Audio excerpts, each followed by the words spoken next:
streaming through it. I blink on my own. Motes of dust float around the room. Where am I? I ask. My voice is sandpaper. I look around the structure I'm encased in with just my eyes. Can't turn my head. Glass. There are dead plants lined in rows all around me. Rotten strawberries and shriveled peppers hang over white bins that stand and stretch the length of the room with countless legs. They look shrunken, deflated, like the rest of the world. They smell old and sweet. Dead. I can see buildings surrounding us. I'm back on the roof. Roof. Billy, my mind says, whirling. And I'm strapped to a table. 4 leather straps, thick across my shoulders, stomach, shins, and my head. I can't move, but I'm not paralyzed. We call it the buffet table, Danny says. Stupid name, Steph says. She is at the far end of the room, leaning over blackened leaves, her hands pressed up against the glass, shielding her eyes from sour sunlight. No one asked you, Danny said, turning away. I make a move, thinking I can break out of the straps. I'm about as strong as a piece of chewed gum, not the Incredible Hulk I think I am sometimes. I get nowhere. The metal buckles rattle and the table wobbles on both legs. That's about it. Damn it. But what did I really expect? Danny chuckles. You aren't going anywhere except, he points to his stomach, here. You don't want me. I've got a bunch of things wrong. I'll just upset your digestive system, I say. Danny grins. Shark teeth. Not likely. I mean, you guys seriously can't find something better than human to eat? There's gotta be chickens and cows out there somewhere. You know, that survived. I'm a vegan, Steph says, turning toward us. She shrugs. Like, besides people? Plus, animals are cute. People aren't. They just taste really, really good. Danny shrugs half-heartedly. She's right. We do taste absolutely delicious.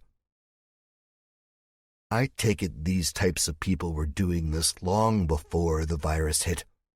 Just secretly. You know, at some dinky shed deep enough in the woods where no one can hear their victims scream. It's horrifying. Truly horrifying. I just don't get it, I say. You know who I am, and yet you still think it's a good idea to do this to me, I say. Don't get too full of yourself, Danny says. Leave that to me. Steph bursts out laughing. I, for one, am not a fan of stupid puns, especially when the pun subject is me being someone's dinner.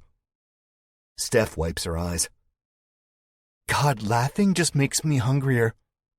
How long has it been? Too long, Danny answers. He looks into my eyes. Each time he does it, I try to lie to myself that I'm strong, but truth is, this bastard unnerves me far more than someone like Spike or Butch Hazard did. We don't know you for any other reason than being a killer of our own people. Who are you talking about? I ask. I've killed tons. Not true, but I try to make myself sound a little scarier because I think somewhere deep inside them, they are frightened. Then again, I might just be an idiot. We're everywhere, Danny says. He puts a hand on my arm. It's cold and sweaty. I don't know how. My body ripples with goosebumps. Yeah, and so is your name, Steph says. That's all the rest of the group from I-95 talks about. Jack Jupiter this, Jack Jupiter that. Truly, it'll be a pleasure to eat you. I guess my brain isn't as right as I thought it was.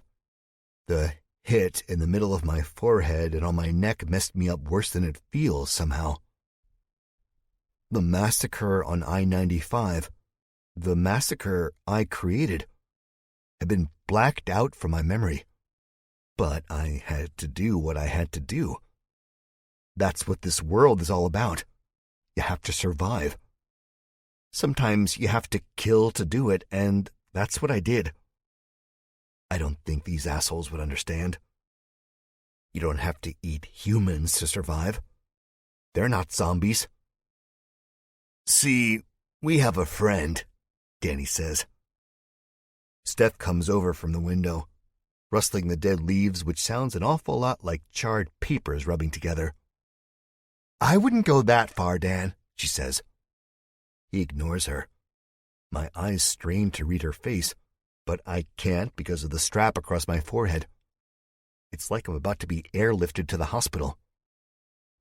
He is someone we're acquainted with, someone who sought us out, and he should be here pretty soon, Danny says. My mind starts rolling with the possibilities of who it might be. And I'll admit, being a former author of horror books, my mind starts digging up pictures of Spike with his face blown open and Butch with his chest bubbling red. But I know who it is. This is exactly what I get for being merciful. A group of people who want to devour my family and attack us. I fight back, which I'm sure anyone would do in that situation. I keep one of them alive. I give him medicine and a knife for protection, and let him go. I spare him, and it comes back to bite me on the ass. Possibly literally. Not funny. The door begins to open as if right on cue. These hinges don't squeak. They've been used regularly. I wonder how many stragglers were left in the city.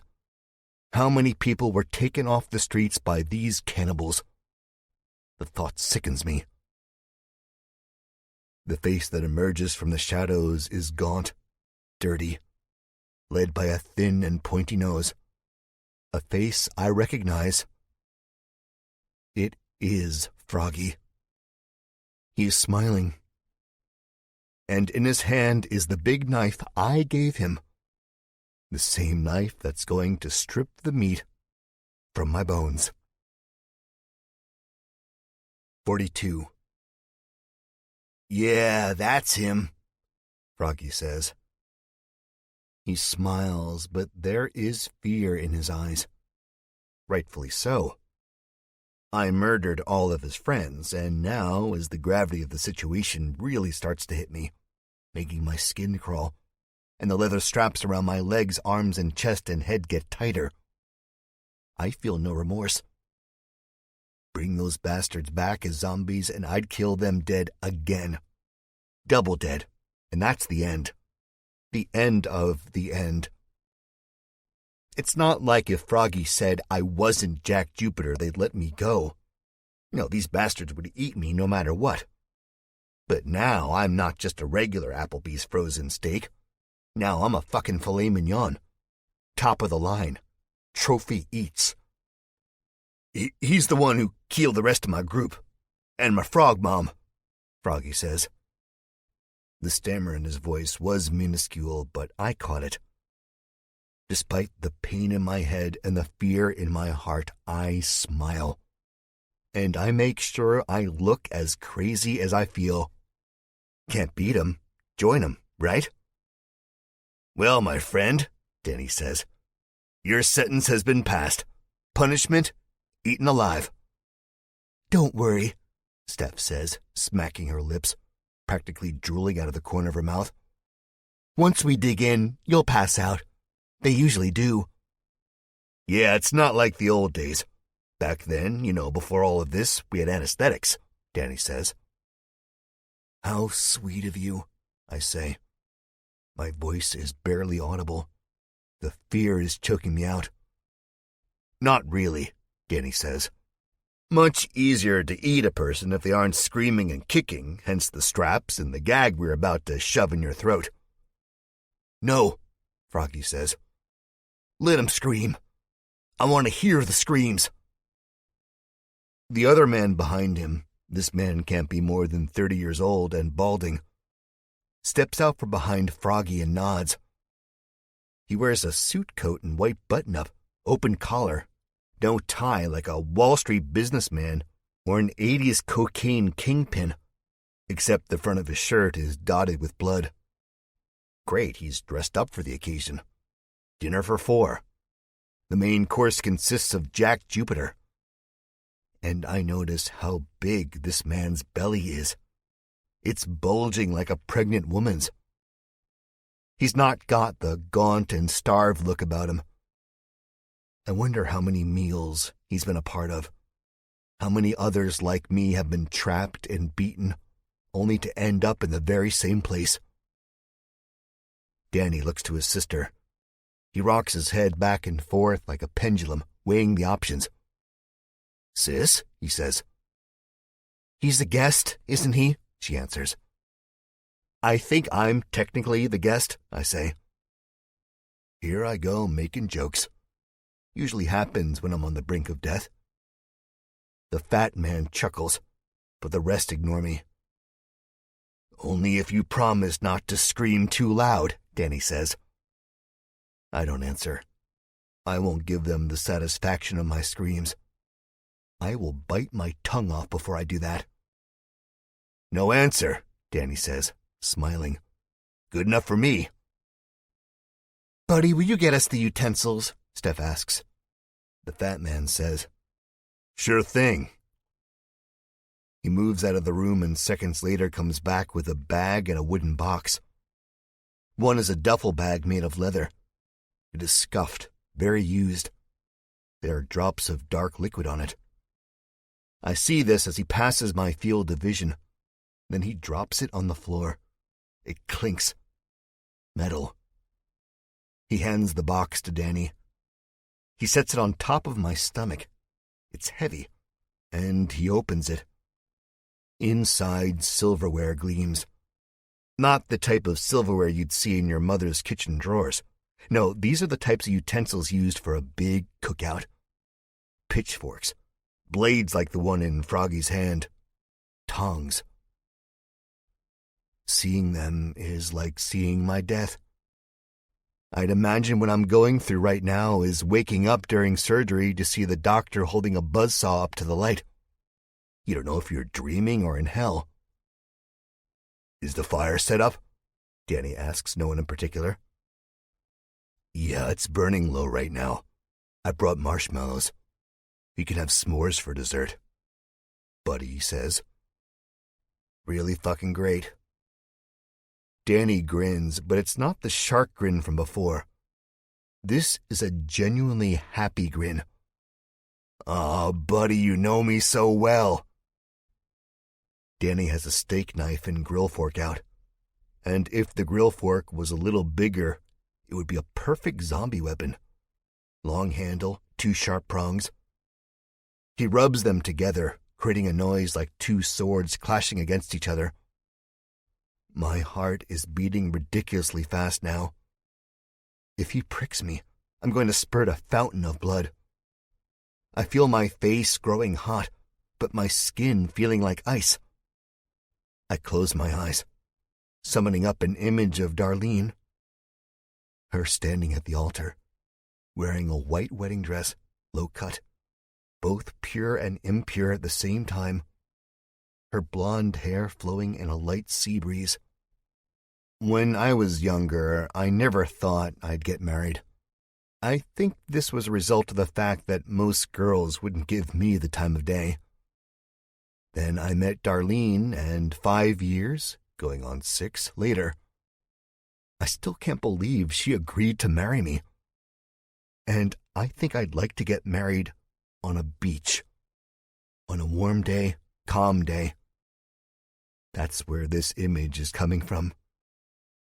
I try to block out the scraping noise, but I can't. It's too loud, too prominent. A heavy black thunderhead hangs above me, signifying death. I smell disinfectant, maybe dish soap. 2 scents I haven't smelled since the apocalypse happened. It's coming from the utensils. Gee, that's super kind of them. I might get eaten, but at least I won't catch hepatitis. Froggy, would you like the inaugural piece? Danny says. I open my eyes. Froggy no longer looks scared. Now he looks hungry, perhaps even anxious to eat. His eyes are big, lips are wet, hands are shaky with anticipation. Yes, he says, I would. He crosses the room. I can see he is still limping, still wearing the dirty, soiled clothes he was wearing when I sent him home on the bridge away from Wrangler territory. The blood on his shoulders is caked, dark as mud. He smells like vinegar and dirt and body odor. I call the balls, Buddy says. All fight goes out of me when I hear that. The balls? Seriously? There's gotta be cannibal etiquette. Gotta be something that says you can't eat someone's manhood. I'll split them with you, Steph says. I love how they just pop. I'm in an episode of The Twilight Zone. Let's make sure he's at the perfect temperature, Danny says. He speaks lightheartedly, like this is all some big joke. He rummages through the box of barbecuing utensils until he finds a long, thin metal steak. In a blur, he raises it up. Things go slow motion here, as they often do in times of great stress for me. And I'm faintly able to recognize that it's a meat thermometer. And this has got to all be some huge, sick prank. It's not. He doesn't pull back. His arm comes down with as much force as a man chopping wood. It punctures my thigh, ripping through my pants and flesh and muscle with ease. Remember that thing I said about not screaming? Yeah, that didn't last. I'm howling bloody murder. Warmness trickles down my leg. I don't know whether I pissed myself or if I'm just bleeding that much. Needle's barely moving, Danny says. He laughs and flicks the dial a couple of times, sending jolts of pain all over my body. Guess we'll have to try the other leg. Now everyone is laughing. Buddy holds his heavy gut, chortling deep bursts of laughter. Froggy is even tittering, and I thought after the shit that went down on I-95 the bastard would never laugh again. Danny rips the thermometer out of my thigh, and somehow the pain is even worse. Dark blood drips off the point. My blood. I shudder, trying to muster up the image of Darlene again. Her on the beach, her smiling, her laughing while I hold her from behind and kiss her on the cheek. Nothing. Nothing comes. I'm dying. Steph takes the thermometer. No need, Dan, she says. He's suffered enough. She sticks the point into her mouth. Slowly, sensually. She licks it before wrapping her lips around it.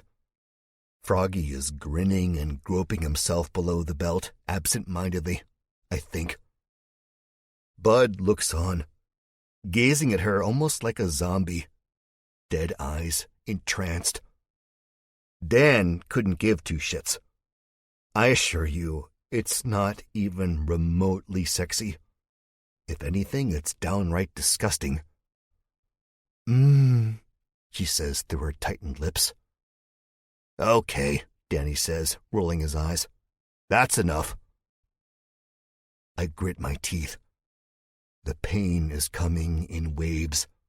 Not gentle waves either, nothing like the ones I imagine in my beach wedding fantasy.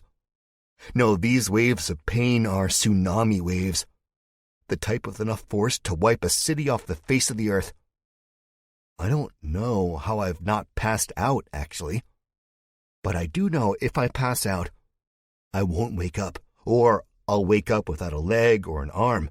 Hell, maybe even my face. Frogman, Danny says. holding the steak knife and grill fork out. "You're up. Hope you brought the barbecue sauce." A chuckle from Bud. Froggy moves across the greenhouse without a limp. All of his pain must be forgotten. He takes the knife, looks at me, and says, "I'm going to really enjoy this." Abby was right, I say. There's a fire burning in my head. Seeing this freak about to do me in just pisses me off. I should have put a bullet in your brain when I had the chance, but I didn't. You know why? "We don't care," Bud says. "Get on with it, Frogman.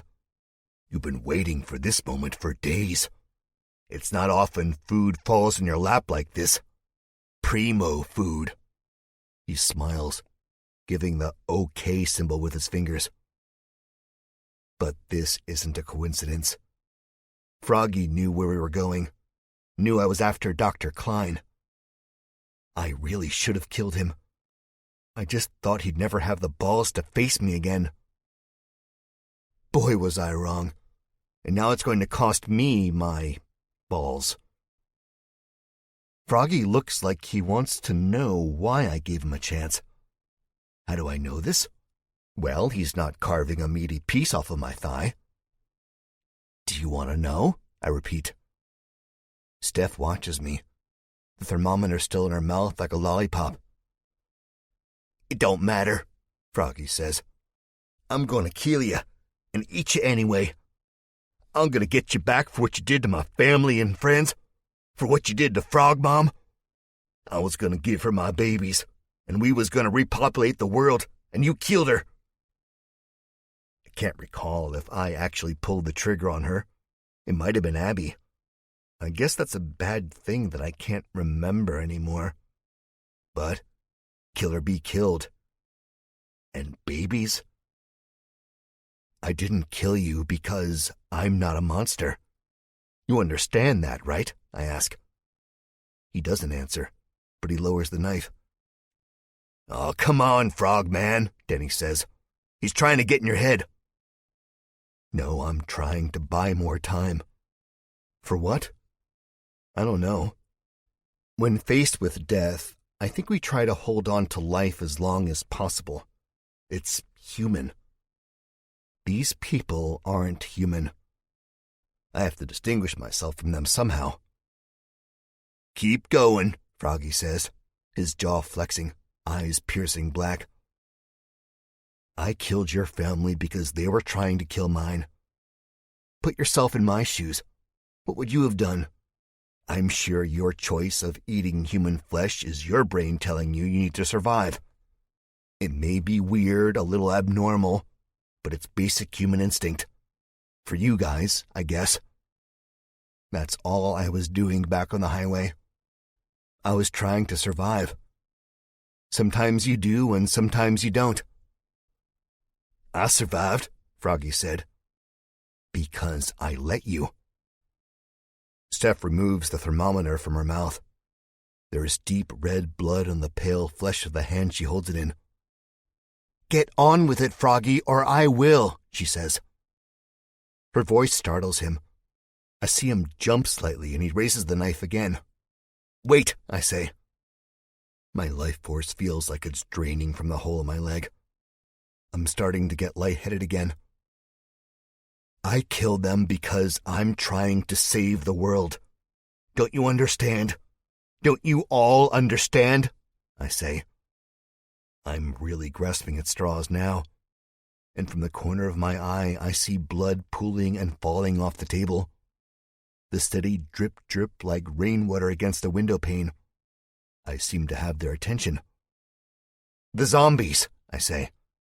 "I'm here in D.C. because I'm trying to help get rid of them."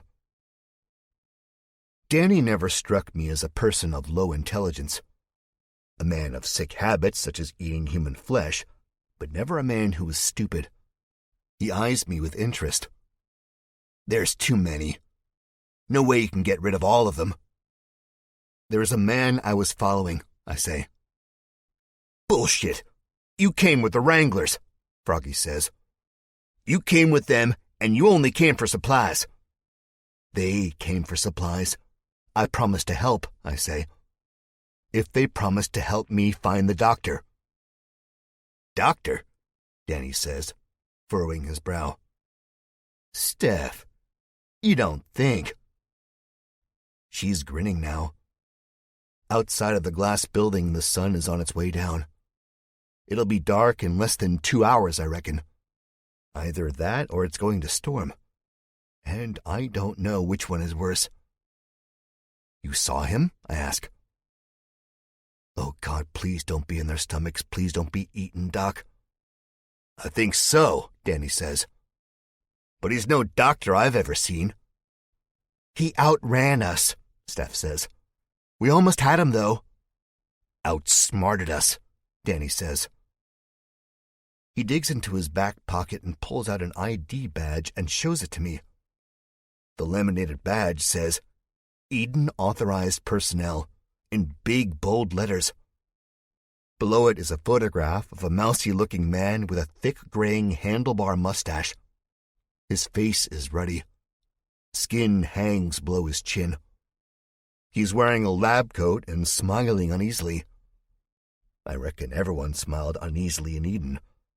But this does not look like a man who could outsmart or outrun anyone. It definitely doesn't look like a man who could survive in a wasteland such as the eastern coast of the United States. "Yeah," Danny says. "He probably didn't get far. I bet my life that his bones are scattered across Pennsylvania Avenue unless the rain already washed them down the gutter." "Suffice to say," Bud says, "this world ain't gonna be saved anytime soon. Might as well embrace it, right, Frogman?" Froggy nods fast. "I'll win," he whispers. "No, never, I think. Never." Steph titters, the thermometer back in her mouth. She looks like the type of woman who always has to have something in her mouth. Froggy bends over me. With his left hand, he lifts up my shirt. He runs the knife down my rib cage, which is now protruding from my flesh more prominently than it was before the world ended. It makes a sound like fingers brushing wooden blinds, slightly xylophonic. The blade is freezing cold, but I feel sweat running down the sides of my face. I try not to whimper. I don't want to seem weak. But this fucking sucks. Plain and simple. "You should have killed me," Froggy says. "But I ain't gonna make that same mistake. I'm gonna kill you. I'm gonna enjoy every inch of you, Jack Jupiter. I'm gonna make a necklace out of your bones. Then I'm gonna gather up my new friends, and we're gonna go invade the village you went off to. And we're gonna string up that stupid old nigger woman who shits out of her mouth with all that religious crap. I'm gonna find that pretty blonde bitch with the nice tits and pass her around and gut her when I'm all done. The other nigger, the big dumb one, will just shoot in the face because I don't like dark meat. Never have, never will." The others are looking at him with uneasy smiles. I'm flexing every last muscle in my body, trying to get out of these straps, knowing it's pointless and I'm not going anywhere. I should have killed him a long time ago.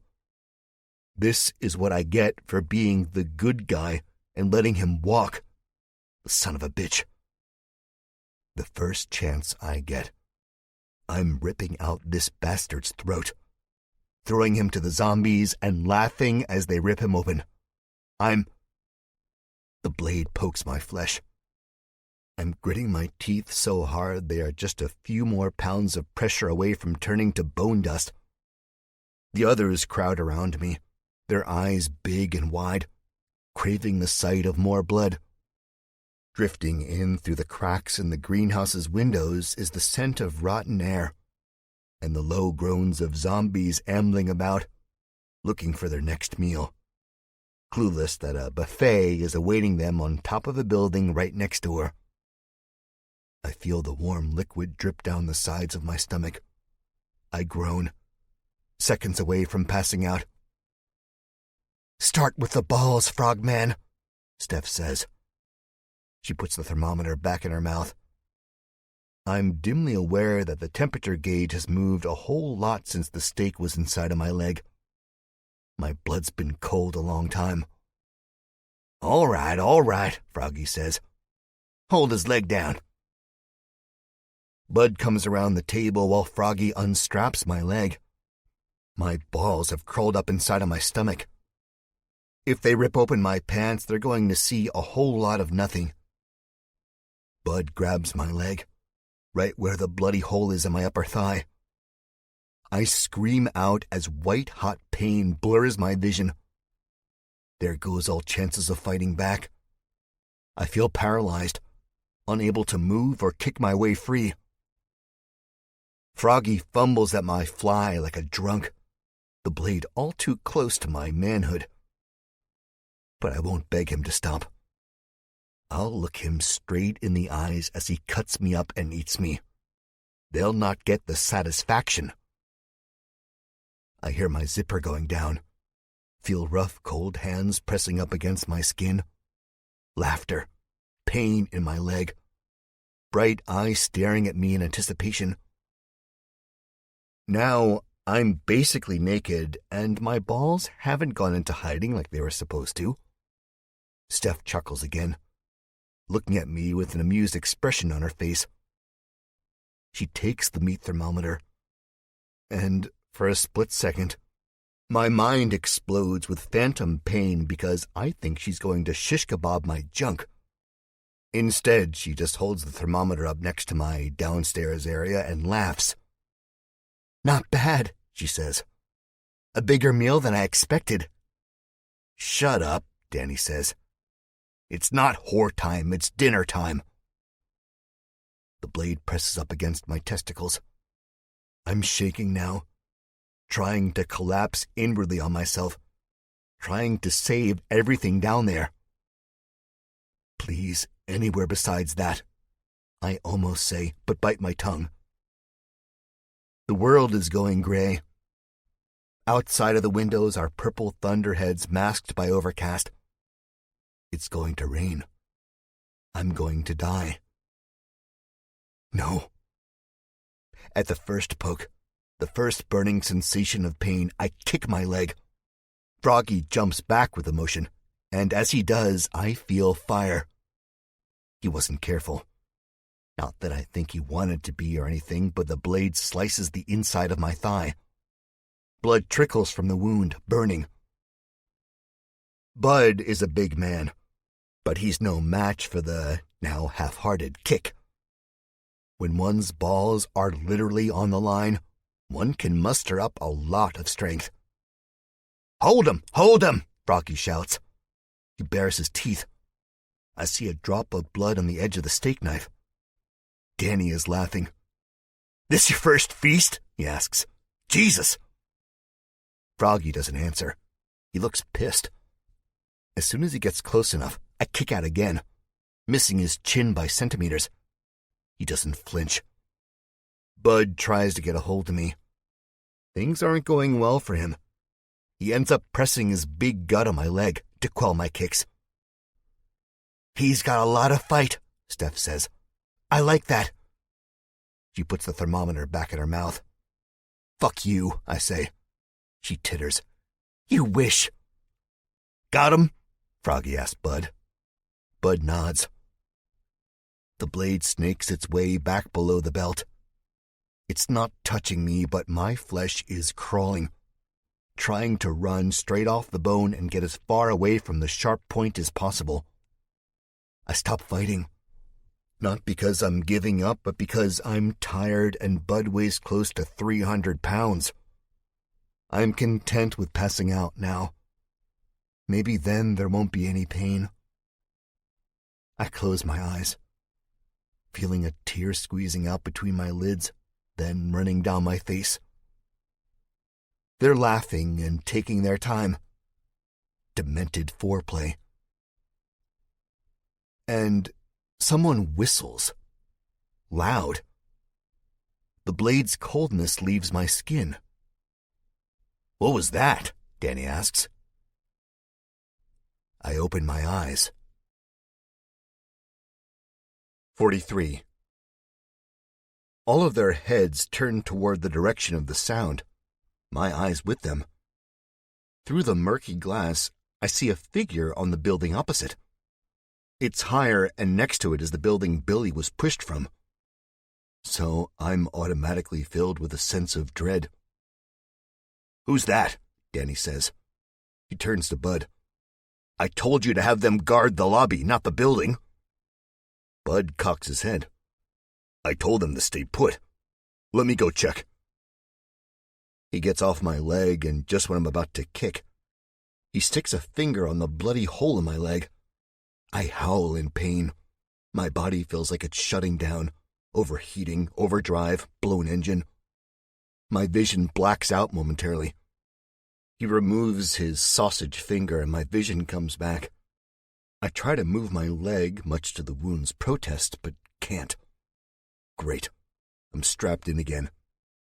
Buckle up, keep your hands and feet inside the cart at all times, and most of all, enjoy hell's roller coaster. The whistle sounds once more. It's high, shrill, almost shrieking. But I'm not imagining it. Steph puts the thermometer back in her mouth, sucks on it nervously.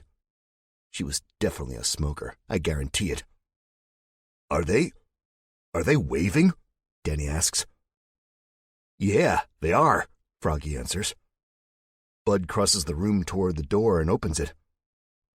I turn my eyes toward the silhouetted shadow. Yes, the person is waving. It just keeps getting weirder and... "Gun!" Danny shouts. "Get down!" He drops to the floor, sending up crinkled dead leaves. Froggy drops too. I hear the blade clatter off the table and land in dusty soil. The thunderheads burst, except they don't. The flash of lightning comes from the muzzle. I don't even have time to close my eyes. The murky glass shatters. The sound is head-splitting. Steph jerks back. The damn thermometer is still in her mouth. Her hands shoot to her midsection. A spray of red goes out of her back, misting my bare feet in warmth. Now I'm squirming again, trying to get free. Gunshots. That was a gunshot, and I'm a sitting duck, probably trapped in the middle of a war. I'm a casualty about to be crushed under the debris of a bombed building. The other guys don't care about us civilians. They only care about winning. Steph turns toward me.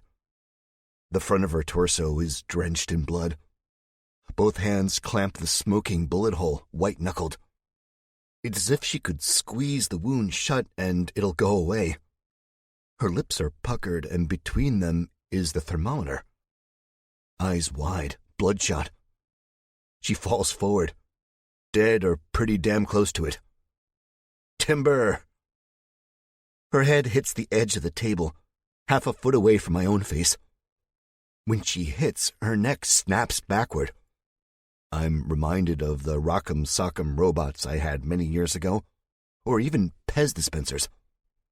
There's a sickening rip, like the tearing of wet fabric as she hits.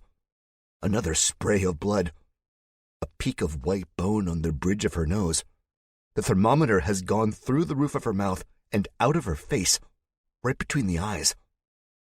She is frozen there on the edge of the table, the gray point sticking out like a blemish, red blood rivulets running from beneath her eyes like tears. Danny is screaming, "Steph! Steph!" Another whistle, then carried on the wind. Deep, rumbling laughs. I look back toward the silhouette. I can see him now without the glass. It's Jacob. Holy shit, it's Jacob. He survived.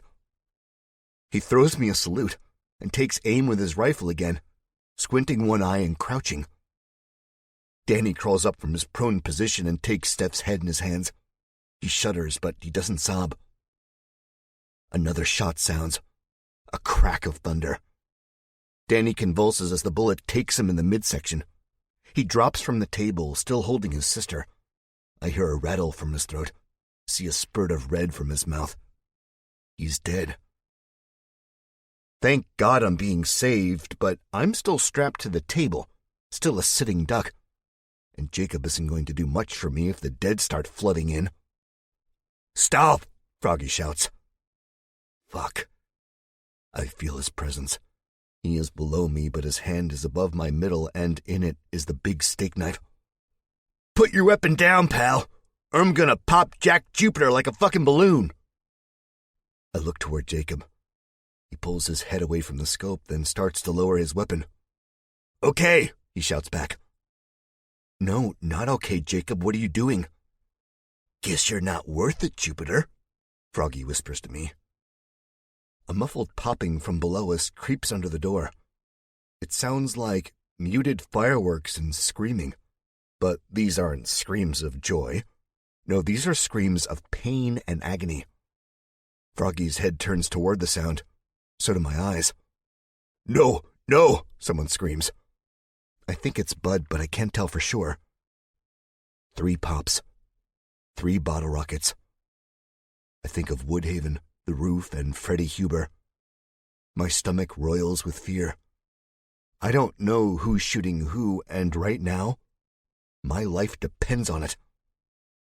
A thud against the wall. A meaty thud. Another pop. A spray of wood. The knife hovering above me disappears as Froggy prepares to defend himself. The door bursts open so hard the hinges seem to bust off and the doorknob rattles. Bud is still standing. He has a weapon in his hand. A one-handed machine gun, something like an Uzi. Another pop. Bud screams. He stiffens, goes rigid, and falls backward into the room. As he falls, he squeezes the trigger of his Uzi and shots ripple upward, breaking wood and ceiling until he thumps hard onto the dirty floor. Shards of glass fall down on top of us like rain. I close my eyes. The bits bounce off of me. "Don't come in. I'll kill him. I swear to God and all things holy, I'll kill the son of a bitch," Froggy is saying. Dimly, I'm aware of the knife pressing into my gut. "I mean it, I'll—" 2 quick shots. The knife is gone. Froggy cries out, goes flying backwards, scraping glass and crinkled leaves with his body. Dead. "Jesus, Jack," Grady says. "Cover yourself, for Christ's sakes." I'm beaming, smiling so wide I must be all teeth. "Grady, holy shit, I've never been so happy to see you." He walks into the room, his head turned, not at the blood and gore, not at Danny, who's been shot and bled out all over the floor, or Steph, whose head has a thermometer poking out from right between her eyes. None of that. He's turned away from my bloody dick and balls. It's a weird world we're living in. He undoes the straps. It feels so good to not have anything holding me back. I sit up and pull my pants back on. I use both her and her brother as stepping stones as I get down, walk over to my boots. I put them on, tie them tight. I think we'll be doing a lot of running, but that's okay. I take Dan's belt and cinch it around the hole in my thigh. It hurts like hell, but I have to get it to stop bleeding. "Hurry up," Grady says. "There was more outside." "Zombies?" I say. He nods his head. "Isn't it always?" "Thank you," I say. I try not to show just how grateful I am. If I did that, I think I'd be on my knees, kissing his feet. I was so close to death. And not even normal death, but cannibal death. They were going to eat my balls, man. My balls. Grady looks at me, a smile on his face. "Don't mention it." I'm thinking of Darlene and Abby and Norm and Herb, thinking about how I'll never leave them ever again. Thinking maybe I can't save the world now any more than I could have saved it before the zombies came. The only way to save some things is through destruction. Starting over. Maybe that's what happened to the world before. Our society was broken and someone, God or the scientist at Leering outside of my hometown, thought it was time to hit the reset button.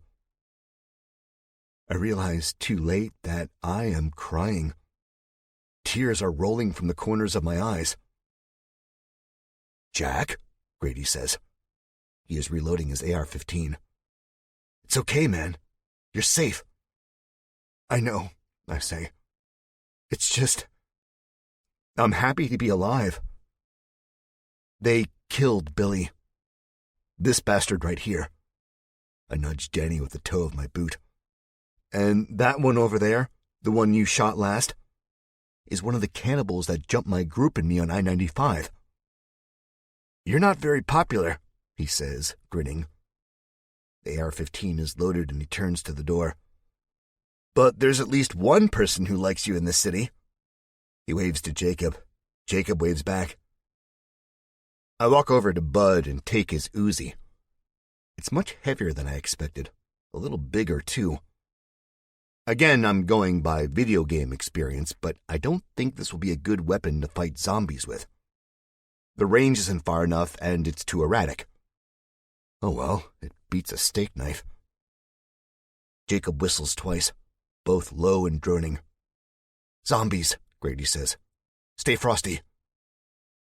I turn and head toward the ruined door frame, ready to take out all of my pent-up aggressions on some dead motherfuckers. 44. I'm halfway out of the greenhouse and in a shadowy stairwell when a voice says from behind me, "This isn't over." I turn back to see Froggy half propped up on his elbows. 2 red roses have blossomed on his chest and stomach, and they're getting bigger and bigger. "I'm gonna haunt you, you piece of shit. You think this is over? It's just starting." "Grady, hold on," I say. I have to finish this. He doesn't say anything back, but in the faint light streaming in, I see understanding in his eyes. "Yeah? Haunt me," I ask. I walk right up to him, trying not to show the limp in my strides. "Yeah," he answers. "Even as we speak, they're coming for you. Coming for all of you in that little village and your girls." He smiles with teeth stained red. His eyes are dark and hollow. "If I don't come back, that village is fucked." "Then," I say, raising the Uzi to his face, "I'll just kill them again, because I'm not making the same mistake twice." He's smiling wider. He doesn't think I can kill him because I didn't do it the first time. But I'm done being nice. I'm done leaving loose ends. I have a family to protect. I have a village to defend. I have a life to live. Besides, I can always tell when someone's bluffing. Through that devious smile, Froggy starts to say, "We'll see about..." I don't let him finish the thought, because I do what I should have done the first time. I squeeze the trigger. It's sensitive, but I'm able to let go before I waste the whole clip. A barrage of shots take him in the face, turning his smile into a bloody pulp. Not only do I see the light go out from his eyes, but I see the eyes go out from his face. It's gruesome and dark. It's not me. Or is it? He made me do it. If he would have never came back for me, would have never grouped up with the DC cannibals, then he might have been able to live out the rest of his miserable life. I stand up, thinking of Darlene, thinking of what Froggy had said to me. "I'm gonna find that pretty blonde bitch with the nice tits and pass her around and gut her when I'm all done." No man or woman would ever get away with saying that about Darlene. I did what I had to do. I give Froggy one last look and wipe his blood from my face. "Geez," Grady says. "Don't," I say. It wasn't as bad as I wanted to do to him. Plus, he wanted to die. I could see it in his eyes. Grady nods.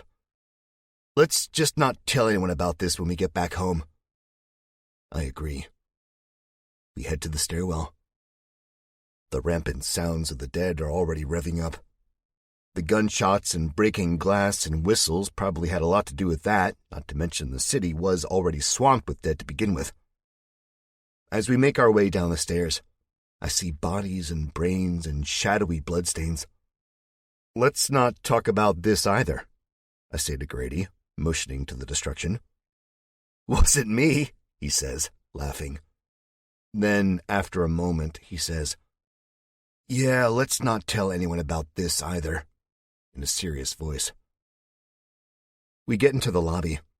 There are 3 bodies on the floor. Near one of them is an M16, probably my M16. In the corpse's belt is my SIG. I check the ammo. Almost full. Good. From the lobby I can see the street. Thankfully, I can't see the alleyway Billy and I ran to because it's the alleyway that wound up being his cemetery. That is, if there's anything left of him. But with the street, I can see the dead. There are more of them than I expected. Much more than we can handle. Shit, Grady says. The lead zombies are a man in construction gear, jumpsuit, yellow hard hat, tool belt, and a woman with dreads and a tattoo on her sallow face. Her nose piercing gleams in the dying sunlight. There is blood in her hair. I shudder, as if white people dreads weren't already terrifying enough. As she gets closer, I see the tattoo is a crescent moon over her eyebrow. Or at least it was. Half of her forehead has peeled off, the skin flapping with every shuffled step. And each time she moves with the jerky movement so common with zombies, yellowish white bone shows through. What's the plan? Grady asks. Me? I say, incredulous. I thought you knew what you were doing. Dude, I don't know anything, he says. All these zombies wouldn't be in my plan. Well, what did you think would happen when we lit up that greenhouse like it was the 4th of July? He shrugs. Oh, come on, Grady. The lobby's facade is virtually all glass. Most of the windows and doors have been boarded up with thin plywood, but not all. It's maybe enough to stop a few dead, just not enough for this army coming toward us. 2 pieces have already fallen over. I guess you can't trust cannibals to do anything right. I switch the M16 to full auto, feeling a weird mixture of fear and excitement. Okay, I say. Here's the plan. We kick some zombie ass. Grady looks into my eyes, snarls, and says, That's a good plan. He releases the AR-15's clip or magazine, I'm not sure what you call it, and lets it clatter to the floor, barely audible over the groans and moans of the dead. It's the best we can do, I say. Grady dips into his vest and pulls 2 more magazines out. He tosses them to me. Found these on my way up here. You'll need them. The tension in my chest eases. I wasn't sure how many shots I had left. Now I'm set. That's good for about 40 shots, give or take. I'd say use them wisely. But fuck it, Jack, let's get out of here. Where? I ask. The hospital? He shakes his head, smiling slightly. I flick my gaze over his shoulder to the zombies. Construction hat is coming up the steps toward the lobby doors. Dreadlocks isn't far behind. And behind them are scores more, their faces blending together. Rotting skin hanging off the bone, blood-stained, walking with crooked legs and arms outward. They look extra hungry, maybe extra pissed, too, after missing out on Billy. We got what we could from the hospital, Grady says. Not much, but enough to last us until next winter. And we saw someone, Jack. Who? I ask, but the question isn't answered. Construction hat clinks his head against the glass. His yellow eyes glow like headlights in the dusk. He claws the door, leaving streaks of blood and black muck. Ready? He asks, ignoring my question. I get it. Now's not the time and all, but I say, ready anyway. We make a run for it. Kill as many as we can. Grady nods. raises his pistol out of the holster and pulls the trigger. The glass shatters, the top half glittering with red and white brains. Construction Hat takes a bullet in the face, and with the bullet goes a chunk of his cheek. I'm reminded of Spike after I shot him. The zombie drops to its knees and falls forward. We make for the door, the stench of death and acrid gun smoke in the air. And in the back of my mind, I'm thinking about Darlene, praying to God she's safe in that little village. 45. Most of the dead don't seem to look at us. Their heads are bent low, looking at the cracked asphalt, but their eyes are a glowing piss yellow. Construction Hat's tool belt is mine for the taking.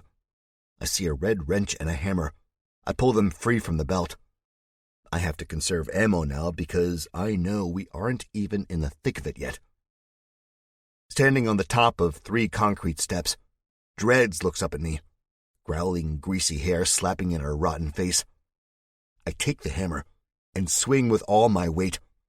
The growl is cut short by the blow. Skull cracks like an egg. Pink and black yolk runs out, and she drops. Grady has his pistol in hand, AR-15 on the strap around his shoulders.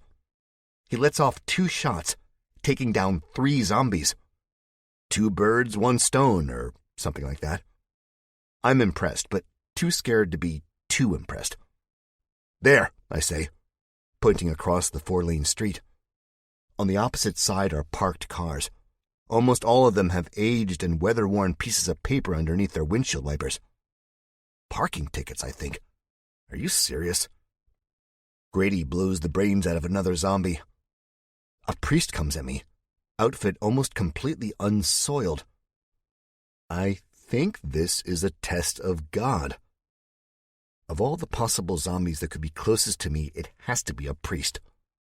He's so close, actually, I can smell the overwhelming stench of booze, somehow stronger than the rot, hanging around him. When the apocalypse hits, not even priests can stay away from the bottle. I can also see a smudge of blood in the middle of his forehead and streaking down his nose. I'm guessing this fellow managed one last sign of the cross before turning. He chokes out a noise so animalistic and guttural I'm almost caught off guard.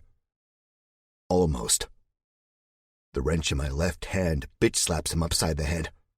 I hear his neck snap like dry wood. The spinal cord sticks out to the heavens, and I swear it's a perfect crucifix. Not only does this make me feel uneasy and a little queasy, but cements my place in hell. Wonderful. I kick him out of my way. He goes toppling over the last 2 steps, squirting blackish blood, eyes burning out. But there's no break, and my heart is thudding fast, while my brain sends me images of hands knocking on the inside of a coffin. It's chillier outside now and night is coming, but I'm sweating. I feel it trickling down the sides of my ribcage. I smell my own body odor, though it's nothing compared to the rotting guts of the zombies, some of them exposed. They keep coming. There's one thing I've learned in the almost 7 months this hell on earth has been happening. They never stop because it's all they know. Food, brains, flesh. I think we as living, breathing humans aren't far off. We never stop trying to survive because it's all we know. I don't know death, and I don't want to. So can I blame these monsters? I grab the M16, and I line them up in my sights. Maybe I can't blame them, but I sure can blow their heads off. Grady, I shout. We catch eyes. Just for a second, and that's probably too much time. All it takes with these bastards is a second. 1 second, blink and you're dead. Grady catches the drift, pistol whips a fat man dressed in the pale blue and safari hat of a postal worker. There's a spray of dark blood suspended in the air for what seems like an eternity, and then it falls. Grady holsters the pistol and brings out the big guns. We are going to clear a path. A zombie with no lips, face frozen in a perpetual snarl, lifts its head up just as I pull the trigger. Vibrations thrum through my upper shoulder. Smoke puffs from the sides of the muzzle. My aim jumps from heads to torsos to feet before I can regain control. The gun barks madly. It sounds like wicked strikes of lightning. Heads explode, bodies shake, limbs flail. The bullets cut through flesh and embed themselves in the brick beyond. They ding off the cars, shattering glass and popping tires. Sparks flash on the road, muted by the red liquid pouring from the zombie's wounds.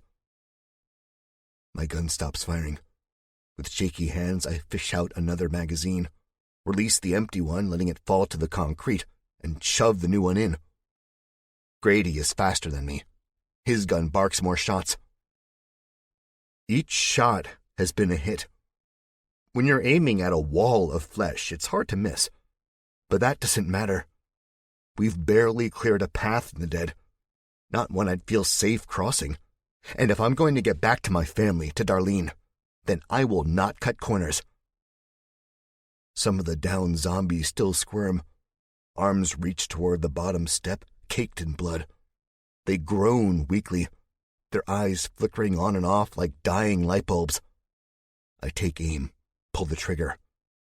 More lead explodes from the gun, and in turn more heads pop, more zombies fall.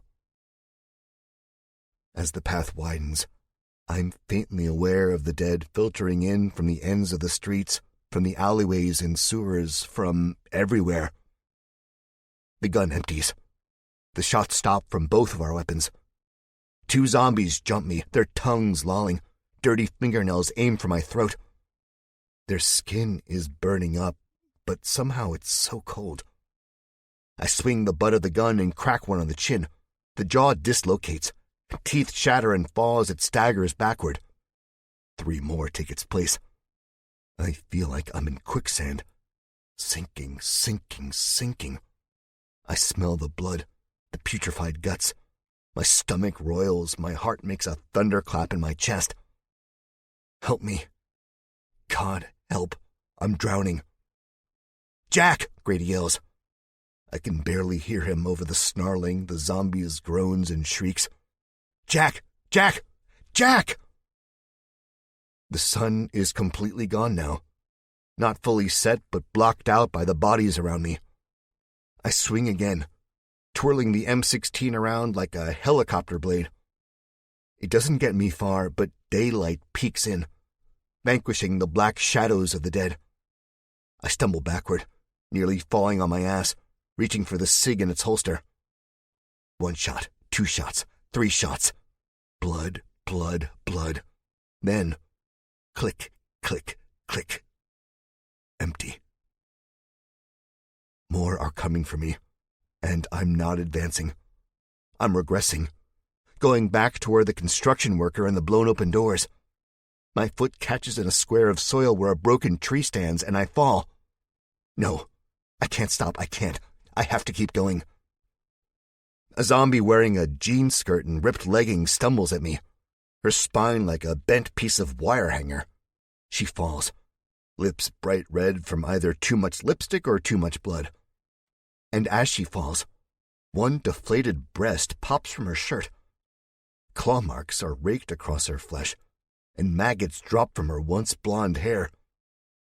I kick out and catch her in the forehead with the heel of my boot. Her face caves in. I catch a glimpse of Grady.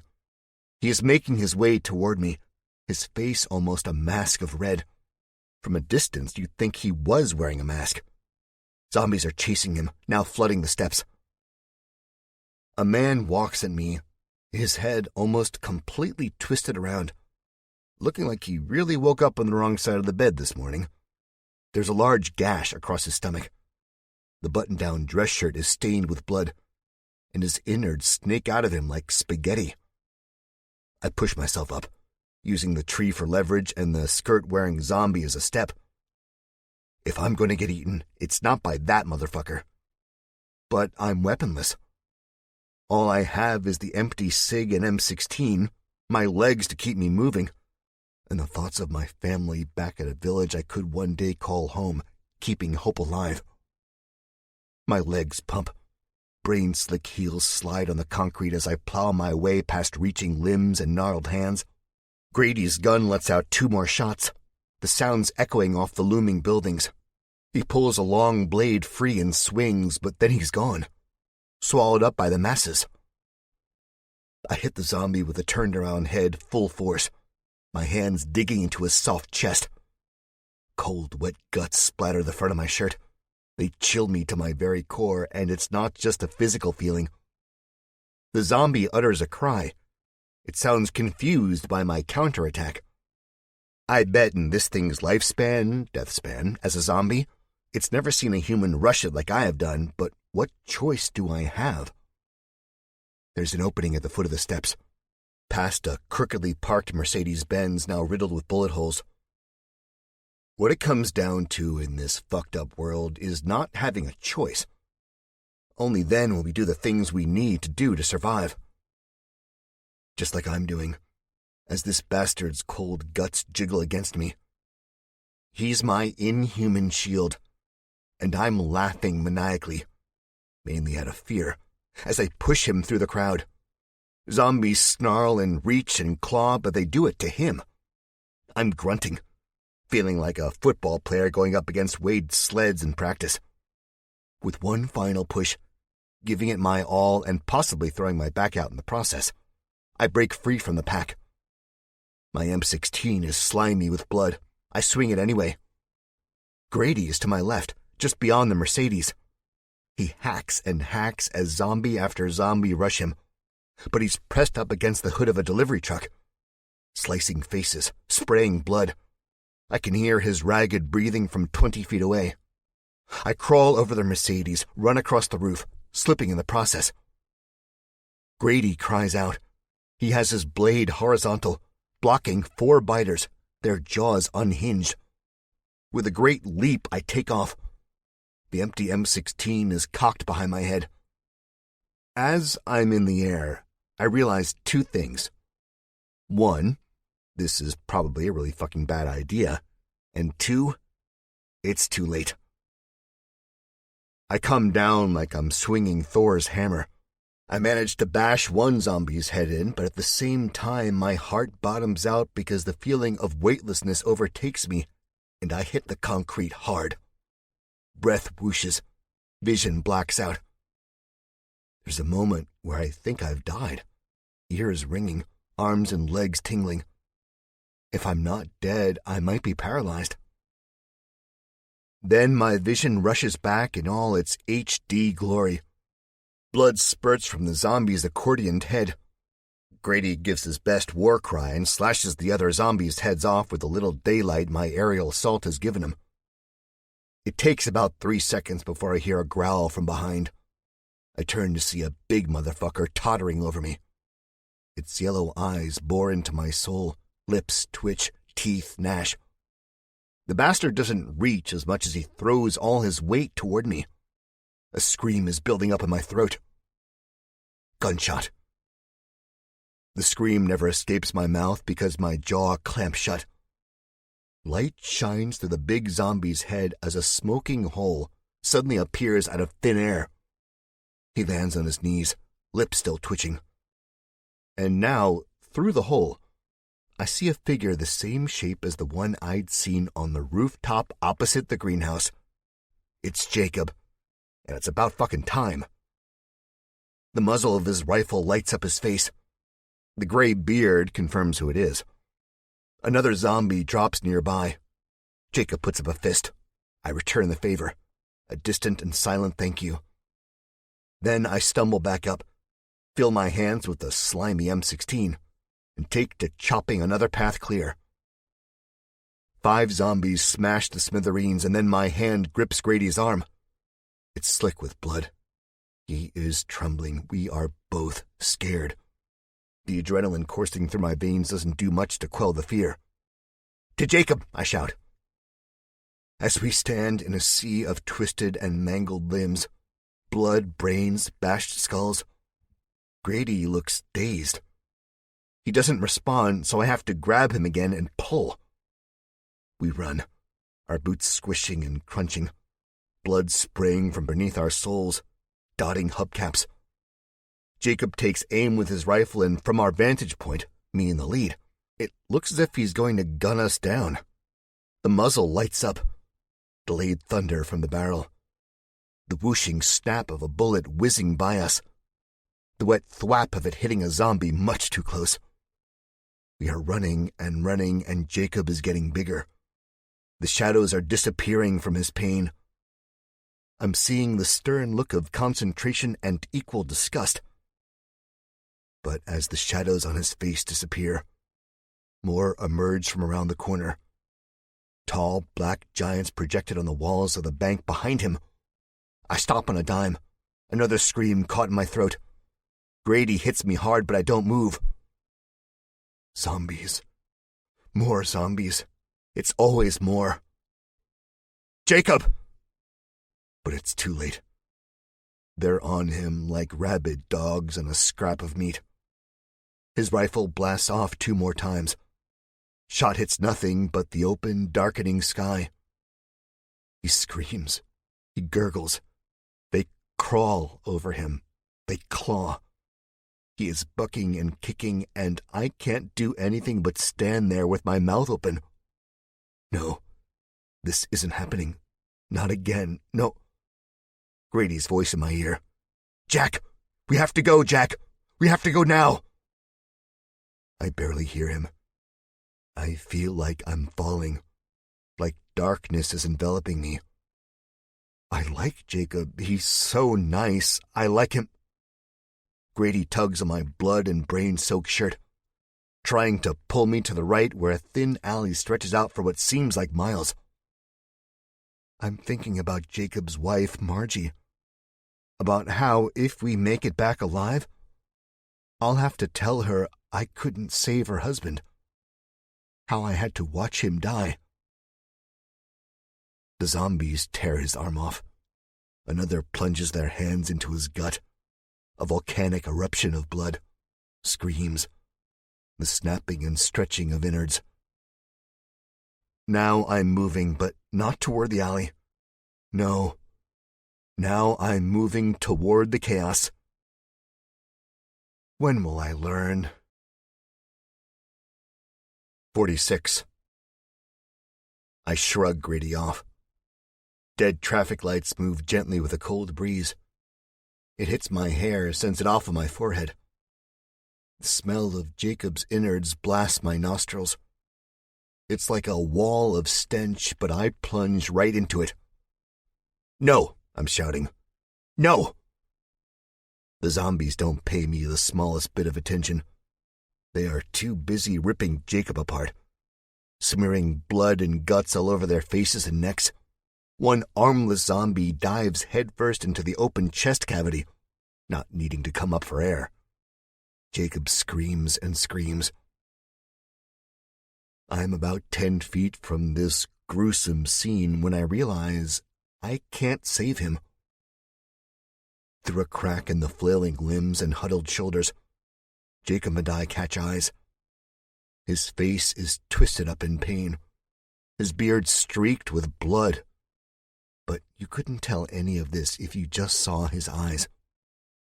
His eyes are calm, wise.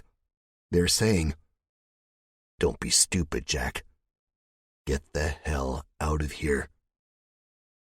But I keep walking. The duffel bag he had sitting by him as he scalped a few zombie heads and saved Grady and I's lives is away from it all. I see the bag is half open and it's filled with white-capped antibiotic bottles. Medicines they scavenged from the hospital. Medicines that could keep Abby's wound from getting infected, that could save lives. I have to get it. And maybe his gun, but I don't think I can get that. It's in the thick of it. My pace picks up as I break farther away from Grady. The zombies don't notice me behind them, inches away. Jacob has stopped screaming. I can see over the hunched dead that he is staring up into the dark sky with glassy eyes.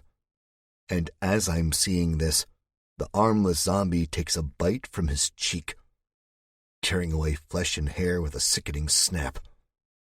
Blood floods the grayness of his beard. My stomach clenches and I quickly turn away. More zombies are coming toward the group, their yellow eyes not focused on me or Grady, but on the man who saved my friend's life, the man whose life I couldn't do the same. With the duffel bag slung over my shoulders and the M16 in my hand, I take off toward the alleyway. Grady peeks around the corner as the dead slowly amble by. Despite the bag's weight, I'm quick. Grady looks at me with tears running down his face, slicing the bloodstains in 2 long streaks. "Jacob," he says, and all I can say is, "I know." But I won't cry. Now is not the time to cry. We got the medicine and we're still alive. That's all we can ask for. This whole mission was a suicide mission to begin with.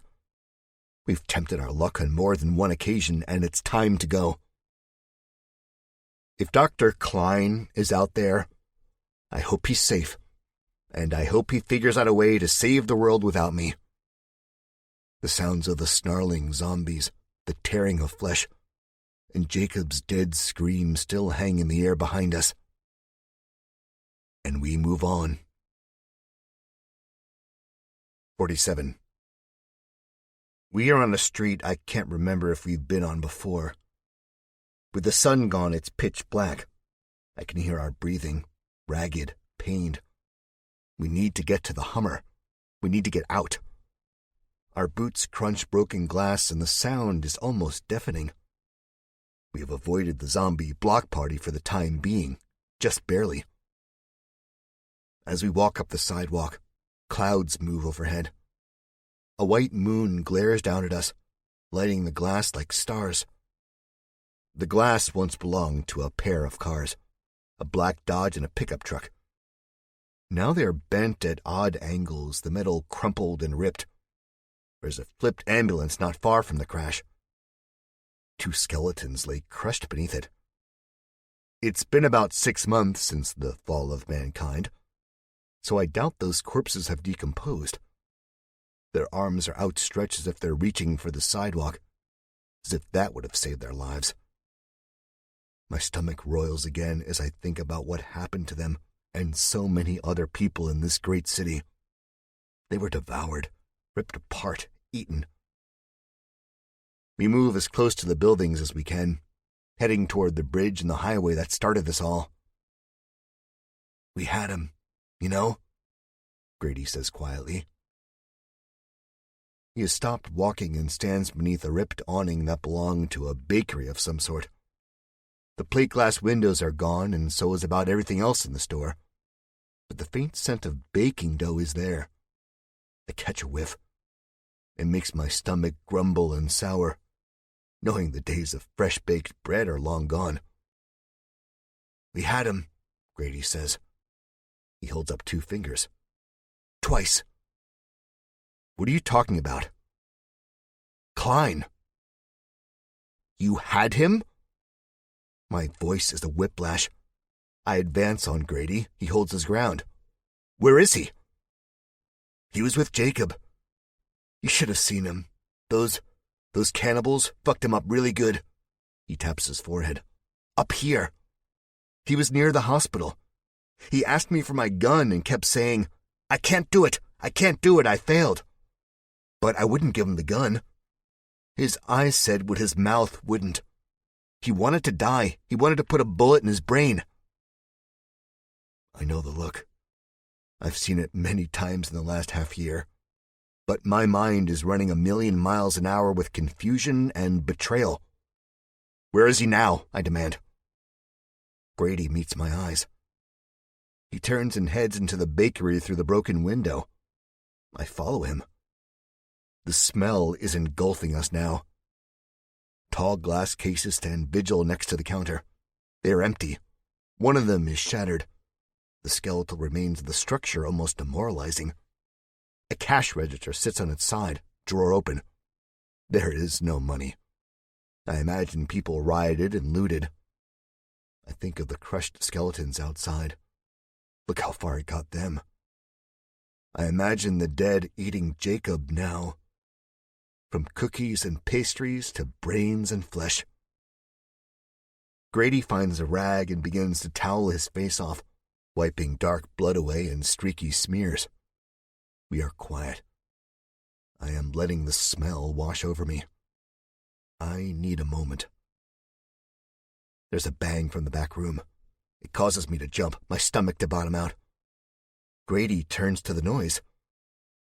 The swinging door with a circular glass window opens. Not surprisingly, a zombie waddles out from beyond the door. It's wearing a crooked chef's hat.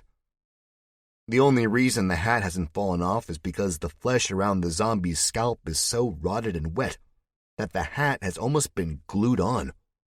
It wears an apron. Its face so emaciated I can't tell if it's a woman or man. I see it's waddling because its beige pants stained with dried icing and black bile have fallen from its waist. The flesh around its middle is gone, chewed up or just rotted. I'm surprisingly not scared.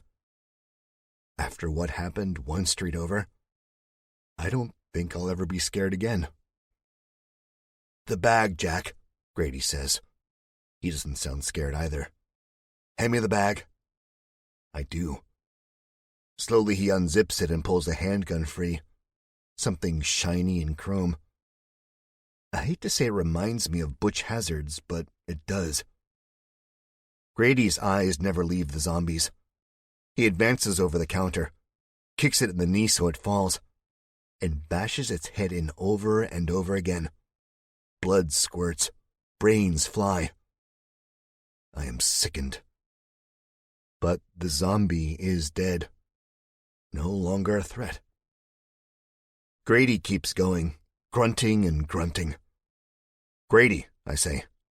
"It's okay, it's dead." He's breathing fast and heavy. I hate these things as much as anyone else. They killed so many of my friends, Jack. So many people I cared about. "Believe me," he says, wiping his forehead, which is now bloodier than it was before, with the back of his forearm. "If there was a way, a real way, to kill them all, I'd be all for it." He gets off his knees, the gun dripping in his hand. "There is," I say. I don't know this for sure, but I have hope. You have to have hope. The doctor, he knows a way, trust me. Grady shakes his head. "No, he doesn't, Jack. He's crazy. You've never even met him. I have. He's even crazier than he was before." "My friends knew him," I say, but my voice is shaky. He's right, I never met Doc Klein. I don't know if he's truly crazy or not. But hope, I have to have hope. Without it, there is no Darlene, no Abby, no Norm, no Herb, no future. Jack, he attacked us, Jacob and I. He attacked us and ran off with my emergency kit. If the zombies didn't get him... No, I say. I'm not giving up. But my voice sounds alien. The back of my mind is laughing at me, telling me I'm stupid to keep holding on to that hope. I look at the floor, at the flipped chairs and splintered pieces of wood. The moans of the zombies almost a block away reach us. Either they're moving or the city really is that quiet. Listen, Jack. A fizzling explosion. I snap my head around and look out the glassless windows. The sky lights up with orange fire. It's a flare from Grady's emergency kit. "Look," I shout. "Look, it's him. It's the doctor." I turn back to Grady. His dark pupils are filled with the same orange as the sky. He shrugs. "Yeah, with my flare. It doesn't matter. That's not our mission. Our mission is to get the medicine back to camp. Our mission is to help the people we can, not the people who are crazy." I move toward the window in the street beyond. "I'm going," I say. "I'm going to help him."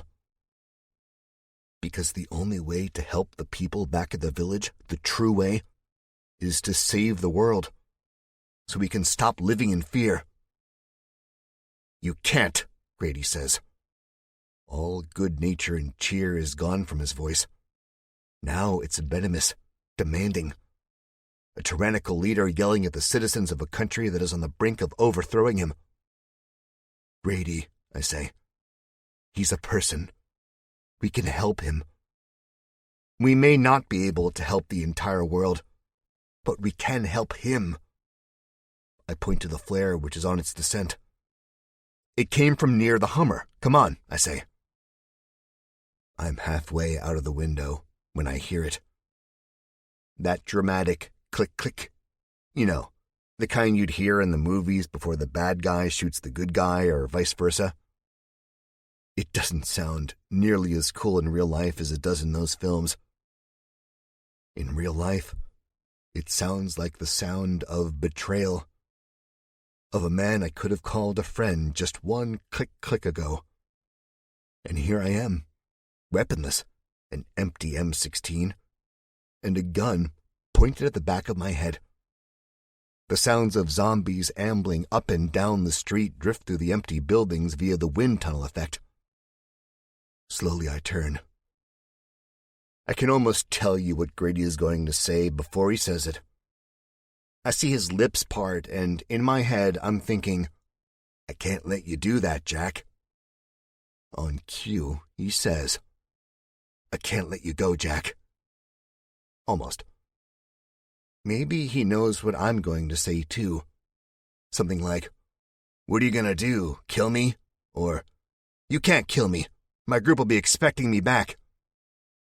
So I go against all that common wisdom and dialogue you'd hear at the final climactic scene in some cookie-cutter action movie, and I say, fuck you, Grady. This is all your fault anyway. Sean died because you wanted to be fucking Tom Cruise and rappel off the overpass. We could have walked and got by the zombies. It wouldn't have been hard if we all stuck together. It all started with you, man.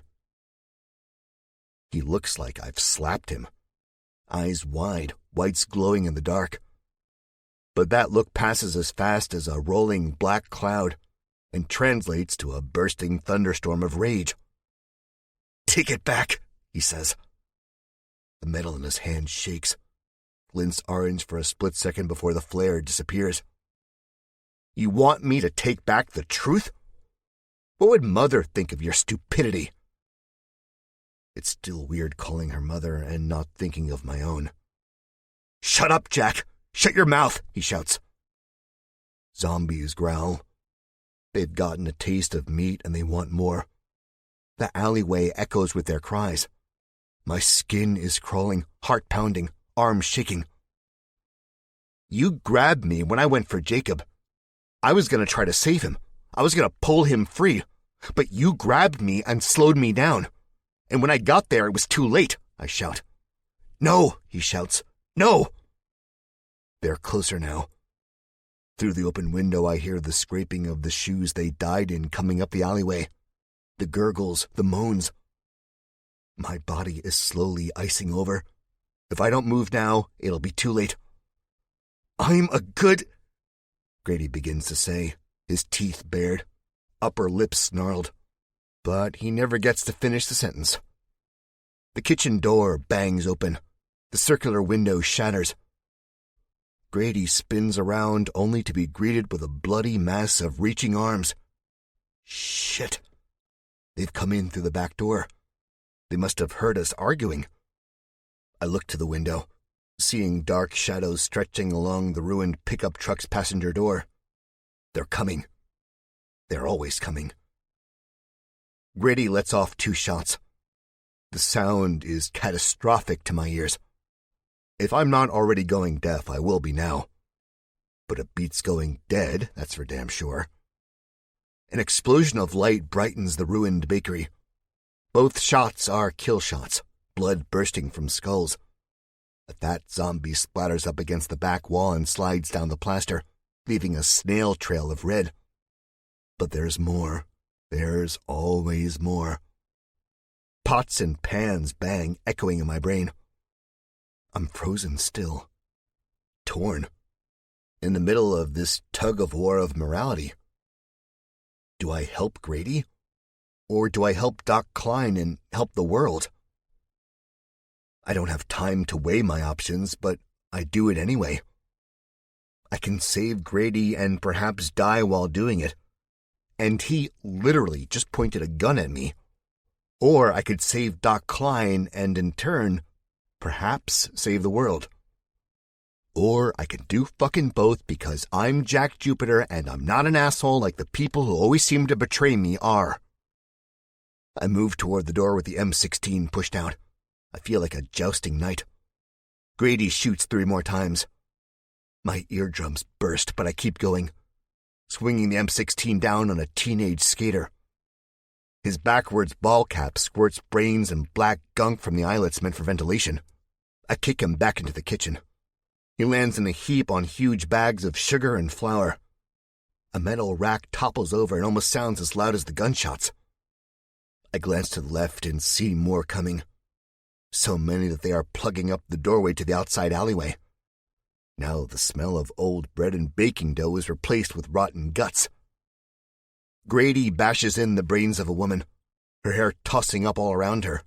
He's screaming. "Grady, let's go!" I yell as I vault the counter, grabbing the duffel bag in the process. He turns to me with the gun aimed high.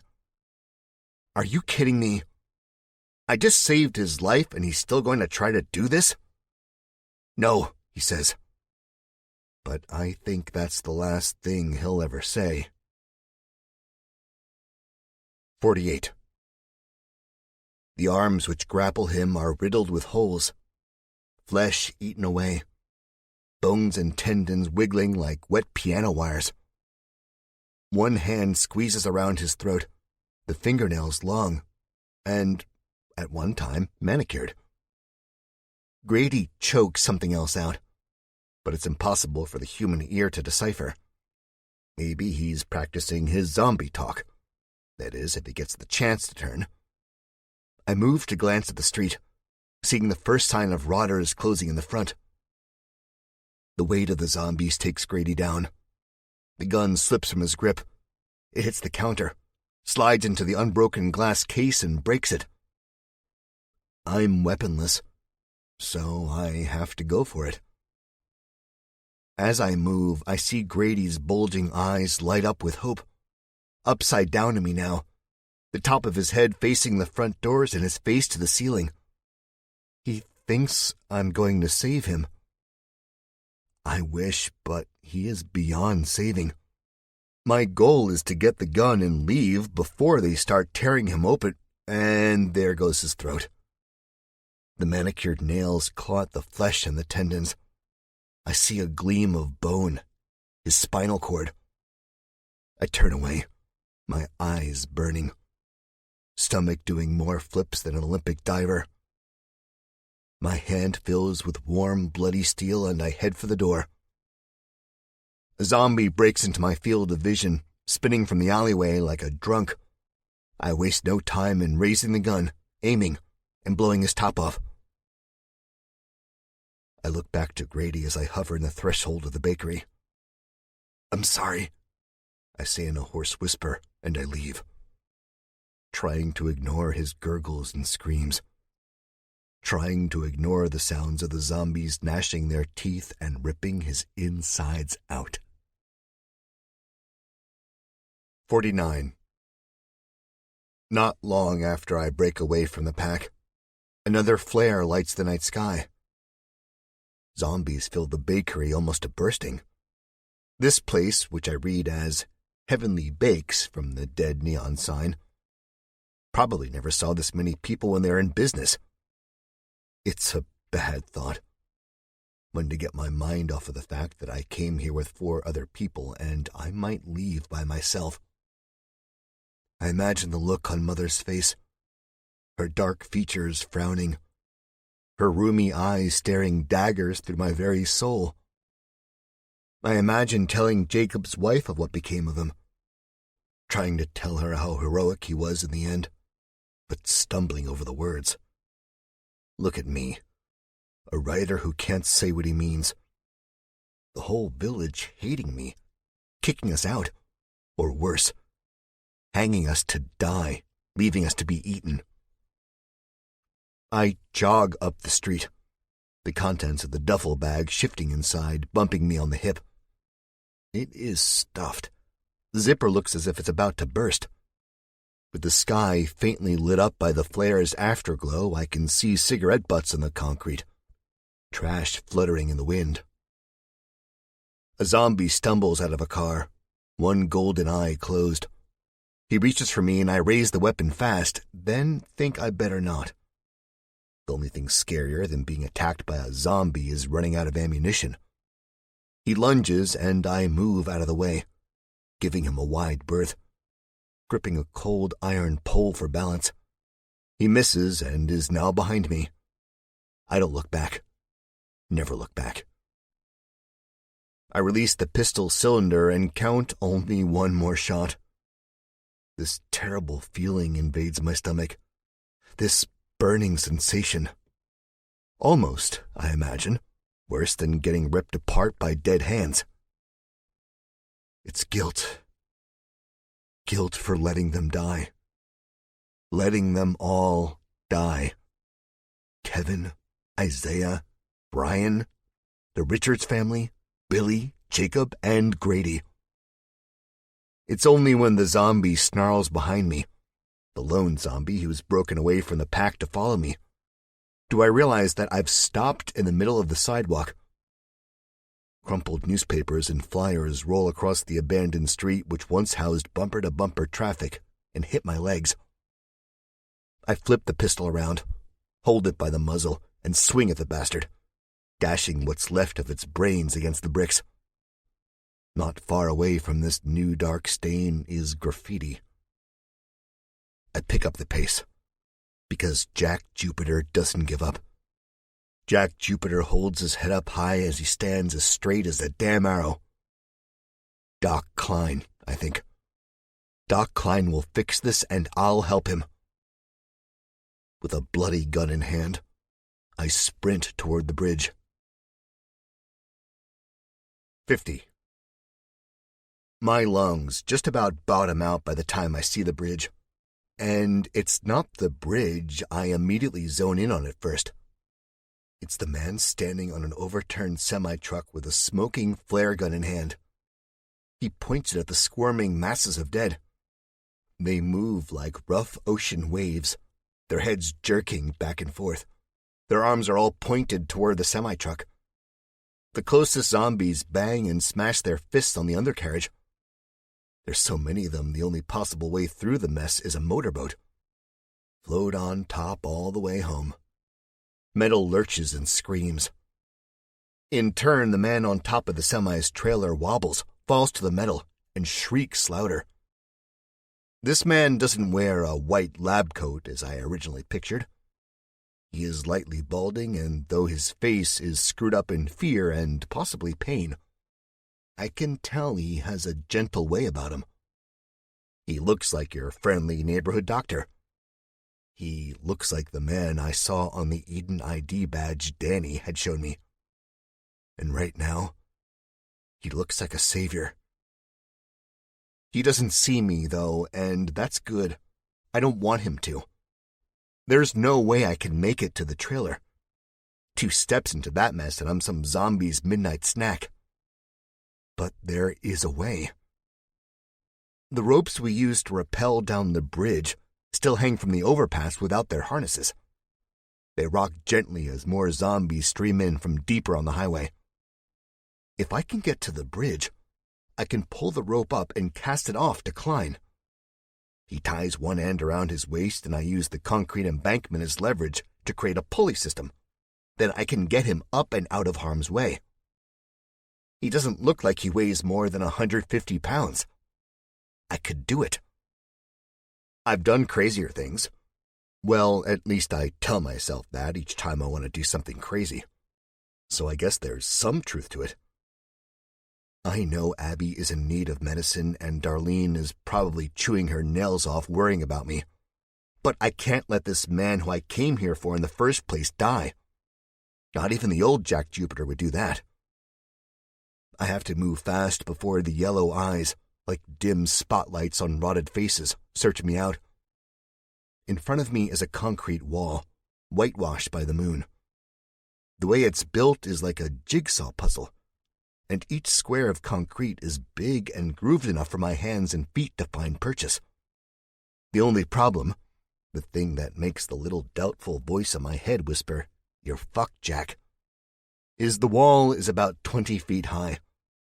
There's no harness around me, and I can't leave the heavy bag full of medicine down on the sloping highway exit. I turn to look back at the gentle rise. The dark shadows of more zombies fill my vision. Now I'm in the middle of a zombie sandwich. Fuck. For some reason, I think back to a day on the lake with Norm when I was about 13 and he was closing in on 18. It was the summer before he left us. I was deathly afraid of the water. I couldn't swim. No one taught me. My mother was always working. Dad left. The few friends I had would rather stay inside and play Nintendo or D&D on a pleasant Ohio summer day, which were few and far between. Norm laughed at me when I told him I couldn't swim. We were standing on the edge of the dock. I was fully clothed, tank top, tennis shoes, cargo shorts, and the bastard threw me in. "Sink or swim, Jackie," he shouted. And if I wanted to live to see 14, I had no choice. Sink or swim. I swam. The zombie's eyes bob in the darkness, dancing yellow orbs. Afterward, Norm clapped me on the back and said, "Good job, man. Maybe you're not as lame as I thought. If you spent half as much time having fun as you did sitting around and reading and writing, you might be cool like me, man." Sure, it was a veiled insult, but it meant a lot at the time, and I never forgot it. Sink or swim. That's what I have to do now. I sling the duffel bag across my chest, then dig in. Klein screams on top of the semi's trailer. The dead ramp up their guttural voices as they bang and slam mushy flesh against the metal. It rocks and creaks. The doc oddly looks like he's trying to keep his balance on a surfboard. I glance back to the right. The dead are coming. Thick now. They see me, their pace picking up. Fuck, fuck, fuck. The dirt beneath the concrete pieces of this wall press under my fingernails. My boots struggle for purchase, but I find it. I'm thinking, Spider-Man, Spider-Man, be fucking Spider-Man. The pistol with one shot left is in the holster. I feel it sliding. I'm halfway up the wall now. The blood pulses in my head. The dark ground looks so much farther down than 15 or 20 feet. I think if I fall, not only will I get torn apart by zombies, but I'll probably splatter the pavement. The zombies will have to slurp at my liquid guts. I know that won't happen. Not really. But my brain is teetering on the edge of sanity while the fate of my life all rests on my fingers and toes' shoulders, if that makes sense. "Hey! Hey!" Klein shouts. "Help me!" I'm trying, but I don't say that. I need all my oxygen going to my brain, not escaping my lungs. The zombies pass under me. Few stragglers brushed against the embankment, reaching their hands up. I'm too high, thank God. "Please, please," Klein is saying. The zombie growls rev louder. I keep going, moving slow and deliberate. One wrong move and I slip, my right foot going out from beneath me. All the pressure goes to my hands. I feel a nail rip off. Warm liquid slip down my knuckle. Not only am I smelling the earth and soil between the concrete slabs, but I'm smelling my own fear. I scream out, the toe of my boot searching for the groove it was just resting on. I can't look down, either. If I look down, I'll see the jagged, dripping teeth, the sloughed-off flesh, and the yellow eyes. If I see that, I'll panic. I'll slip. I'll die. Hey! Hey! Shut up, or I'll just leave you there, I shout at him. He does. The dead below grow louder. They might not think much, but they're thinking I'm going to drop. My boot finds the groove. So sorry, assholes. Sink or swim, baby. Darlene, Norm, Abby, Herb. I have to swim for them. Not for myself, not for Klein. Nobody but them. So I climb, ignoring the rip-roaring pain in my fingernails, the glass in my lungs, the dead below that might as well be death spikes. In one last great burst of energy, I grab a hold of the edge of the brick wall. Wet grass brushes my dirty skin. My other hand grabs the edge now. I'm breathing ragged. My head is pounding. I spare one last glance over my shoulder at the dead below. They have swallowed the surface. Falling down, I wouldn't hit the concrete at all. I'd land on a sea of mushy zombie skulls. I pull my body up and exhale. I take a moment to rest. A very short moment, because there are a few stragglers up here. One zombie sees me, or smells me, I'm not sure. She's quick for a dead person. I'm still on my back as she lunges. I kick up, grunting as she bears her dead weight on me. Her chest squelches like mud beneath the soles of my boots. With a scream, I flip her over my head. Black spittle rains down on my neck and the side of my face. She falls for less than a second, sinking like a stone. The splatter of her body hitting the other zombies below is worse than anything I can remember hearing. It brings me to a gag, and I don't dare look down at the aftermath. I pick myself up, wiping my face clear of the zombie venom.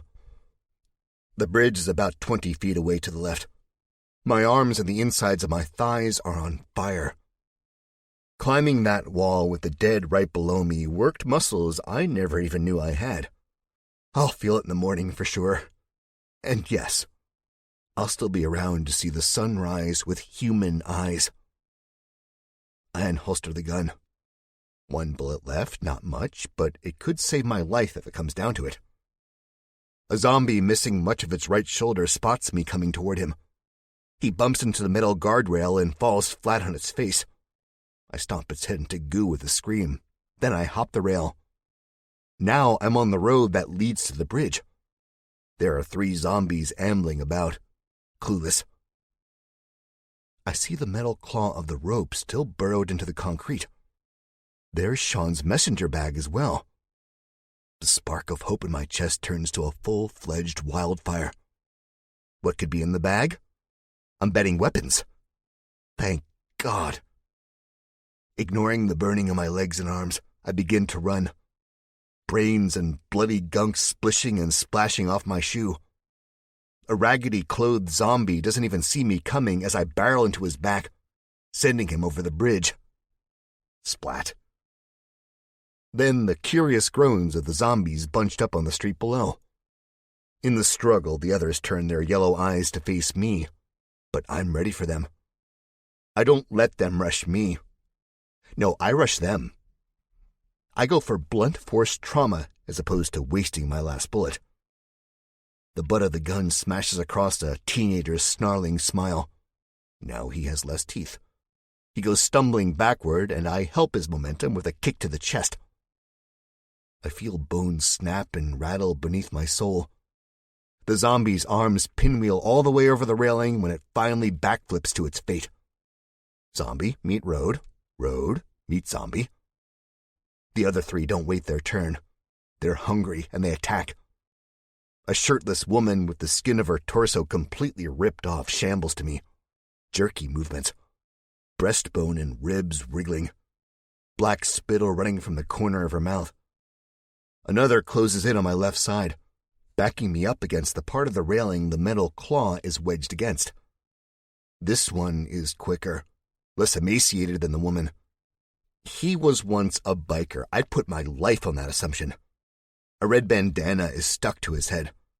The handlebar mustache he wears on his upper lip is slick with blood. I swing at him with the butt of the pistol. Crack! His skull opens and putrefied brains ooze out from beneath the bandana. Golden eyes flicker, sputter, then die, as the thing drops into a lifeless heap at my feet. I'm dazed as I watch this. So dazed, in fact, that I don't even see the zombie claw swiping at my face until the last possible second. I shift, slipping on my heels, which is already slick to begin with, and crash into the concrete barrier.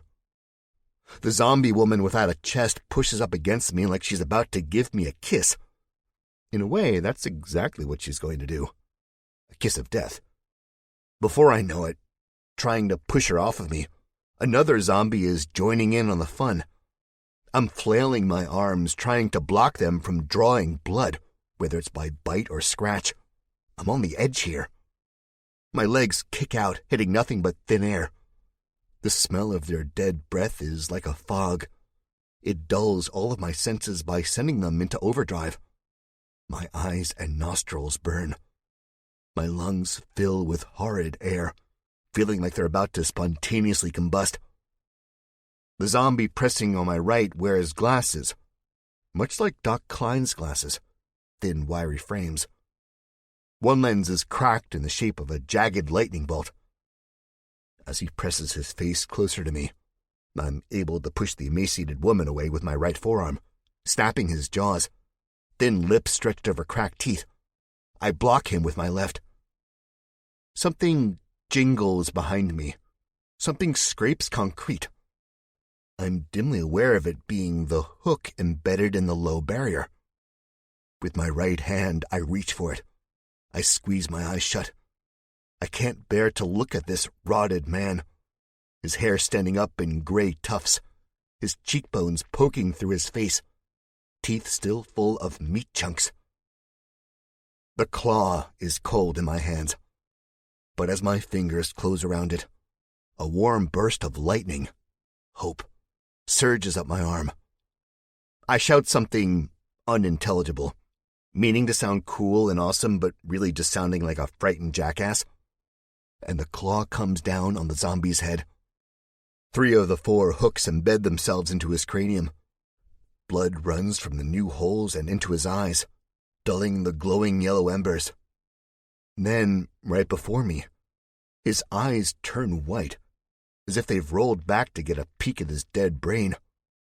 He falls slack at my feet. I yank the claw free. Now it's the woman's turn. My breathing is raspy. I taste the death and decay and the tangy, slightly rusty tinge of blood in the air. I'm scared out of my mind. I'm pissed and I'm tired, but I have to do this. If I'm going to save the doc, I have to. The woman is already on her way back, in the world-famous Frankenstein pose. I don't know what would happen if I let her press into me again, let her force all that dead weight into my sternum. I might pass out. So I don't let it get to that point. I can't. The dripping hook slicks the rope it's attached to with gore, and I grab the goriest part, unfazed. Cocking my elbow back, I snap the rope at the zombie woman's face with all the strength I have left in my body. And it turns out to be the right amount. Her head explodes. I'm not that strong. No, her head was just mushy to begin with. I exhale a great burst of breath and wipe my face clean of this woman's infected yellow brains. Behind me, the chorus of growls hits its highest note, except it's not music to my ears at all. I turn around to see Doc Klein hunched on his knees. I snap my head back to where I came from. There's more zombies. Always more. They move in a pack. I have to work fast. "Klein!" I yell. He doesn't answer me.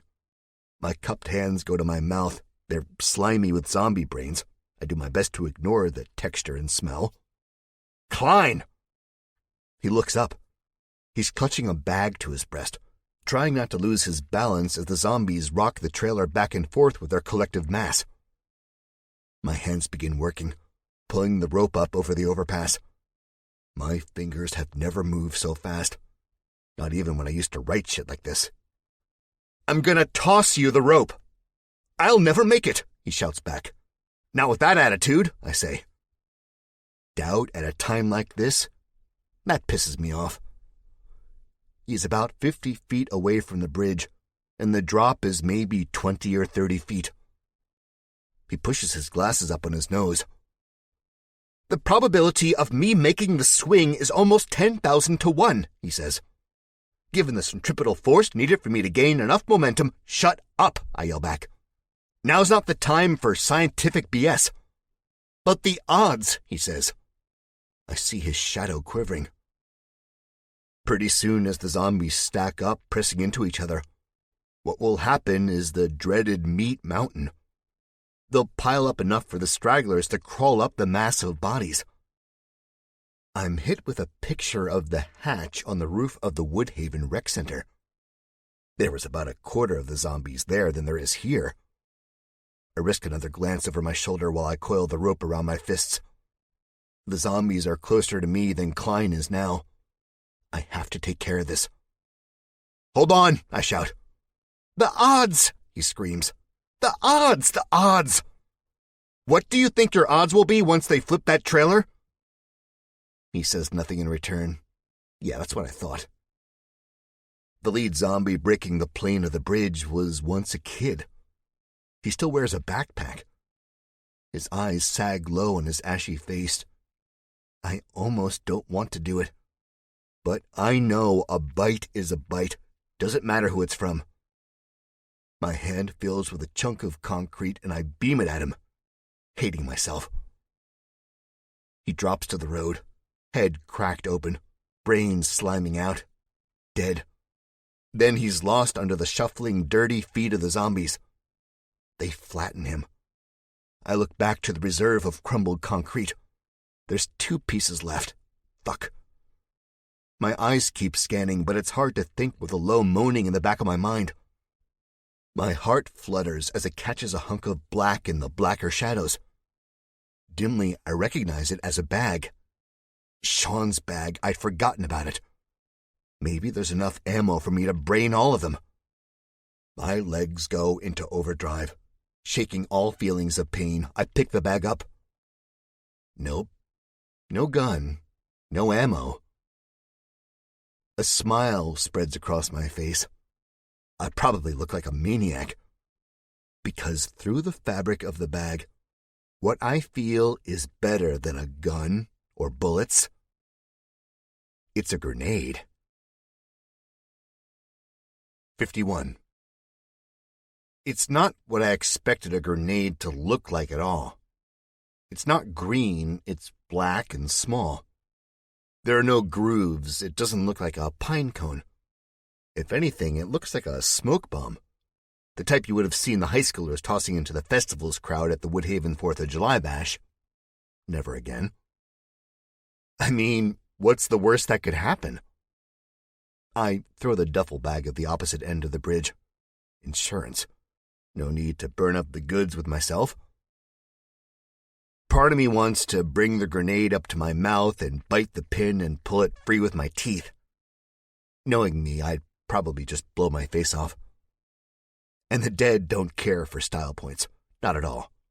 Who cares if I look cool? So I take the grenade and hold it out to the side as far away from me as possible and pull the pin out. I squeeze the lever with every ounce of breath in my body. Don't blow up. Don't blow up. For the love of God, don't blow up. Then my grandmother's voice is shrieking in my head, just as she shrieked at Norm and me 1/4 many years ago when we were playing with fireworks. "You're gonna blow your fingers off, maybe even your hand." Not mine, Grandma. I throw the grenade into the crowd of zombies, turn and run as far as I can down the overpass, slimy fingers plugging up my earholes. It takes 3 seconds before God's wrath in the form of a little metal egg singes the back of my neck and pushes me flying through the air, the rope still in hand. The explosion is so loud, I can barely think, but I'm thinking. Grandma, if my fingers get blown off and I can't flip you off in the afterlife, I'm gonna be pissed. 52. The explosion's echo pulses in my eardrums. The after-images of bright yellow and orange tattoo the back of my eyelids. I'm face down, eating concrete. I turn around at precisely the wrong time. A demented storm cloud has burst overhead. Luckily, my reflexes aren't lacking, and I put my hands up to shield my face from the red and black rain. The body parts, hands, legs, arms, chunks of torso, teeth and bones and debris rattle against the road. Zombie hail. Death hail. All of a sudden, my heart drops, my body with it. I'm sliding through red sludge. The bridge has collapsed, the road tilting. The concrete crumbles. I hear the chunks of rock cascading downward, then the slam of the bridge on the road, which is so hard it rattles my back molars. Sounds of zombies squashed beneath the bulk. I'm sliding. The rope is in my hand still. I see the end of the road and the beginning of the highway. The crushed cars, the husks of pulverized meat and bodies. The zombies who have survived the worst of it, who have been pinned to the ground at the waist, still reach up with greedy hands. Anything for a meal, I guess. They're like people worshipping to the heavens, and I'm the gift God has bestowed upon them. I'm the Last Supper. I close my eyes, trying to figure what would be worse. Getting ripped apart by dead teeth or landing in the heap of mutilated corpses. Please, God, make this as painless as possible. Please help Darlene get through me never coming back. Please let Abby live out the rest of her life in peace. Let Norm find love. Let Herb thrive. Please. Then, there's a metallic clink. It's quiet, so quiet. And my hand, the one with the rope once coiled around my gloved fist and now unraveled, burns with pain. Knuckles rub together. Skin strips off. The zombies groan in anticipation. Now those groans are tapering away. I look up the length of the ruined bridge, seeing the wire frame beneath the surface sticking up, rusty orange and red. And I see the gleam of bright silver snagged on this wiring. It's the rope's claw, and I've never been so happy in my life. I almost yell out, "Thank you, Grady!" But ultimately don't because I'm too busy screaming. Careful now. My other hand strikes the rope and clasps around it. Probably not careful enough. I feel the collective breath below me. Dead lungs pumping in and out unnecessary air. I smell its putrid stench. A car is buried in rubble. Zombies look like smeared bugs on a windshield. I turn my back on it all. The hell below, the chaos. And I make like the old Batman television show and I climb up the rope. Except this is no stage trickery. This is real. My hands are slick with my own blood and sweat. I'm shaking. I almost slip in the guts slimed up the rippled concrete. Body parts roll down by me, and I don't know if they'll ever stop. Out of my peripheral vision, I see Doc Klein still on the semi-truck's trailer. He's curled into a ball, his hands covering the back of his neck. The zombies around him have thinned.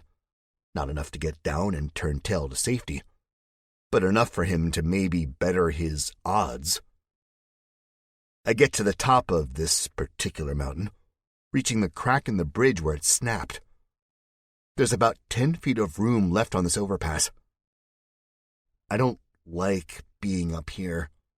I don't know the extent of the structural damage the bridge sustained, but I'm betting an exploding grenade never helps it. Not one bit. Now I'm diagonal to Doc Klein. The distance from him to me is farther, but the rope will reach. If it doesn't, then I'll get down there and clear a path for him. I might not survive, and I might be totally stupid, but that's what I'll do. Mainly, I think this because I know the rope will reach. This damn rope. If I never marry Darlene, I'm going to marry this fucking thing. It saved my life more than once. Klein! He looks up with wide, wide eyes. A few zombies turn to the sound of my voice. Fuck them. Klein looks like he's seen a ghost. But the odds, he says. Screw your odds. I'm throwing you the rope and you're getting out of there, I shout back. He stands up. I'm expecting him to give me more crap about his odds, and if he does, I'm going to tie the rope into a noose so I can hang him. But he doesn't. Instead, he tightens the strap around the messenger bag and edges the trailer. I can tell he's trying not to look at the monsters below him, the one whose fingers are shaped like dripping claws, who slap and scratch the metal just for a chance at chewing on his guts, their features lit up by the flaming bodies below. Throw it, he says. He does a good job masking the waver in his voice, but I hear it. I guess I'm attuned to it because I've been there so many times before. I know exactly how he's feeling. I'm the guy who was once trapped on a roof of my hometown gym, cornered by a psychopath and zombies. The guy who was thrown into an arena to duel a Brooklyn cowboy. The guy whose dick was almost the main course at a cannibal dinner party. I've seen it all. I've done it all. Gotten through it all. This? Well, this is going to be a piece of cake. I hope. 53. I throw the rope. It seems to float through the air for an eternity, going and going, untouched by friction like a meteor hurtling through outer space. I don't think it'll ever get there. Then it does. The heaviness of the rope clangs against the metal trailer. I take the hook and wrap it around what's left of the bridge's railing. The pulley idea and creating enough leverage to easily pull Klein up to me went out the window with the explosion of the grenade. Now I'll have to use my brute strength. Yeah. Klein grabs the rope and starts tying it around his waist. When I say go, you jump as high as you can, and you Tarzan over to the bridge, I shout, tugging on the rope to make sure it's secure, heart beating frantically in my chest. Keep your legs up, don't let them grab you. I'm trying not to think of the weight of the situation. This is the man who can supposedly bring an end to the plague, who can put the dead below us where they belong. If I fuck up and he dies, no, I don't even want to think about it. In a sense, the weight of the continental United States, maybe even the world, is on my shoulders. Stop, Jack. The rope tightens as I give it a tug. We have to move fast. The grenade explosion will no doubt drive more traffic to us. Dead, or maybe even what's left of the cannibals. There's really no time for a full safety check. The only thing you have to go on is hope and a fraying rope. Okay, I say, gulping. Go! Klein's chest rises and falls as he takes a breath loud enough for me to hear over the ringing in my ears and the death rattles of the dead. Then he goes, screaming. Both of my hands are on the rope. The coating of blood and guts isn't doing much to dull the burns. I'm gritting my teeth, looking at Klein as he swings through the night air through slitted eyes. He kicks out. Didn't listen to me. His shoes clobber a couple zombies in the face, slowing his momentum. It causes more tension on the rope and more fire in my palms. I swear I can smell my flesh burning. I swear I can see little puffs of white skin smoke. I scream out too. Metal grinds into the concrete. The chorus of the zombie shouts, screeches, and rattles increase. It's enough to drive a man insane. But we hang on. Klein, literally. I feel the rope twang as his weight reaches the bridge. Climb, I shout. Climb! He can't reply. This is not a man you'd see climbing ropes. This is a man you'd see behind a computer, skinny, weak. But my God, he tries. If I can just meet him halfway. I pull and pull.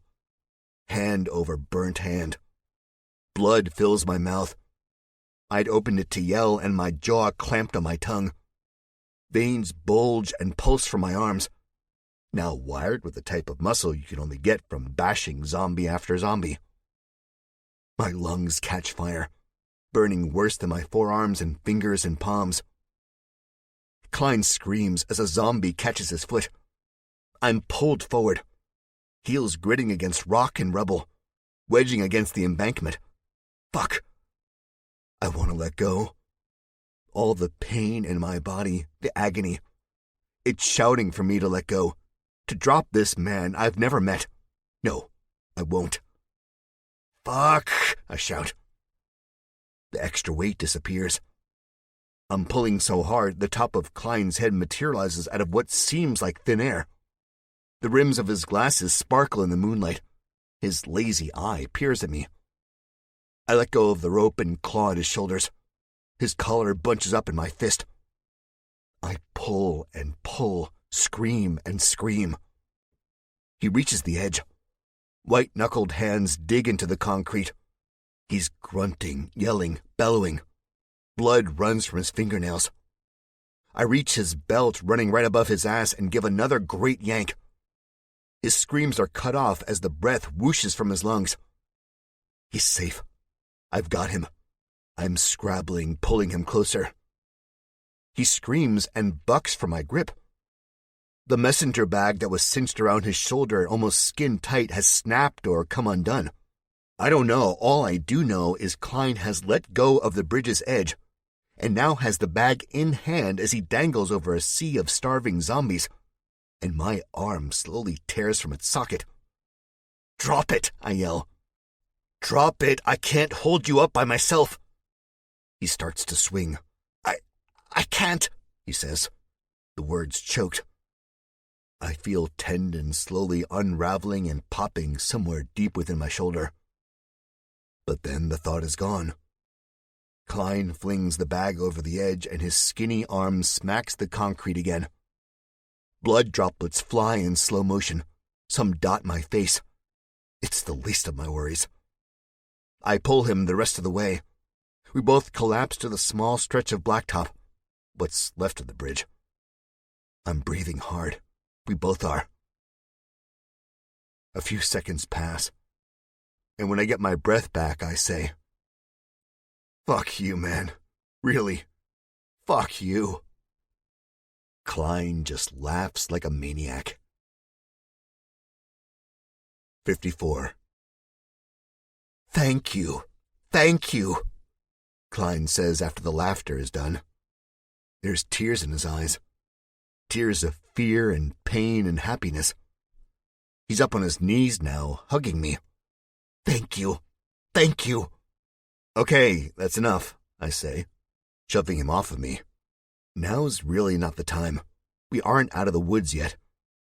You almost got us killed over, what, a fucking bag? My voice sounds harsh. Klein recoils. This isn't just a bag, he shouts, clutching it to his chest like it's his favorite stuffed animal. With his other hand, he pushes his glasses up the bridge of his nose. Whatever, man, I say. I look over the edge of the overpass. Most of the zombies, in their collective disgustingness, have migrated to the ruined end of the bridge. They can still get up here if enough of them pile up. We don't want to linger. I've gone through so much bullshit in the last few hours that the sight of the looming skyscrapers, the dark tower of the Washington Monument, all of it, makes me sick, physically ill in the pit of my stomach. I start walking toward where I flung the duffel bag, hoping the contents are secure. All the medicine and whatever else Grady and Jacob scavenged from Mercy Globe Hospital. I unzip it. There are countless bottles of pills. There's vials of clear liquid, yellow liquid, blue liquid. There's antiseptics, syringes, masks, tapes. There's names I can't pronounce, mainly ending in Cillin. Pretty much anything they can get their hands on and it would fit into the bag they grabbed. It makes what we took from Eden look minuscule. I hope it's enough for the village, enough for Abby and anyone else who falls ill. Through all of this, I hear a faint jingling. My ears prickle at the sound. It's the set of keys for the Hummer. If the day was clear and bright, I think I might be able to spot the vehicle sitting at the end of a long line of stalled and forgotten cars. Klein drones on about his precious bag. I'm ignoring him, imagining a warm bed, but at the same time dreading the news I'll have to bring back to the villagers. Then something Klein says snaps me out of it. He says, "This bag is how I'm going to put an end to all of those things." 55. I try to ask him about what's in the bag, but he's not having it. His mouth moves a mile a minute, blabbering about this and that, how the cannibals almost caught him, and on and on. We get to the Hummer faster than we have any right to, only seeing 2 zombies on the way. Luckily, I only had to dispatch one, and it was barely recognizable. Half of its body was trapped beneath the tires of the minivan. I was able to destroy the brain by way of metal claw. Yeah, I kept the rope. The Hummer remains untouched. It's a gleaming black hunk of metal almost indiscernible from the rest of the cars in the pale moonlight. Except this one revs to life and paints the road with its high beams as I turn the ignition. Klein goes on about the communicability of the disease, the mass numbers of extinction, and so on. Things I learned from the media right after we left Woodhaven, before the shit really hit the fan. I do my best to block it out, but I can't. So I say, "Doc, you ever have a wife or a girlfriend?" His face goes rigid, and he turns away to look at the Potomac River rolling by us. We weave in and out of stopped traffic. Yes, he says. Then it hits me. I'm such an asshole. Not everyone was lucky like us. Not everyone survived the disease. "I'm sorry," I say. "She divorced me in 93. I've no time for other women," he says, his voice fogged by the remembrance of lost times. I chuckle, shaking my head. I really need some sleep. "In that case," I say, "she ever tell you that you talk too damn much?" He shuts up. The rest of the journey is smooth. We pass a few zombies, stragglers from a late-night roaming pack. Luckily, in the utter darkness of the world, I see the faint glint of their yellow eyes long before my high beams catch the raggedy, blood-stained clothes. I swerve easily enough on the now open road, leaving the zombies to hunt for food they might never find, leaving them to rot. 56. I pulled off the road to sleep for a few hours. I wouldn't have made the rest of the drive otherwise. Klein didn't protest, and he is still fast asleep. The morning sun peeks through a haze of purple-black clouds. It's the second most beautiful thing in this horrible world. The first being my Darlene. Klein and I are both covered in dried blood. We smell like zombies, the stench of death clinging to us like cheap cologne. The duffel is safe in the back seat, where people I could have once called friends sat with me a little less than a day ago, when we were heading to the nightmare that was Washington, D.C. It's amazing how fast things change. That's why I saved the man in the passenger seat, clutching his bag tight, holding onto it for dear life. I will never understand this world where bags are more important than living. Messenger bags full of secrets. Duffel bags full of medicine. I wish I could. And I wish I could sleep. I slow the Hummer down to a smooth 45 miles per hour, hoping I don't doze again, but feeling pretty good. We are safer in the light, and I am more awake in it. I look over to Klein again. You lucky son of a bitch, I say under my breath. You owe me one. You owe me one big time. The messenger bag is slightly open. I see white papers, the printed word. I can't help but be drawn to it. The mystery, the intrigue. I think about peeking into the bag, then think better of it. No, I'll find out in due time. But no matter how much I tell myself I didn't see the words written at the top of the page, that I didn't pry into someone else's business, I did. They said, Mojave Desert, and below that, confidential. We are cresting a hill. My mind is on Darlene. I'm beaming. Seeing her cancels out all of the bad. We are almost at the top. I'll be able to look down into the valley. I might even be able to see the small home Darlene and I shared 2 nights ago, like a couple of people in love. Thoughts of them again. My group, my family. A healthy Abby. Herb's good smiles. Norm's crude jokes. Darlene's kisses. Then I see it. The faint smoke. The flickering flames. The bandstand is gone. Jacob's cabin, along with most of the others, are gone. Consumed by flame.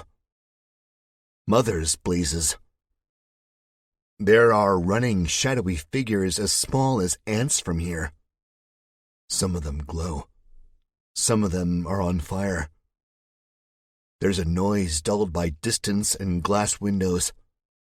Steady, muffled pops. Gunshots. Oh my God. My heart deflates. Physically hurts. A hand goes to my chest. It grabs my blood-mottled shirt. I gasp, almost forgetting it's my hand and not the hand of a ghost. Froggy's hole-riddled face and dying grin hover in front of me. Him saying he would haunt me. Him saying he'll get me. And my last thought before I stomp on the gas pedal is, please, God, don't take Darlene from me. Please let my family be alive. Let them hold on.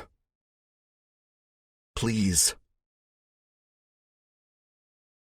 This concludes Dead Nation by Flint Maxwell. Narrated by Neil Helligers, proud member of SAG-AFTRA. Copyright 2017 by Flint Maxwell.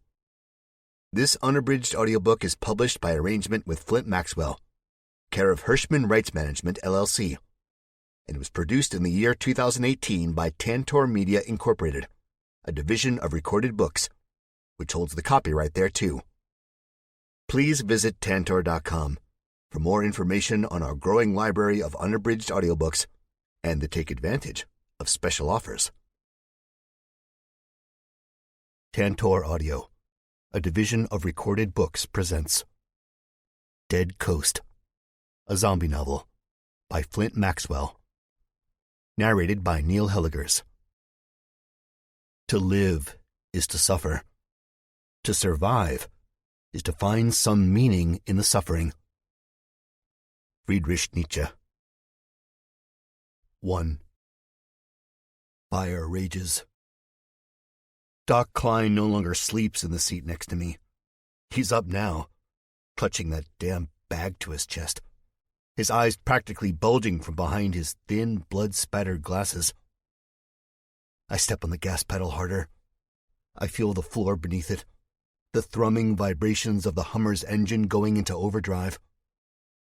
The road ahead of us is now lit up with golden sunshine. The grass has that fresh spring green color. Trees going by in a blur have sprouted new leaves, and with them, a new lease on life. But not for me. "Watch out!" Doc Klein yells. His finger points at what's beyond the dusty windshield. My heart no longer hammers in my chest. It's frozen. That weird feeling of zero gravity hits me, like I've reached the apex and soon I'll fall. I see Klein point at the curve in the road, and the metal barrier blocking the asphalt from the forest. I saw it a long time ago. If we go around the curve, it'll add an extra 10 minutes to our trip. I don't have 10 minutes to spare. Hell, I don't even have 10 seconds. My family is in danger. In the middle of a war zone. I have to get to them now. "You're going to kill us," he shouts. "Not likely," I answer. I look to my left and see the black smoke rising, the inky black smoke. And I know then that time is an illusion.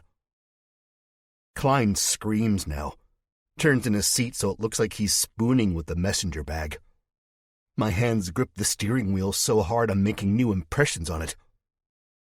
At the last possible second, I ease up on the gas. It makes no difference. The metal barrier is a blur as it goes up and over the windshield. I'm dimly aware that I'm screaming now, too. Glass tinkles.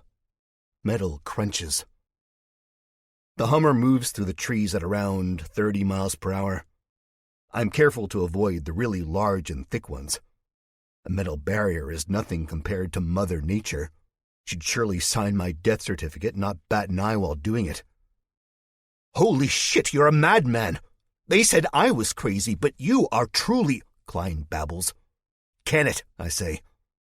I don't need to listen to any bullcrap. I need to focus.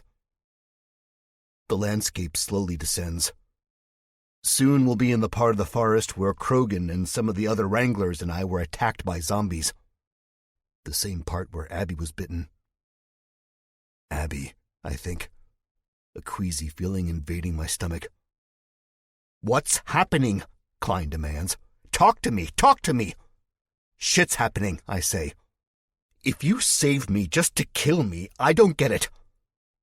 A cluster of trees rise from the hill, blocking my view of the village in front of us. There's no way I can go through them. "Damn it," I say, stopping the car and throwing it into reverse. I turn to look over my shoulder and Klein grabs me. "Talk to me," he says. "Please." "No time." "A man who rushes only rushes to his death," Klein says. Screw that. The Hummer's tires kick up rocks and sticks and dirt.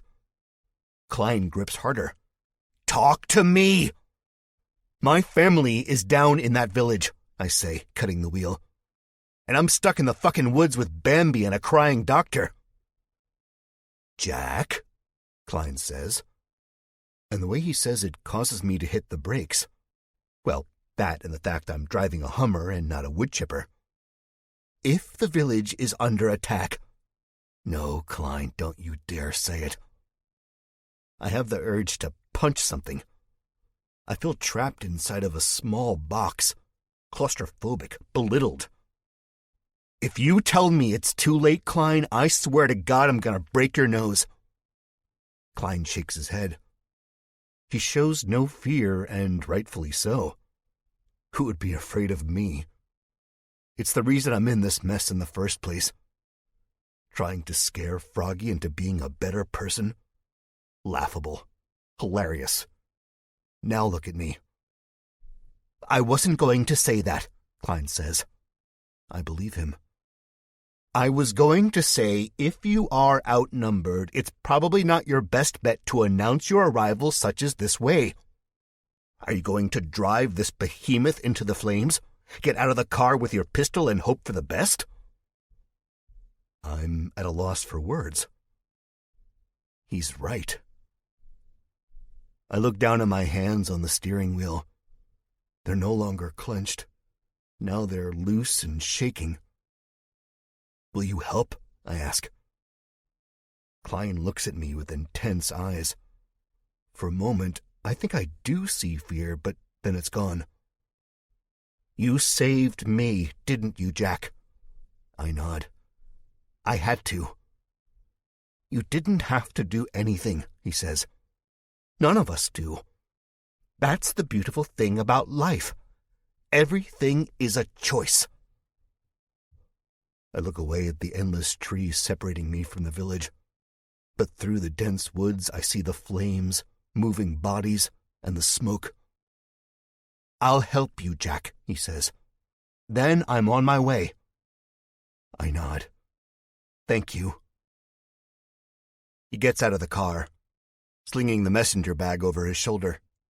I get out after him. I still have the pistol in my holster, the one that only has a bullet left and is covered in dried zombie brains. It's not much, practically nothing at all. But it's all I have. And I know I'll make use of it. I lead the way, running through the bramble and sticks. Klein and I head toward the battlefield. 2. The closer we get, the more I smell the flames, the blackened buildings, the charred meat, and the more the momentary hope in my chest gets smaller and smaller. I see the husks of old structures, places I was at no less than 24 hours ago. The fences are downed in at least 5 spots that I can see. There is a flipped SUV about 30 paces from the way I entered with Abby in my arms yesterday. Smoking bodies. People squirming and screaming. Gunfire. My pace picks up, and with it, the hole in my leg from the meat thermometer. Klein is behind me now. How far behind I don't know, and I'm not going to look back. I'm coming up on Mother's hut. It's just smoldering remains now. Seeing this almost stops me. All feeling goes out of my legs and feet. I don't feel the ground beneath my boots or the cold metal of the bloody gun in my hands. I can't linger, though. As much as I want to search through this place for her, I can't. I have to find my family first. She would understand. But where do I go? Where the fuck do I go? I can't hardly see anything. People are running through yards and walkways, some with guns, some screaming, and some burning. Who's on my side? Who isn't? There are bodies at my feet. Some are still smoking. All are bleeding. I can't look down at them because I'm too afraid of who it will be. God help me. I run through the bandstand. The wood and rubble clatter. I'm on a beaten path. Then it comes to me. I know where I'm going. I was always going this way. My brain just finally caught up to my feet. The med center. That's where they would go. That's where they'd go to get Abby. If they're not there, then the armory. I stop. There are 2 bodies strewn on the path. One of them moves. I slow down as my heart revs up. Not dead. But who is it? Who is... Help! A man says. It's not a voice I recognize. More screams from farther away. Intermittent bursts of gunfire. I risk a glance behind me, see Klein moving in the distance, just now hitting the ruined remains of the bandstand. He clutches that bag to his chest so he can't pump his arms. Help me! The voice again. The man is face down. The back of his head is slick with blood and mud. Blood mud. Marion, he says. Marion! I need to keep going, but I can't. This man has seen me, and I've seen him. He is hurt, and maybe I can help. The doctor reaches me, breathing hard and fast. His face is red. Sweat droplets stand out on his forehead and gaunt cheeks like pearls. "Jack," he says. "Jack, what did you get me into?" I barely hear him, but I understand. The chaos is just chaos from far away. When you get close, when you get into the heart of the heat and the smell of death and blood flood your nostrils, and that screaming pierces your eardrums, it's so different. It's not chaos then. No. It's hell. "Help him," I say. Klein gives me a sobering look. "Help him?" He shakes his head. "Jack, look at him." I don't want to. I don't want to because if I look back down at the man who is bleeding at my feet, he might change. He might become Norm or Herb or someone I recognize. I don't want that. I feel like vomiting. I feel like crying. God help me. The man tries to push himself up. He is kind of fat and his arms quiver as he does so. It is now that I see the blade handle sticking out from his solar plexus. A steady stream of goopy blood flows down it. His arms give out just as he says, or shrieks, "Marion!" I try to catch him, but he drops like a sack of bricks. As he hits the ground, he screams in pain. The blade handle buries itself farther into him. More blood. "Marion!" And he dies right there on the spot. I blink away tears. I don't know why. Yes, I do. This is my fault. This is all my fault. I look around at the death and destruction and the missing members of my family, and I can't help but think that this is all my fault. Because of Froggy. Because I let him go.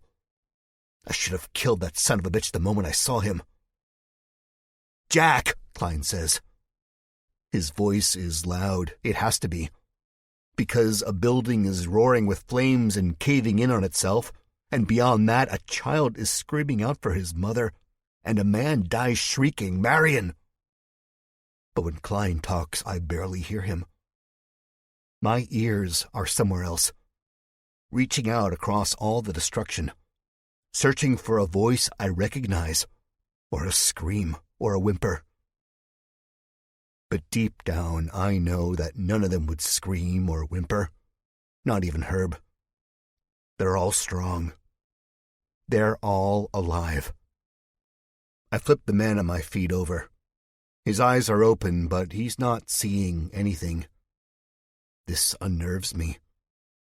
I don't stop or pull away. I can't. All I have is a gun with one bullet and a doctor who has the secrets of the universe in his messenger bag. I grab the knife handle. It is slick with the man's blood. I pull it free, feeling like King Arthur excavating Excalibur from the stone. It's only after the blade comes out that I realize I am screaming. The man's blood spurts from his wound, misting my face, making me look like a crazy bastard. I feel like a crazy bastard, too. And when I scream louder and hold the bloody blade over my head while I run toward the med center, I prove that I am. 3. The med center is on fire, and seeing this makes me pump my legs harder. "Stop!" Klein hisses behind me. "You can't just go at them with no plan." The sizzling of the flames, the snapping and cracking of wood and breaking glass are louder than his voice. But his has a way of carrying, or knifing right into my brain. "Don't you see?" he asks. I'm running toward the smoking med center. All I see is red, and it's not flames. "They're everywhere. Open your eyes, Jack. Open them," he says. He's right. I stop. Men dressed in the ragged garb buzz through the pathways like busy bees. They run into the chaos. These are the enemies. These are the ones I'm after. I slow down as I really see this, and Klein grabs me. He is not a strong man, neither am I. He pulls me behind the ruined husk of a house. Inside the destruction, I see a bed melted to the floor. Pictures curled and singed, barely discernible. It hurts. It hurts to see it, to smell it, to taste it. I can't look long. I move to go again, but Klein holds me back. He points to the med center. Outside in what would be the front yard, 3 large men in the rags of cannibals drag writhing bodies from the flames. They each have weapons, not knives, but guns. Big guns. The people they are dragging are putting up a good fight and losing. Through the smoke, I can't see who they are, just shadows. Then a 4th figure comes forward, and I see a large hump. It takes me a moment to realize that it's more than one person. They are dragging something as large as an elephant. My heart flutters. The dread consuming me seems to dissipate, if only for just a moment. But it comes back once I hear the big man crying out. It's Herb.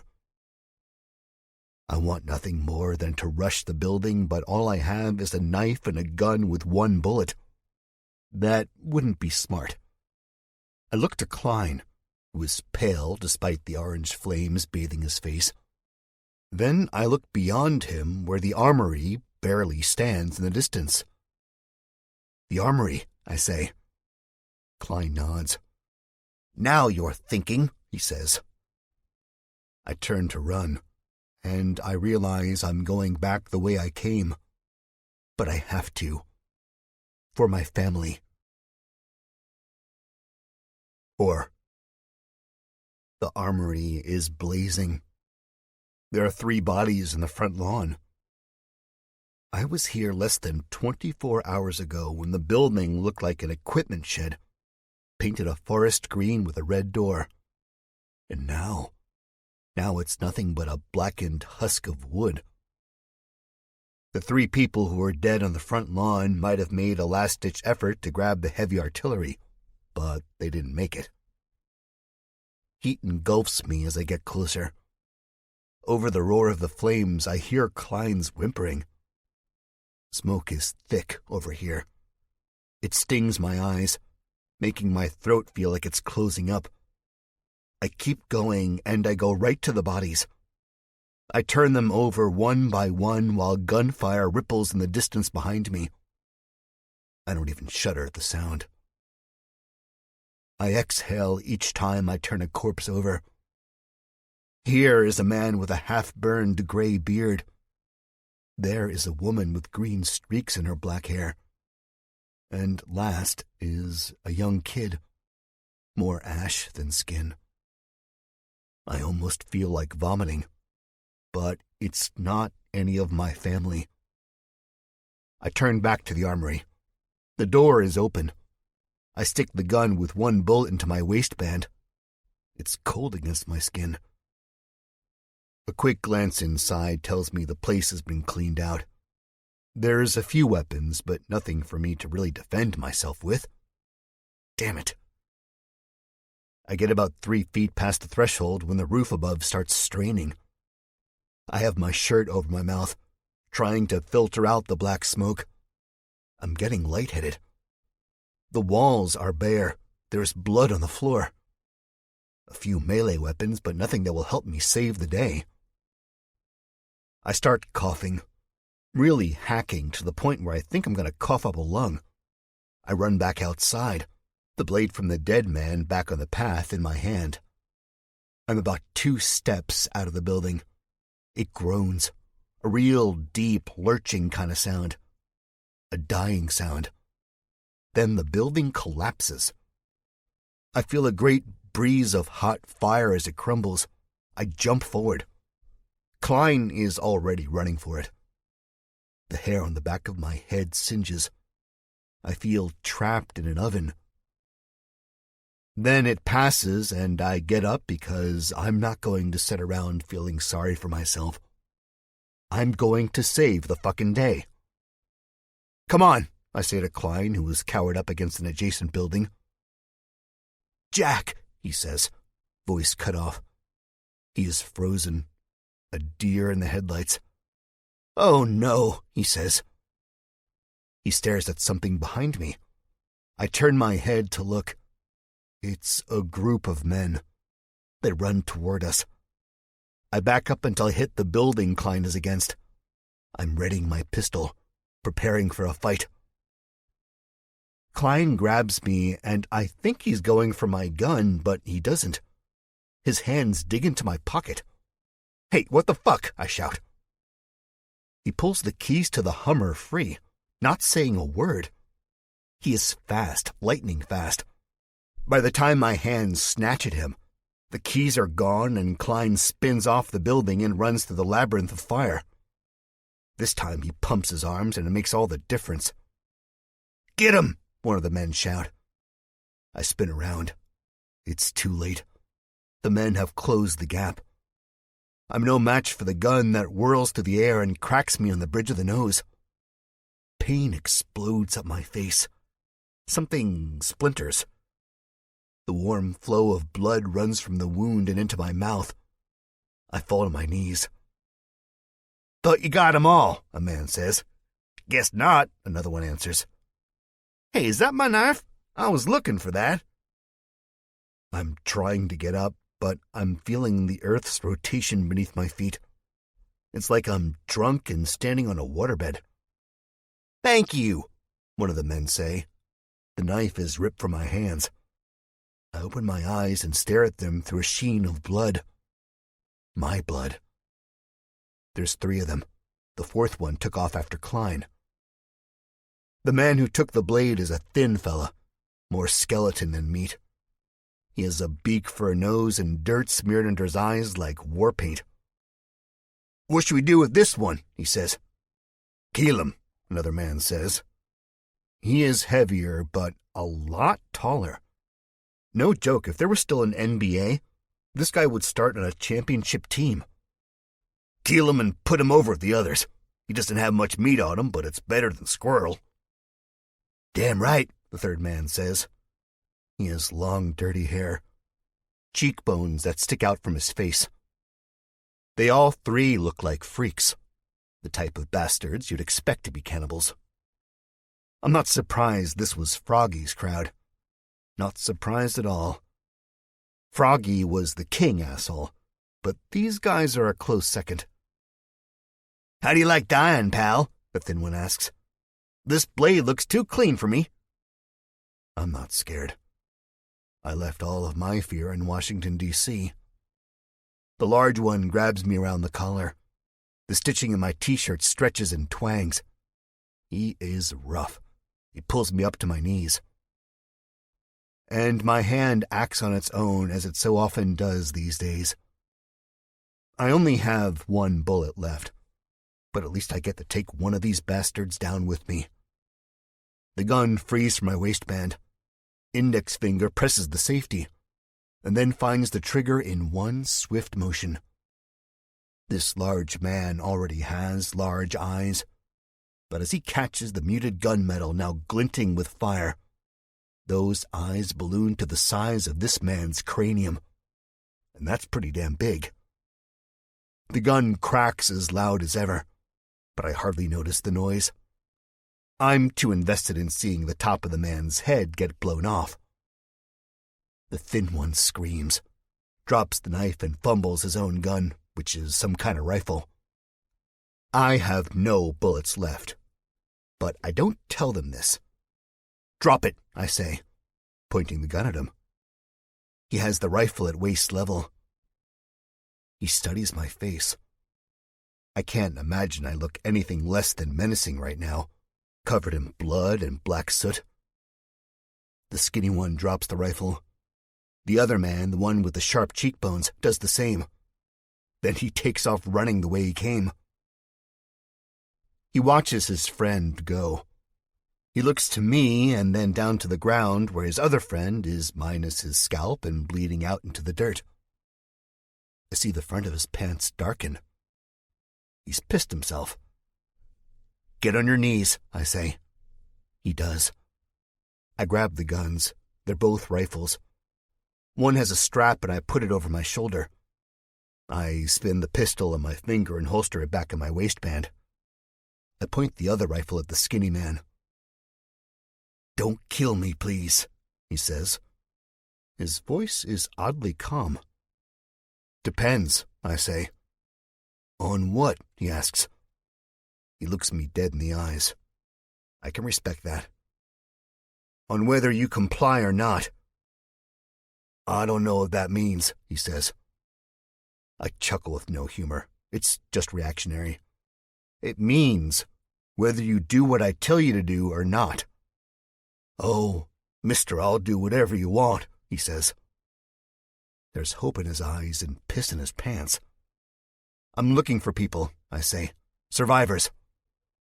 "Well, they ain't gonna be alive much longer." "So you know who I'm talking about?" I ask. He doesn't answer fast. I put the barrel of the rifle in his forehead, and then he answers a lot quicker. "I know because I know who you is," he says. "What?" I say, jamming the gun against his face. He flinches hard once and almost falls. "They're with B. She's been waiting for you." "B? Who?" I ask. "Beatrice. She ran the raid. She said she got word from the big guys in D.C. Yeah, I know," I say. "I killed the big guys." "Getting killed by you would be an honor," he says, smiling. "But I hate you. Know that?" "The feeling is mutual," I say. "I'm not going to kill you, though. Not yet." "Why not?" He sounds disappointed. "Because you're going to lead me to Beatrice," I say. "Anything," he answers. "But we won't have to go far." I hear their footsteps, and then this asshole's laughter. I spin around. I'm face to face with an army of cannibals. They have about 10 guns pointed at me, and in one dirty man's grasp is Darlene. My heart flips, sinks, dies. I lower my weapon. "Greetings," a woman says to me as she walks closer. I don't have time to answer. I'm hit from behind, hard, very hard. Darlene is the last thing I see before blackness takes me. 5. "Jack Jupiter," a voice says. A woman, the same woman. I open my eyes, see the med center. It's not burning any longer, and it's still standing. Black smoke drifts lazily from the structure, a blemish against the clear blue sky. I look to the people last. They surround me, all large and looming and shadowy in the hazy morning sunlight. They wear their raggedy clothes, hold their guns. Most of them grin. God help me. "Glad you're awake," the woman says. I'm on my knees. My hands are tied behind my back. There's dried blood in my eyes, dirt in my nostrils. The smell of fire is still in the air. So is the smell of death. "I'm Beatrice, I know," I say. And I really don't care who she is. I'm going to kill her regardless. She smiles. She is missing most of her teeth.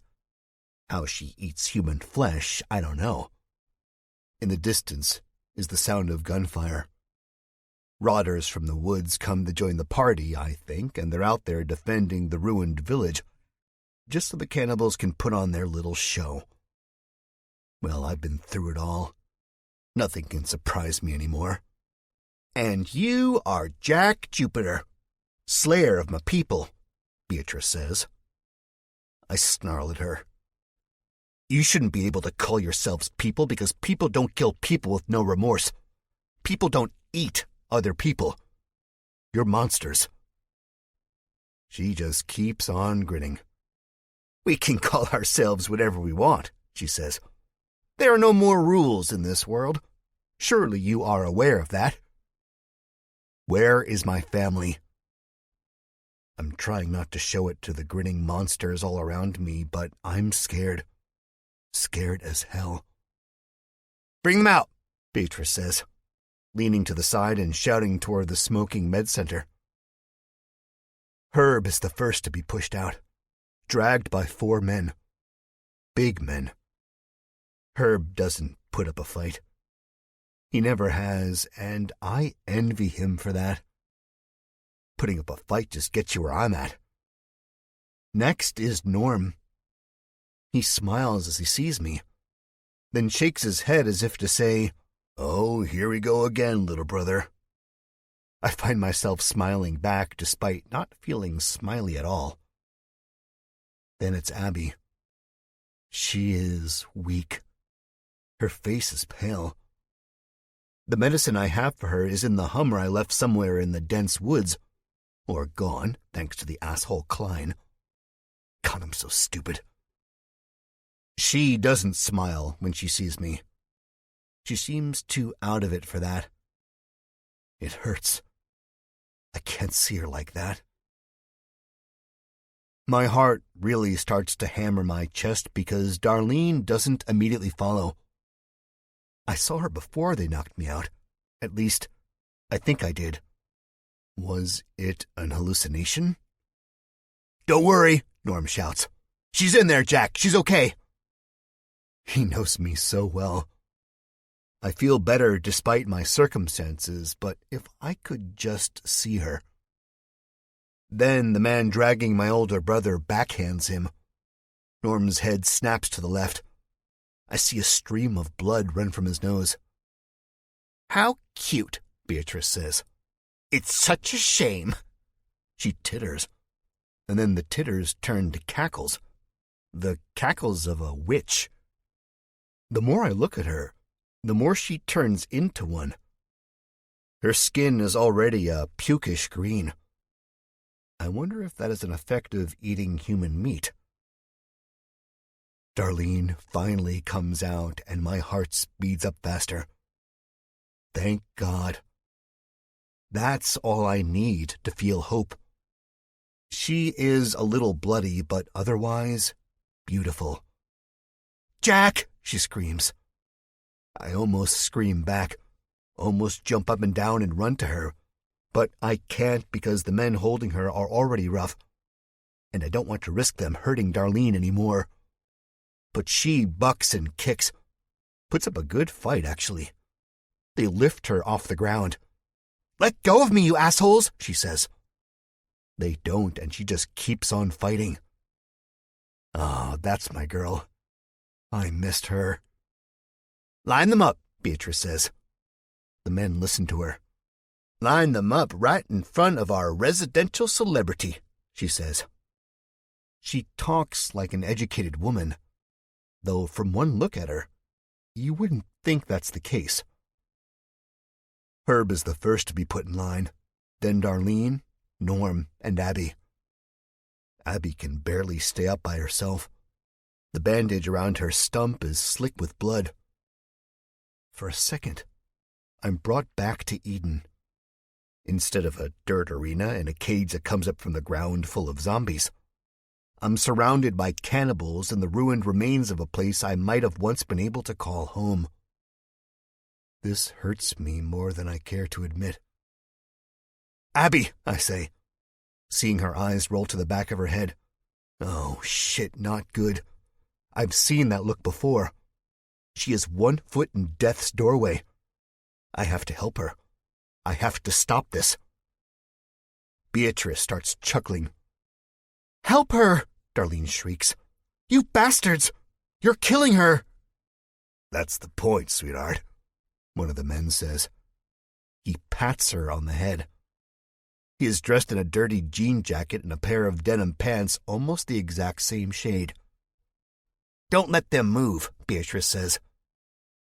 I don't think any one of them can move. They are too defeated. I feel their pain.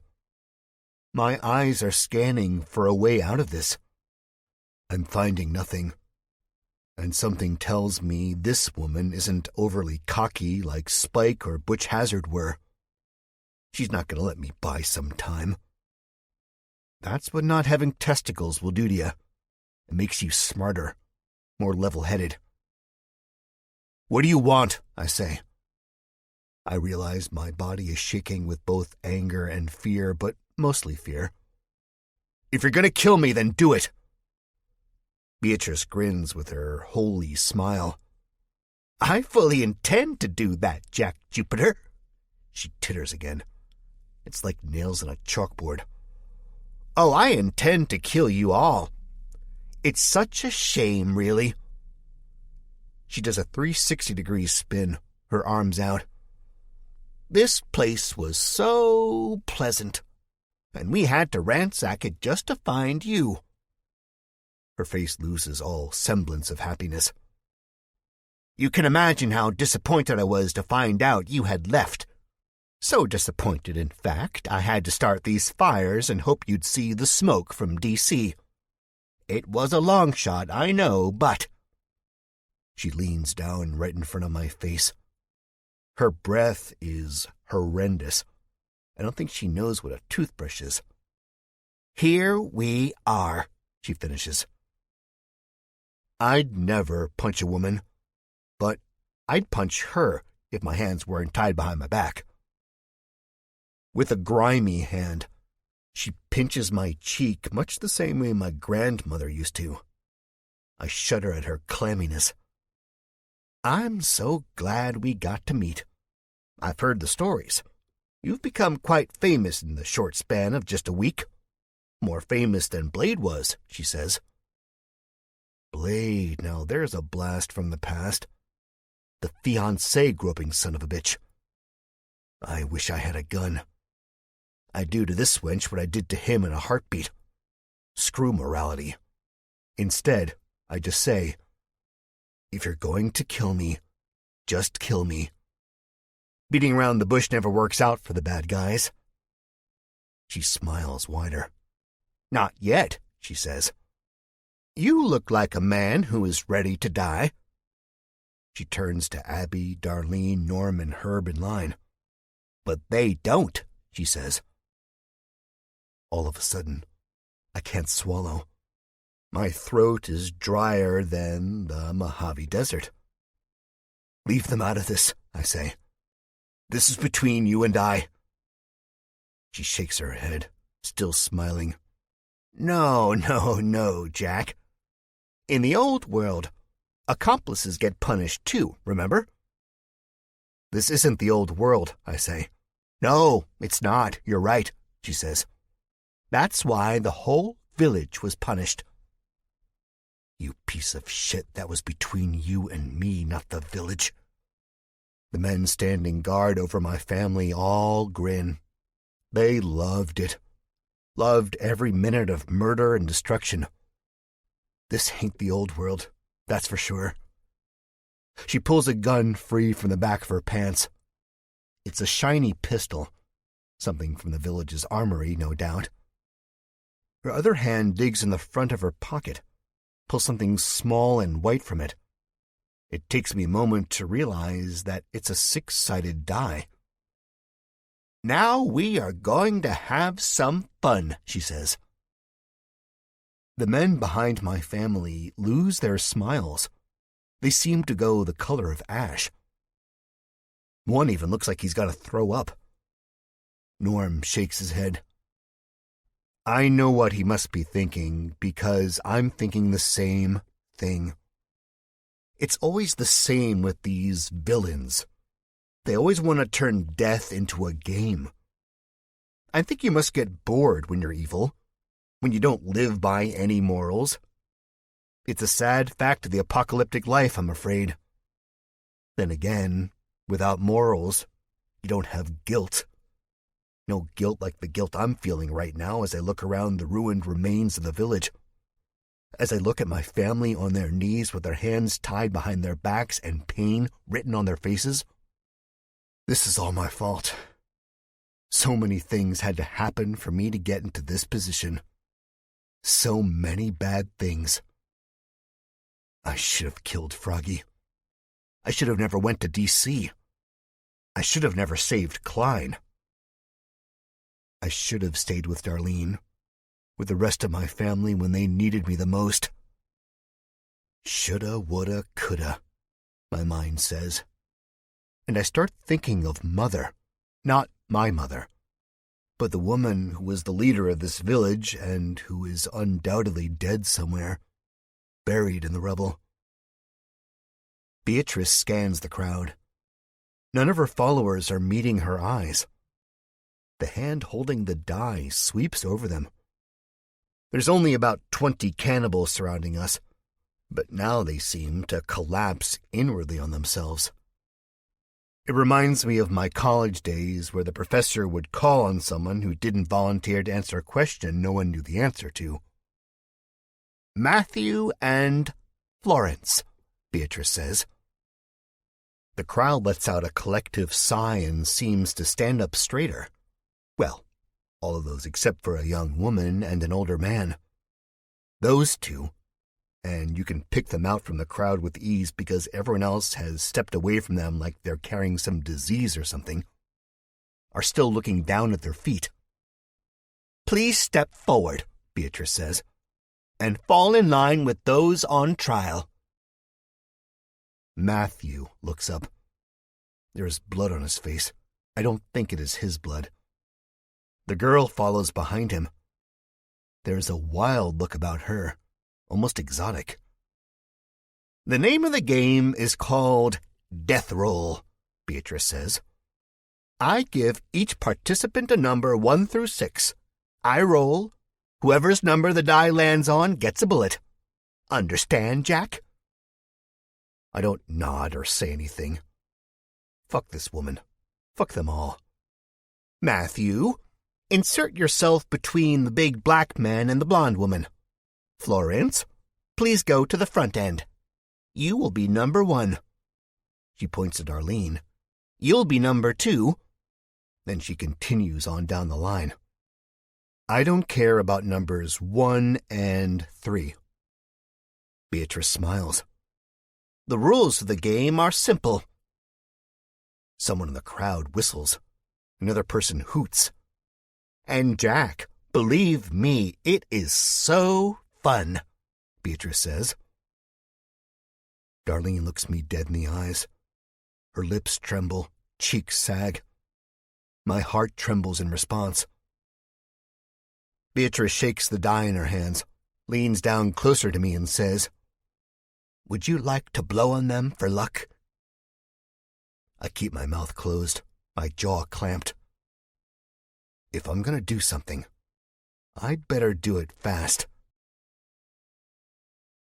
6. The die hangs in the air for what seems like much longer than the rope hung in the air back on the overpass in Washington, D.C.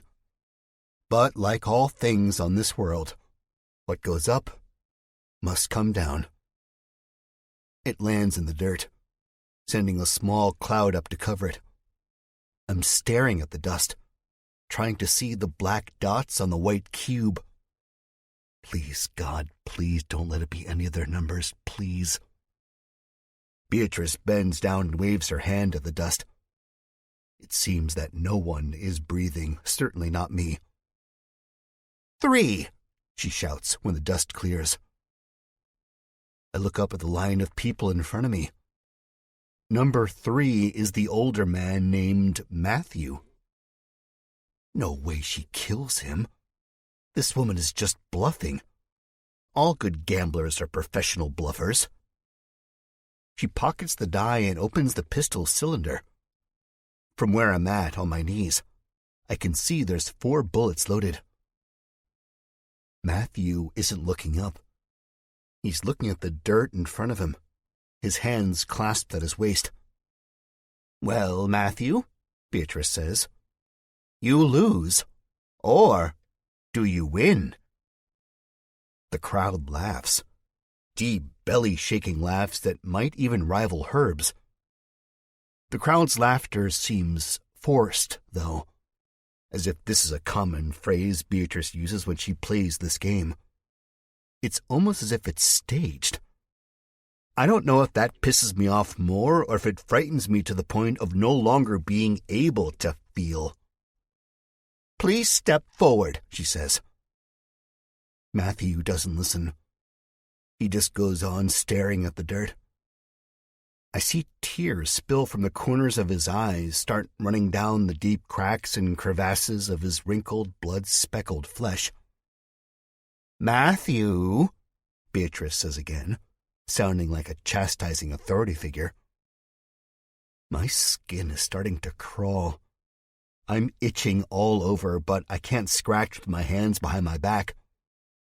The luck of the roll has brought us time, yet it's gotten me nowhere.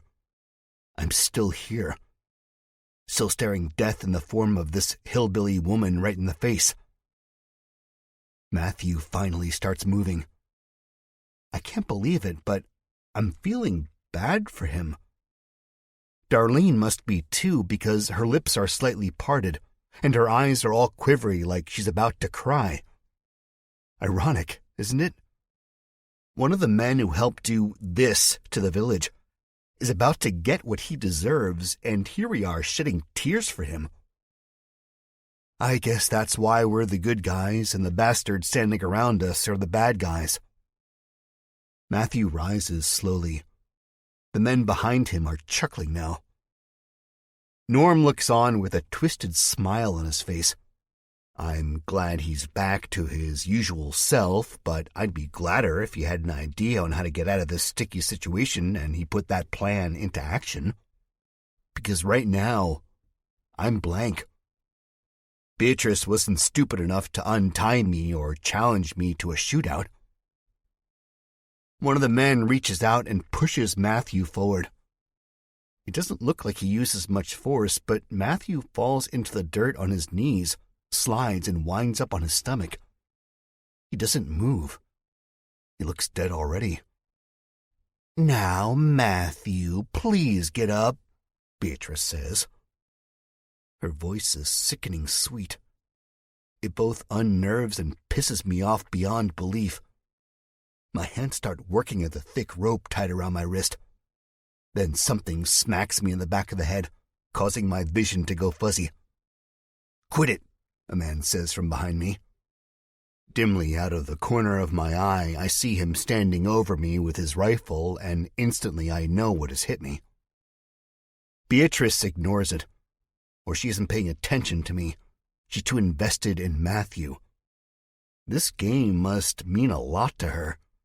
She's practically staring daggers at him. When he doesn't move, Beatrice loses that icy, calm demeanor and bends down, grabbing him by the hair. "Stand up," she shouts. Her voice is harsh. The sickening sweet charm has sloughed off like a zombie's flesh from its bone. My skin starts crawling again. She's strong, too. Matthew bounces from the ground as easily as if he was made out of straw and not meat. Now he's standing with his shoulders stooped, his eyes still downcast at the ground. Dirt streaks the gray hair on his face. She's not going to do it. There's no way. Matthew is one of her own, and it's not like they have big numbers. There might only be about 20 of them, not thousands. But she pulls the gun free and presses it up under Matthew's chin. He whimpers something I can't understand. It sounds like please, but who knows? Whatever else he is going to say after that is cut off by the sound of the gunshot. It's an explosion this close. My ears thrum, eyes shut. When I open them, Matthew is in the process of falling to the dirt. A hole is in his head, blood spouting from it.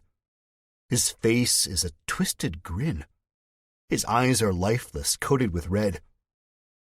Then he falls, and I'm faintly aware of Darlene and Herb shrieking, while the rest of the crowd laughs and cheers and claps. I've met the true monsters of this world. Not the zombies, but the cannibals. "Time for round 2, Beatrice says. 7. "You're sick! You're fucked up!" Darlene shouts. Beatrice ignores her, smiling. She rattles the die in her half-closed fist and throws it on the blood-soaked dirt. It splashes. I'm really shaking now. I smell Matthew's death, if you can do such a thing. The die bounces, spins through the air. Everyone is looking on. My group and I wait, holding our breath. It's so smeared with blood and dirt I can't see the number. Beatrice can't either. She walks over to it, bends down, and brushes it gently with the back of a finger. 6, she shouts. My stomach does this thing where it feels like it's simultaneously on fire and bottoming out. The woman who would be number 1 looks up and smiles. She survived. But one of my own hasn't. The pain going through my body is mental, I know, but it's debilitating. I can't move. I can't breathe. I'm stuck. Abby is too out of it to realize her number's been called. Her eyelids flutter, lips smack. "Step right up, cutie," Beatrice says. I might vomit. I swear to God I might puke. Abby doesn't step right up. She can't. "Leave her alone," Darlene shouts. "Leave her alone, she's sick." Now Beatrice notices Darlene. She snaps her head in her direction, snarling and holding the gun up right at her face. "Don't make me roll for a bonus round," she says. I'm struggling now, trying to break my own wrist so I can slide out of the ropes and having no luck. It's doing nothing but burning my skin. "Bring her to me," Beatrice says. She flips the cylinder of the gun out, a weird habit, then spins it. The man behind Abby lifts her up, and Abby doesn't struggle at all. In fact, she looks like a rag doll. I'm still trying to shimmy my way out, and it's still not working. "Wait," I say. I'll have to talk my way out of this. Beatrice turns to me. "Yes, Jack?" "I challenge you to a duel?" I say it more like a question. Not confident, not suave, not at all. Beatrice grins. "I'm afraid not, Jack. I don't let my hubris get the best of me. I'm no Spike, and I'm certainly no Blade." Damn her for being logical.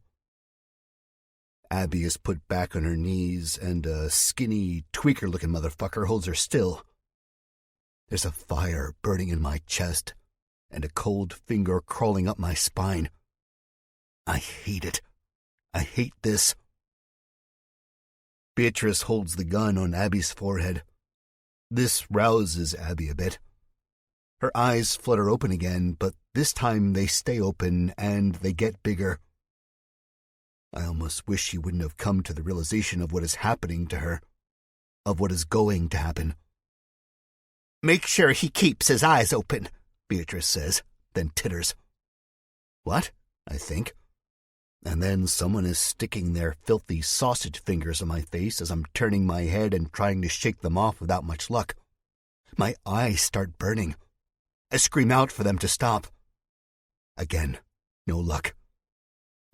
Please, Abby says.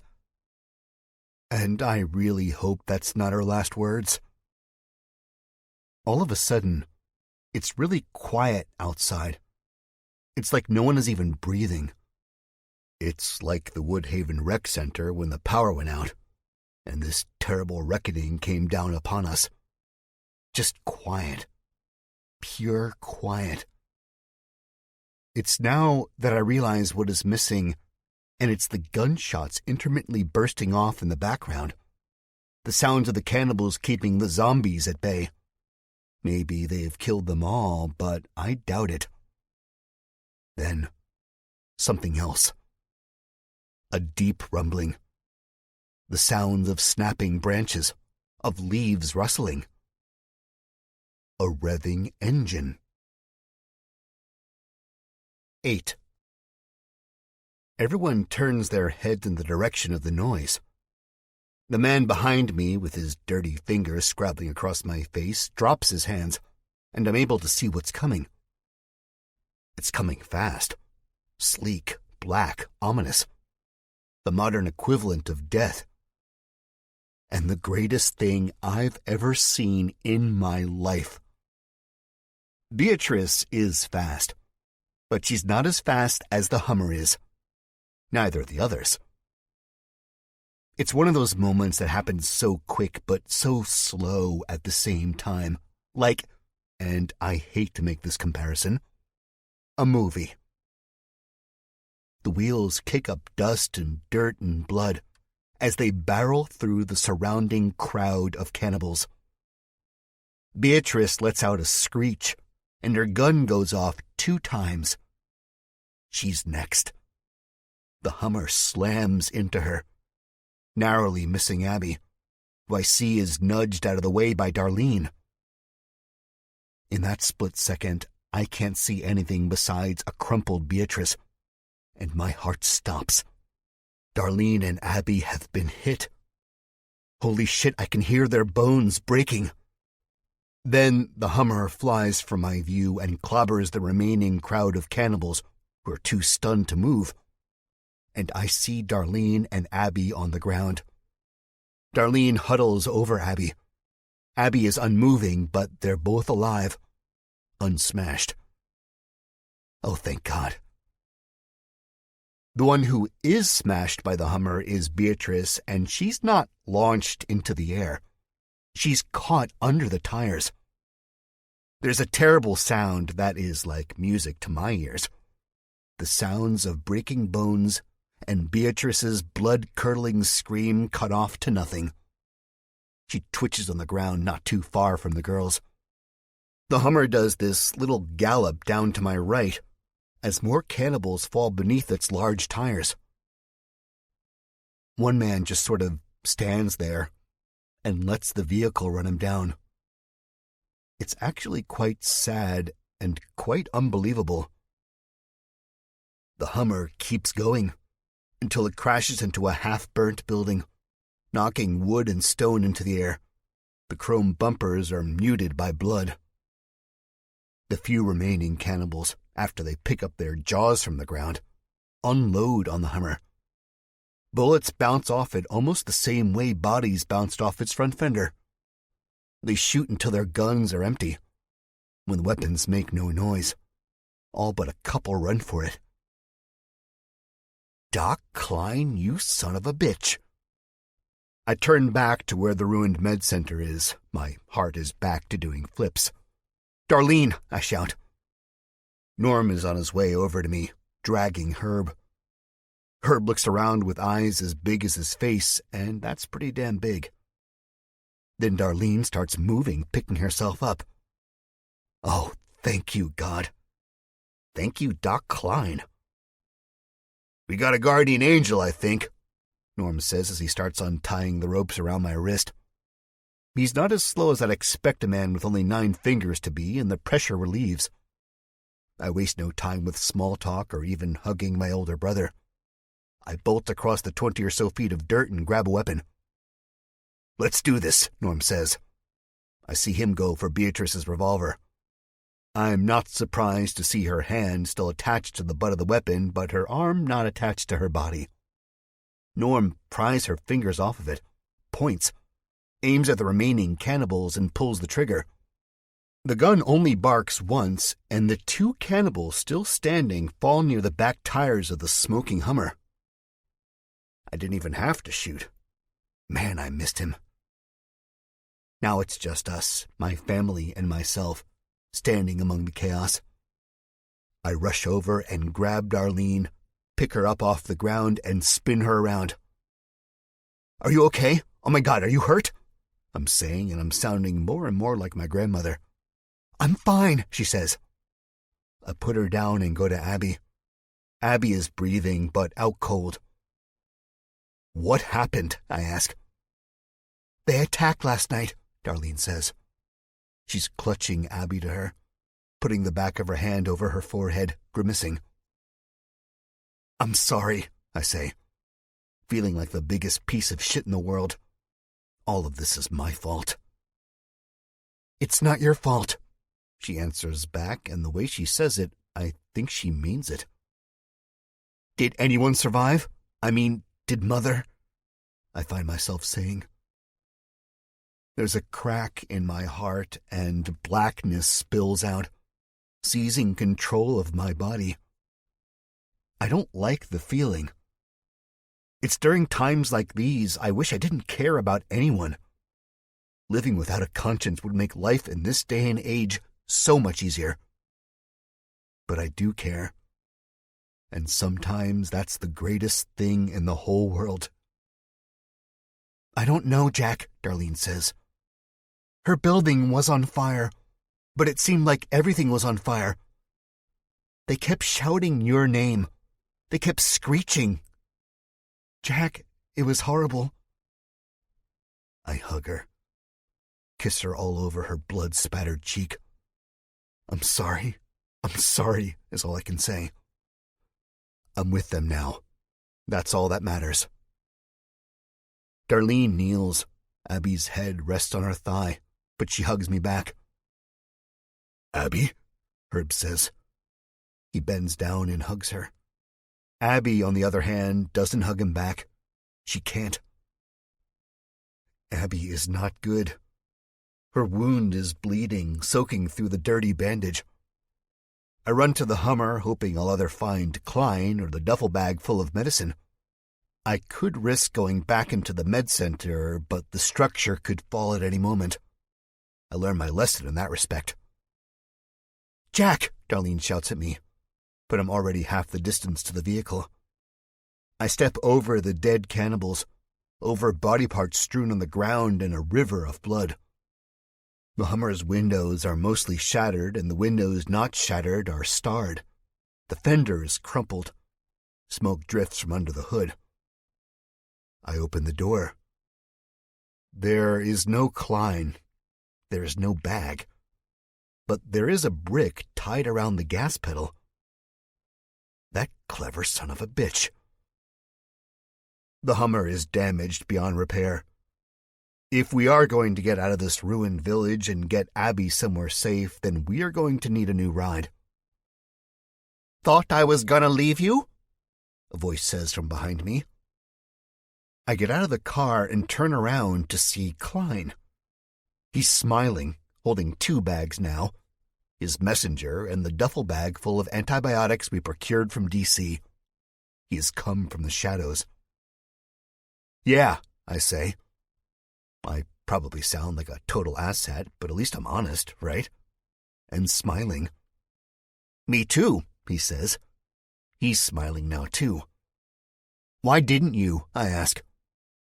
Well, I thought to myself, the odds, Bob, the odds. But then I remembered what you went through to save me last night. And I decided I don't want to be the man I used to be. I don't want to be a yellow-bellied coward, he says. I walk over to him and stick my hand out.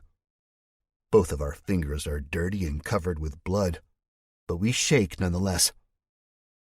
I can respect that, I say, and I can. In this world, you can't be a coward. Not if you want to survive. Thank you. No, thank you, he says. He hands me the duffel bag.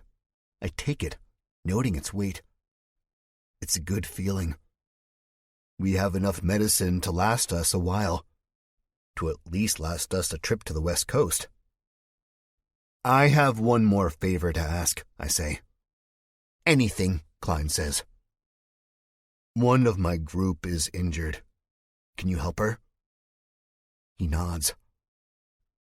I'd like to think, if it's all right with you, that is, that she's part of my group too, he says. I smile again. Of course. I clap him on the back and we start walking to the others. Yeah, he might be crazy, but if you're going to save the world, I think you have to be. 9. I've never seen Herb so happy. Hell, I've never seen Herb smile so wide either. He's found a long-lost friend, some semblance of his old life. Herb sprints the rest of the distance to Doc Klein, and I swear the earth shakes. He doesn't care about the dead bodies around him, the crushed and mangled corpse of Beatrice. For that, I'm glad. "Doc!" Herb shouts. His voice is high, almost alien. He sounds like a kid on Christmas morning. "Oh, boy," Klein says, but Herb's strangling bear hug cuts him off. Herb has him in both arms. Klein's face goes a deep shade of red, but he's laughing. I go to Darlene and Abby with a bag full of medicine. Norm is bent down next to Abby's face, stroking her hair. Darlene holds her in her lap. Abby is mumbling. "Here," I say, digging into the bag until I find hydrocodone. "For the pain. And it should knock her out. She needs sleep." Darlene has tears in her eyes. I feel like crying too. Abby's hurt. And Darlene and I both hate to see it because, as dangerous as it is to have one in the wastelands, we're family. "Glad to see you again, Doc," Norm says, looking up from Abby's ashen face. "I wouldn't be here if it wasn't for Jack," Klein says. Darlene smiles at me. The doc bends down in the dirt. "Let's see," he says. "She's lost a lot of blood." He starts taking the bandage off of Abby's stump. It's soaked, actually dripping. He throws it to the side. "She needs a transfusion," he says. "The med center," Darlene says. "Phyllis gave her one a couple days ago when this first happened." "It's not safe in there," I say. I look over at the building. Puffs of gray smoke corkscrew up and away from it. The smell of burnt wood and melted plaster is prominent now. "We don't need to be in there," Klein says, "though it would be ideal. However, I just need the supplies." Norm shoots up. "I'm on it," he says. "Do you know what you need?" Klein asks. "This ain't my first rodeo, pal," Norm says. Klein nods. If the doctor was competent, she would have labeled Abby's transfusion. "Look for a medical chart." "Got it," Norm says. He is already at the med center's burnt threshold. "Hurry," Klein says. "It won't be long until the dead are here." Hearing that is like a stab to my heart. The dead. It's always the dead. They're always around the corner. I look down to Abby. Her eyes flitter. She's mumbling more and more, delusional. We can't stay here very long, and right now, we don't have a ride. "I'm going to go to the garage," I say. Darlene looks at me with eyes that say, "Don't go." But I have to. "Will you be okay?" I ask her. Darlene is pale, but she nods. "I won't be long," I say. "We need to get out of here." Darlene nods again. "I love you." "I love you too," I answer, then turn to Herb. "Are you going to protect them, Herb?" He doesn't meet my eyes. I see his large Adam's apple bob up and down, hear the dry click in his throat. "Herb," I say again. "You're strong. You're brave. I won't be gone long, I promise." "It's not that, Jackie," Herb says. The happiness in his voice is gone. Now he speaks in monotone. I bend down so I'm right in front of his face. There's blood on his lip. I don't know if it's his blood. "What is it, Herb?" I ask. Just then, Norm walks out of the med center. He's holding a couple bags of blood, a clear IV tube, and a bundle of other medical supplies. I'm not sure what they are, but I think he is, so that comforts me. Abby will be all right, I think. It's a lot of stuff, Herb says. What stuff? I ask. I just don't want you to leave again, Jackie.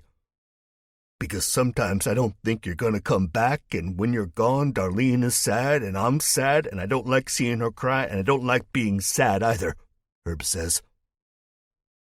Ouch. He's right. I know he's right, damn it, but I have to get a car. I have to get us out of here. The poor guy. Now I really feel like the world's biggest piece of shit. No one is looking, but I can tell Darlene and Klein are listening. I lean forward and hug Herb. It hurts me to leave again. When I get back, Herb, I'm never leaving again, I say. I promise. 10. I'll come with you, Norm says. No, I got this, I say. Stick around and keep them safe. I say this last part a lot quieter. You know where the garage is? He asks. I point behind me in another smoking building. This one much bigger than all the rest, almost like a barn. That's it, right? Norm nods. I remember passing it on my way to the armory yesterday. It's crazy how so much can change so quickly. I won't be long, I say. You better not be, Darlene says. I lean down to kiss her, tasting blood on her lips. My skin prickles as it reminds me of the cannibals in D.C., but I'll never have to worry about them again. I hope. Before I leave, I give Herb a reassuring nod. He nods back, and then I run for the garage. I'm rounding a corner when I see the first glint of yellow eyes in the tree line. The day is bright, but inside of the forest, shaded by the canopy of leaves that seem to have sprouted up overnight, it's dark. I see 1 pair, 2 pair, 3, and so on. I shake my head and head for the garage. I see Mother's hut near the ruined bandstand. I'm standing on a small hill, slightly looking down onto the destruction and chaos. This village is nowhere near as bad as D.C., but like the city, it's in ruins. Seeing Mother's hut and the bandstand I stood on a mere day ago brings this sickening feeling into the pit of my stomach. I turn my head back to the forest.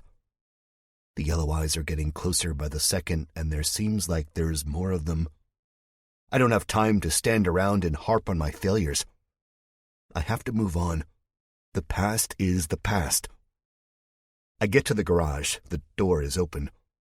I see rows of cars. It's nothing compared to Eden's store vehicles, but these cars seem to be in better shape. There's not one car as bad as the van we took from there to here. Thank God. I settle for a Ford Explorer. The rest of the cars are small. The keys are over the visor. They practically fall in my lap as I sit down in the driver's seat. It's not often things go my way, but when they do, I'm grateful. I pull out of the garage, and as I'm turning right into the dirt road, the first wave of zombies flood the town like a tsunami. More than I expected. My car is nothing but a, "Hey, fresh meat" sign. I don't try to get cute. I don't try to hop out of the Ford and kill them all or mow them down with my shiny new set of wheels. No, there's no time. I go the opposite direction. There are some stragglers this way, but I weave through them easily enough. I'm heading in the direction of Mother's place and the ruined bandstand. My heart's swelling and deflating, swelling and deflating. I start cutting the wheel to the right to go back to the group when I see something. Something I wish I hadn't seen. It's Mother's wheelchair. It's overturned, the wheel closest to the sky wobbling. I stop the car and get out. 2 zombies come toward me. One is ancient, skin sagging, bone sticking out from their left arm. The other is freshly turned, and someone I faintly recognize from my time standing on the bandstand and looking out toward the crowd. I think this man was a father and a husband. I remember him hugging his wife as Mother spoke of better times. Now look at this place. Now look at him. I have a gun, but choose not to use it. Instead, I pick up a burnt and jagged 2x4. The first zombie, the older-looking one, lurches, and I lean out of the way. He goes falling forward, almost tripping over his own feet. I clobber him in the back of the head with the 2x4. The skull cracks and the zombie's knees give out.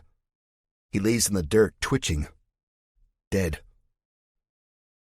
The older ones are always the easiest to kill. They have the softest heads.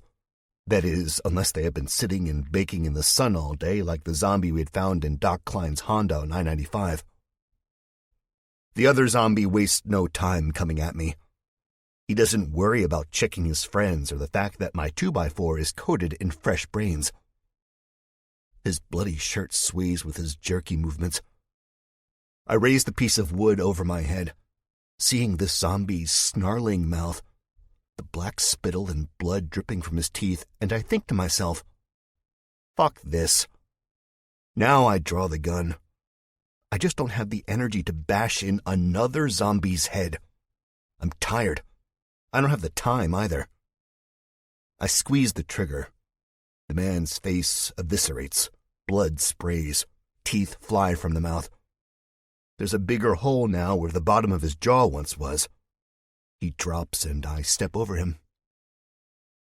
The sound of his blood trickling into the dirt is like a babbling brook. I try not to notice it. I try not to notice the sounds of the other zombies coming up behind me either. They are far off, but it's only a matter of time. Besides, I have to check. I have to look for her. I just have to.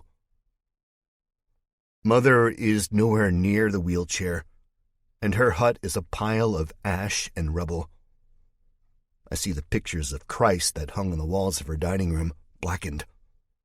I even see the shiny metal tray Grady had served us peanut butter crackers on. I go around the back of what's left of the building.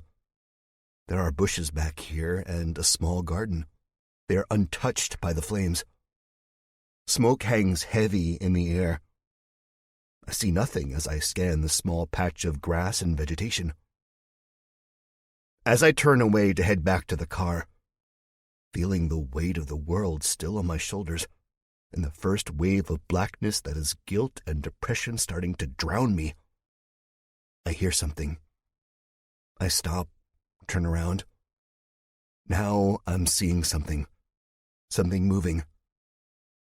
Coughing followed by soft laughter. Beneath the bushes, clutching what looks like a small pot, is Mother. She is bloody around the stomach, gut shot. I rush over to her, feeling the tears bursting from the corners of my eyes.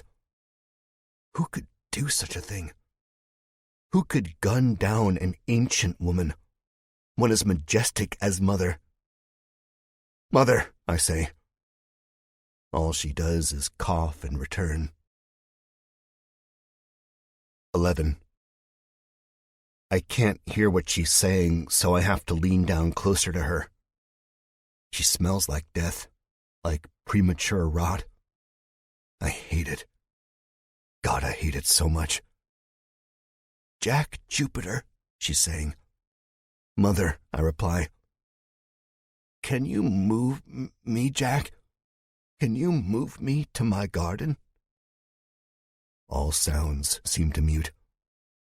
No longer do I hear the soft crackling of the low flames a few buildings down, or the groans of the zombies farther up the hill near the tree lines. I don't even hear my own breathing or my heartbeat. What happened? I say, and I barely hear my voice too. Life happened, child, she says. She tries to smile, her lips quivering. It's a sad sight. There's blood on her teeth. She has a smile of a woman half her age. Shaking her hand, reaches up toward me. "My garden, Jack," she says. "Take Eugene and I to my garden." Eugene, I think. She clutches the little pot closer to her chest. It takes me a moment, but I realize it's not a pot at all. It's an urn. The color is white and blue. I'm reminded of those special plates my grandma got out only for holidays. They were very elegant. But Mother's urn is blue, white, and a little red from her blood. "He was my husband," she says. I reach out to touch her. She is very cold. Chills go up and down my spine at the speed of light. "The garden, Jack," she says. "Please." "I can help you," I'm saying, still not really hearing my voice. "I found the doctor in D.C., and he's helping Abby. He can help you, too." Mother blinks slowly. A fat tear drops from her eyes, runs the length of her wrinkled cheek, then down her neck. "No, Jack, he can't. I'm afraid my time has come. It's been a very good time indeed." I shake my head. "No," I say. Part of me realizes this is ridiculous. I barely knew this woman. I've maybe spoken 100 words to her. It's just... She gave me hope.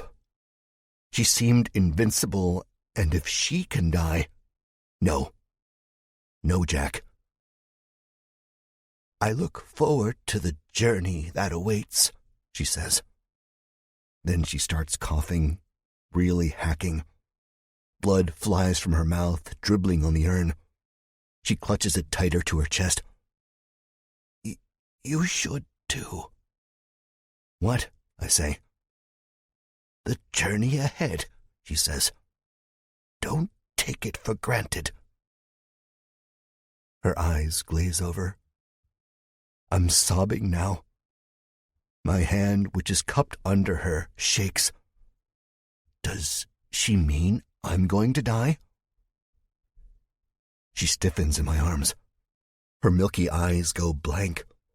Then she starts shaking, and as she's shaking, the blankness crackles with life. She's smiling, grimacing, laughing, cackling, and it all happens in a span of 2 seconds. "No, no," she screams. And she screams so loud her dying seems far away. "Jack," she says. I'm aware her eyes are focusing on me again. She's here and somewhere else.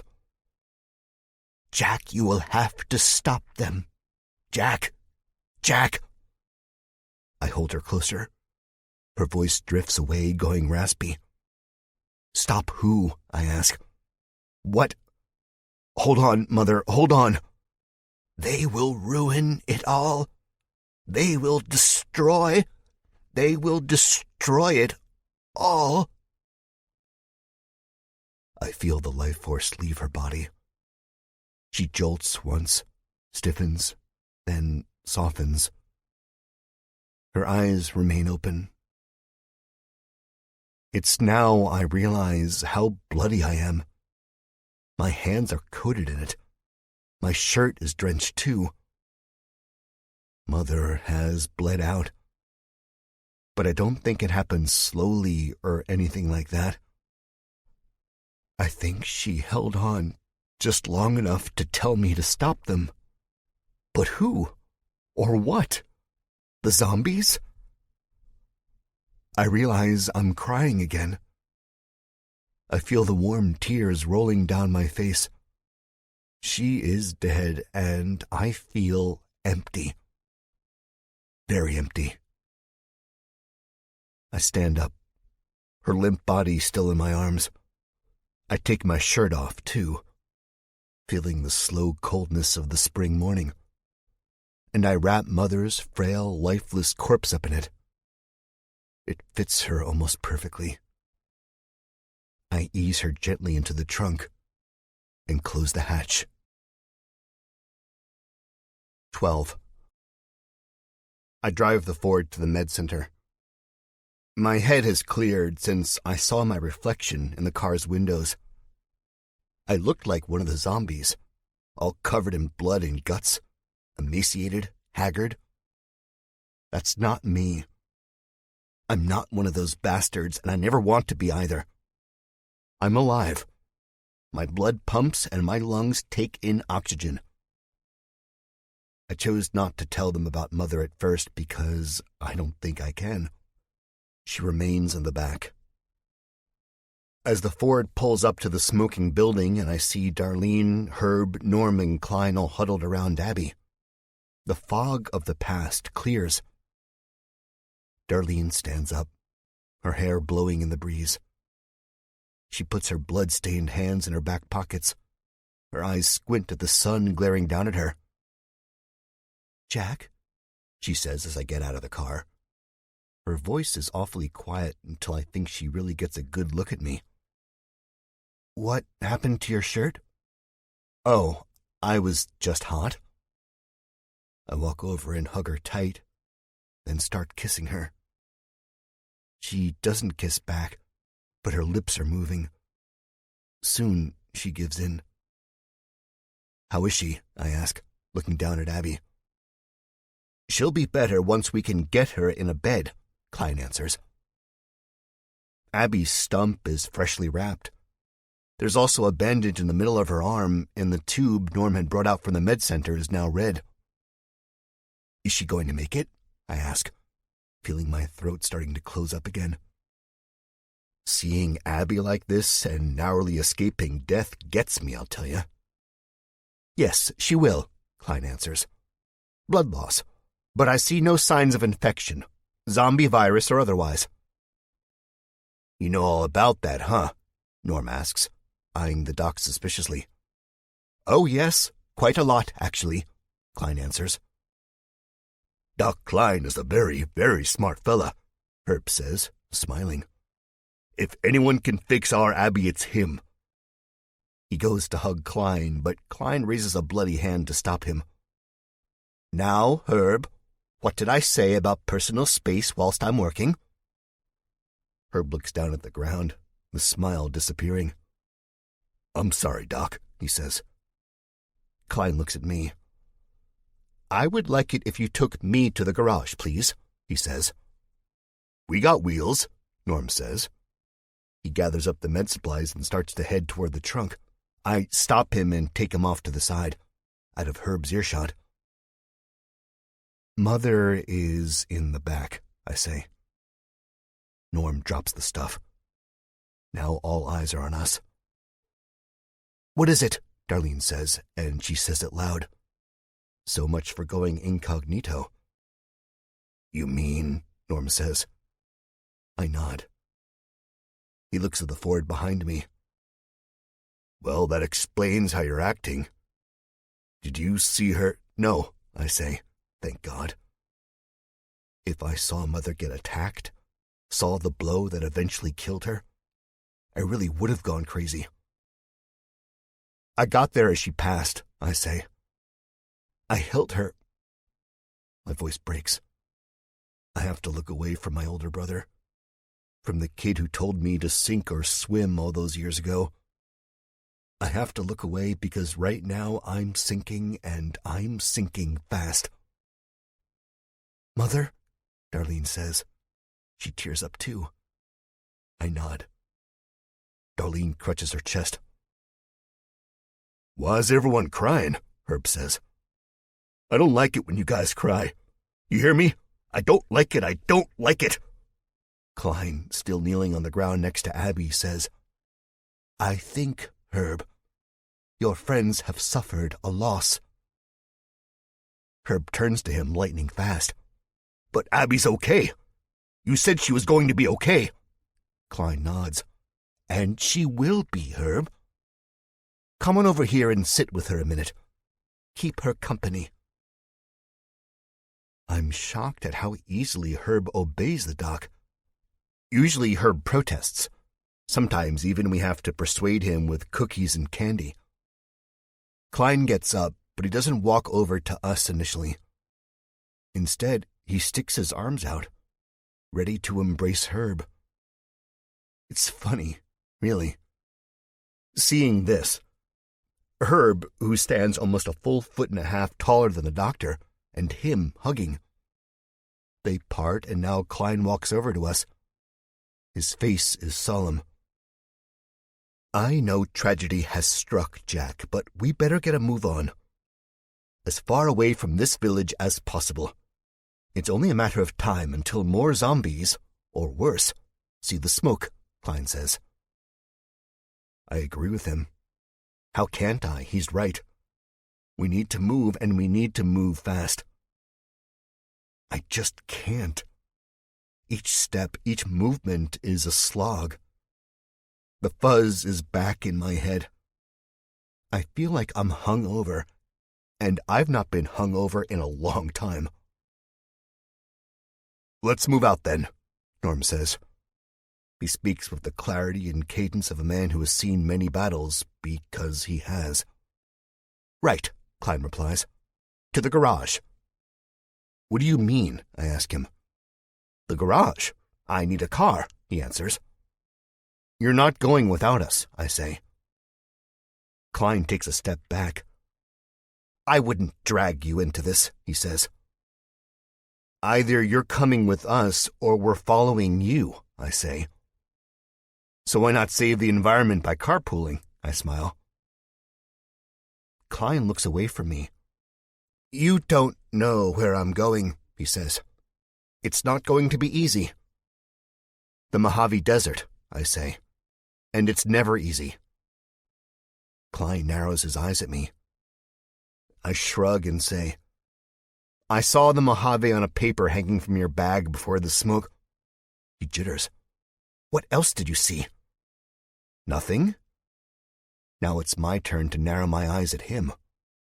Why? It's top secret data, he says, and he speaks like a robot. I'm bored already. Okay, point is, I say, you're not going alone. Very well, Klein says. We're a family, Darlene says. She steps up next to me and wraps her arms around my waist. I melt. All the suspicion goes away. You can never have too much family. You're right, Klein says. How rude of me. However, I'm warning you, it will not be an easy task. He closes his eyes and looks up, inhaling deeply. I offer him my hand. Then we'll struggle together, I say. Besides, I want to get the hell out of here. Norm fakes a shiver. Yeah, it's too cold. I've been in the Midwest too long. Not enough sun around here. Klein cracks a smile. It's subtle, but there. I think you'll regret saying that once we get there. Then he grabs my hand, and we shake. If that's the case, we can regret it together, I say. 13. Everyone is loaded in the car except for Darlene and I. She is holding her elbows, her arms crossed. She wants to say something, but I think she's too afraid. I lean in and give her a kiss on the forehead. Then I lick my lips. They're salty. You made it, she says. I can't believe you made it. I've been back for nearly 2 hours now. I arch my eyebrow at her. Did you think I wasn't going to? No, I don't know. I barely slept last night, Jack. You were supposed to be back yesterday. I reach out and grab her hand. I'm back now. I had a bad dream last night. A really bad dream. What was it? I ask. I don't want to talk about it. I went outside and looked at the stars like Mother told me to. She looks over her shoulder at the tail end of the Ford, where just beyond a thin layer of glass and metal, Mother rests eternally. And it didn't help, Jack. If you died, I'd die. No, you wouldn't, I say. But how do I know? If Darlene died, I'd die, wouldn't I? I wouldn't be able to keep going without her. She's my other half. She's the reason I get up in the morning. If it wasn't for her, I would have been gone a long time ago. She gives me strength when I'm not strong enough to give it to myself. I would, she says, and she squeezes my hand tighter. I don't say anything because I don't know what to say. Sometimes there's no convincing her. It doesn't matter if either of us would die without one another. We are here right now, together. And together we will remain. Where are we going, Jack? She asks. We should find a place to stay while Abby gets better. I don't know, I say. But I know we are going to make a difference. That's all that matters. She smiles. There's my guy, talking with words too big for his mouth. I roll my eyes. She moves closer. The humor leaves her face, mouth becoming a thin line. Then she says, Seriously, Jack, if we're going west, I would like to stop off and see my mother and sister. Darlene, I know, she says. I know, Jack. The world ended and all. But I would like to go back to their house. Closure and all that crap. The way she says it tells me she's trying not to cry. It's times like these I'm glad Darlene isn't oblivious. The chances of anyone of her family surviving are slim. Very slim. I get it. I really do. She needs to see or not see her parents and sister so she can get the idea of them suffering out of the back of her mind. I don't know how far west we're going, I say. I heard. The Mojave Desert, Darlene says. She's smiling slightly. I nod. That's a big place. San Francisco is far from there. It was just an idea, Darlene says and begins to turn away. I grab her before she can completely turn her back on me. Darlene, I can't make any promises, I say. I know, she answers. She's smiling again, but I can tell it's false. I just figured if you could find Doc Klein, then maybe I could find my mom and dad and Carmen. I grab her and pull her close. I don't see why not. You've got to have hope. Always. Can't let it die. If hope dies, then you're next.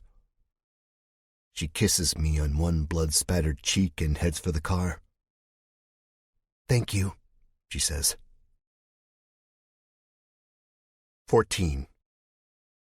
We drive on the outskirts of the village. Norm, like always, is our chauffeur. Thankfully, the Ford is big because we've added another member to our team. In the back, Mother is still wrapped in my t-shirt and a blanket Norm recovered from the med center.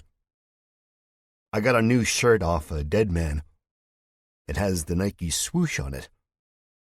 I've always been more of an Adidas man myself, but it was the cleanest smelling shirt, and the least bloody. Herb is in the front seat. Darlene, Klein, and I are in the back with Abby laying across Darlene in I's laps. She is very hot, but the color has since come back in her face. It's a good sight. She almost looks like the Abby of old. According to Klein, she'll be up in no time. It's just a matter of keeping her wound freshly dressed and cleaned. An infection can be deadly, even if it's not the zombie one, and especially in times like these. As we drive the outskirts of the village, this terrible sinking feeling hits me. There's not much left of the place I once dreamt of calling home. The few buildings that are still standing are uninhabitable, blackened and burned. Bodies lay across the various roadways, paths, and even the abandoned railroad tracks. The fences we came through 2 days ago, me with a bitten Abby in my arms, have been crushed, almost as if somebody ran a tank through them. I don't know what happened. I could ask Darlene and Norm, but I'm not sure I want to know. What's done is done. I couldn't save them all, I know that. It hurts to think of that, but I have to move on. Now we are going up the hill that leads out of the valley. The sun is shining. The temperature is warming up as the hours stretch on. The Ford's clock says 7 p.m., but I know that's wrong. It's more likely closer to noon. That's the funny thing about time now. It's almost non-existent. I've always heard people say it was an illusion, just another concept created by man to keep us stressed out. And now I agree with that sentiment. The only time matters is when one of your loved ones is bitten, or when you're hanging upside down on a wire off a Washington overpass and a horde of the dead are sweeping the highway streets below like the 400 horsemen of the apocalypse. We crest the valley, only to be greeted with a pack of roamers. Norm doesn't freak out, doesn't swerve or slam on the gas. He's cool and calm. That's why I love the bastard. I don't know how he feels on the inside, though. And if I had to guess, after what happened at Eden and what happened here today, he's probably a little unnerved as well. I feel Klein tense up next to me. He hugs that bag tight to his chest again. Herb gives a yelp and covers his eyes. Darlene and we just kind of look out the window at their blazing yellow eyes. She takes her hand in mine. Norm keeps going. I direct him to the road. We go over the bridge, see our abandoned van with 4 flat tires. Instead of making a left, Norm goes right. I keep telling him where to turn until we come upon the curve in the road where I barreled through the metal barrier with the Hummer. We have the medicine, thank God.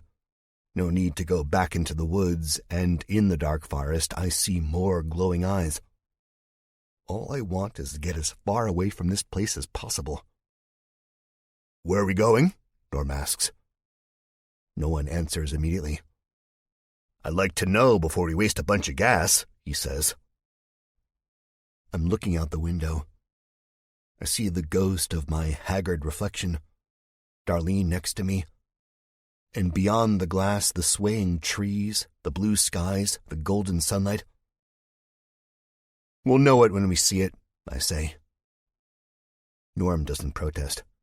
He knows I'm right. We can't just dump Mother off in the nearest ditch. When we come upon her final resting place, we will know it. Norm picks up speed, and we drive down the empty roads. 15. We see it when the sun is on its way down. Norm has taken us on the highway. We were westbound, but when Norm stopped the Ford and pointed out of the window, I said, "Yes, that's it." And Darlene squeezed my hand a little tighter. By this time, Abby had opened her eyes and smiled at us. She looked at Doc Klein, still smiling, and said, "Thank you," in a raspy voice. She's been sleeping ever since. Now Norm has gotten off an exit and we are facing south. It is not choked with cars, but there are a few in our way. Norm swerves through them easily enough. We are not near any big city. Nothing like Washington, D.C. The place Norm has pointed to is a church. It's rather large, and it's easily the nicest thing around. The steeple juts high in the sky. The glass facade glimmers in the fading sunlight. It's as if this holy place has been untouched by the apocalypse. The town I see is called Butane. I'm not sure what state we're in anymore, and I really don't care. The concept of states is pointless now. Same with towns, districts, and borders. The dead know no boundaries. This is it, I say. I know, Norm says. I don't like it, Darlene says. It's gothic. Some churches are, but I think Mother would like it, I say. Darlene gives me an uneasy smile. I hope so. We pull into the parking lot. There are a few cars left, but I don't see any zombies inside of them or any dead bodies. The grass is green and full. Flower beds line the walkway to the large oaken doors. All the windows are intact and clean. I get this feeling in the pit of my stomach. Not a good one. I'm no idiot, and neither are any of my group. Someone has been taking care of this church during the apocalypse. But who? Norm parks between a pickup truck and a Chevy Volt. Both vehicles are sparkling clean and waxed. It's so pretty, Herb says from the front seat. I wish Abby would wake up so she could see it. She'll be awake soon enough, Klein says, leaning forwards and patting Herb on the shoulder. Weapons? Norm asks. I give him a nod and hear Darlene scoff softly next to me. I don't have to explain to her that beauty isn't everything. The way society is now, without any police forces or rules or laws, you have to be cautious. Sure, the building is nice and the grounds have been kept, but that doesn't mean the people inside of the building will be the same. They could be dead. They could be zombies recently turned. I know, my head is going through all these scenarios and you're probably thinking I'm a pessimist. But wouldn't you be, if you'd gone through all the bullshit I've gone through? I think so. Norm checks the pistol he has for ammunition. I get out of the van. My heart is beating faster than I'd like it to be. I feel like I'm about to give a big speech or something. All sweaty under my arms and my hands are all swampy.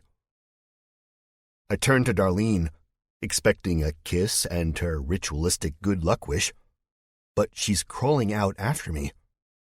She sets Abby's head gently down on the seat, takes her jacket and sets it across her torso. What are you doing? I ask. Going with you, she says. No, Jack. I love you, but you don't control me. You know that, right? I chuckle. If anything, it's the other way around. I smile. Darlene, I think it's best you stay behind. Let the men clear out the place so the little old ladies can be safe, she snorts. Give me a break, Jack. Have you forgotten what I did to that creep Blade already? I shudder. I don't think I could ever forget that.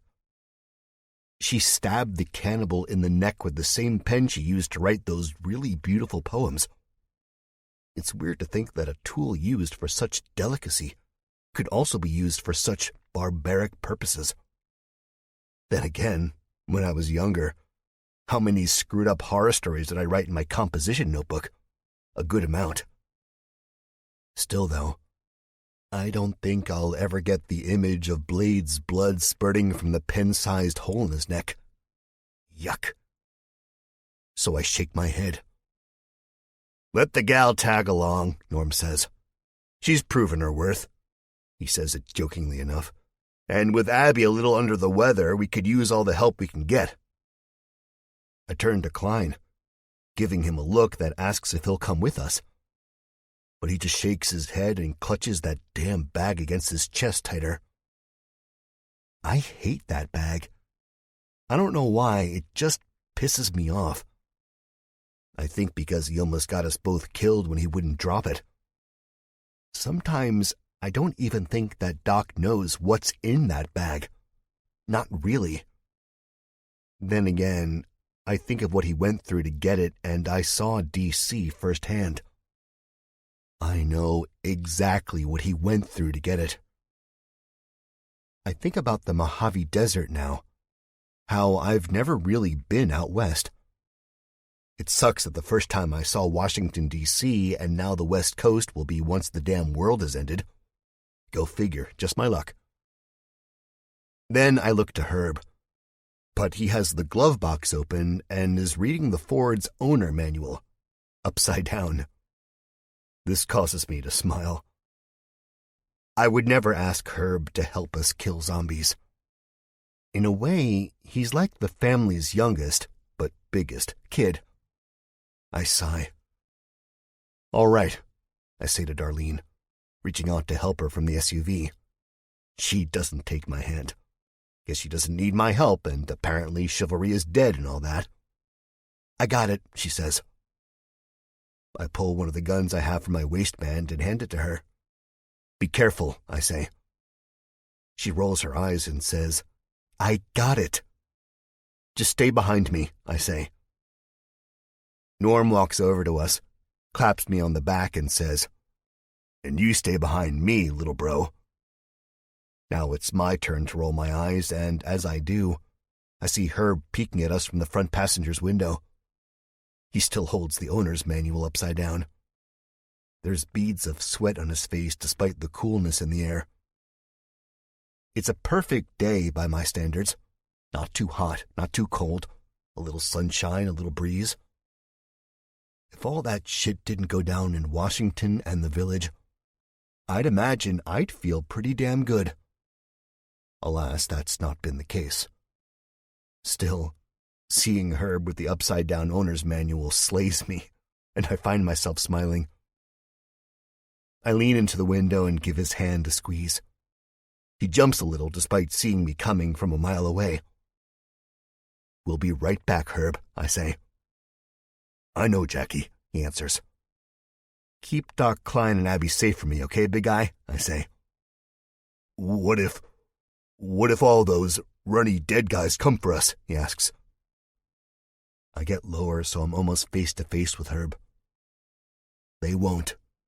We would have seen them on our way up here, and if they do, but they won't, I pinky promise, we'll be right there, just a few steps away. I put my pinky out, and he takes it. Okay, Jackie, I trust you, he says. He finally puts the owner's manual down. Norm leans on me. You hear or see anything, Herb, you beep the horn, all right? Herb nods. Don't worry, Herb, I say. It'll all be okay. He smiles. I can tell it's not real, but what more can I do? So I smile back at him and turn toward the church's doors. It's now I notice the darkness bleeding into the blue sky farther away. The storm's coming. I think I can feel the electricity in the air. We all tighten our grips on the weapons we have and climb the church's front steps. 16. The smell is lilacs. There are 3 candles burning low in the darkness at the altar. A large statue of Jesus Christ hangs on the wall. He is on the cross, his ribs sticking out, his face in anguish. Tears of blood stream from the corners of his eyes. I'm unsettled, but I've always been unsettled when walking into churches. My grandmother, who used to attend Christmas Mass with us a very long time ago, had once called me the Antichrist. I don't think I'm that bad. I certainly don't burst into flames or anything like that once I'm past the threshold. I think my grandma was just a bitter old woman. Darlene does, in fact, stay behind me. I feel her tensing up. Norm turns around and gives me a look that says we should probably get the hell out of here. I nod back to him. He's right. It was just too perfect, I guess. We spin around and head for the door, and just as I'm reaching out to push the heavy oak open so we can head back to the car, I hear a voice behind me. "Welcome! Welcome!" the voice says. I close my eyes and think, so close. We almost made it without any bloodshed. The fact the door wasn't locked should have been my first sign that whoever's in here is crazy. "Where are you going? What's the matter? Is it the smell? I can burn different candles. Please, just give me a moment. Give me a moment to go down to the basement and get more candles. Please, please, please." I turn around, flicking the safety off the pistol I'm holding. If the voice is any inclination, we've stumbled into a crazy man's web. A man dressed in a monk's robe stands at the altar. He has a book in his hand, the Holy Bible, and a weird smile on his face. His eyelids are virtually non-existent. His eyes are so wide. It's as if he hasn't seen live people in years, not months. I find myself taking my finger away from the trigger, mainly out of pity. Darlene even straightens up and relaxes a bit. Norm, though, doesn't. He eyes the robed man wearily. I think Eden still haunts him. It certainly haunts me, so I can't imagine how he feels about it. The robed man makes his way down the few altar steps. I step back, shielding Darlene more as I do so. Norm raises his weapon. "That's far enough," he says. The man drops his Bible and makes a loud oomph as it hits the carpeted steps and goes cartwheeling out of sight beyond the front pews. He puts his hands up. "I don't have anything, really. I have a little bit of food. A little bit. Please." He falls on his knees, cups his hands together, and looks up to the ceiling beams. Faint sunlight is streaming in. I see motes of dust floating all around us. How long until the sunlight is gone? For good. I shake my head. "We don't want anything," I say. "We have someone special to us we would like to bury." The priest's eyes light up. "You mean it?" He smiles, then promptly covers his mouth. "I'm sorry, I don't mean to smile. It's just that I'm happy you aren't here to kill me, or worse." I can't think of what's worse than that, but I don't pry. "Stand up, man," Norm says. The man does. "We saw the cemetery in the back," I say. "It's beautiful." "Thank you," the man says. "I've spent many hours out there tending to it. The whole grounds, in fact. There's not much else to do." I holster my gun into my waistband. Darlene does the same. This man isn't dangerous. He's just alone, and I feel for him. Now he looks like he is thinking very hard. It almost puts Herb to shame. Furrowed brow, tongue hanging from the corner of his mouth. Except this man is much older and, from what I gather, mostly all there. "But I don't have many spots left. When the... I know," I say. When the virus hit, this man had to bury his loved ones. Had to see them either turn to walking monsters or meals. It's a wonder all of us aren't mentally fucked up. "I'm sure we can find a place," he says. He looks away from us. I see tears welling up in his eyes, hear the hitch in his voice. "Just please don't leave," he says. "I hate being alone." 17. The man's name is Father Michael. He has since stopped crying. We have promised to stay the night with him under the shelter of his church's roof. The church is called Our Lady Victorious. And I think to myself how perfect of a place it is to bury Mother. Even in defeat, she was victorious. It's weird how much it hurts me to think about her gone. and her last words echo in my head, especially now that I'm carrying her to the grave we've dug. Jack, you will have to stop them. They will destroy it all.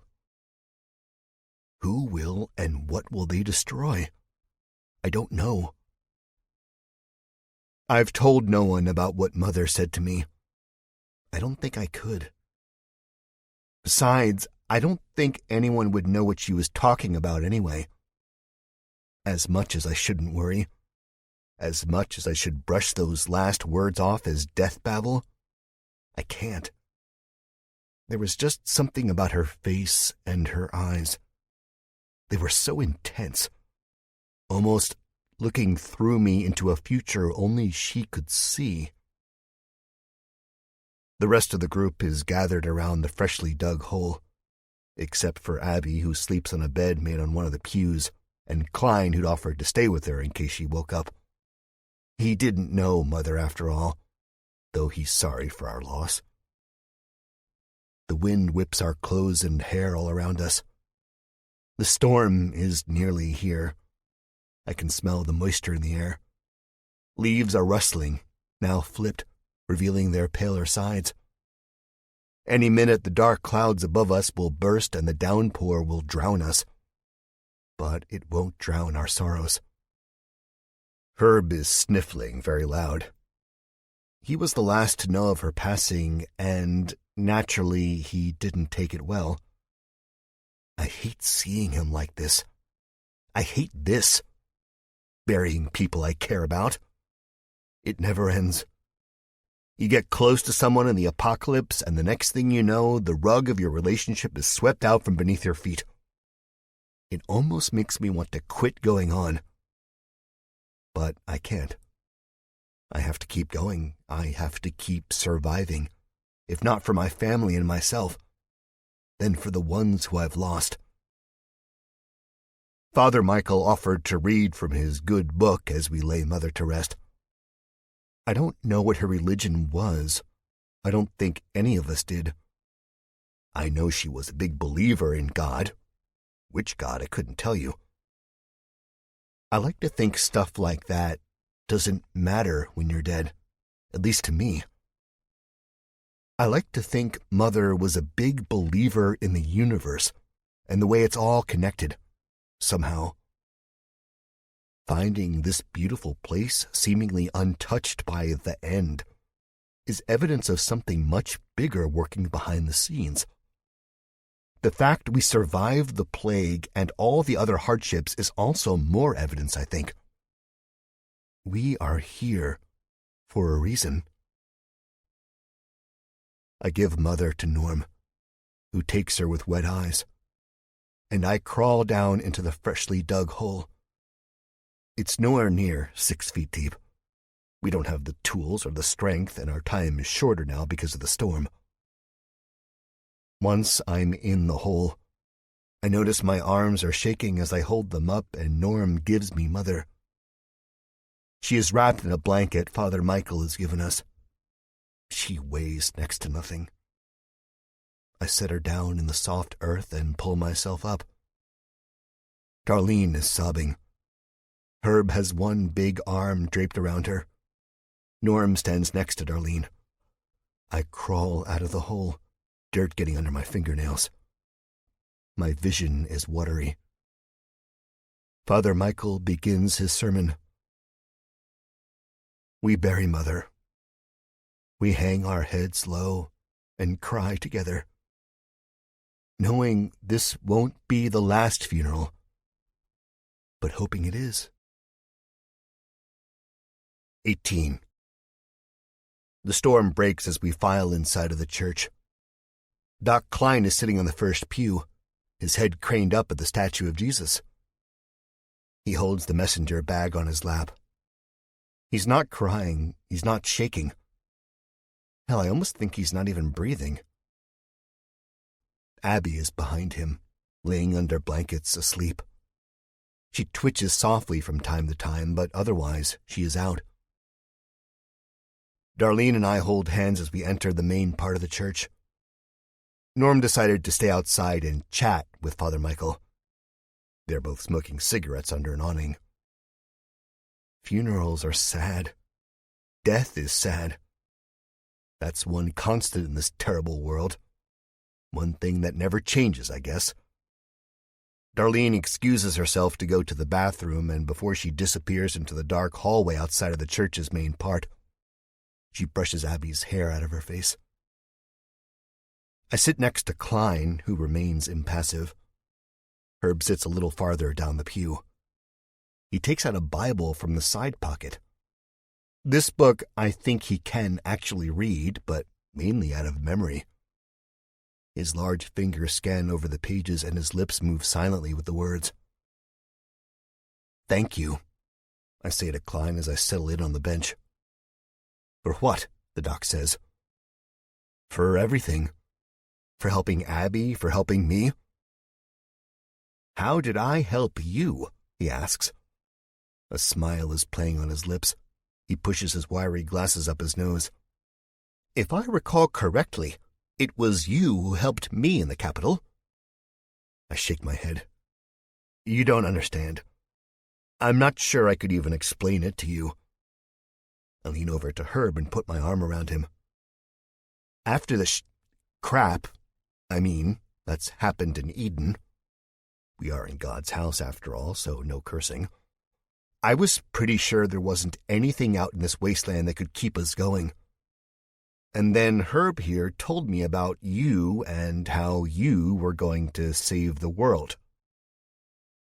Klein arches an eyebrow at Herb, as if to say it was a secret and Herb broke his trust, but he smiles soon enough. "I don't know if I can, Jack," Klein says. The smile disappears. "What?" I say. I feel like I've just stepped off the edge of a balcony 10 stories up. "It's not up to me, really. I'm more of a middleman," he says. He clutches the bag absent-mindedly. "I'm sorry, Jack." "What do you mean? Middleman?" "I've developed something.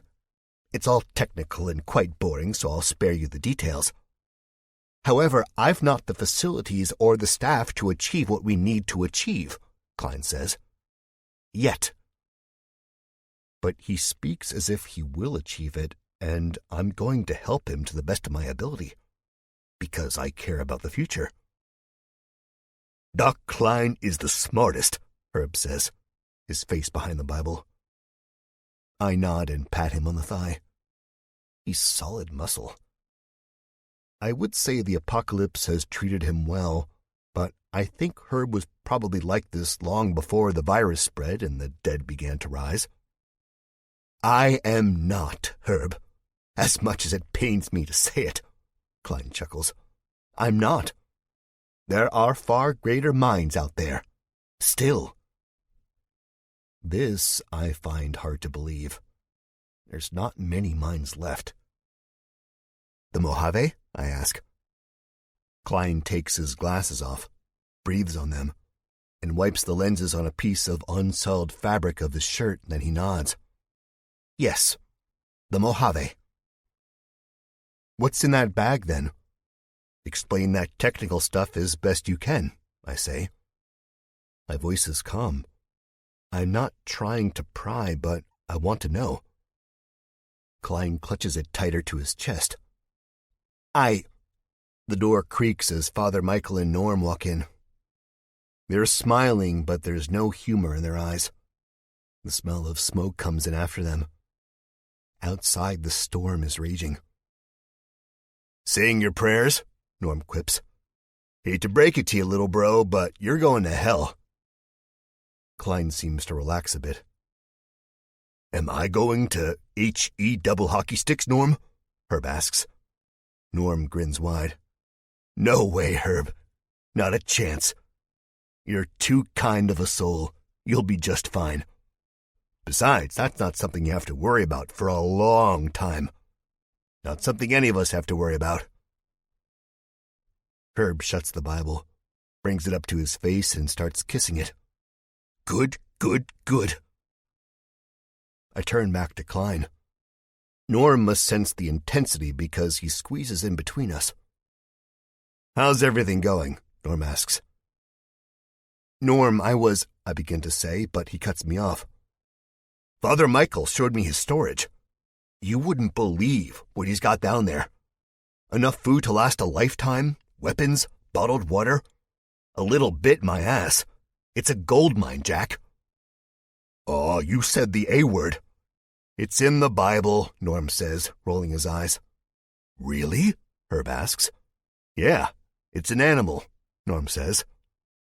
Herb chuckles.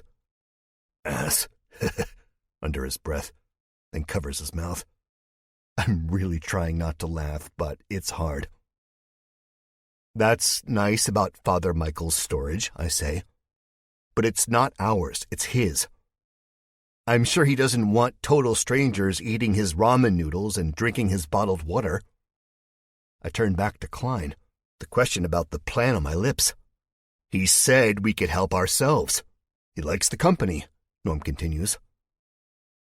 Klein smiles, clears his throat and pushes himself up, the bag now slung over his shoulder.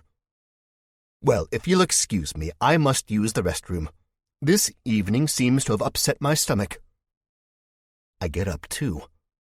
I'm about a head taller than Klein, looking down at him. I think that can wait, I say. Nature calls, Klein says, his voice higher than usual. Jack, Norm says. He gives me a harsh look. I sit back down. Norm walks up the aisle, and as he's walking, Darlene passes him, coming back from the bathroom herself. You all right? She asks him. But he just brushes by her, mumbling something I can't understand. I don't like it. I don't like it at all. Father Michael is on the altar, flipping through his Bible, but I see his eyes flicking up from the pages every so often. What the hell are you doing, man? Norm asks in a low voice. Darlene slides into the pew behind us, sits next to Abby. Guess he's not feeling well, she says as she looks back over her shoulder at the empty aisle. He knows something, I say. My hands grip my thighs hard. My knuckles crack. He knows something he doesn't want us to know, I say. You're just being paranoid, Norm says. You need a good night's sleep and you'll be fine in the morning. I don't know how I could sleep with the storm raging outside. Come on, Jack, Norm says, getting up. I'll show you the father's bunker. He raises his voice now and says, If that's okay with you, Mike. Mike gives him a thumbs up. What's mine is yours, he says, smiling. Maybe I am just being paranoid. Herb takes the Doc Klein easily enough, and we all know Herb is a good judge of character. Norm throws his arm around me. We get up and head to the storage. Norm's about as genial and comforting as a snake when he wants you to do something. That arm around the shoulder is the reason Sheriff Dokes arrested me for stealing Reese's cups when I was a kid. Come on, bro. Be cool like us. Fit in. Quit being a weirdo. I'm old enough now to realize I should follow my own gut. But truth be told, I don't want to follow my gut. I don't want to truly know if Klein has something up his sleeve, because Klein is who got me through the terror in D.C. He is my savior, my own personal Jesus. Imagine finding out the man or woman you worship and look up to is really the bad guy. It would suck, wouldn't it? Come on, bro, Norm says, sounding almost exactly like his teenage self. It's important. Fine, I say, sighing. I lean over the pew and look at Darlene. When Klein comes back, watch him for me. She tilts her head. What do you mean? Just keep an eye on him. Make sure he's not doing anything. I'm saying, but Norm punches me kind of hard in the arm. I grab the wound. He hits me with his left hand, the one with all the fingers, and it stings. Ouch, I say. Quit being paranoid, Norm says. I shake my head. You're right, I say. No shit, Norm says. Aw, Herb says, bringing an accusing finger up. That's not in the Bible. Can it, Herb? Norm says. Herb does, but he's still smiling. We walk by the altar and Father Michael starts coming down the steps, pulling keys out of his pocket. Then we go through a set of doors where the smell of the storm and dust hangs in the air. 19. Father Michael walks ahead of us as we move through the long, dank hallway. It's just he won't show me what's in the bag, I'm saying. Norm still has his arm around me. His skin is hot beneath his shirt, damp with rainwater and sweat. Maybe it's none of your business. I think it is, especially if we're his escort. I mean, he won't even bother lying to us, I say. Trust me, Jack.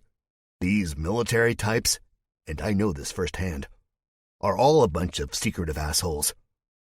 Who you think was the cause of this virus? I shrug. Leering. Yeah, but who was in charge of leering? The government, the military, yada yada yada. Bigwigs. And bigwigs have their heads so far up their asses, they can't smell the real world, Norm says. They're secretive when they're ending civilization, and I'm damn sure they're secretive when they're saving it, you dig? I nod. The hallway curves left toward a stairwell leading down into darkness. The smell of mold and damp is more prominent here. It causes my nose to wrinkle. If Klein has secrets, let him. He just met us, after all. He might spill the beans in due time. Just give him space, man. We'll find out, Norm says. Because he won't get to where he's going without us. He pats me twice on the back, then gets in front of me. Secrets are the devil's work, Father Michael says. There are no secrets in the house of the Lord. He will talk. The certainty in which Father Michael speaks unnerves me slightly. There are torches on the walls. He pulls a long-nosed lighter out from his pocket and lights one. Then he turns the dial, causing the flames to rise. What I see causes my jaw to drop, and all thoughts of saving the world and Doc Klein go out of the window. 20. The back wall is stacked with crates of non-perishable foods. Canned meats, canned corn, peaches, cherries, apples, ramen noodles. There's peanut butter, almonds, cashews, protein bars, dry cereals with oats and honey, a box of Twinkies, Ho-Hos, Nutter Butters. On the other side are 2-gallon jugs of Deer Park water, plastic-wrapped 16-ounce bottles. There's blankets, pillows, spare clothes. There's soaps, towels, scrubbers, and washcloths. Shoes, boots, rubber galoshes, raincoats, ropes. There's a box just full of gleaming pistols, and another box full of ammunition. There's grenades and blades. There's a first aid crate full of bandages, antiseptics, ointments. It's apocalypse heaven. At first glance, you might think Father Michael is a pack rat, but once you've scanned through the items, you'd realize Father Michael is a fucking genius. Norm smiles. Yeah, he's the real deal, he says, reading my face and my mind. Father Michael's face reddens. I can't really talk. My lips are moving, and there's a dry clicking sound coming from the back of my throat, death rattle, so all I can do is walk over to the priest and hug him tight. He grunts and pats me on the back. Have as much or as little as you want, he says, his words choked. How? I say as we part and I'm able to find my voice. How the heck did you get all of this? Well, I have a bit of a guardian angel, he says, looking up to the cobwebby ceiling. His face suddenly sags. He frowns, and a gleam of tears fills his eyes. But it's been 2 weeks since I've seen him. Or it could be more. I don't know. Time is different now that it's not needed. A true statement. I've never been a firm believer in the alarm clock, but now that no one needs one, hell, there's barely any electricity around to power them. It's just weird thinking about time. No appointments need to be kept. No one's late for work. You just get up with the sun and try to stay off the roads when the sun goes down. The zombies don't care about time. They won't wait until it's supper to pounce on you and devour you. Last I saw of old Georgie, he was making a trip up to Albany. He'd gone there before, but he always came back. I'd hear him in the air. You know it's so quiet, Father Michael says, that you hear everything. Well, that's a long ride, Norm says, trying to comfort the priest. If he's visiting family. No, he didn't drive, Father Michael says. He looks at Norm and smiles at Norm's puzzlement. You mean he walked? Norm asks, face twisted up. He heard him in the air, Norm, I say, rolling my eyes. No, he flew, Father Michael says. Norm gives me a look now that says this guy is crazy, like the priest honestly believes his friend has sprouted wings and flew to New York. It's just a small thing, nothing like the commercial airliners that used to rattle the window panes, Father Michael says. He has a few planes. He worked at the Buchanan County Airport. It's not anything wondrous and was mostly used for private flights and flying lessons before. He trails off and crosses the room, grabs a Butterfinger from an open crate, unwraps it and takes a bite. Alas, I fear something has happened to him. He looks up at us. Norm stands next to me now, the flames causing shadows to dance on his face. It's dangerous out there, damn right. But I'm sure he's okay, Norm says. He stands on tiptoe to peer into the crate the priest now leans on. You got any more of those candy bars? I elbow Norm. What? He says, eyes wide. I'm starving. Help yourself, Father Michael says. I hear footsteps coming down the corridor. I turn, my hand going for my gun. That's the way it is now. Every out-of-place noise, every step, every creak. We can't afford any surprises. Father Michael must see me because he puts his hand up and shakes his head. None of those come here, he says. They have moved on. Sure they have. The zombies are gone until they're beating the door down and killing us all. The footsteps belong to, much to my surprise, Doc Klein. He has a somber look on his face. The messenger bag hangs down by this pointy hip slung across his body. He rubs the back of his neck and won't look up to meet my eyes. Hey, Doc, Norm says. Look at all this loot. The doc nods, but largely ignores my older brother. He finally looks up at me. I see his eyes flinch. Just a moment's worth of hesitation. Jack, I wanted to apologize, he says, sticking out his hand. I just look at it. Apologize for what? I ask. For the way I acted. The way I've been acting, he says. Father Michael shifts uncomfortably, but I see his eyes are distant as if he's thinking about his friend George. No need to apologize, I say. A man's entitled to his own thoughts and opinions, and, I guess, secrets. I walk past him, leaving him standing there with his hand out. No, I didn't shake it. And no, I still don't think he's being totally honest with me. But as I'm leaving, I hear him ask if they were talking about airplanes and how Klein's father flew fighter planes in World War II and how he always dreamt of flying planes himself. Michael says something about his friend George and the Buchanan Airport and the aircraft there. I couldn't give two shits. 21.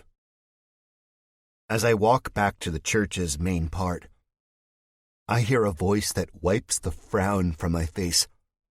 In fact, it causes me to smile wide. It's Abby's voice, and she's saying, "I feel fine, Darlene, seriously. You can get your hand off my forehead. It smells like beef jerky." My pace picks up. Firelight spills out from around the corner. Darlene has since lit a few candles to combat the growing darkness outside. When I get there, I see Abby sitting up. She still has blankets wrapped around her body, and she looks considerably thinner. But she's sitting up. By God, she's alive. Her stump is hidden beneath the blankets, and she holds the bundle with her right hand. "Hey," she calls when she sees me. I'm beaming, my face more teeth than flesh. "Abby," I shout.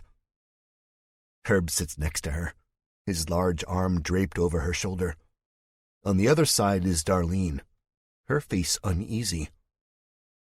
"About time you woke up, kid," I say. "Don't call me a kid. You're only about 9 years older than me," she says. She gets up now, shedding the blankets. Beneath her clothes, her body looks frail. Her back slightly hunches, and her bandaged stump is a queer pink color. When she walks, she has a slight limp. I really try not to notice because it's heartbreaking to see her like this. But I keep reminding myself it could be worse.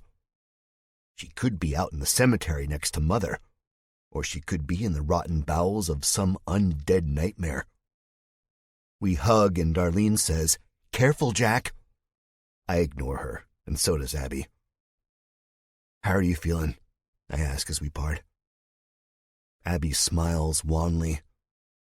"I've been better, that's for damn sure." She brings the stump up and examines it with all the scrutiny of a scientist studying some new specimen. "And this is pretty frickin' weird." "It'll be okay," I say. But it won't. It'll take getting used to. I couldn't imagine being without my hand. Poor Abby. She shrugs. "Yeah, it will. Could be worse."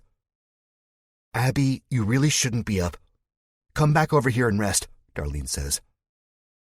With her good hand, Abby waves Darlene off. The storm outside seems to be subsiding. Sheets of rain, which are rocking the roof and drenching the stained glass windows, have slowed to a dribble. But it's dark out, and I know I said time doesn't matter at all. But I'm getting tired. As if on cue, Darlene yawns, and yawning is about as contagious as whatever this zombie disease is. Herb yawns, and then I yawn. The exhaustion hits me full force. Not long after Abby's and I's reunion, Norm and Doc Klein come back from Father Michael's storage below the church's structure. Norm is happy to see Abby, but he won't admit it. He says something along the lines of, "I knew you'd make it, Abby, and you're a tough son of a gun." We laugh for a while. We talk for a while. Father Michael tells us the sad tale of what happened to the town of Butane, and we all put on sad faces. Truth is, what happened to Butane isn't any different than what happened to a million small towns all over the world. Someone got sick and died and came back, and someone bit someone else, and that person got sick, and on, until everyone was eating everyone and the world seemed to be ending. He also tells us of his friend George and how he'd been wanting to go down to the airstrip to check on him, but has been too afraid. He knows there's dead in the town, just not as many as there once was. And he thinks once he's off the church's grounds, whatever holy charm has kept him safe this long will be broken. Norm tells him because he let us stay here and he let us bury our dead that we would go down to the airstrip with him when the sun rises tomorrow and check on his friend. Just as long as Father Michael was willing to share the rest of his butterfingers, to which Father Michael replies, "What's mine is yours," a sentiment he's been expressing since we arrived. It bothers me. I'm all for helping people, but sometimes I think you can do too much of a good thing. Besides, Norm didn't even ask for my thoughts on the matter. I have to say I'm not happy with either Norm right now or Doc Klein, who's listening to our conversation near the altar with that stupid bag at his feet. Father Michael nods and smiles and asks Norm if he means it, will we really go on down to the airstrip to check on his friend? Norm doesn't even look at me for approval. He just says, "Sure thing." 22. We are supposed to be sleeping now. Father Michael said he would take the first watch, seeing how we are his guests and all. I can see him at the front of the church. A single candle glares near the pulpit where he sits and reads his good book, or some book, but I'm guessing it's the Bible. Darlene is above me. She sleeps on a pew. Abby is across the aisle on that pew. She took a while to get back to sleep, and she talked a mile a minute after she asked us to catch her up. So many questions. I did my best to give her the scoop. She said she remembered fighting the zombies at the top of the hill, and how there were so many. There always are.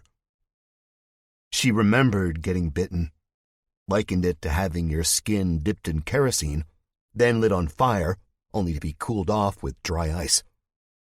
She said she remembered seeing an older man above her with a blade who cut her hand off. That would be Jacob, I told her.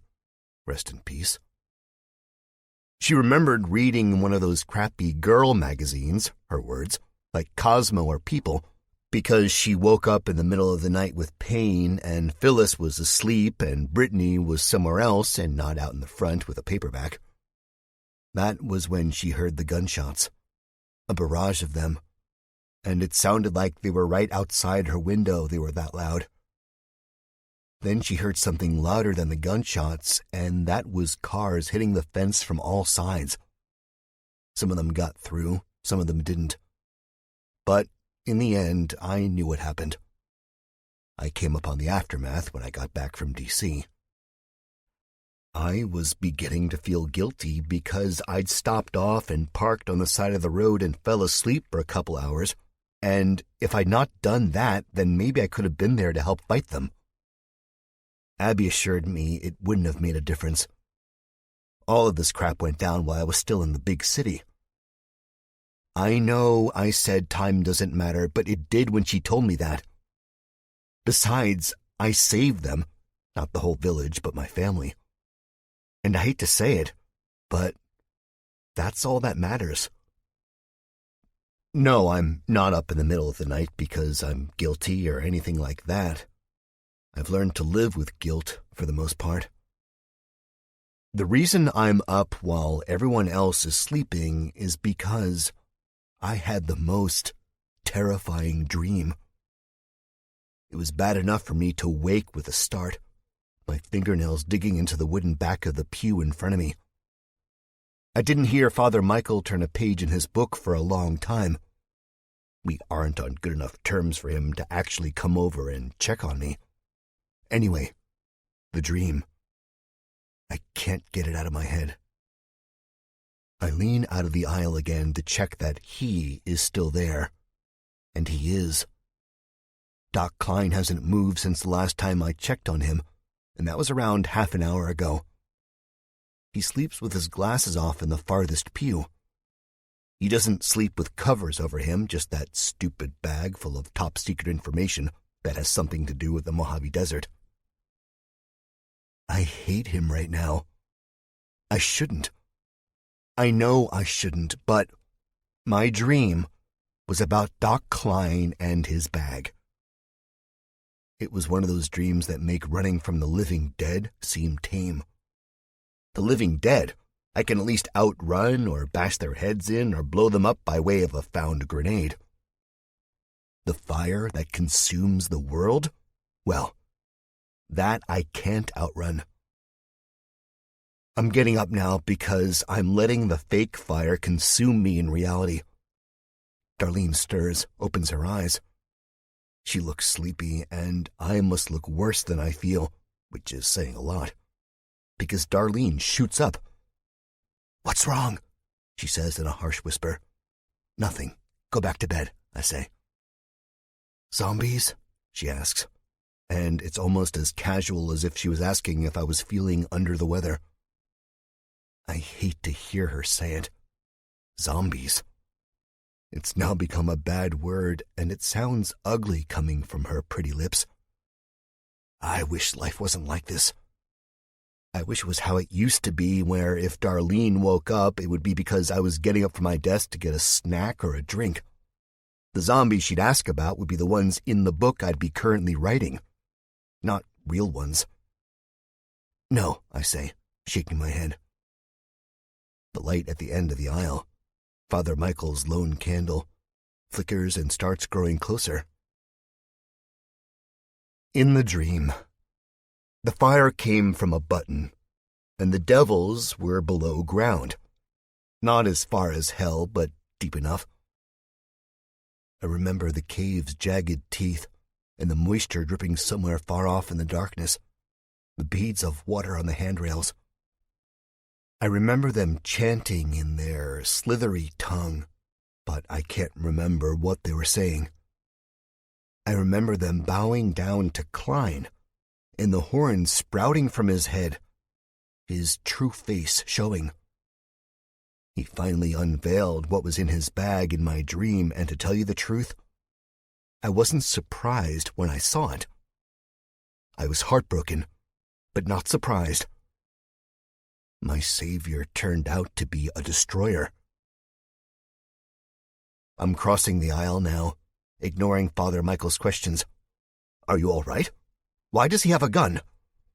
And I don't know how I have a gun. I don't know when I picked it up or unholstered it. I'm sure I didn't sleep with it actually in my hands, did I? Then the face from my dream hovers in front of me again. This one 10 times worse than Froggy's after I riddled it with bullet holes.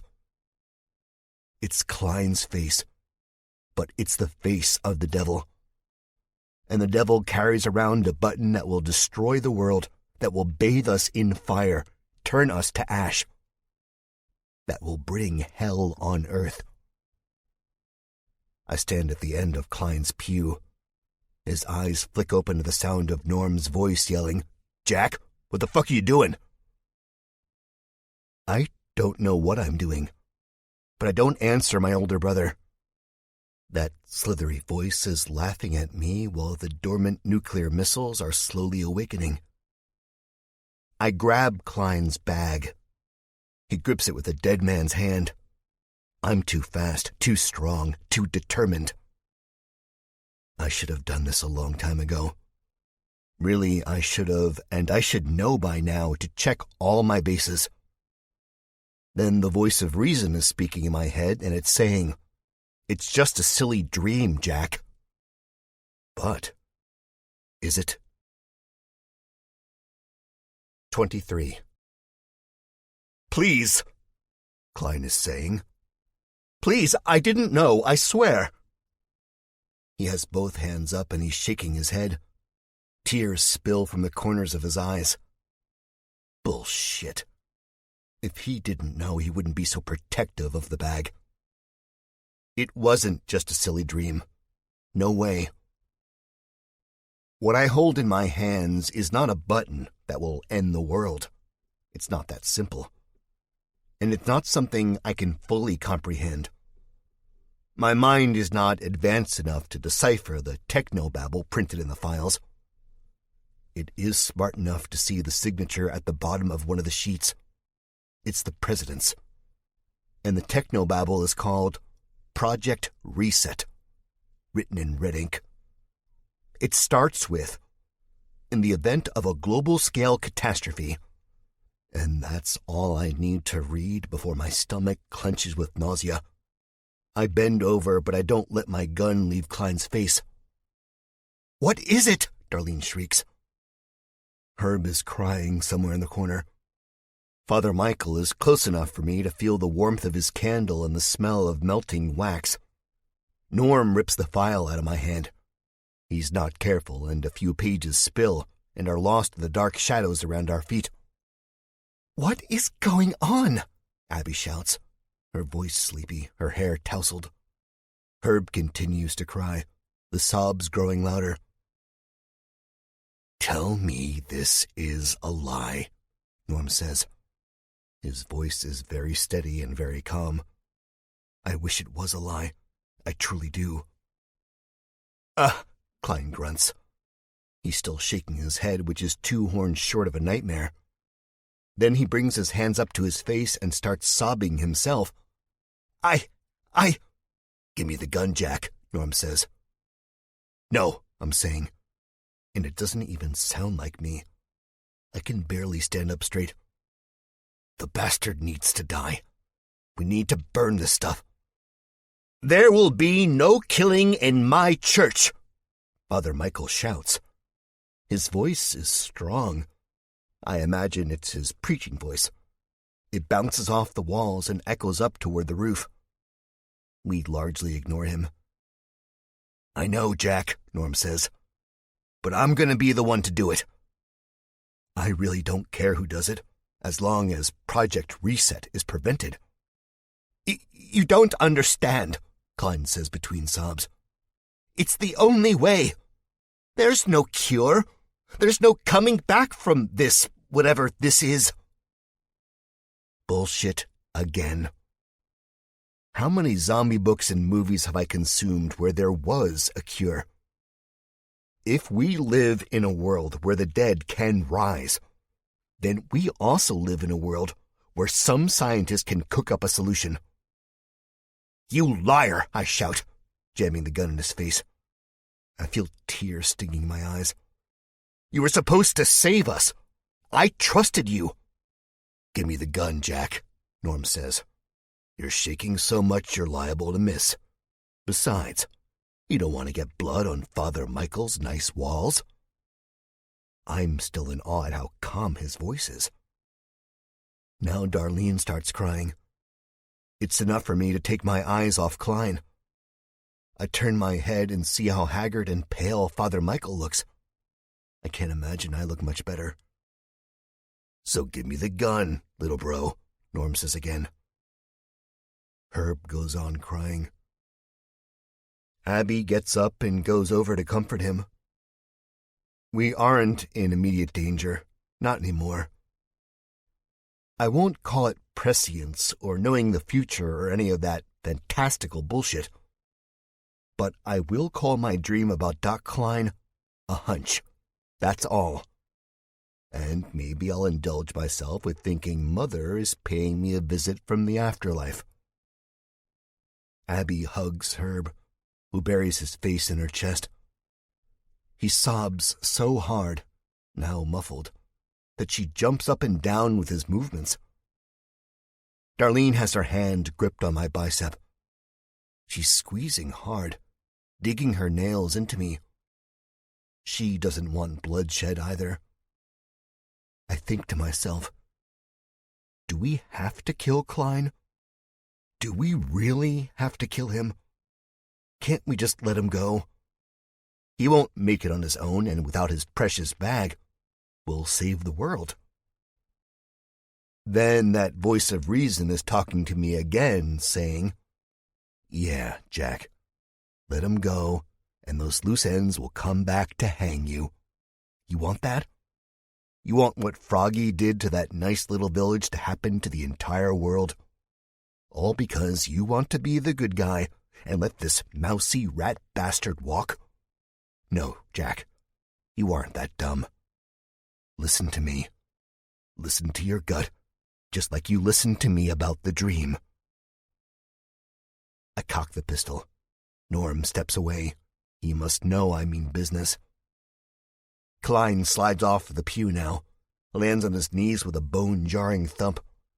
He's got his hands up again, saying, Please, please, you don't understand. They're going to save the good ones. But that's as far as he gets, because I press the gun to his head. 24. Klein is more of a rat bastard than I initially realized. He bends over, almost as if he were going to pray for God to give him peace in death or some bullshit like that. And as he's going down, his fist strikes out in front of him like a rattlesnake catching a mouse. He hits me so hard below the belt, I feel something pop and move in a way it probably shouldn't.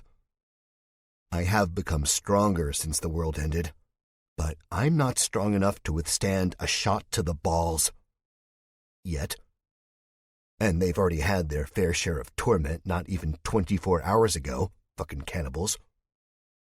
So I double over again. Not before I squeeze the trigger and shoot up into the rafters. A chunk of ceiling cascades down upon us. My ears feel like they're bursting with the sound. Herb graduates from sobbing to screaming. Next thing I know, Father Michael drops the candle and the carpet lights with flame. Darlene screeches and dances over the fire, stomping and trying to put it out. Then Klein shouts, "Stop moving!" We do because he somehow has my gun. My vision blurs and my groin is on fire. Norm tries to rush over to where his stuff is to probably grab his gun. Never sleep without it nearby, little bro. And winds up being unsuccessful. There's much more of us than him, and I think about advancing on the dock despite the pain and the icy fear freezing my joints. But he grabs Father Michael around the throat and presses the gun to his head. "You don't understand," Klein says. "Now, Klein, there's no need," I say. My words are choked out by the pain below my belt. "Yeah, there is. They're going to let me live with them. They're going to let me be a founding father of a new society after the bombs drop," he says. There it is. There's the reason for betrayal. The promise of glory. The promise of a fresh start. I should have known. "You do realize how crazy that sounds, right?" Norm asks. He's next to me, his arm through mine, holding me up because I do feel like I might pass out. Darlene is behind. Herb and Abby are frozen in the corner. Herb sobs no more, just looks on with wide, wet eyes. Now every warning given to me about Klein in the village, from Grady, from Mother, makes sense. He is crazy. "No, it's not crazy," Klein says. Father Michael's lips move in a silent prayer. His eyes are shut, Klein's gun pressing into his temple. I see the skin bunch up there, the red ring already forming. "If it was crazy, I wouldn't risk my life. Do you know what I had to go through while I was in Washington? The stuff I had to see?" He shakes his head. "It was horrendous. The stuff I had to do, it was even worse." I bet it's nothing compared to what I've gone through, the people I've lost, and the things I've seen and done. I don't say this. I can see there's no talking to Doc Klein. His eyes are ablaze with fervor as the floor around him grows with fire. Slowly the flames lick up the pew, yet we can't move because Klein has the gun trained on us. "Don't you see?" I say, my voice coming back to me. "I get that I have to do this," Klein says. "Maybe you do," I say. Darlene shudders behind me. "But you don't have to hurt any of us in the process, Klein. I saved you. Father Michael has nothing to do with this. Leave him out of it." "But he does," Klein says. "He does because he's my ticket to the Mojave." "What?" Father Michael says, choking. Klein jerks him and starts backing up. He's such a small man that it's almost comical to see him wrestle with Father Michael almost twice his size. Klein bends down, the gun now pressed in the priest's back, and he picks up the fallen papers with nuclear launch codes and schematics I will never comprehend. Then he's got the gun pressed back on Father Michael's temple and they're backing up toward the door. "You have the car keys?" Klein all but whispers into the priest's ears. Father Michael gulps and nods. On the inside of that door, he points to his left. We can't do anything. I don't have a gun, and if I did, I wouldn't trust my aim enough to hit him in the dark. I'm not that good. Get them, Klein says. They're leaning against the wall, and Father Michael's hand reaches around the door. Don't try anything, Klein says. You do, and I will pull the trigger. I don't want to do that, Father. I really don't. But I will if you make me. Herb's voice booms from the corner of the church where Abby holds him in the shadows. I see the whites of his eyes blazing. Doc? Doc, Herb says. What, Herb? Klein asks. Why? Is all Herb says. And I think I see Klein's face go squeamish. Like his heart has broken right there on the spot. Like he's pained to do this, but he's bound by a duty none of us can understand. No. Bullshit. Klein knows exactly what he's doing. I'm sorry, Klein says.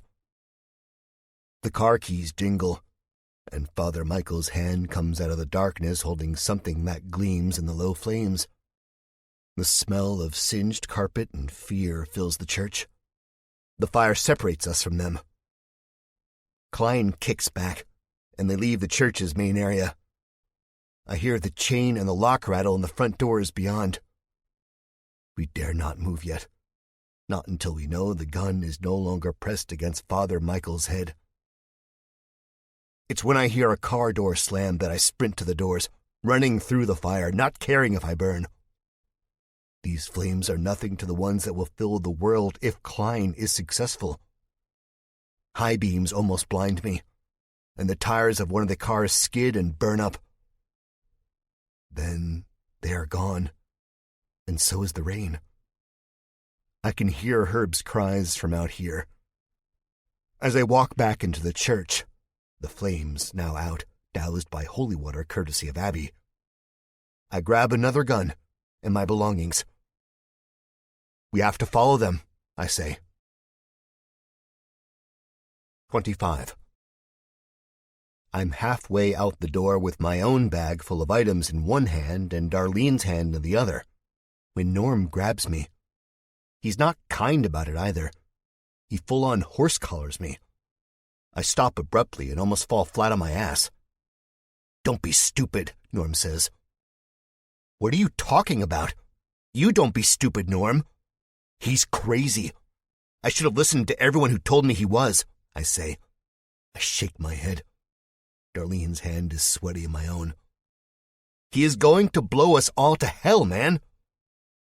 Seriously, I can think of almost nothing worse than having to deal with real zombies, crazy assholes, and crazier cowboys.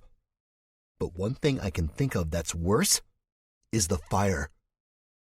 I don't know if it's because I saw it in my head, and sometimes my imagination is so vivid, or not. I do know it's now no longer a dream. It's a full-fledged reality. You chase him right now with the way you are, and you're just as crazy as Klein, little bro. Maybe even crazier, Norm says. Darlene tugs me on the arm. I look at her. There's no longer fear or uncertainty in her eyes. Now there's anger. She rips her hand away from me. It slides easily enough, thanks to my nervous sweat, and tightens her hands into fists. Jack, he's right. Listen to us, for a change. Ouch. Her tone. The way she says, for a change, gets me. It's like she slapped me in the face. I always listen to you, I say. She shakes her head, her features easing. No, you don't. If you listened to us, we'd be dead, I finish for her. Now it looks like she's the one who's been slapped. She shakes her head, mouth a grim line. Then she turns her back on me and heads back into the church. I can't believe this. Doesn't she care? Father Michael was kind enough to take us in, and now he's become a hostage. Not to mention the fact that Klein is about to turn us all into black smears of ash. Norm walks closer to me. I'm slouching. I only realize it when he stops about 6 inches from me and I appear much shorter than him. I try to save my pride by standing up straight, but it's too late. We need to gear up first, Norm says. We know where the airfield is, but we don't know how fucked up it is. You do? I ask. Yeah. Klein asked down in the storage right after you left, Norm says. God damn it, I say, more pissed than scared now. We're outside of the church, so it's okay to swear. He might be gone by the time we gear up, I say. Trust me, Klein is smart, but he ain't that smart. Getting to the west ain't gonna be easy at all. Big brain or not, Norm says. I nod, taking a shaky breath. I'm starting to realize I've been blinded by anger, by betrayal. I'm so glad my brother is here to talk some sense into me. I don't know how I survived Eden or DC without him, really. Father Michael has weapons and food and new gear. We have medicine and a car. We'll be fine, Jack. Just calm down a minute while we get ready, Norm says. He has his hand on my shoulder. I feel his warmth blazing through my shirt. I nod. Okay, but I'd like to move out before sunrise. Sure thing, little bro, Norm says. 26. Darlene doesn't even spare me a glance as I walk up the blackened carpet. A few candles are burning, eating away at the darkness. Outside, the sky glows with soft light. Sunrise can't be more than an hour away. I'm following Norm and Abby into the dank hall that leads into Father Michael's storage area. He lights the torch at the top of the steps and shadows dance on the walls. You really know how to pick 'em, Abby says. You met Klein in Eden, didn't you? I ask, feeling defensive. It's not my fault I look for hope wherever I can get it. Abby nods. We are going down the steps. She looks so different minus her left hand. I met Dr. Klein, yeah, she says. But I never met that man we saw back there. That was someone else. Her voice is like the cold edge of a blade touching my spine. Yup, Norm agrees. The door to the storage area creaks open. The smell of dirt, mold, and dust fills my nostrils. Norm lights another torch. Wow, Abby says, looking at the corner of the room where the weapons are stockpiled. It's not as good as Grady's armory back at the village, but it's pretty close. It makes what I was left with in Woodhaven all those months ago look like a squirt gun in comparison. We could beat Armageddon with all this stuff, she says. I don't smile like she's smiling. This isn't a time to smile. But I do nod and say, we may have to. 27. We load everything into the Ford SUV, and we even give Herb a handgun, just in case. This town is unknown to us, and the fact that we haven't seen a zombie the whole time we've been here just unsettles me. It makes me think shit is really about to hit the fan. That's another thing I've learned in this apocalypse. Shit constantly hits the fan. Darlene seems happier toward me, but I can see the weariness on her face. She's sick of this, sick of it all. She told me on the highway a couple days ago. I'm sick of it all too. I really am. But there's no escaping it. It's lurking around every corner like the zombies and their radioactive-looking eyes. We get into the car. Abby smiles. She's even jittery, in fact. She loves it because she's been out of the game for too long. The idea of her going through zombie brain-smashing withdrawal crosses my mind and leaves a bad taste in my mouth. Herb won't hold his gun. I see him put it on the floor and look at it from the corner of his eye as if it were a large spider. Norm hits him on one knee, which seems to be inches away from his broad chest in the smaller SUV. "Don't worry, big guy. It's all going to be okay," he says. "I'm not scared," Herb says. This surprises us all. I'm sitting between Darlene and Abby. Darlene was looking out of the window at the rising sun while Abby was trying to strip and clean her pistol with her one good hand. And now they both tense up and face forward, me with them. "What? I'm not," Herb says. "Doc Klein doesn't scare me." Well, he should, I almost say, thinking of Klein and his devil horns. "He's my friend," Herb continues. Norm and I exchange a glance in the rearview mirror. A friend or not, Klein has it out for him. "You remember where the airfield is?" I ask. "For sure?" Norm turns the wheel and eases the SUV down the winding brick road and onto the smooth pavement of Utane's city streets. "Think so," Norm says. "It was somewhere out past a red barn." We are quiet for the moment as the SUV rolls through the dead town. Shuttered windows look on from the sides of residential streets. A car is crashed askew into a telephone pole, the wires sagging down on top of its roof. There are scorch marks on the windows from when this place had electricity, I think. All 4 of its tires are flat. 2 of them are missing hubcaps. Lawns have overgrown to look like jungles. I see a dog slinking between 2 spilled trash cans, its ribs jutting out, its eyes crazy and starved. Darlene sees it too, and I hear her low moan of pity. We were always animal lovers, too busy to have pets of our own. Stray dogs basically kill me. I wish Norm would drive faster. I don't need to see the grand tour of this depressing town.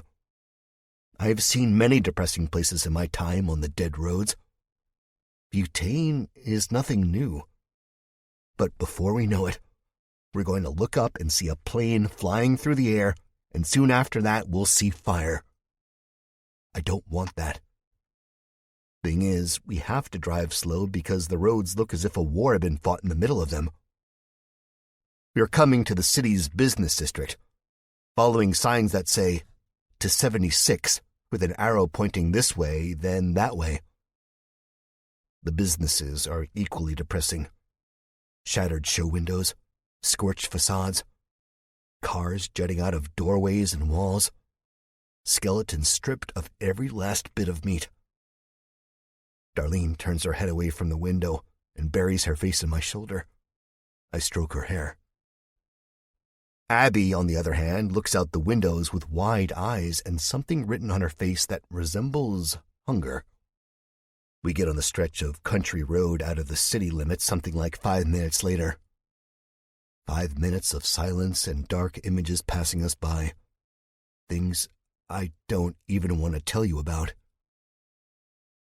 As we drive up the road, I hear Herb's breathing getting faster. He is scared. We all are. Then, as we take a curve, passing a flipped John Deere tractor, I see it. The barn. It's a bright red, and I try not to notice that it's the color of blood. Beyond it, we can see the airfield. Large airport hangars stand tall and vigilant against the orangish sky, shuttered. Norm slows the car to a crawl. My eyes flick to him. I'm enamored by the airport hangars and the speck on the horizon that is Klein's car. So enamored, in fact, that I don't notice the passing herd of zombies in the middle of the road. 28. "Shit," Norm says. Herb doesn't go, "Aw," and point at him. His teeth are chattering too bad for him to do that. Darlene grips my arm hard. The herd cuts through the middle of the road, and it's like being stuck at a railroad crossing where a mile-long train has stopped traffic for half an hour. in the gap of the packed meat of the zombies, I see red skid marks. Klein, in all his infinite wisdom and luck, must have punched the gas to beat the train and clipped a couple of the leaders. Now, some of them have stopped. Their yellow eyes glare at us, somehow bright in the rising sun.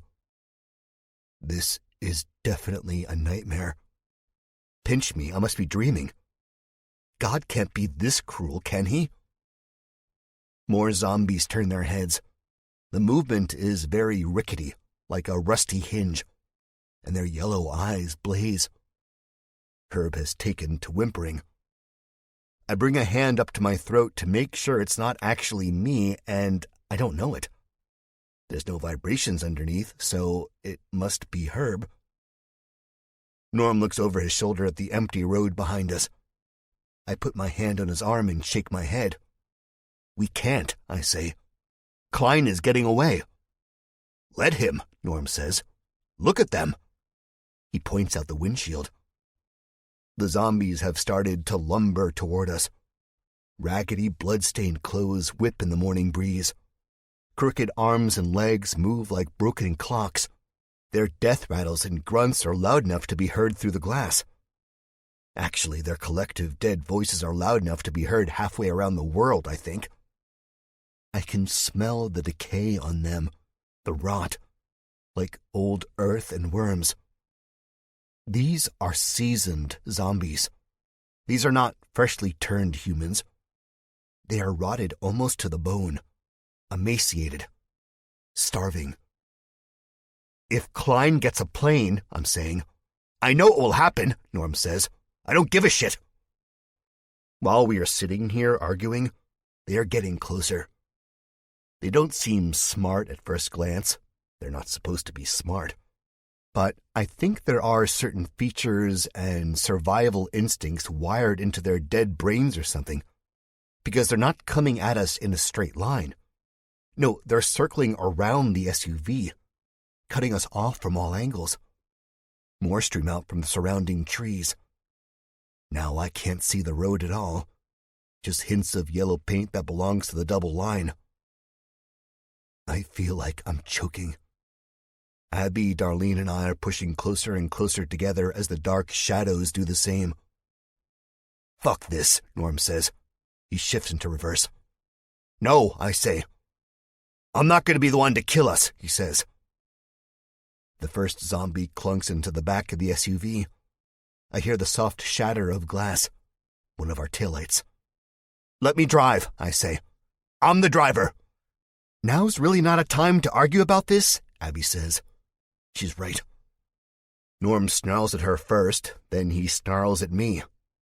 Fine, he says, and we begin to switch seats. It's about as graceful as two full-grown men can make it, which is to say it's not graceful at all. Bloody hands beat on the windows.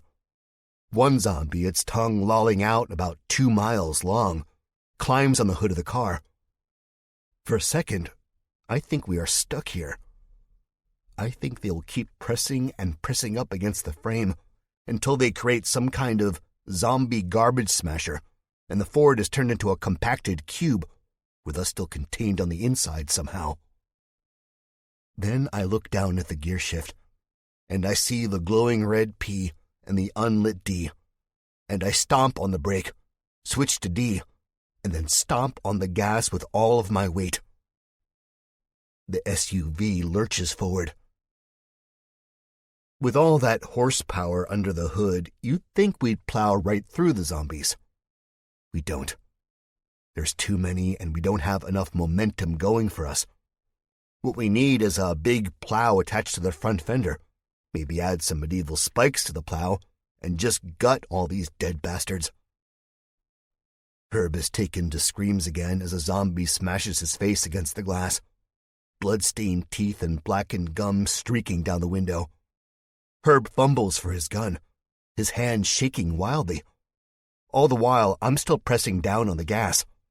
Stop him, I say to anyone who will listen. The tires start kicking up smoke. It smells like burnt rubber. Then the SUV jumps and something goes under the tire. an unlucky zombie. And the smell of burnt rubber is quickly changed to the smell of cooking meat and innards.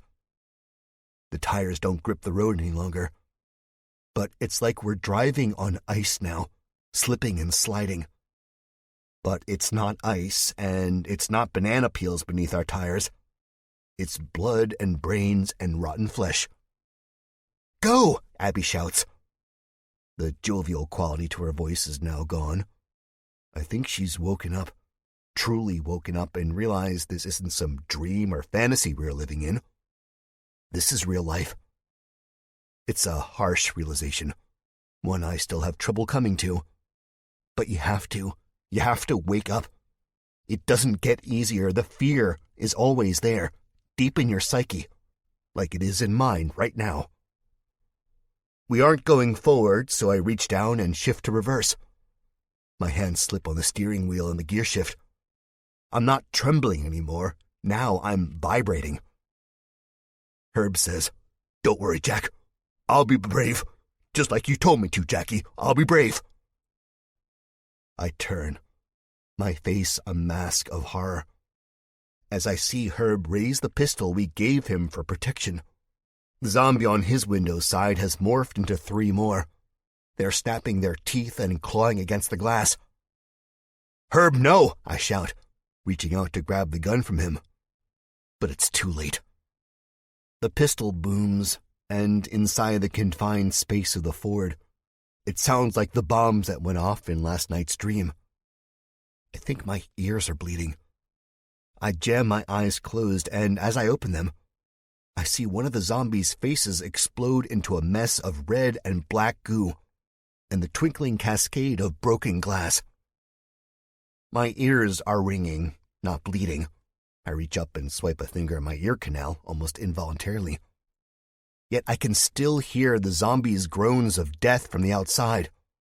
It, along with the stench of 1,000 rotting corpses, hits me. Sucker punches me, in fact.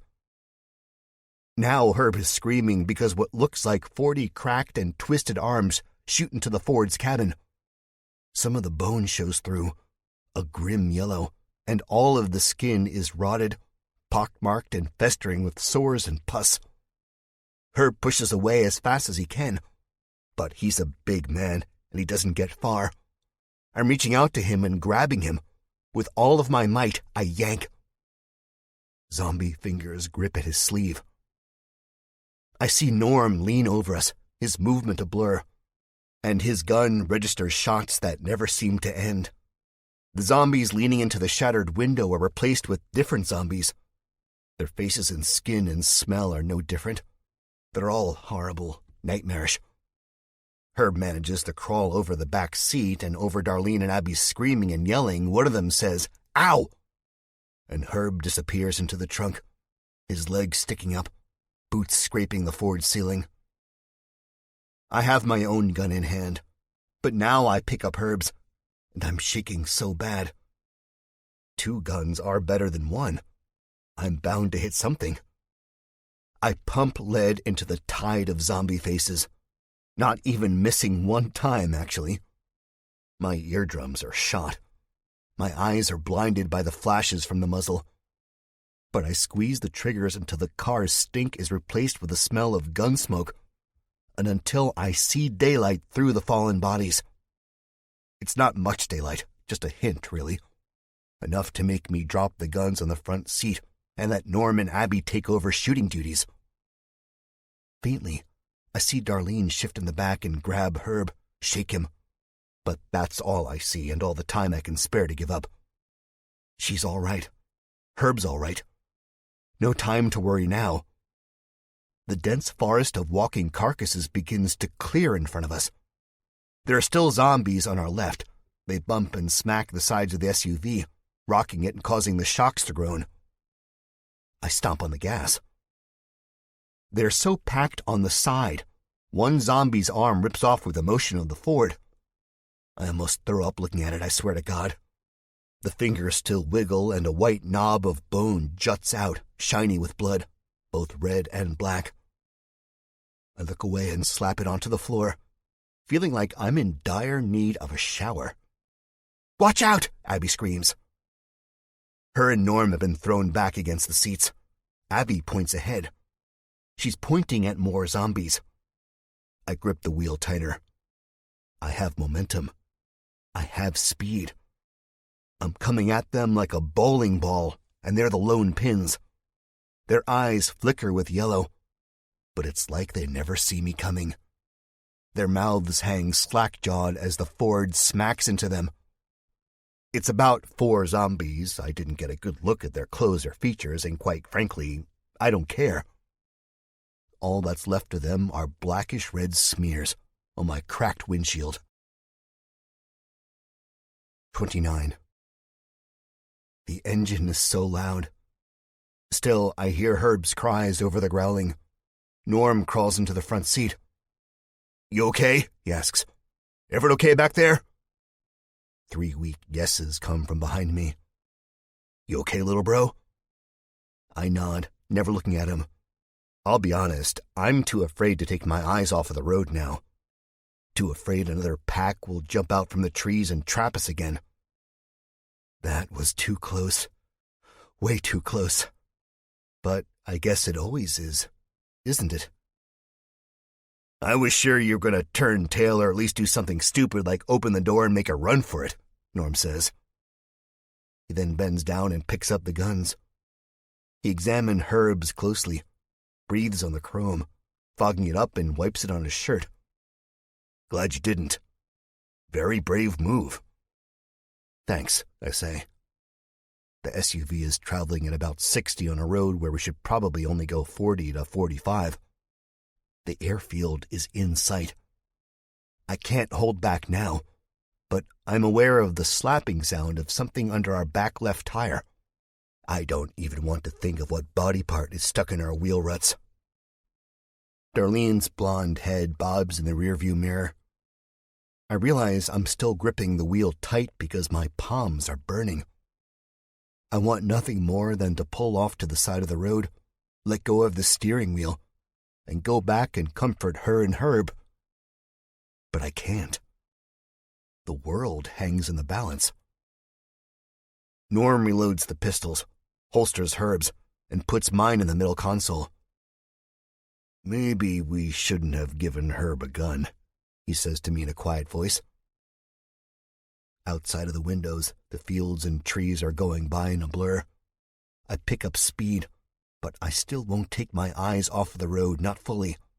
I'll glance here and there, or look out of the corner of my eye. "No, it was fine," I say. "I don't know," Norm says, running his finger along the black muck on the edge of the broken window.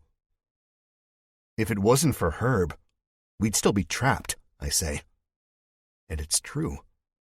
If it wasn't for Herb, I would have never had to start shooting the zombies, and they would have never cleared the road enough for me to drive forward. It was a perfect distraction. A very dangerous distraction, true, but still perfect. "I don't know," Norm says. His voice is playful. I'm expecting a joke, and this is not the time. It's his way of coping with things, with tragedy. It tells me he's actually nervous of what we'll find at the airfield. We pass a sign that says, Butane Airport, a proud partner of BSU. "It's fine," I say to Norm, filling the silence. "I'd give that whole ordeal 2 thumbs down," he says. Now I have to turn my head because Norm has something in his hand. I can't help myself either as I see it. I burst out laughing. Norm has to drop what he's holding and grip the wheel because I'm busting a gut. "Jesus Christ!" Abby shouts. "You two are so immature."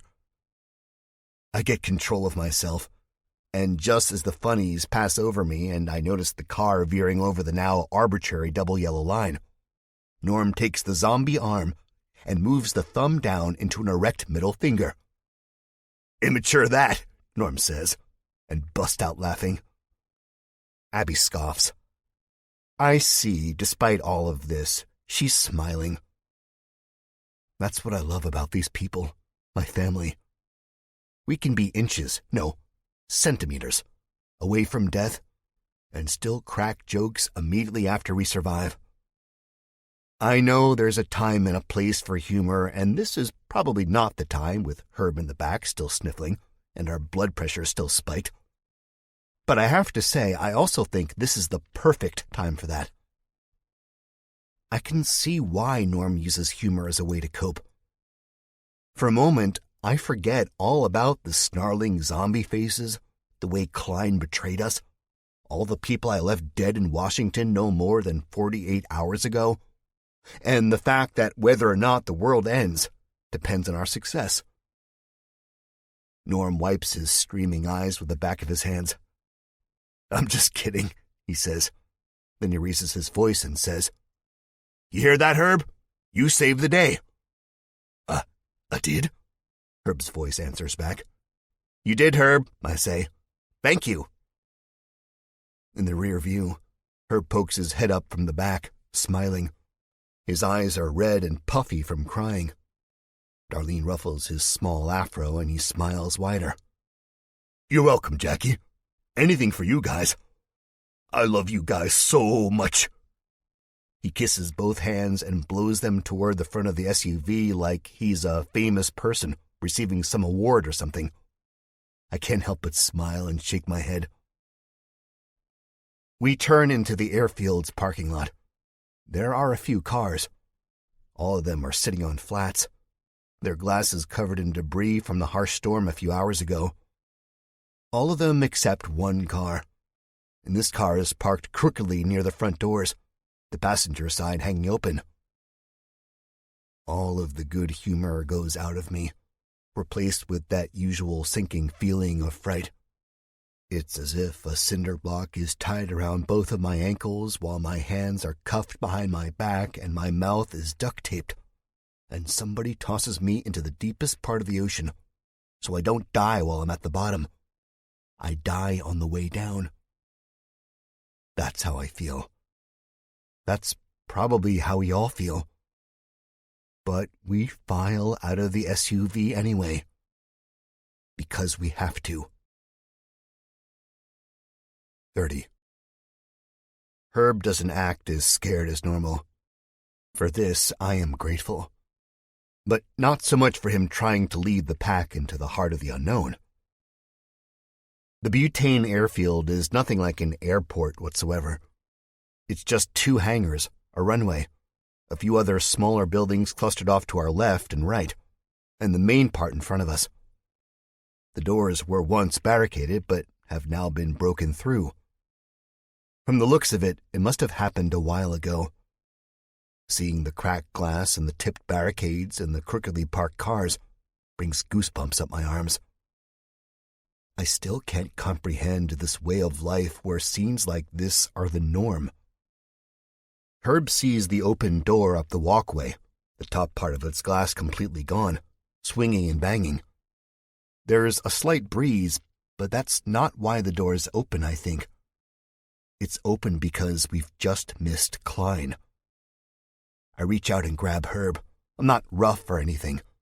He jumps at my touch and kind of seems to melt right there on the spot. So much for bravery. I can't blame the big guy. It's hard to be brave. I'll be the first to admit that.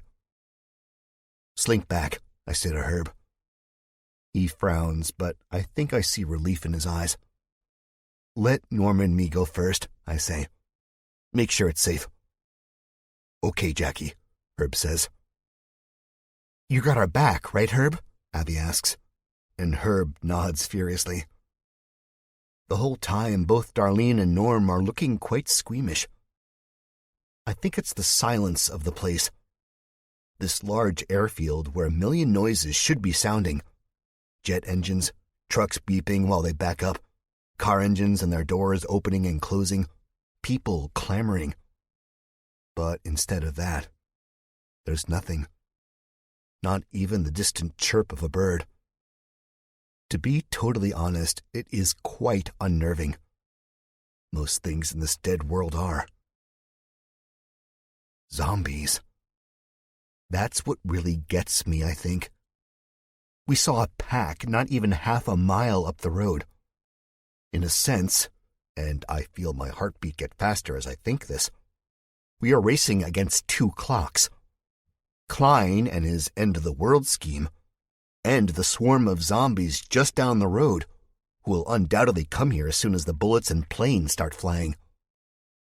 If it comes to that, Jack, I think. Norm has both hands on his pistol and he follows me to the front door. I catch eyes with Darlene, then she turns her head to make sure we're still safe from all sides. Abby goes around the side of the building, her gun held low. I peer into the broken glass. All I see are shadows and flipped waiting area furniture.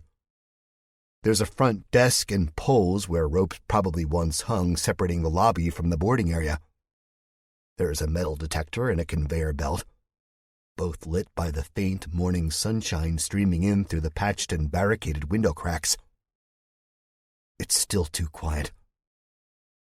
I look back to Norm and nod my head. He nods back, and we head into the airport's main building.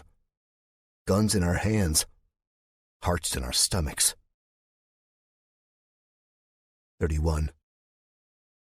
As we are walking through the hallways, I'm again reminded of how eerie it all is. The desolate towns and deserted streets are one thing, but an airport? Those are never deserted. No matter what airport I've been in, there are always too many Starbucks and way more people. It really is a shock to the system. We go through the security checkpoint without much trouble, obviously. This is probably because the corpse of a security man is up against the wall, old blood smeared on the plaster, rib bones protruding from the shredded clothing. The shirt was once blue and now it's a dingy reddish navy. I realize as I'm passing this corpse, looking the chewed face up and down, that my footsteps are the only ones echoing. Everyone else has stopped. I turn around and see them huddled together, glaring at the dead security guard. Herb is the biggest of them all, yet he slinks low enough to be at Abby's height, and she's pretty short. "Come on," I say. "Jack," Darlene says. "What?"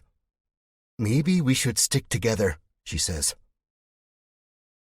I shake my head, not at her, but at myself. I look back to the security guard. It's weird, but I notice it doesn't really affect me. This dead man, this body stripped of its meat, now all but a husk of matted blood and chewed bones. This isn't good. I've become desensitized. I've become the video game character you play when you're not afraid to die because if you die, the game just restarts.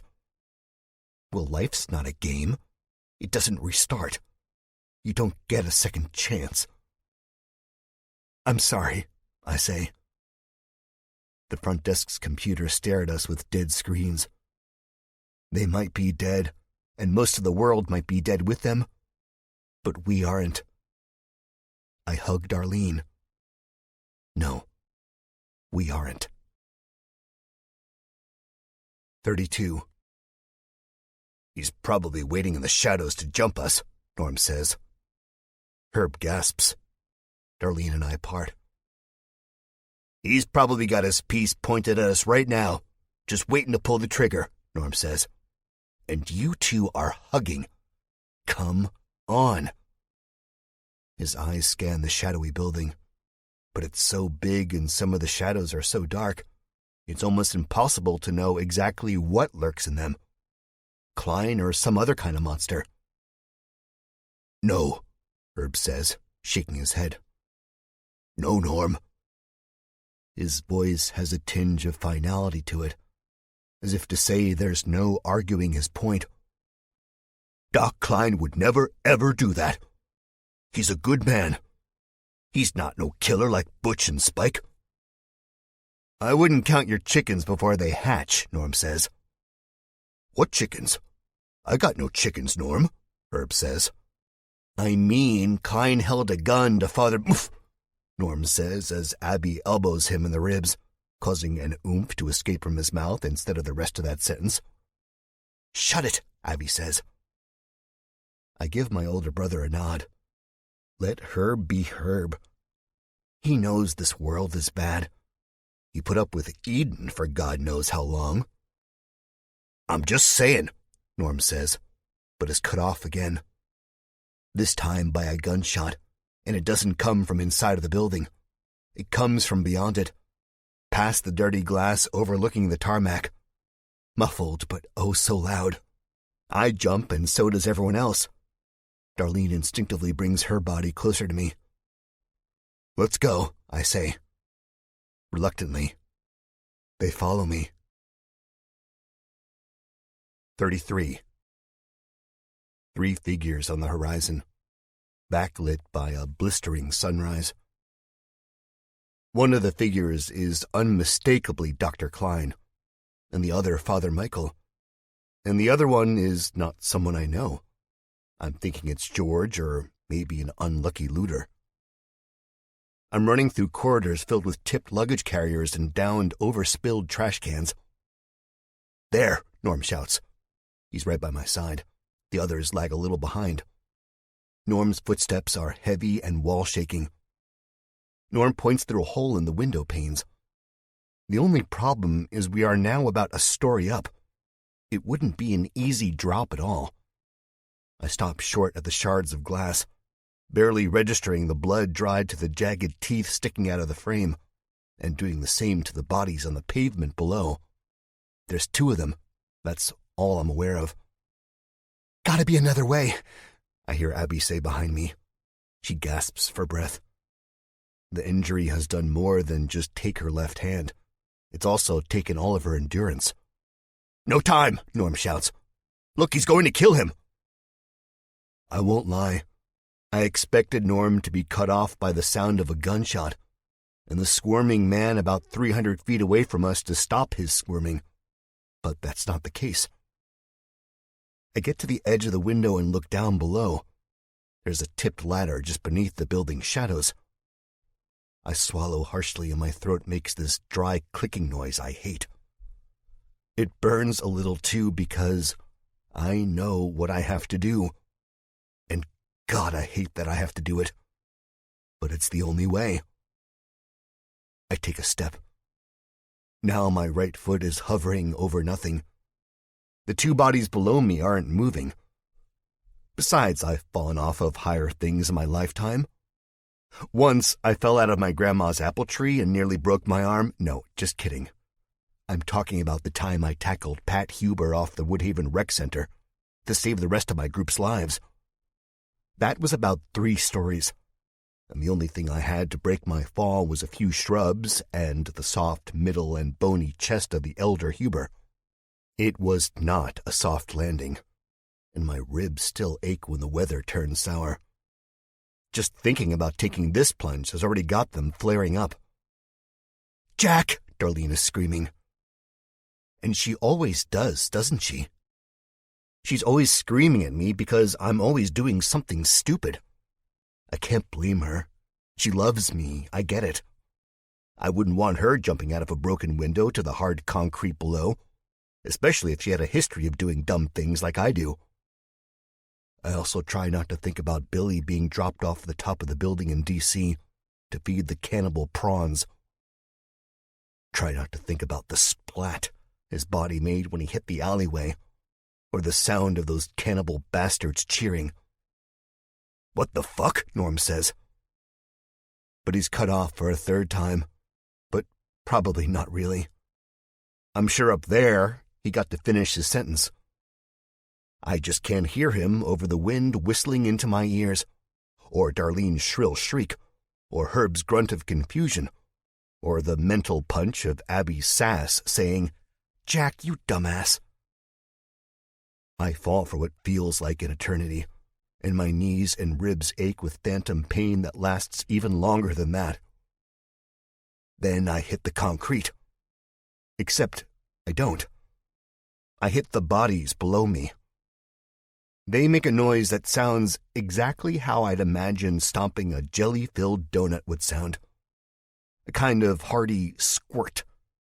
Seeing how these are bodies we're talking about and not freshly baked pastries. There's also a crack from the force of my weight pummeling their rib cages or skulls or something like that, I don't know. It doesn't hurt at all. None of us. "Idiot!" Norm shouts down at me. "Wait, no!" I look up to see another body falling from the window. My hands shoot out reflexively. It's Darlene. She lands on top of me, and we wind up laying in each other's arms on the tarmac. She smells like sweat, but she's beautiful, even with her blonde hair covering my face. "You I start to say.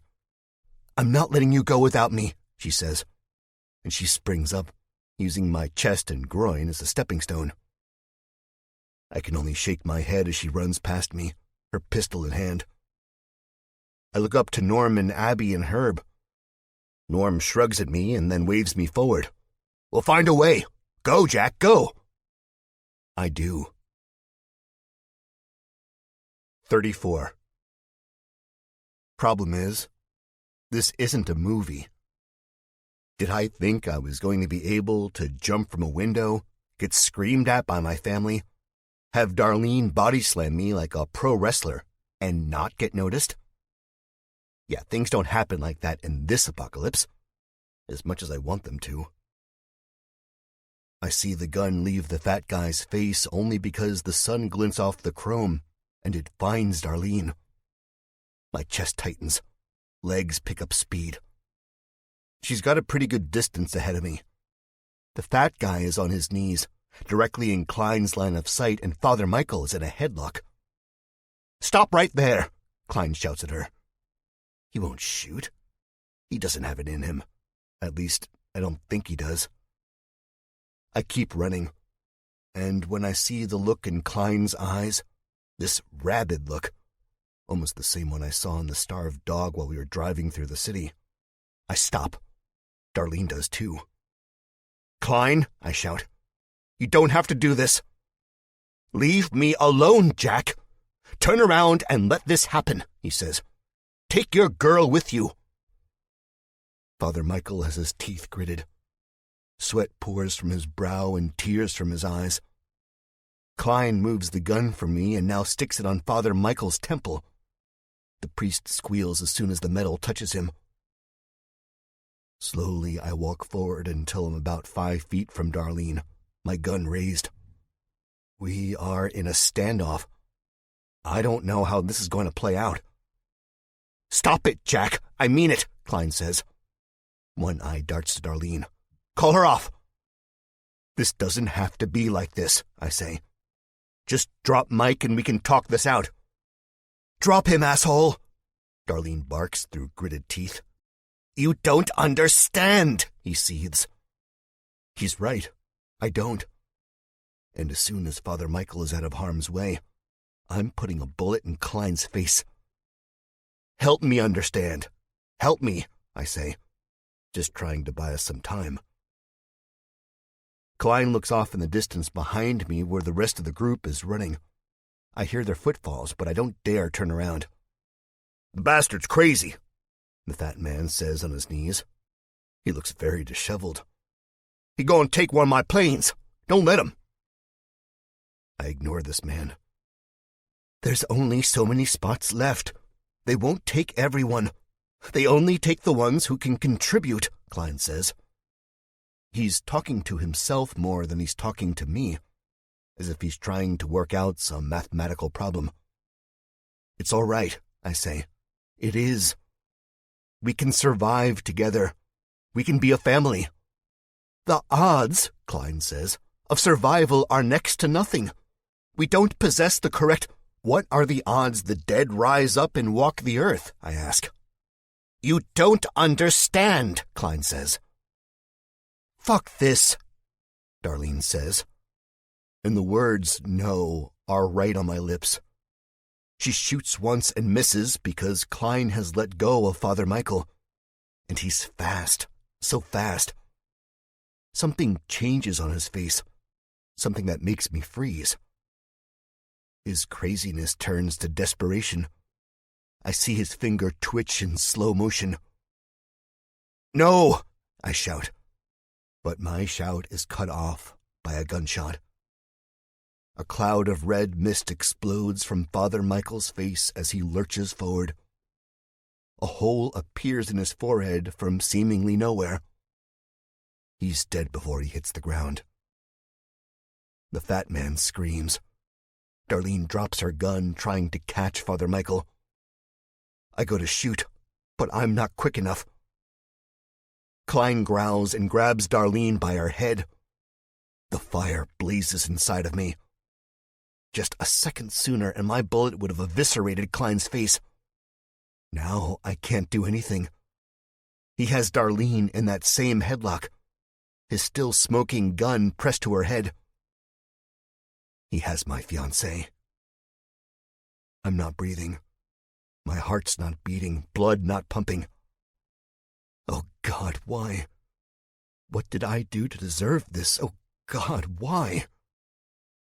Klein doesn't linger, and what I hate most is the smirk on his mouth. The bastard is actually smiling. Father Michael lay in front of them, bleeding. I have my sights on him. My hand shakes. I don't trust my aim. If I'm a hair's width off, I could kill the love of my life. It's not worth the risk. Slowly, the two of them back up, Darlene saving Klein's life. For now. They disappear into the shadows of the closest hangar. 35. By the time Norm, Abby, and Herb reach me, Darlene and Klein are gone. They've taken this crying man's plane, this man on his knees in a pool of Father Michael's blood. I'm helpless. I can do nothing but watch their plane take off into the blue sky. I've never felt so hopeless. As they flew off, I swear I could see Darlene's face in the window. I swear. That bastard! Norm yells. He's fuming, his chest rising and falling. Oh, God, Abby says, turning away from Father Michael's body. She grabs Herb and leads him off, but Herb already saw, and he's crying. The sound seems so far away. I'm kind of just standing here, in shock. Jack. Jack. Jack! Norm screams. He's now in front of me. We have to get them, I say. We have to get Darlene back. Norm gives me a look like it's too late. But I won't accept that. I'm not going to give up. I'm not. There is a long span of time that passes that I don't remember. I'm numb. I'm pacing. I'm frantic. I'm screaming. I'm crying. I'm covering up Father Michael's bloody corpse. I'm on the ground. God help me. God help Darlene. God help us all. 36. Jackie, is Darlene gonna be all right? Herb asks. His face is an ashy color. I don't answer at first. He pokes me. The sky is very bright. My head throbs. I don't think I have left the general vicinity of where Darlene was taken hostage in hours, or it could be minutes since they flew away. I don't know. Then I answer because I have to snap out of it. I have to be strong. I can't lay down and let Klein win. She'll be fine, Herb, I say. We'll get her back. Doc won't hurt her. He's a nice man. He's just keeping her safe, Herb says. I try my best to smile, knowing this is not the truth, knowing damn well Darlene could already be dead. Then Herb points at my arm, which is bleeding. He says, I have Band-Aids. His big hands dig into his pockets. They're real pretty. Have flowers on them. Darlene gave them to me. Oh, man, where are they?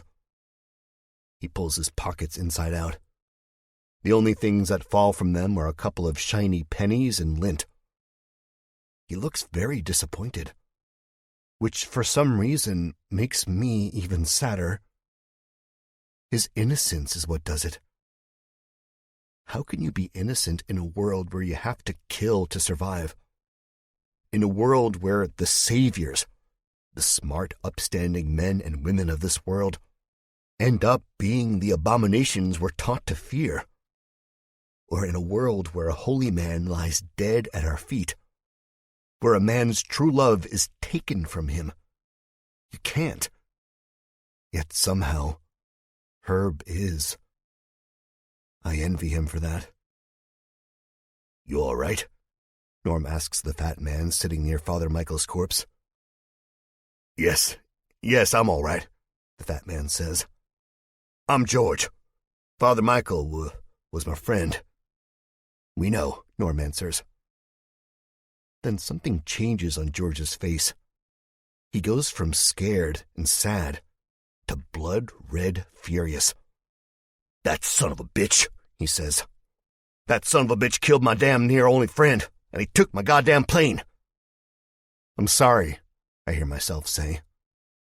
I really am, too. I'm sorry for it all, for everything. "Tracker," George says. We all look at him like he's crazy, sitting there in Father Michael's blood, teary-eyed and sweaty. "Tracker on my plane. I can get him. I can get that rotten son of a bitch." I gasp. "You mean it? Trackers?" George nods. I look to Norm to see what his expression is. Usually Norm can tell the crazies, and he knows all that techno-babble about planes and stuff, being in the military and all. But he's giving me no sign that this man is spouting nonsense. I feel my chest, very hesitantly, fill up with hope. "Trackers," George says again. He gets up, blood dripping off of him, and heads to the other shuttered hangar. I find myself following, again trying not to get my hopes up. As I'm walking, I hear Abby scream, and instantly, I know what that scream is about. Zombies. Always. I snap my head in that direction, seeing Norm get into his battle stance, and Abby race across the tarmac to grab Herb away, crying. I see the first signs of the horde spilling out from around the corner. Mangled limbs, bloody, tattered clothes, and those eyes, always those yellow eyes. Hell has vomited up on Earth, and we are drowning in its puke. 37. No, we can't fight this horde. The odds are not in our favor. Norm aims at the lead zombies about 50 paces away. "Don't waste your ammo," I say. We aren't going to be able to circle back to the car where the rest of our weapons and ammunition is. What we have on us, which is not much, is all we have. The thought alone is a punch to the gut. Norm understands and lowers his pistol, shaking his head. Tough luck. Real tough luck. "The hangar," I say. We need to move, and we need to move fast. Abby and Herb reach us, breathing hard and fast. She has a look on her face that says, "Please don't tell me we have to keep running." But we do. "Come on, Herb," I say. He stands looking at the coming wave of dead with wide eyes, shaking. We are going to be okay. We just have to move. As hard as it is right now, I can't think of Darlene. I have to get to the plane and get everyone to safety. The sounds of the zombies fill the air, seem to drown my voice out. We turn and start moving. The hangar is a ways down from the hangar Klein escaped from. I scan the surrounding area quickly and don't see any zombies, but who knows what'll be inside of the place. I really doubt all that will be in there is a plane. Call me a pessimist. I've just seen too much shit in this world to think otherwise. We move across the runway. My legs are burning and my arms are even worse. Dimly, I'm aware that I'm in the lead. The sun beats down on us overhead. Summer is close, but the zombies are closer, and that's all that matters. Norm slingshots ahead of me, his pistol gleaming in his hand. He moves very gracefully, checks the narrow alleyways between buildings with a once-over, and then grabs the hangar's sliding door. He heaves it open. Inside is a plane that gleams about as bright as Norm's gun in the sunlight. It's not very big, but it's bigger than the one Klein took off in. He motions us inside of it. At first glance, this aircraft doesn't look like it's going to be able to fly very far at all, let alone carry all of us. I mean, Herb alone accounts for probably 75% of the plane's weight capacity. I move forward anyway. George climbs into the front seat and starts hitting switches. The engines kick on with a revving type of whine. Propellers blow papers all over the inside of the hangar. Norm crawls in next and reaches out to grab me. I take his hand. Then Norm disappears into the small fuselage for a moment and comes back as Herb and Abby are climbing up the 3 steps. He looks beyond me while George is screaming over the roar of the engines for us to hurry our asses up. Norm's tan face drains of all color, and I don't need to turn around to know what the cause is, because I hear them. I can actually hear them over the propellers and whirring machinery. I do look over my shoulder, just for the hell of it. I quickly wish I hadn't, because what I see nails me to the ground. My bones feel like they have simultaneously turned to steel and jelly. This is not the horde from the road.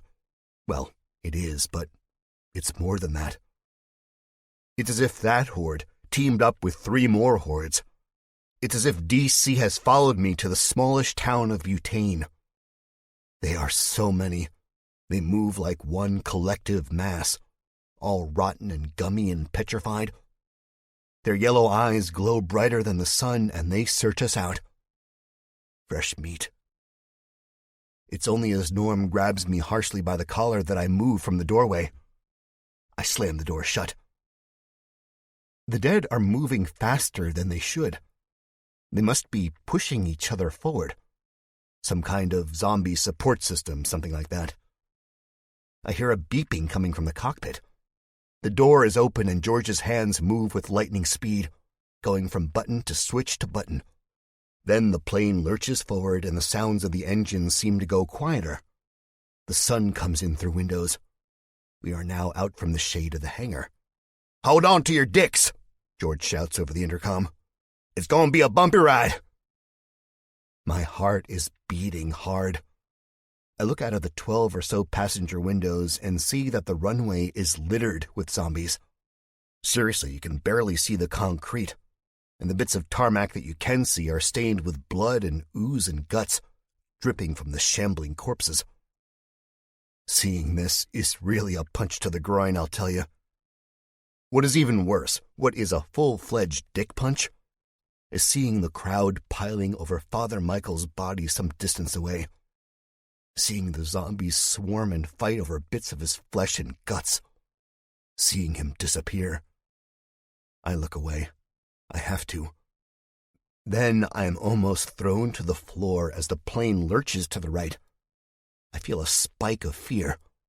We aren't supposed to turn right. The runway runs a long way to the left. Surely we'll need to pick up speed before we can get airborne. I use the wall to climb my way up to the cockpit. George sits in a chair. Norm hovers over him, pointing to screens and gadgets. "What are you doing?" I shout. "Ain't gonna make it," George says. "Well, that's reassuring," Abby says. She's since come up from the fuselage. I glance over my shoulder and see Herb sitting with his head in his hands. "Not what I meant, little lady. You want to ride through that?" George says, cocking a thumb to the left at the swarming mass of zombies. "You be my guest, then." He pulls his Stetson hat down over his ears and tips it back so it's level with his hairline. Abby doesn't answer. "Now go sit down. Buckle up tight. I think this is going to be a bumpy one," George says. Norm sits down in the passenger seat, starts buckling himself up. He doesn't look too concerned. I guess that's comforting, but me? Well, I'm about as calm as a fish out of water on a scorching hot day. George turns around as he realizes we haven't gone back to our seats. He must see my face, and I must look really bad because he says, "Oh boy, where's that calm demeanor at?" It's like he's turned into a different person once behind the controls of a plane. "I left all of it out there," I say, trying not to think of Darlene or Father Michael. "Well, I'd say go back out there and get it," George says. "But, you know." I look out the window. I tell myself I shouldn't. It's like a person who's afraid of heights telling themselves not to look down when they're on the top floor of a skyscraper. But like that person, I look anyway. They just keep coming from the road, which is about a quarter mile away from the runway. Take them one by one, and they're nothing, unless they catch you by surprise. Take them like this, and it's a disaster. "Go buckle up," George says. He flips something above his head, and the engines whine again. "No need to worry, honest. This here's a Pilatus PC-12. It can turn on a dime and practically take off like a rocket, let me tell you." I look to the small stretch of runway to our right, the complete opposite of where we are supposed to take off from. And at the end of the strip is a forest. The trees look like skyscrapers, and I can't help but feel like we're going to end up being cut down by the branches, like hands swatting at flies. George feels it necessary to add in, "Don't hold me to that," the verbal equivalent to an asterisk. Abby tugs on my sleeve. "Come on, Jack," she says. I look at her, but beyond her I see Darlene with her wide eyes and pasty face in my mind. The image of Klein grabbing her hair and yanking, hearing her scream. God, I'm shaking with anger, with fear, with revenge. I go back to the fuselage. The plane lurches again, and I nearly fall on my ass. I scramble to a seat and try to buckle in. From a side window, the horde of zombies seem to fade away. I can almost breathe a sigh of relief. We are pulling away. The G-force starts to settle into my bones, pushing me against the seat. Herb has his eyes jammed close, hands gripping the armrests. Abby looks out the window. George talks over the intercom, despite the plane being small enough for us to hear his real voice anyway. "Hold on tight," he shouts. "I'm putting her into overdrive. Han Solo, motherfuckers!" He trails off laughing. And just as I'm starting to breathe that sigh of relief, the plane stutters. We are knocked off course. The propellers sound as if they are eating something. It's horrifying. A wave of blood soaks the windshield. It drips down slowly, almost as if it's mocking us. Then the little of that beautiful day I was so happy about earlier inverts, and the sound of metal scraping concrete rakes my eardrums. The plane is basically in the air and on the ground at the same time. A horde of zombies are slowly lumbering toward us. Each moment we waste here is another moment Darlene and Klein get farther away from me. 38. The plane isn't in the air. It should be, but it's not. It's stopped on the runway because a zombie got caught in the propellers, causing alarms and sirens to shriek and George to curse and frantically go back to switching his controls. By the time the plane moves again, it's too late. It's like the Ford on the road. They surround us. So many of them. I feel like I can't breathe. Near the front, cupboards fly open and glass bottles spill onto the floor. Some break, some go rolling down the aisle as the plane tries to pick up speed. I'm digging my hands into the armrests. My teeth grind. Outside of my side window, a black shadow seems to form. It's the zombies, and my right hand instinctively goes for my gun. Over the beeping comes a thump, thump, thump. Herb screams and points out the window. "Goddamn zombies!" George shouts. It's like we're wheeling through thick mud and not concrete. Thump, thump, thump, thump. The plane rocks back and forth. Pretty soon, we're going to be covered in zombies. I don't want to look out the window, but I have to. What I see sends shivers up and down my body. The zombies are out there, all right. And it's not the zombies I'm used to. Gone are the brain-dead dummies who will keep coming at you even if you put a slug in their gut. What I see are glowing eyes of understanding. Hundreds of them. It's like they're all mocking me. Like they know we are stuck and they will get to us sooner or later. Now, this could just be my imagination or my brain's own paranoid response to a traumatic situation, but I'd almost swear some of them are smiling. I don't think that disease that did this to them would let them die with a smile on their faces. I unbuckle my seatbelt. The plane's not going anywhere, and I have to get in the air because I have to get Darlene back. I'm not about to let the zombies win, and I'm certainly not going to let Klein win. "Jack?" Abby says. I glance over at her as I stand in the aisle. "What are you doing?" I ignore her, bend down and pick up 2 bottles. One Jack Daniels and another clear bottle of what I think is vodka, and I go to the door. I grab a few rags. Some of them look used, like they wiped up grease or something. I might be stupid for doing this. "Wait just a doggone minute," George is saying, but it's too late. I cut him off and ask Norm for his lighter. I know he has it on him. He always does. It's the soldier in him. He gives me a weird look before understanding dawns. He digs in his back pocket and flips it to me. "You crazy son of a," he is saying. I don't hear the rest. I open the door and I climb out.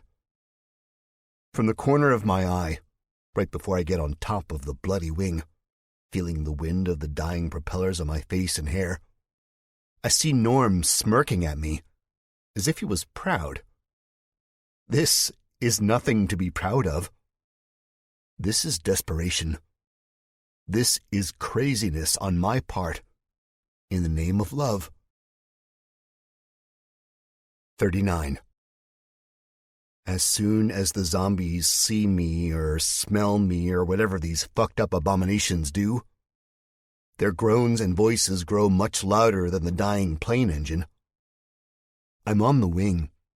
My hands are sweaty and my legs are shaking. In my pocket I have the medium-sized bottles of Jack and vodka. The zombies reach for me, but I'm not even close to them. The smell is death. I won't say it's sickening sweet anymore.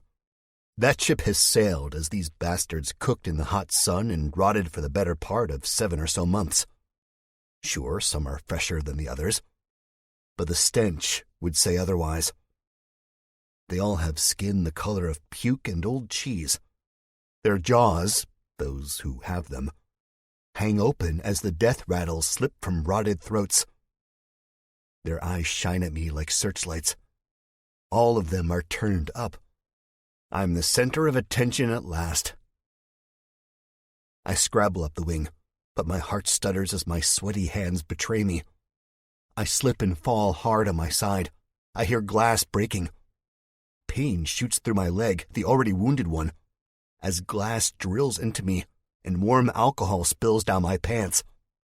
That or blood or urine. I don't know, but I do know I'm scared as all hell.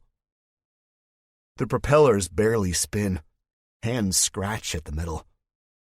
My legs dangle above the encroaching crowd of dead. I know their arms are stretched up, waiting for me to drop. And my hand is slipping, nails digging into the metal, cold underneath my fingernails, pain bursting through my hands. Now I feel more warmth running down my pant legs. This has got to be urine. Don't judge. You'd piss yourself too if you were in my position. The hands beat on the metal over and over again, drowning out my thudding heartbeat. I think of Darlene and how she's dead without me.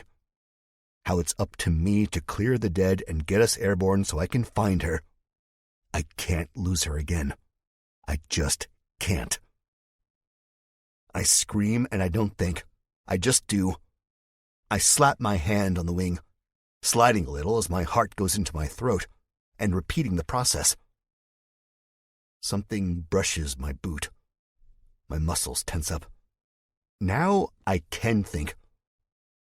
I have no choice not to think as I feel the slimy hands and gnarled fingers run their way up my leg.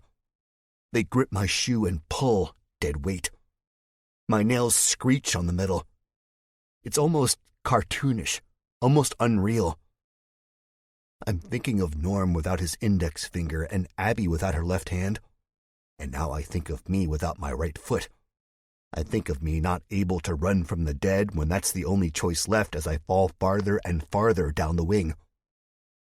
No, I wheeze. The door hisses as it opens. Straining to look out the corner of my eye, I see Norm. He raises his gun and lets a shot off. The hands and fingers scrabbling at my leg and exposed ankle disappear. "You crazy bastard," Norm says. "Took you long enough," I wheeze. He shoots again. Then he holsters his gun and climbs up on the wing.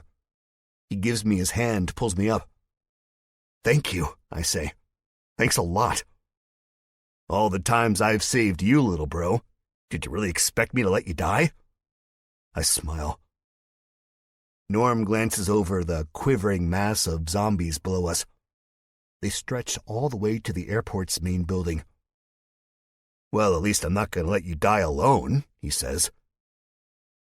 The propellers have pretty much stopped altogether. It's not the engine that drowns out Norm's voice, but the sounds of the zombies instead. I reach into my pocket and pull out bits of wet glass and a cap with the plastic covering still attached. In the other pocket, I pull the whiskey free and the rags. I pop the lid off and stuff the rag into the bottle's neck, soaking it with warm alcohol. Norm looks at me with curiosity. He still has his gun up. I notice it's not shaking in his hands. He's cool and calm somehow. "Ever thrown a Molotov cocktail before?" he asks. "Only in video games," I say. "Let me do it," he says, holding his hand out. "No way," I say. Seeing these zombies, seeing all of them with their yellow eyes turned up to us, trying to get my family, and the fact that they are somewhere eating Father Michael just pisses me off.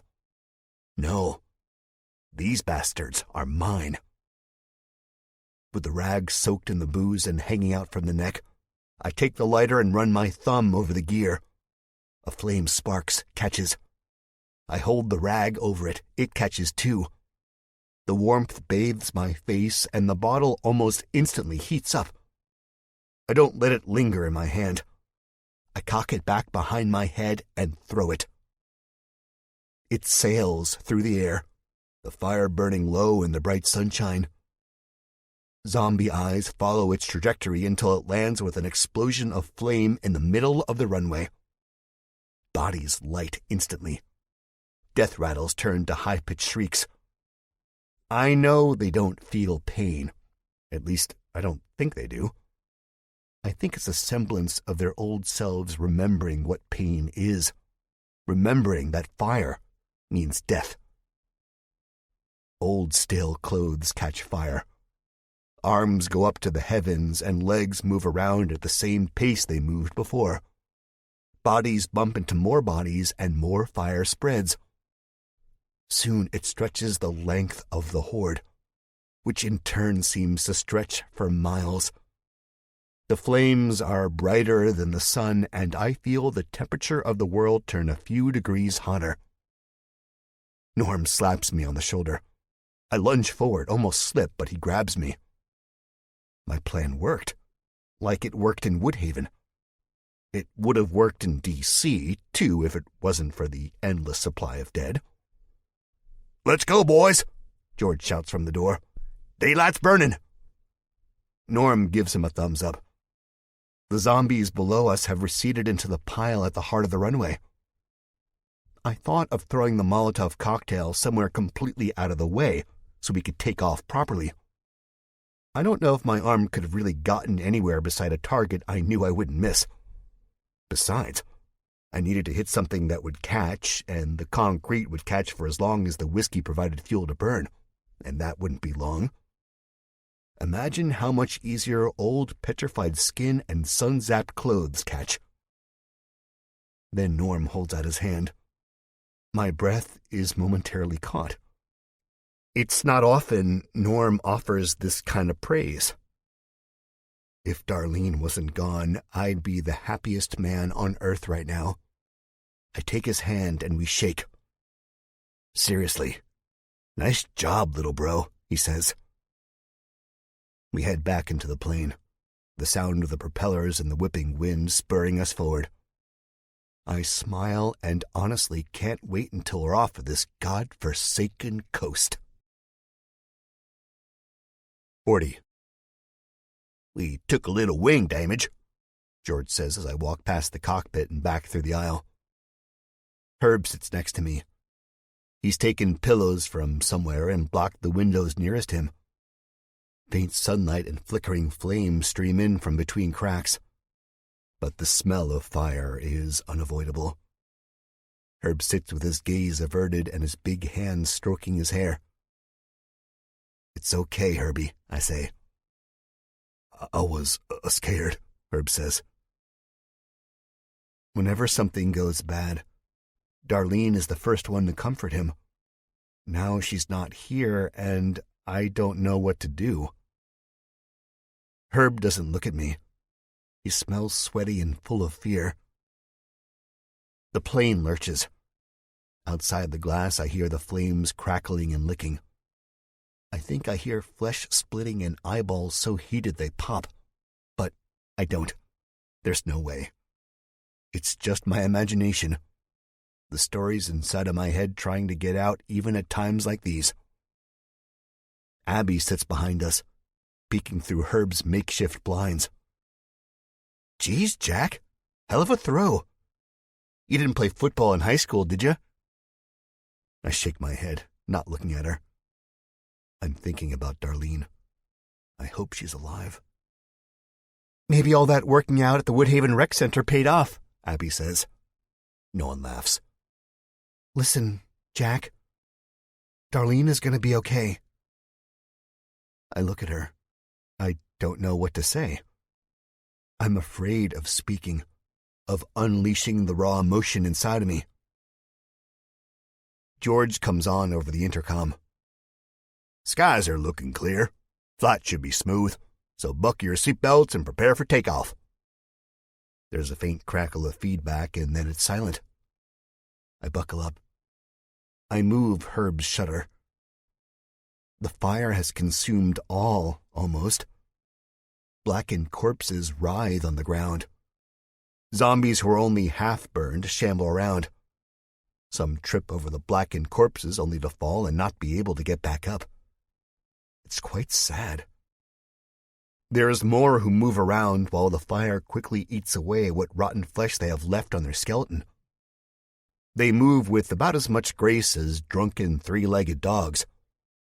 Some of them are missing arms, so I guess the comparison is a good one. Seeing this can only make someone feel shitty. Shittier than I already feel. It's hard to believe the world has been reduced to this. The plane growls. I see through the cockpit that the front windshield is still soaked with blood, but enough has dripped away for George to make out the little stretch of runway we have to work with. I've never been a fan of flying. I've always hated how people will say, oh, the chances of crashing are much less than driving. Yeah, because there's no traffic thousands of feet in the air. But if your engine fails on the turnpike, you can at least pull off to the shoulder, whereas if your engine fails a mile above ground, you'll have a long time to think about your death before you finally crash and burn. I'd take a quick death over a long and drawn-out one any day.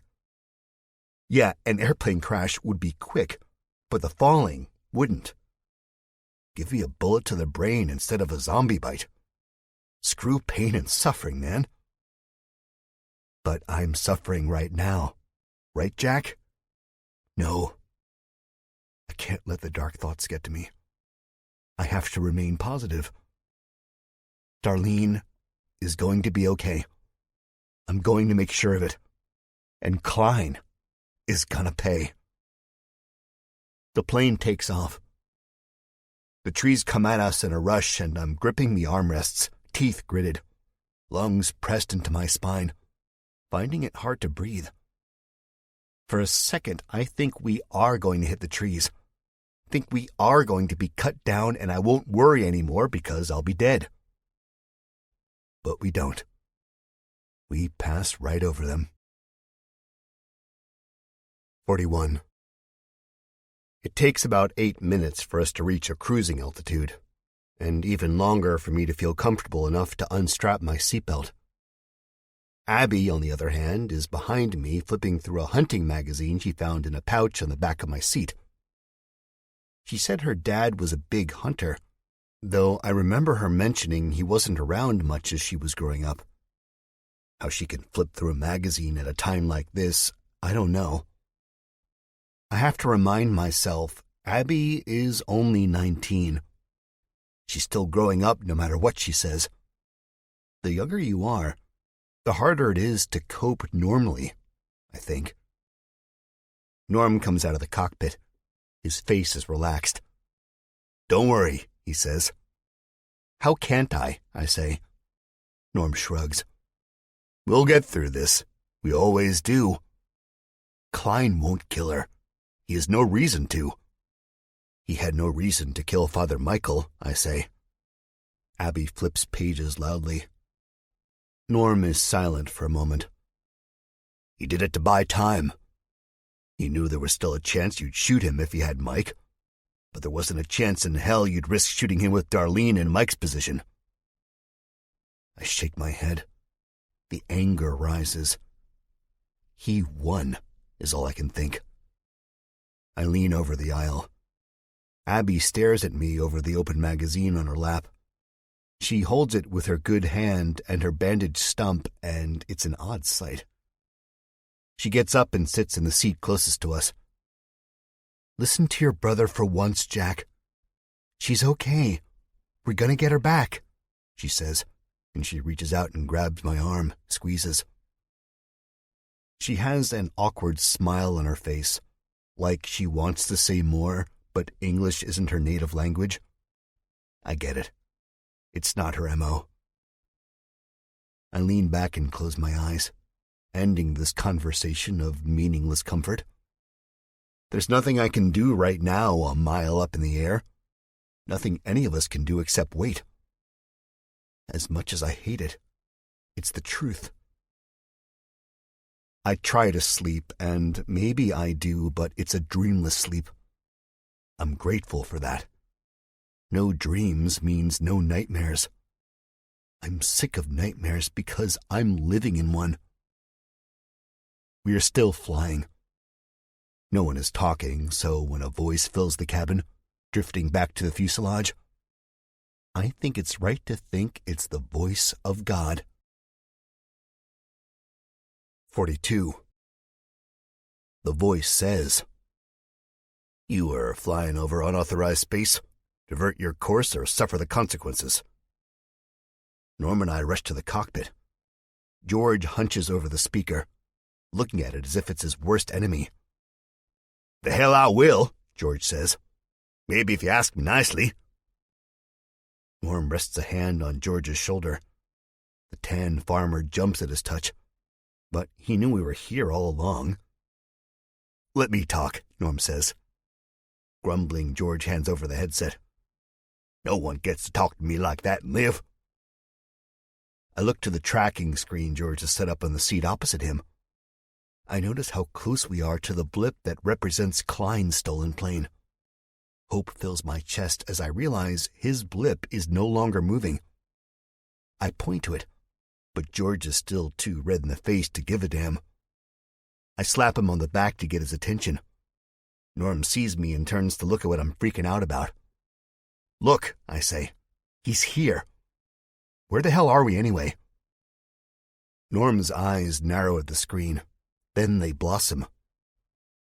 This is Eagle 12, he says. Where that came from, I have no idea. Obviously, this is a trap. I'm grateful they haven't shot us down. We're probably too close for them to do that, wherever we are. Please divert your course, Eagle 12, the staticky voice says again. Requesting emergency landing, Norm says. Low fuel. The static shuts off. There's a large silence that follows. All of our eyes dart from each other's faces to the screens to the open blue sky tinged with red zombie blood beyond the nose of the plane. Request granted, the voice says. Landing bay. George slams his fist on the console, cutting the voice off. I know damn well where to land. What, they think this is my first fist fight? Hell no. Come on, let's strap in, Norm says. Trap? I ask him. Most definitely, he answers. My heart is beating abnormally fast. It's the allure of human voices. Trap or not, you don't hear enough of them these days, but I know I need to be cautious. People are monsters too. How far are we from the Mojave?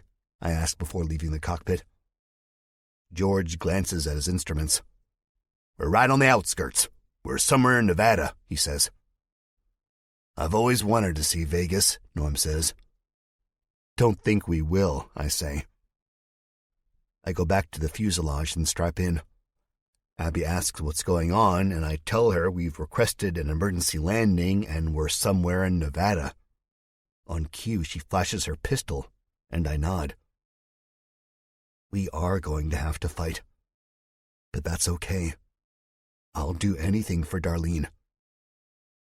I feel the plane lurch downward on its descent, and I also feel the desert heat baking me. I could be imagining that, or it could be my Ohio blood. I'm not used to heat like this. 43. The landing is rough, and Herb cries out a couple times.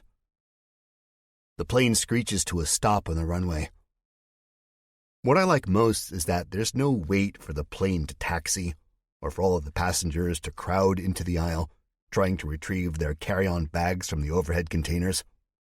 We all get up when we stop, and we don't have any luggage besides the few weapons we have between us, and the clothes, bloody and a little smelly, on our backs.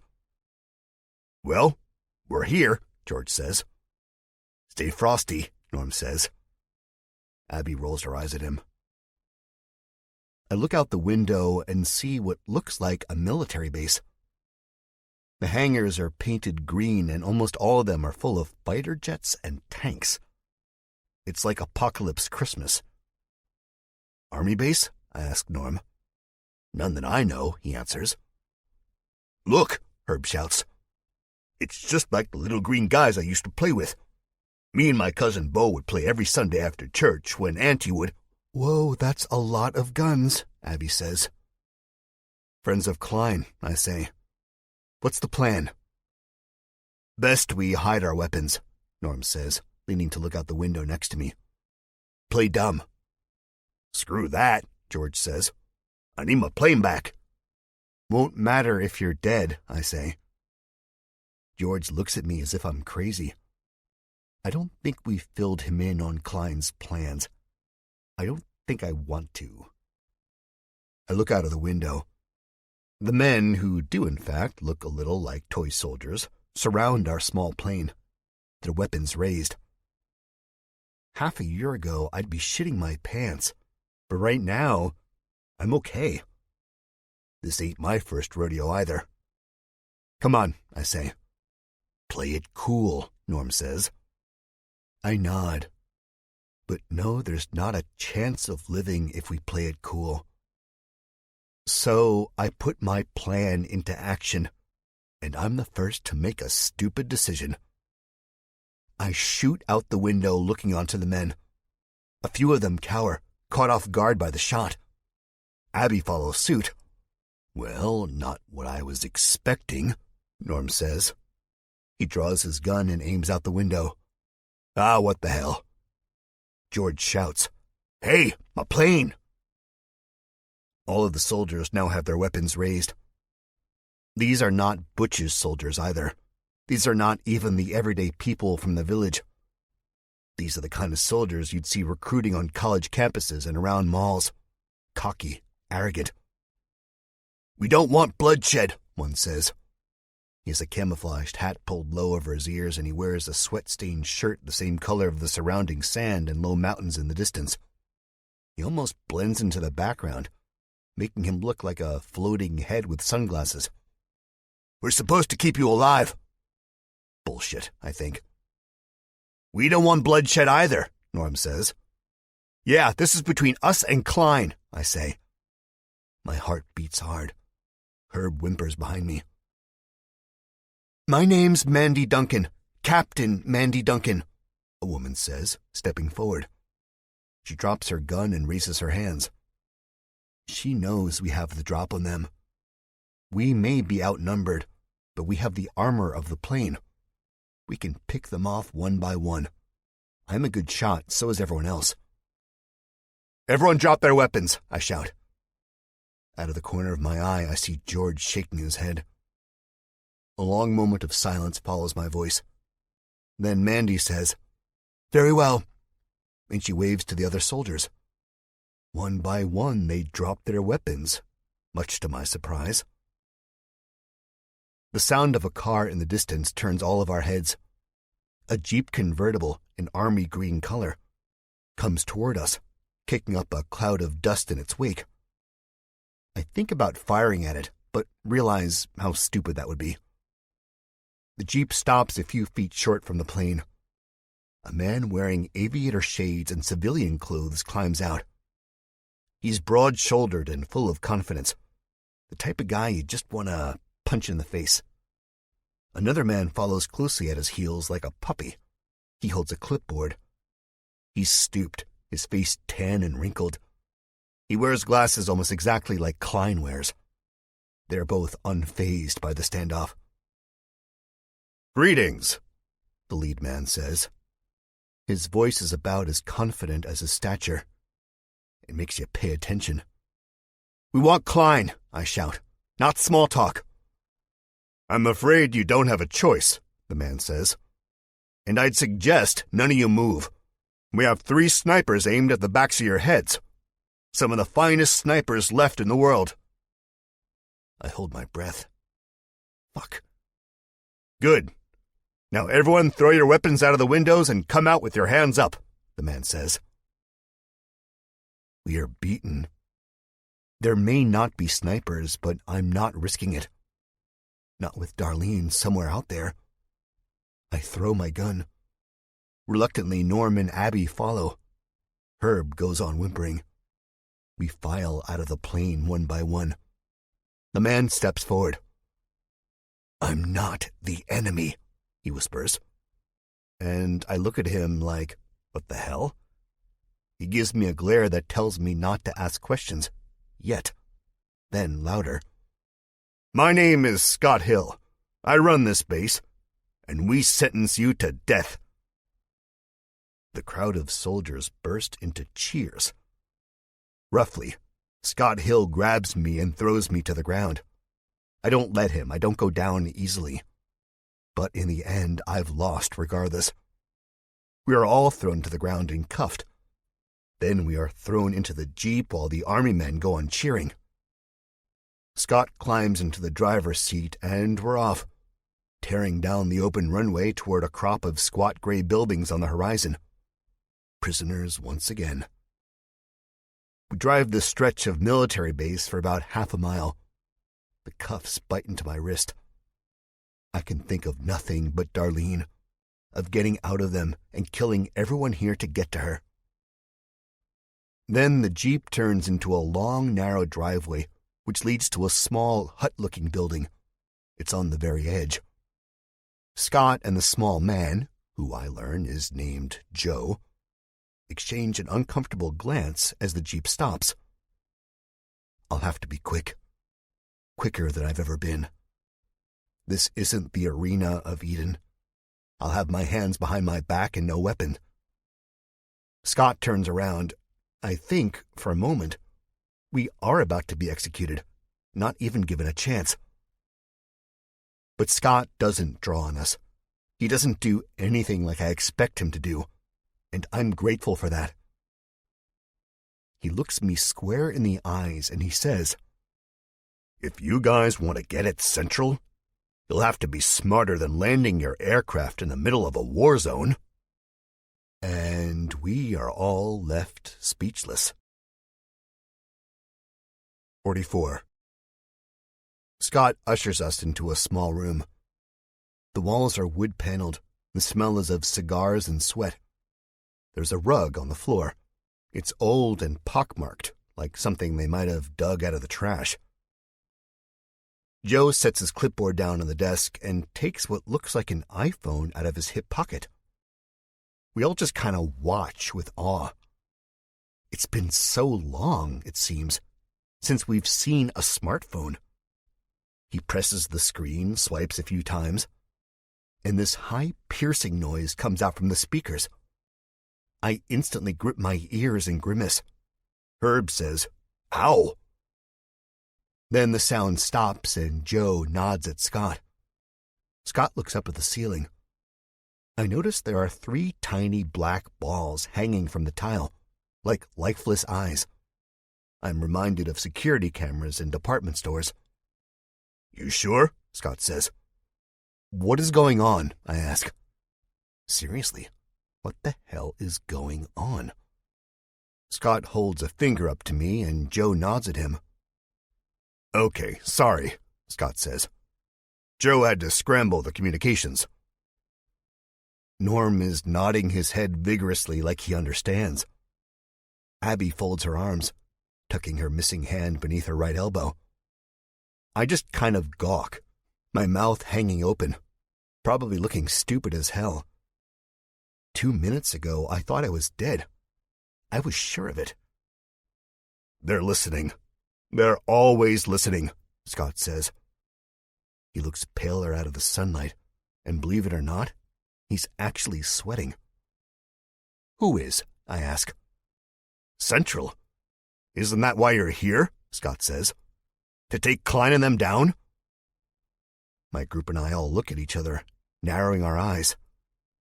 "Central?" I ask. "We don't know Central," Norm says. "We know that dickbag Klein, though," Abby says. "Yeah, he has my fiancée," I say. "Have you seen her?" Scott nods. "The blonde? Yeah, we saw her."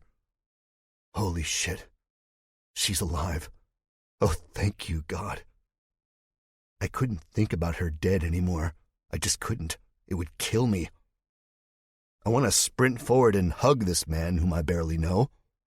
I want to jump and scream at the top of my lungs. I want to do all of this, but I know it's not over yet. I still have to save her.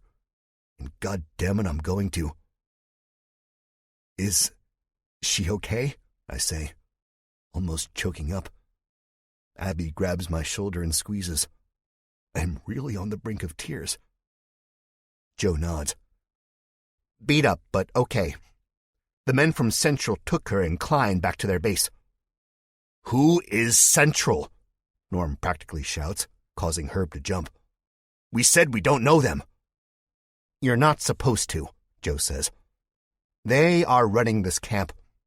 They keep us safe, keep us ignorant."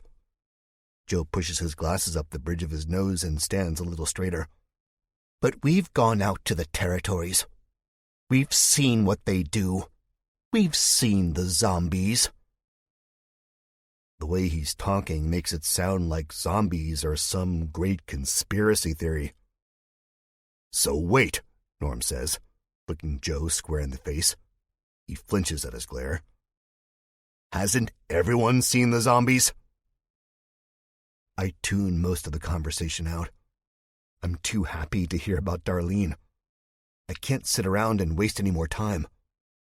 Scott takes a deep breath. "It's kind of hard to explain without sounding crazy." "Please try," Abby says. He can't get crazier than zombies. She's right, Norm says. Abby gives him a wink. Well, this was a quarantine camp that turned to a prison camp that turned to an electroshock brainwashing camp, Scott says. Joe's eyes are distant with a memory, I think. He shakes slightly. Those down there were brainwashed, Scott says. Yeah, that's crazy, Norm says. Man, what'd y'all get me into? George bellows. He goes and stands over by Herb, doing his best to ignore us. Herb doesn't notice George. He stares up at one of the black balls, oohing and eyeing. Just being Herb, I guess. And what about you two? Norm says, eyeing the two men who are suddenly not as intimidating to me. We found the truth.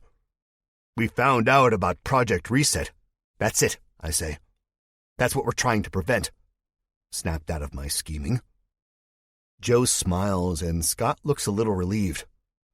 Good, Scott says. We thought so. What organization are you with? Are you with Red Hawk? Lola? Norm crosses his eyes and shakes his head. What kind of name is Lola for a secret organization? Sounds like what a kid would name his dog or something. No, I say. I'm just out for vengeance. Scott nods as if he understands, but I don't think he could ever truly understand. I can respect that, Scott says. Pretty, Herb says, dreamily, interrupting us all. Scott and Joe give him a glance, then turn back to us. But Joe snaps his gaze back at Herb, a worried look on his face. I look over at him. Their heads are tilted up. Get away from that, Joe says. This catches me by surprise. I don't like his tone. I sense danger. A red light is flashing on the black glass balls. Shit, Scott says under his breath. How long? Can't be long, Joe answers. Still coming back online. He pulls his iPhone out of his pocket and swipes. Listen, we don't have much time, Scott says. He rushes over to us. My heart stutters because it's like he's almost going to hit me or something. Scott doesn't hit me, though. He grabs my hand. His palms are sweaty. He's shaking. I feel fear gripping my throat. There's a lake past the mountains on the west side. That's where Klein went. Central came and took him and your fiancé as soon as they landed. They have the plans, and there's talk of starting the project within the next 48 hours. That's a rumor Joe picked up, so we don't know for sure. It could be sooner, could be later, or it could be right now. This is not good. Scott squeezes my hands until I'm grimacing, and my bones feel like they're grinding together. Norm steps between us. Scott lets go. Okay, mountains, west side, got it. What else? There's a town. A ghost town beyond the fences Central put up to keep us safe. The town was erected around the gold rush in the 1800s, Scott continues, talking a mile a second. My head whirls with information. Bullshit, George says. Every town is a ghost town now, Abby says. But this is a place that never updated, Joe says. You'll see. It looks like an old Western movie set. Okay, I say. It's weird how the Western movie genre comes back to haunt me all the time. Then what? There's a place called Blood Rock. It's not advertised or anything, but you'll see what I mean when you get there. That's where Central's located. A car door slams outside of the building. We all jump simultaneously. All of us except for Norm and Herb. Norm because he's just badass like that. Barely afraid of anything besides his own guilt and demons about being gay. And Herb because he's still looking at the blinking red dot in the black ball of glass. Shit, Scott says, turning to the door. He pulls a gun seemingly out of nowhere and aims at it. I follow suit, and so does Abby and Norm. That momentary excitement tingles throughout my body, the electric buzz of a battle yet to be fought. George turns to the door, and just as he does, The wood explodes open from what sounds like a grenade. The very foundation of the building shakes. Dust comes down from the rafters. A cloud of smoke chokes the room, distorting the surroundings. The front desk and Joe's clipboard are vaporized. Shards of shrapnel fly through the air. George chokes out a cry. I'm almost frozen, cowering down, feeling the warmth of the fire and the smoke. Vaguely, I see the outline of George turn toward us. The blood dripping from his mouth is a vivid red. A piece of the wooden door juts out from his neck. His eyes bulge. "George!" I scream, lurching toward him. But Norm grips me and holds me in place. "Go! Go!" Scott yells at us. He hands me a set of keys and another gun, then pushes us toward the back with a wave of both hands. "We'll hold them off. Just stop them. Stop Central at all costs." I have the gun in my hand. I don't plan on running. If I run, these people who plan on destroying the world might get away with it. The cloud of dust and smoke settles low over the ground. George writhes in pain, choking out. It hurts to watch. Not only does the smoke sting my eyes, but the tears do too. I'm not stupid enough to think there's anything I can do to save him. He's gone. It's only a matter of time. Abby and Herb have already filed through the back door. Scott and I look at each other, understanding in both of our eyes. It's like he's passing me the torch. We nod. He grips his gun tighter, the whites of his knuckles showing through his tanned flesh, and then he turns to the door and screams. George has quit moving. George is dead. I watched as the first silhouettes of men burst through the smoke, their guns raised. Sparks light the air and thunder rumbles and shots go off. Joe is cut down by a bullet. The top of his head rips off. It's not clean.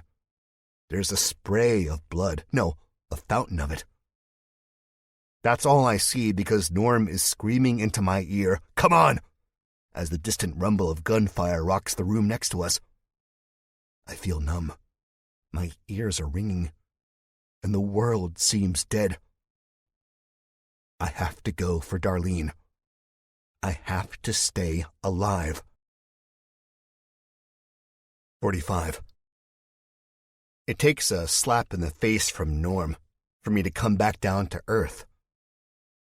Suddenly, the sound of the battle hits me full force. The lack of George's screaming, the new screaming of Scott, the rolling echo of gunfire in an enclosed space. The heat of the outside seeps in through the back door. We don't know where we are going, just that I have a set of keys Scott has given me. I hit the alarm button and soon hear the chirping in the distance, drowning out the shots behind us. Norm kicks open the black door and sweeps the area. I'm next, making sure Abby and Herb are behind me.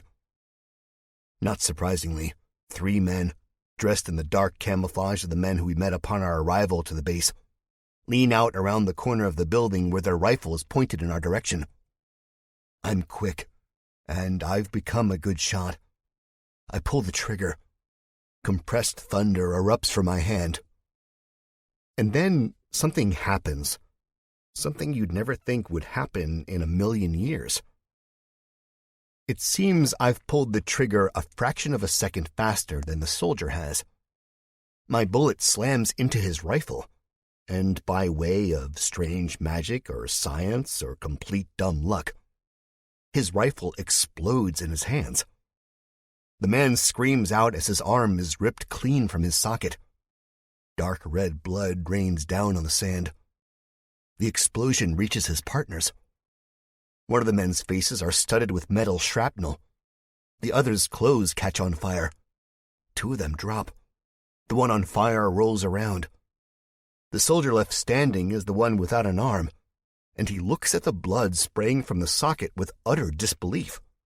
So do I. I'm thinking, what am I? How could I?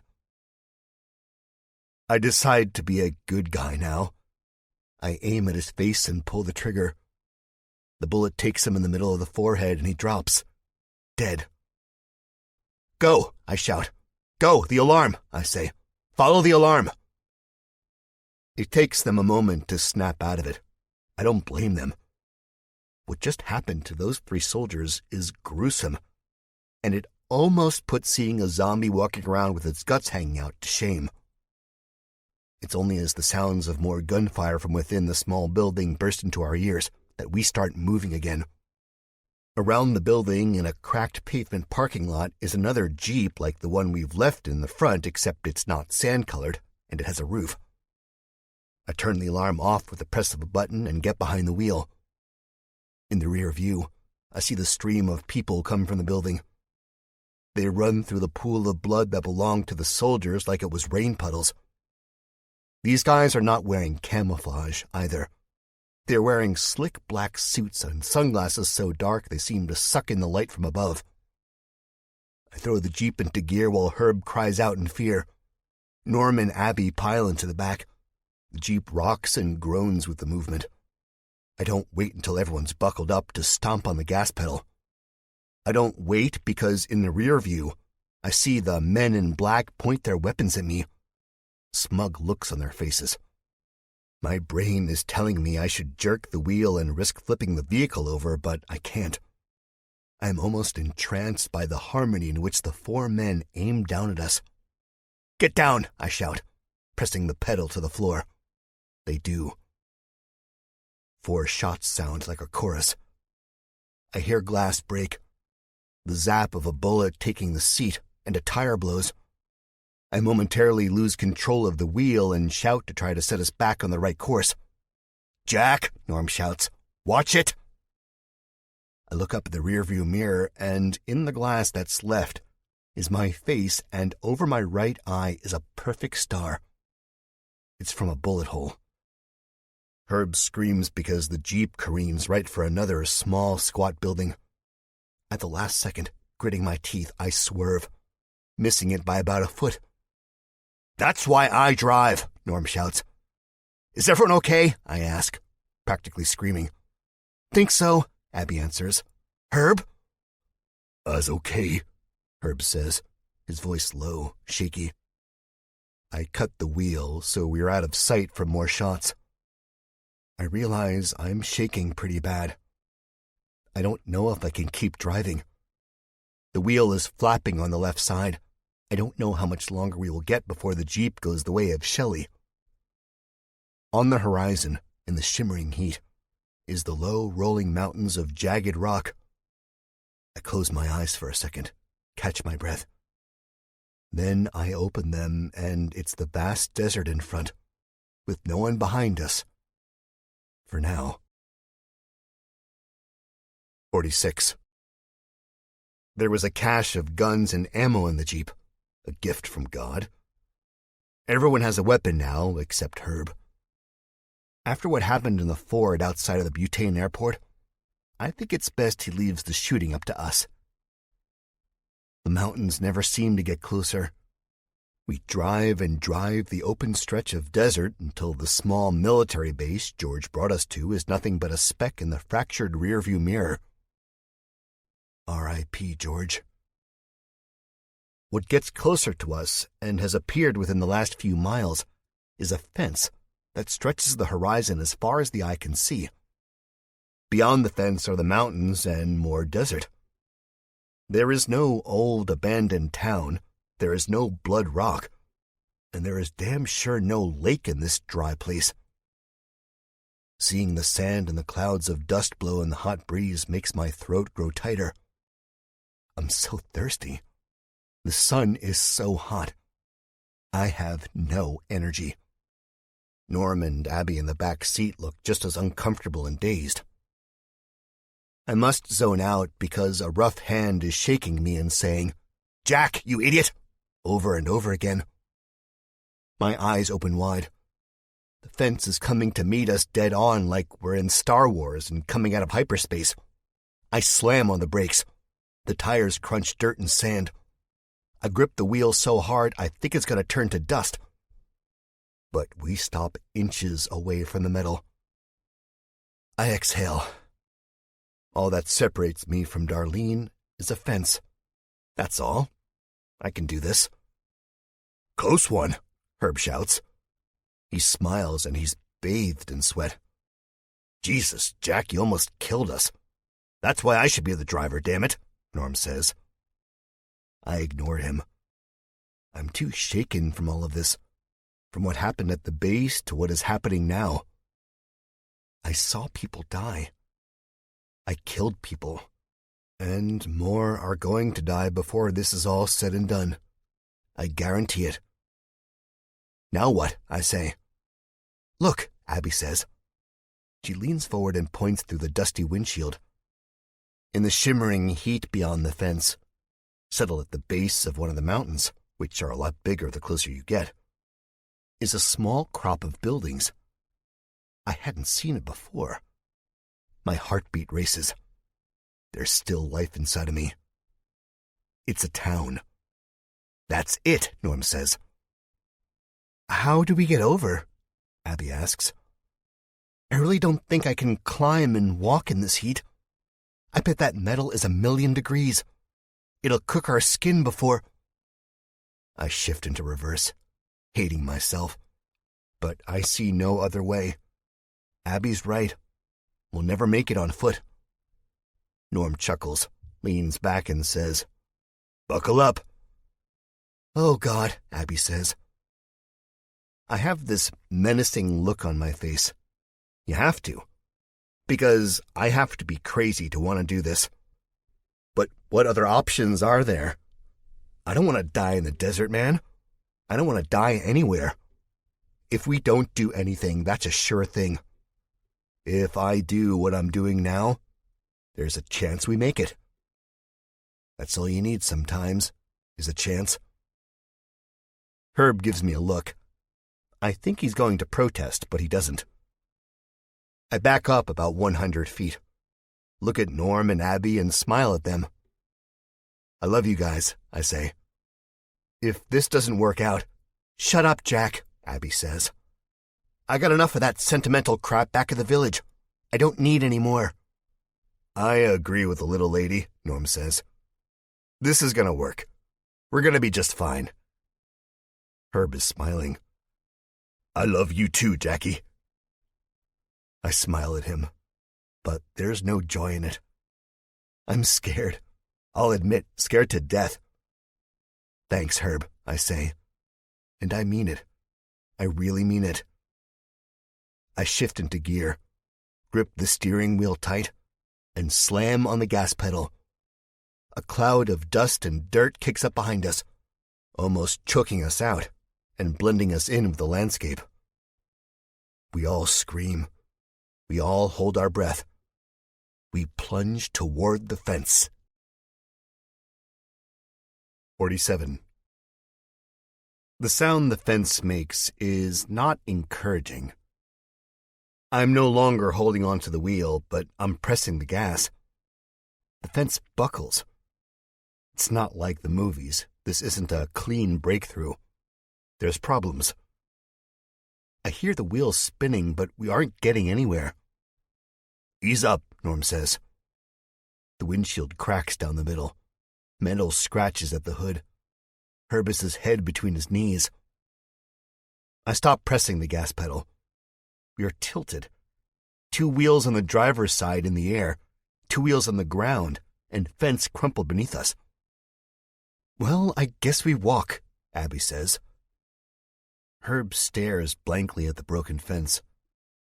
I get an idea. A bit of hope puffing up my chest. Herb, I say. Start dancing. He tilts his head at me. Huh? Dance, man, I say. Norm squints. I don't have no music, Herb says. Realization starts to dawn on all of their faces almost simultaneously. I start humming a tune. Nothing in particular, but it has a rhythm. Norm turns around. Jack, we got trouble. I follow his gaze. A cloud of dust kicks up across the desert. A car. 2, maybe 3 of them are coming toward us. The black-suited Central guys are coming to get revenge. Come to stop us from ruining their plans. "Herbie, come on," I shout, and start humming again. Norm and Abby join me, echoing my tune almost perfectly, but they both eye me like I'm delusional. Maybe I am. We start rocking side to side, snapping our fingers. Herb dances, a big goofy smile on his face. Ba-dum-dum, ba. He really gets into it. "Herb, watch me," I say. "Mimic what I'm doing." I start rocking from side to side. I bump the steering wheel and then the seat. Everyone else does what I do. Herb scrunches his face up in concentration. We keep humming. I can hear the roar of the coming engines. In the vast desert wasteland, the sound carries. But they are close, and despite my humming, my throat seems to be getting tighter and tighter. Herb squints at me, then mimics my movements. The Jeep rocks back and forth. I hit the gas. Weightlessness, solid ground. Tires eating dirt, crunching metal. "Yeah," Abby says. "Way to go, Herb."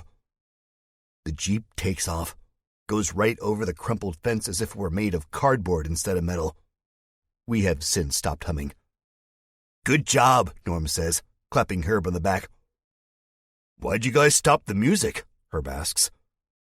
He's completely oblivious to what just happened, how he completely saved our asses. Where would I be without him? Where would I be without my family? So we start humming again, and I think it makes the pain and scariness of this situation ease a little. Then, as the cloud of dust and the speeding cars behind us grow farther away, I feel better. On the horizon is the town, and beyond that is the shimmering blue lake and the mountains around it. I press the gas harder, not bothering to look back. "Darlene, I'm coming for you." 48. "I don't like this place," Herb says as we are riding slowly through the dead streets of this ghost town. I don't like it either, and one glance at Abby and Norm in the back seat tells me they're bugged out too. Faded wooden buildings stand vigil on both sides of us. I wish I could drive faster, but the narrowness of the streets and the unfamiliar territory prevents me from doing that. "What the hell is this place?" Norm asks. "I don't know," I answer. "Hurry up," Herb says. I can hear his teeth chattering. Before we enter the town's limits, the sun was burning bright in the sky. Now, not so much. Now it seems everything is shrouded in shadow. "Turn down that road," Norm says, pointing between what looks like a stable and what might be a blacksmith's place. I only think this because of the anvil sitting under an awning. There's a bird's nest in between the boards, but it doesn't look like there's been birds there for centuries. I stop the Jeep. We are at a crossroads. This isn't an army tank. I can't go ahead and plow through buildings like they were iron fences. Besides, I don't know how well the Jeep is hanging on, or how much damage going through the fence actually did. I could swear now that we've stopped that I hear a faint ticking sound from the engine, but I could just be paranoid. "What are you waiting for?" Norm says. He's leaned forward between Herb and I, his breath hot on my face. "Go that way." I point to the dashboard. The gas needle is getting dangerously close to E. Then what? We walk and wait for those goons from Central to mow us down? I don't think so. "Well, sitting here ain't doing us no good either," Norm says. We are quiet for a moment. I can't even hear our breathing. "Can't see the lake from here," I say. Norm says, "Just go right." I look to where he's pointing at the desolate street, and I get that bad feeling again. But when I look left, the feeling doesn't disappear. So I turn the wheel right. Abby gives me a reassuring look. The Jeep creeps down the road as we go by storefronts with their windows knocked out or so dusty they are the same color as the wood or the sandy roads. I'm in a Western movie. Pretty soon a tumbleweed is going to blow out in front of us, and then I'll really lose my head. "Can we dance again?" Herb says. His voice sounds hopeful. I look at him and see how ashy his skin looks, and how far his eyes are bugged out. "No, we have to be quiet," Abby says, "in case there's bad guys around." Herb nods. "Like Doc Klein, right, Abby?" She doesn't answer right away. Dread fills my stomach. Yeah, Doc Klein is a bad guy. No way around that. The bastard has done the unthinkable. He's taken Darlene from me. He's harmed my family. There's no coming back from that. But I don't say this. I can't break Herb's heart. He likes Doc Klein. He doesn't get it. He never will. When no one answers Herb's question, he says, "Yeah, I gets it. I do. You guys don't like Klein because he did something bad.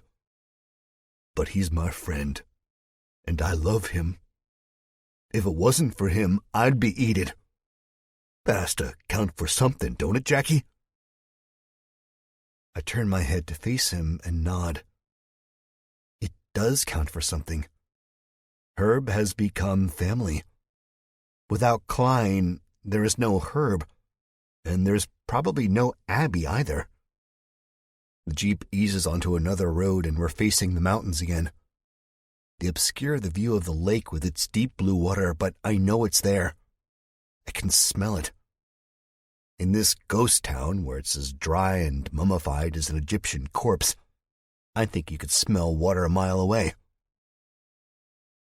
"Herb," I say, feeling like I have to reassure him, like I have to make him feel better. "It's going to be all right." "The hell it is," Norm says. The sounds of skin slapping against skin comes as soon as the last syllable escapes his lips. "Can it?" Abby says. "Ow," Norm whines. I do my best to ignore their little exchange and focus back on the road, while trying to sort my thoughts. But my thoughts aren't on the end of the world.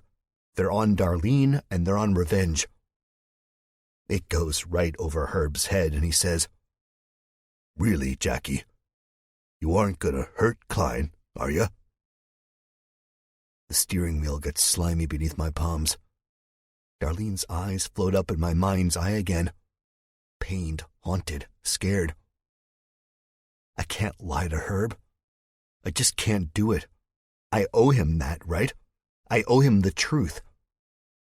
He is my family, after all, and to lie to him would mean breaking the sacred trust that comes with love. Because I'm going to kill Klein. Plain and simple. "Herb, But a noise cuts me off. I slam on the brakes. The wheels grind to a halt. Gurgling, moaning, rattling. "No," Abby says. I look up the road and I hope it's just a desert mirage. But I know it's not. It's zombies. And a hell of a lot of them. 49. "Go! Go!" Abby yells. I almost want to turn around and say, "What the hell do you think I'm doing?" Had to pick the right. We couldn't have gone left. Norm loads his pistol. Abby checks how many rounds she has left.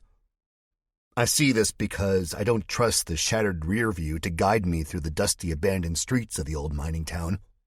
I turn to look over my shoulder. It's a habit from the former world, and old habits die hard, I guess. On my right, Herb no longer looks African-American. He's almost as white as a ghost. He screeches. It's zombies. I'm telling myself I can get away from them easily enough. Just go back the way we came.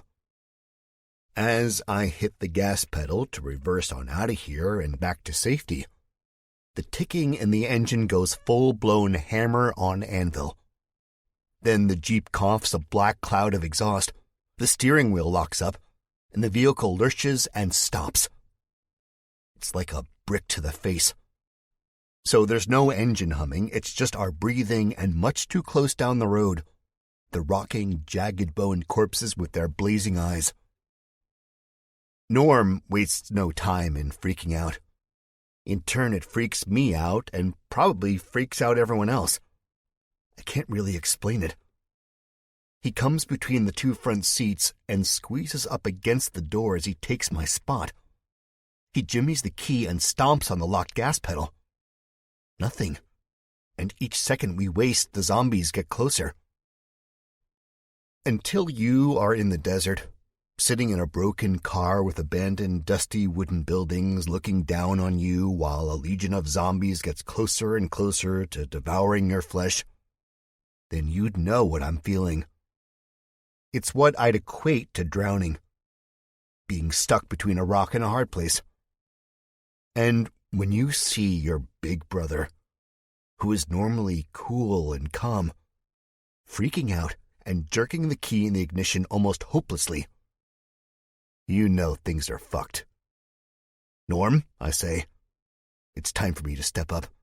It's time for me to lead us back to safety, dead Jeep or not. Stop.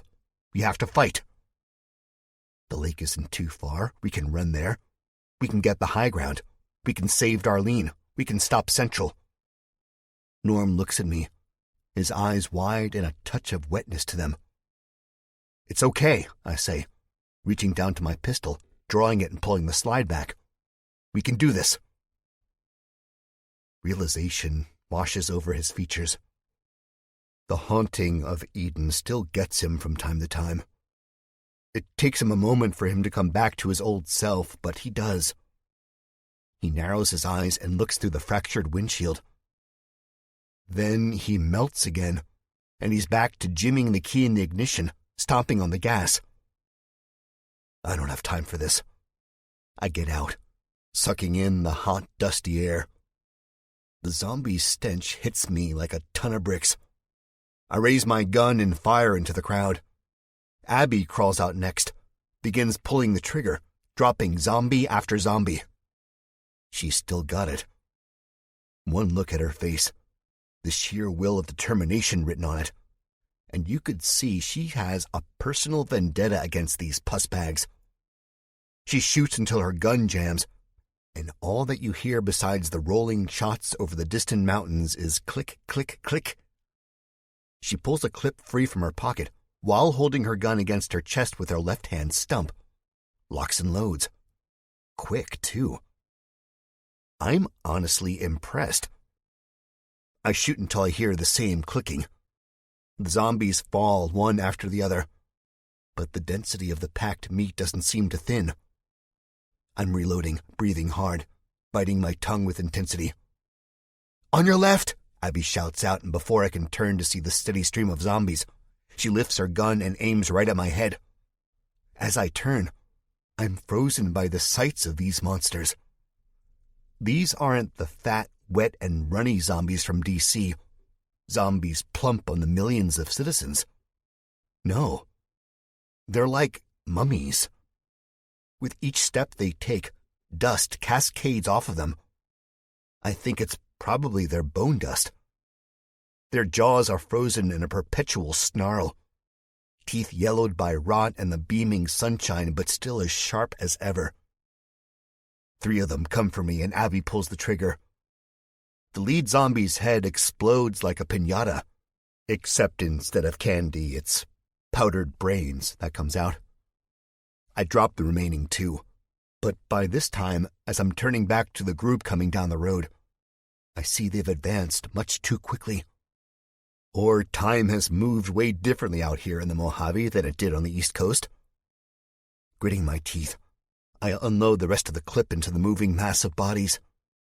Zombies drop until my gun clicks again. I reach into my pocket for more ammunition, and my heart plummets. My pockets are empty. I'm out of bullets, and there's still about 30 more of the fuckers coming toward us. Norm, I shout, He dutifully ignores me, focused on the Jeep's steering column. His head is ducked under it and he's messing with wires. Herb is in the front with his eyes jammed closed, and his voice high as he hums the beat to some tune I've never heard in my life. It's out of place in this graveyard. "Norm, give me your gun!" I shout again over the roar of Abby's shots and the death rattles, moans, and groans from the crowd of zombies. Abby answers for him, tossing me her gun. The closest zombie is about 10 feet from me. I blow half of his leathery face away, revealing a powdery pale pink like an unchewed piece of gum beneath the rotten flesh. The smell is almost choking me out now. I wish I could smell the water of the lake or even the old wood of the buildings. Anything but the sickening sweet yet somehow scorching hot smell of death. I aim at the crowd again, their arms outstretched toward us, lips peeled back in a snarl. They don't bleed or drip. There's no gunk, nothing runny. They're dry, and somehow I think that's worse. It makes it seem less real, like I'm stuck in a movie or one of my own books. I shoot until my hand vibrates and my lungs burn from screaming, until I feel the condensed heat in the palm of my hands. But it seems they never stop coming. Now I can't see the road beyond the massive bodies. The sun seems to get dimmer than before. I look from Abby to the gun. She shakes her head. There is no more ammo. We might as well be on a lifeboat surrounded by sharks. "Norm!" I shout, because I know he still has shots left. But I look at the crowd of zombies again, how they're getting closer and closer, and my lungs seem to shrink with each step they take toward us. And I realize 12 or 15 bullets won't make a difference at this point. It'll scratch the surface. But in the end, we'll be outnumbered. We always are. Now we have to retreat. I head toward the Jeep to get him and Herb out, but Norm is still messing with the ignition. He's dripping with sweat. Veins bulge from his forehead and his arms. "Come on, you fucking bitch," he says. "Norm, we have to run. Let's go," I say. Of course he doesn't listen to me. When is he ever? Just as I reach in to grab him from the open driver's side, a sound comes from down the street, from where we were going to run. It's the sound of tires eating dirt, squealing. A glint of sunlight off a tinted windshield. A cloud of dust. Fuck. Central has caught up with us. But should I be surprised? It was only a matter of time. And should I be surprised that things are only getting worse? No, it always seems to be the case, I think. Then I hear another sound. One that catches me completely off guard. The engine purrs to life. The body of the Jeep vibrates beneath my touch. Norm laughs like a maniac. "Oh, baby, I love you so much," he says while he pets the steering wheel. But by this time, the first zombie has made it to the other side of the ride, Herb's side. The glowing yellow orbs focus on him. He sees this and scrambles to the back, sticking out like a sofa. I reach in and grab him, give a yank on his sweat-soaked shirt. The stench of body odor hits me, and it's so much better than rotten corpses. Herb goes easily enough. He's like a rag doll, and his body slides across the leather until I pull him out of the Jeep completely. "Go, Jack," Norm says. "Go get Darlene and save the fucking world. I'll lead them away." "What?" He doesn't answer. I'm left standing in a cloud of dust as he takes off, leaving us behind. Bodies bump off the Jeep. The tires crunch bone and squash rotted heads. Some of them are thrown into the air. It's like a sandstorm, except replace sand with old bones and congealed powdery blood, and you'll see what I'm seeing. Shit, this isn't good. I pull Herb up out of the dirt and Abby helps me, but we don't have time to linger. The car coming at us turns the corner and a zombie lunges.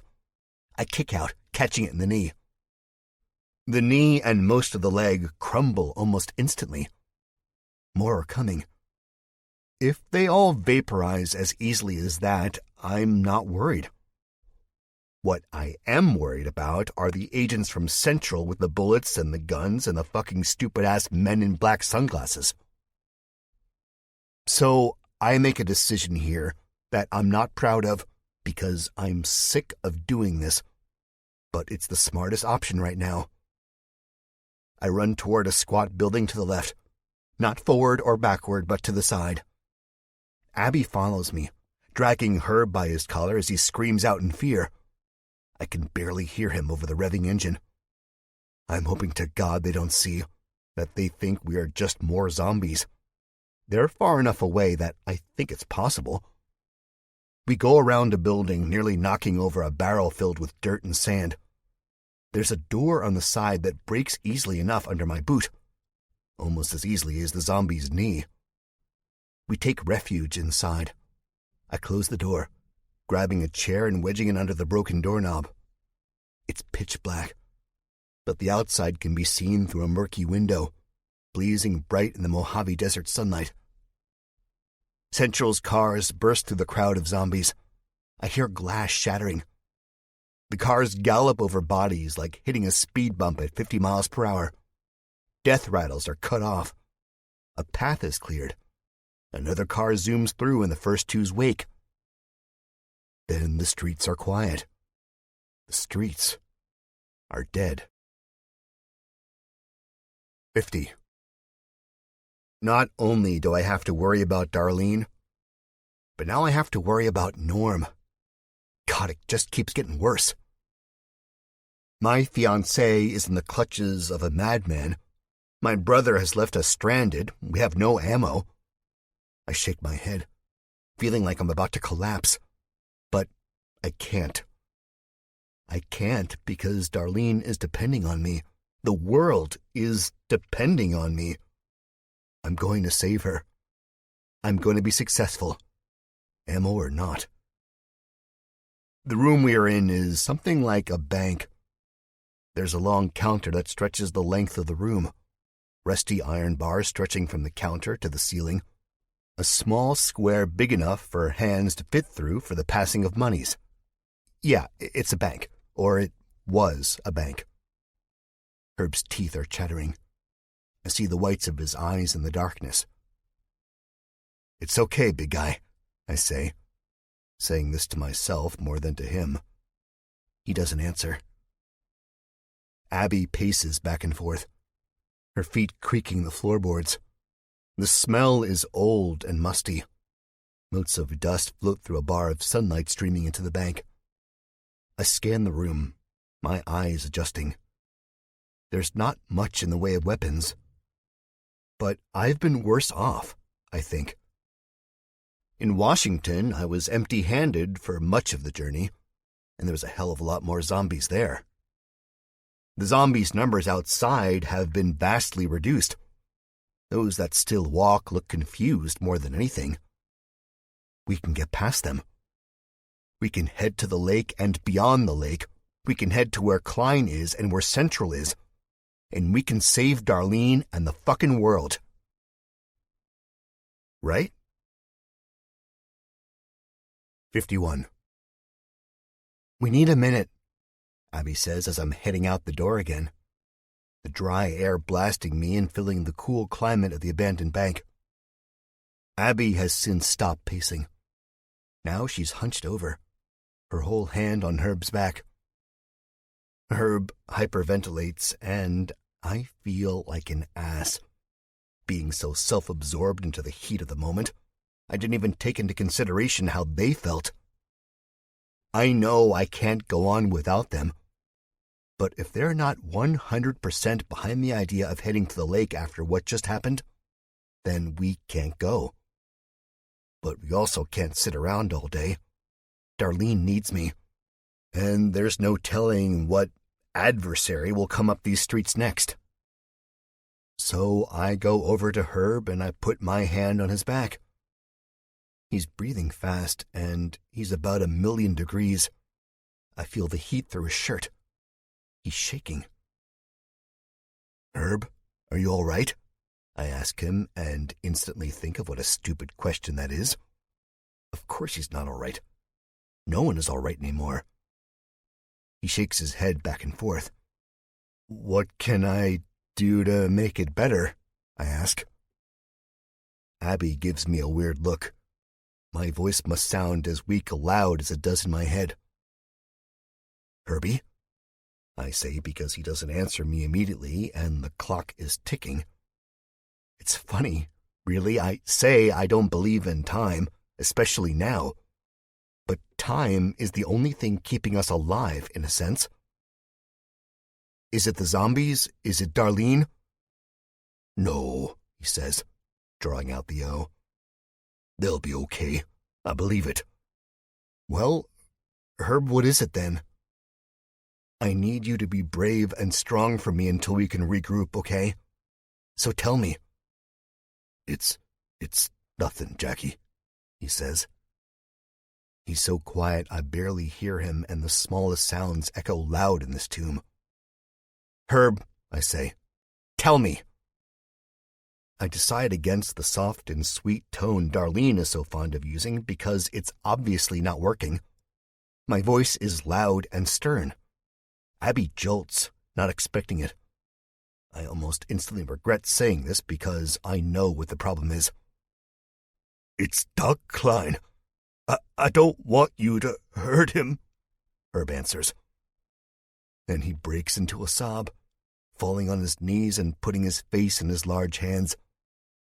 The hands manage to swallow his features up, but his tears leak out between his fingers. Herb, I say, really feeling like an asshole. I won't hurt him. I told ya I'll just talk to him. You'll hurt him. You will. You hurt everyone. When you left us with Mother, you should have seen Darlene. She was always crying, Jackie. She was moping around like this sad doggy I saw on a Monday one time. It hurt me to see that, Jackie.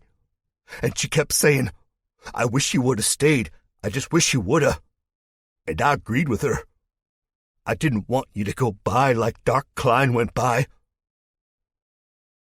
My heart feels like it's being stabbed over and over again as Herb talks. Abby has shifted away. I see her wipe her eyes. Now my friends are going to hurt each other, Herb says. He jerks up, a wild look in his eyes. I don't want you to hurt each other. I don't. Herb, I say, but he cuts me off. No, you do. You do. He's yelling at the top of his lungs. And a person as big as Herb has a voice that can bring buildings down. His face flushes. He jumps up and down, pointing at me. All of a sudden, I feel how small I am. I understand that Herb could crush me as easily as a bug.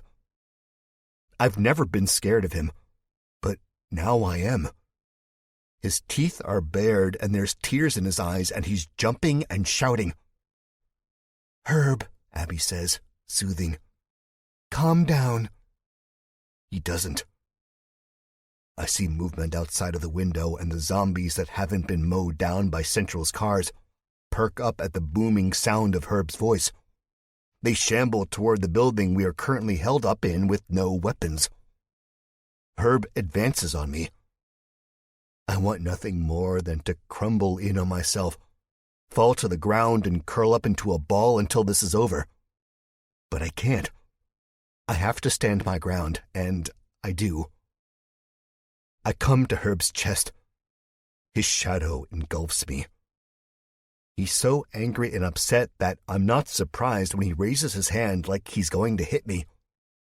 My stomach clenches in preparation, but I don't scream or run or anything. I stand there with my hands on my hips.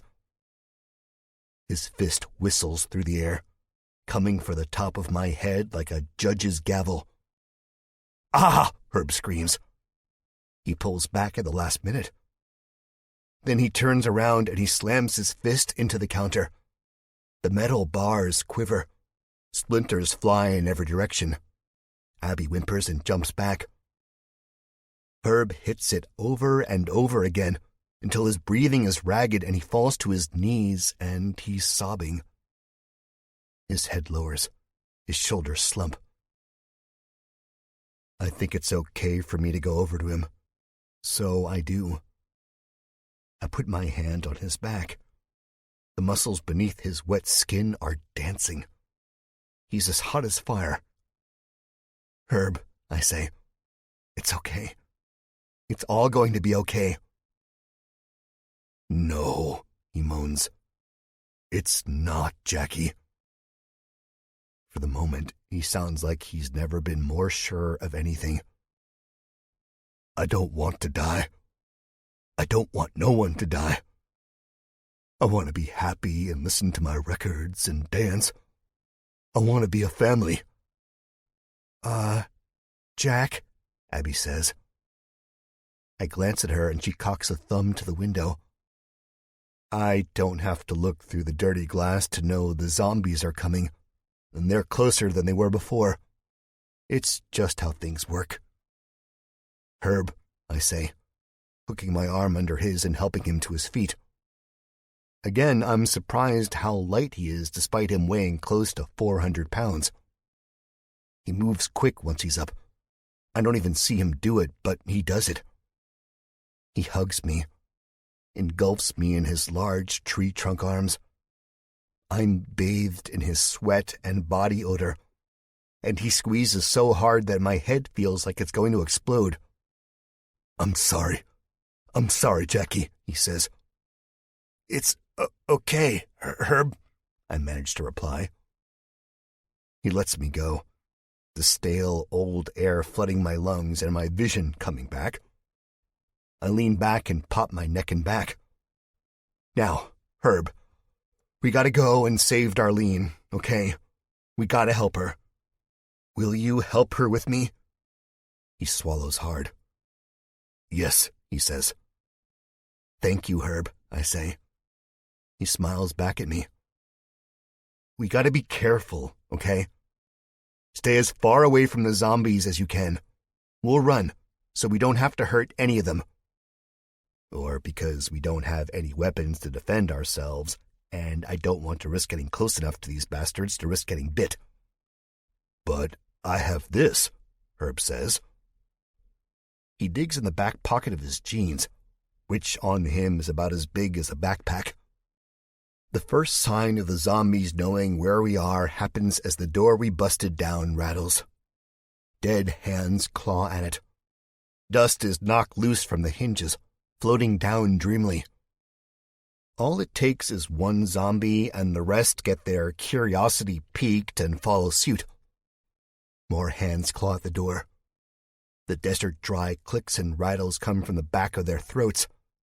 It's unsettling, unnerving, terrifying because it's not something I'm used to. I'm used to the gurgling, wet rattles that come from preserved corpses, the kinds who are well-fed and well-kept by the chilly climates of the East Coast. Abby stares at the door with a ghostly look on her face. In her hand, she has her empty pistol. There it is, Herb says. He's loud again, and I think about telling him to tone it down. But the damage has been done.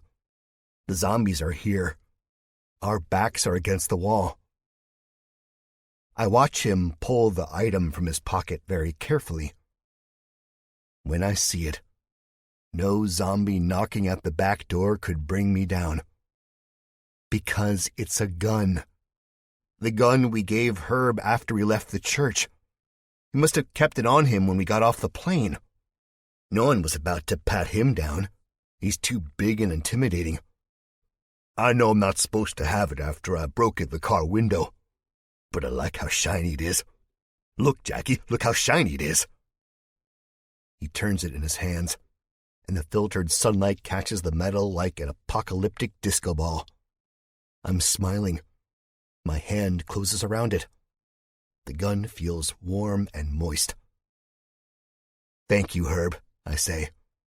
You may have just saved our lives. His eyes light up. Really? I did, Jackie? I notice his hands are bleeding, but I don't point that out. blood drops patter the dirty floor. I nod again. Yeah, Herb, you did. Good job. Guys, Abby's saying. She sounds far away, like she's outside. We better get going before they knock the door down. I grab Herb's bloody hand. You ready? He nods. Anything for you, Jackie. I lead him to the door, my breath shaky, my heart hammering. In my other hand, I hold the gun. 52. I don't waste time trying to devise a plan that will keep us zombie-free because there's no such thing. Central's cars must not have done the trick completely because it seems there are more of them than before. Then again, it could be the fact that I'm scared beyond all belief. Oh well, we have no choice. I rip the door open, and 2 zombies who are leaning on the wood fall forward. Abby stomps their heads in with her boots. I imagine she was once good at Dance Dance Revolution. The skulls pop like eggs, and brains squirt out from beneath her soles, splattering the gray walls. Then the next batch of zombies see us, their eyes lighting up, their hands reached out. With the butt of my empty gun, Herb's is in my right hand, I smack a bald man in the forehead. His skull cracks down the middle in a jagged lightning bolt. The light in his eyes go out and he collapses to the floor. I'm just as quick hitting the next one. This one still has his cowboy hat on, but when I clobber him in the temple, cold blood shooting all over my shirt, the hat goes flying off and blowing down the street. I hardly notice any of this. I'm somewhere else, thinking of Darlene, willing her to be all right. The hole in the crowd is big enough for us to squeeze through, I hope. I reach back and grab Herb's hand, still slick with blood, and I pull him. This time, he doesn't come easily. He's frozen by fear, and I can't blame him. The emaciated and decomposed corpses that should be in the ground close in around us as soon as we get out of the bank. Abby whirls around, smashes the head of a squat woman from the top. I'm just able to see how her skull accordions and the yellow in her eyes sputter, ultimately going out. Then Abby takes the lead. To the left, I yell. I'm dragging Herb more than anything. There's a small alley between a livery and an unmarked building. Abby shoulders past reaching zombies, not even wasting the energy on bashing their heads in. I launch Herb forward. He goes willingly enough. Get to Abby, I shout to him. He runs as fast as he can, but it's not fast. Too many. I raise the pistol now. I have to. A zombie with one ear and no shirt lunges at Herb, and I blow its face off and down the road farther than the cowboy hat. Abby has her hand out, waving Herb to her. I'm right on his heels. I swing at another zombie, catching it in its neck. Thankfully, the constant sunlight did most of the work for me.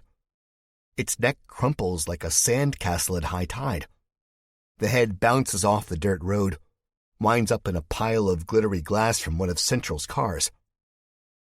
Herb is almost to Abby. I sweep the gun over the crowd, gauging the threat level of the closest zombies. None are close enough to merit a shot, so I keep going.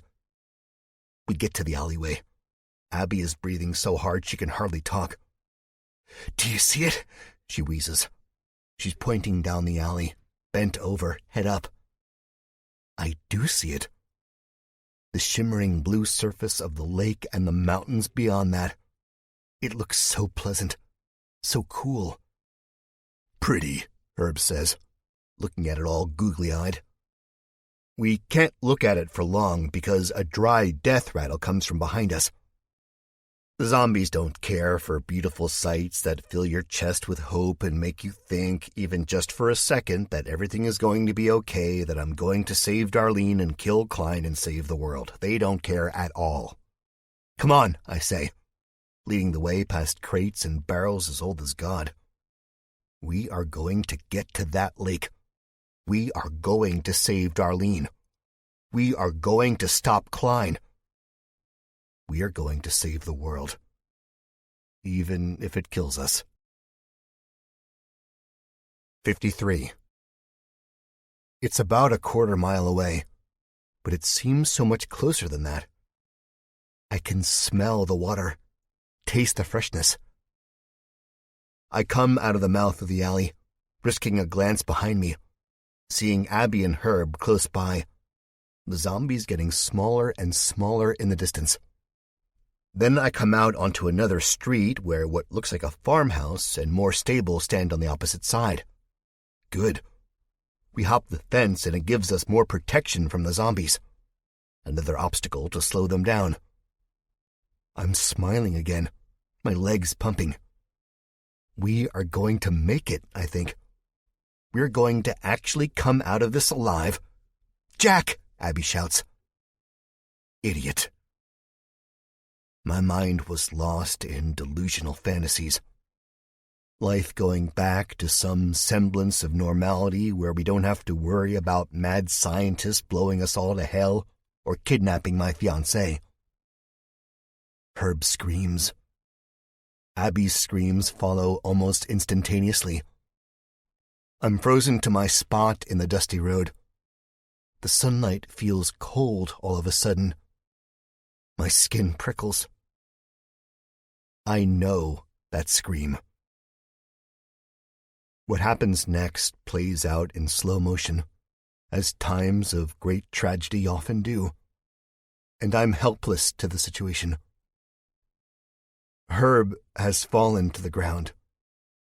A zombie clutches at his leg and uses the rest of his body to crawl up him.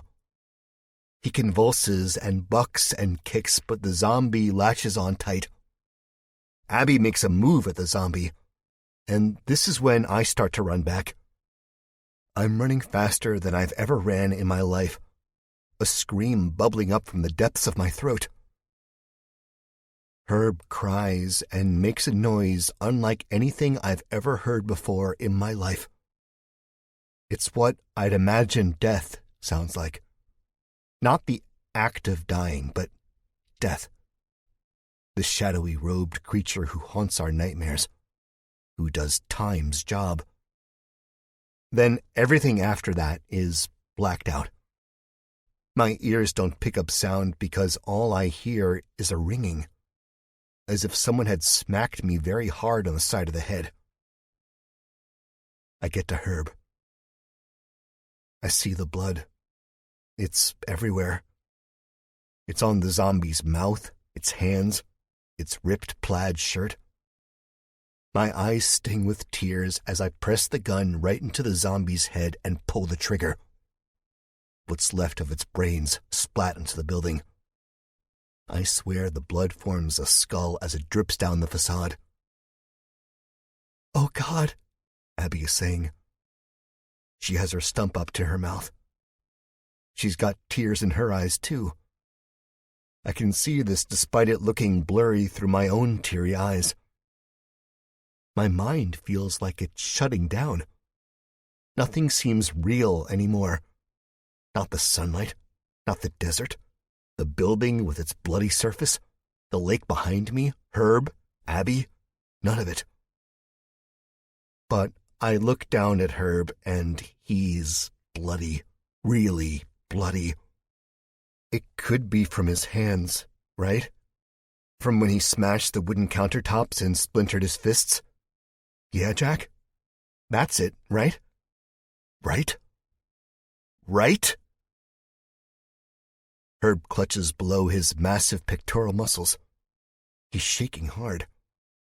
He leans over to the side and gags, retches. Nothing comes out but mucousy spit. I cradle his head in my lap. God, I wish Darlene was here. I don't know what to say.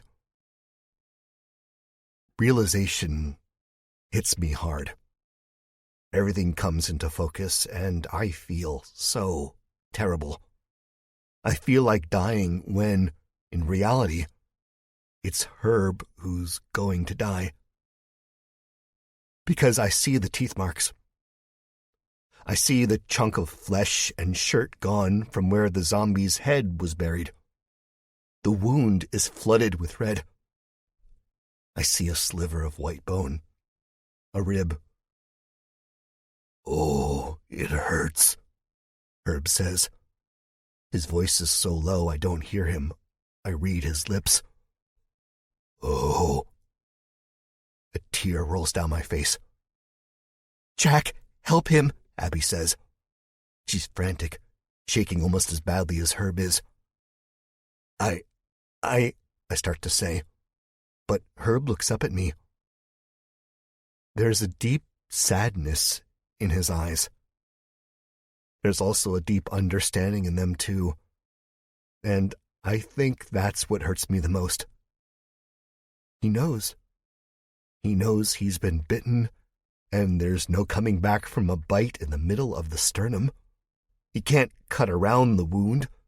He can't amputate anything like we did to Abby. "Come on, Herb.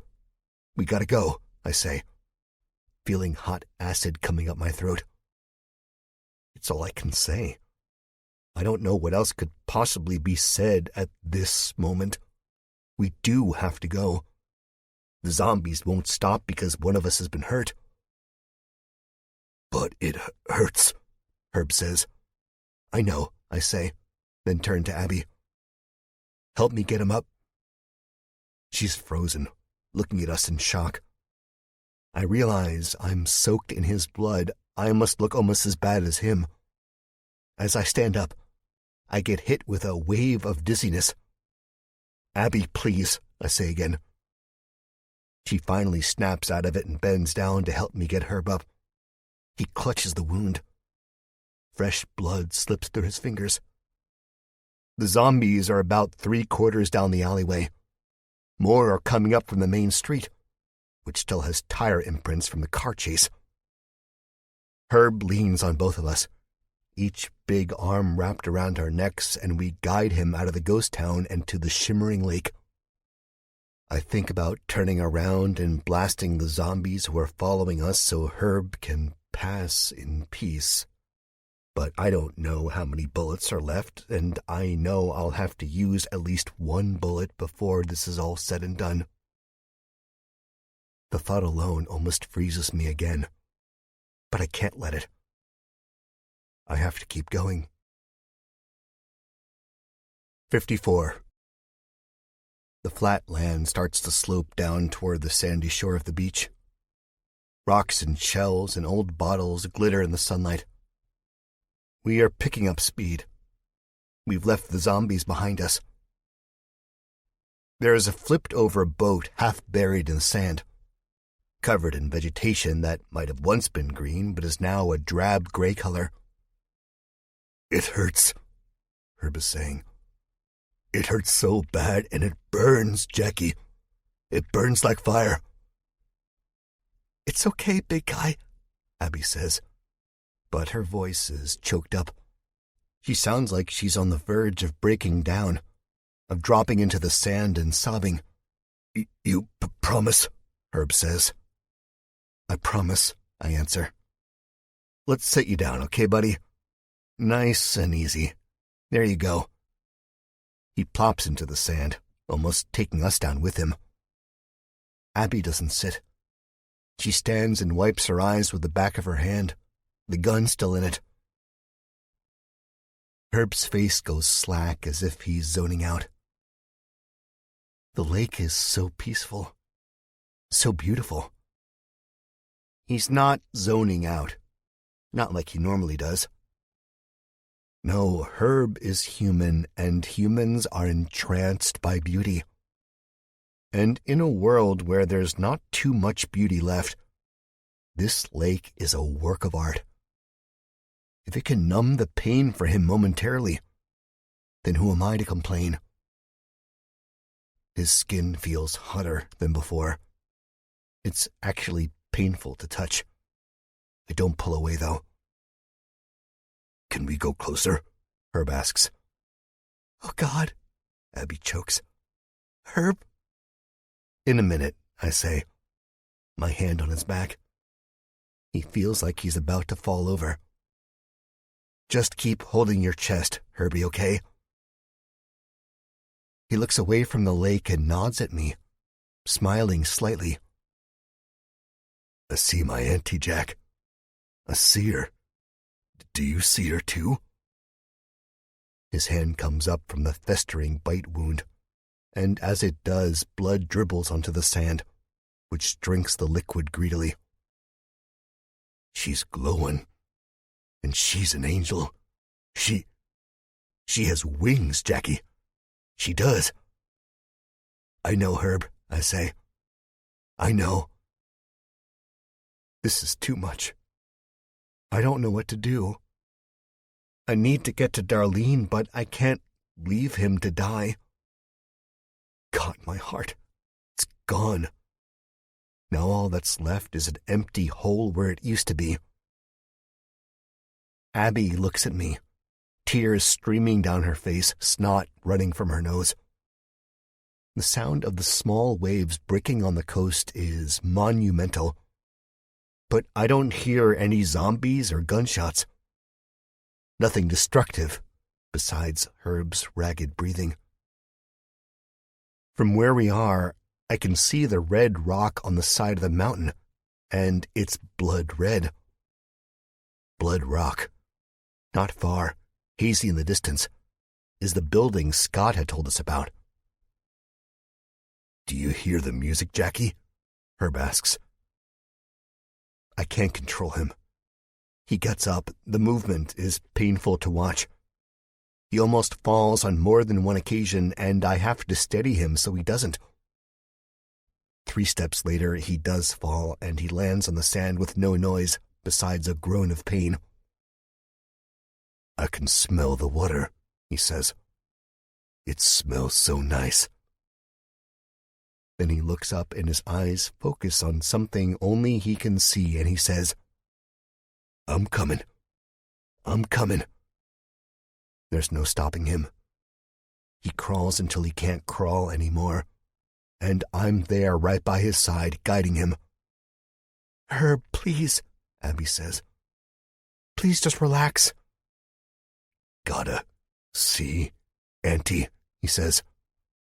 He falls, his arms giving out on him, knees sliding in the sand. Oh, it burns, he says, stifling sobs again. Oh, owie. Herbie, just relax, please, I say. The water reaches his boots when the tide comes in. I'm standing in the soft sand, sinking. Coolness invades my shoes, soaks my already sopping socks. Herb tilts his head up to see me, and my heart, which has been hanging on a broken hinge for the last God knows how long, snaps off and falls in the black abyss now filling me. What it is that does this are Herb's eyes. The deep, rich mahogany color they once were is gone. Now they're glowing with yellowish flakes. He is changing, and there's nothing I can do. Nothing we can do. Okay, Jackie, he says. I'll rest. Just for you. He tries to smile, but it comes out more pained than anything. From the corner of his mouth, something drips. Not sweat, not blood, but blackish saliva. The toxic sludge that is spreading throughout his body, replacing his blood and stopping his heart. We are quiet for a moment. I sit next to him. Abby sits on his other side. She won't even look at him. I don't blame her, though. It hurts. It hurts so bad I almost wish Central would have caught us back on the military base. I almost wish they would have killed us all then. Put us out of the misery that would find us later down the road. I know I shouldn't think like that, but I am. Can you blame me? My friend is gone. My fiancé is gone. Norm is lost. and we can do nothing but sit here and suffer. The heat baking off of Herb's skin is immense. The droplets of sweat on his arms fizzle and turn to steam. He smells sick. The body odor is gone, replaced with bile. He closes his eyes and his face wrinkles in pain. He grunts and holds the bite wound on his sternum until white knuckles show through his dark skin.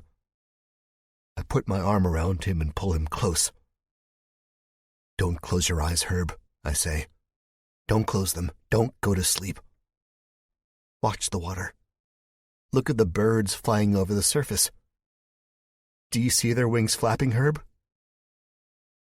He lets out something a few decibels lower than a death rattle.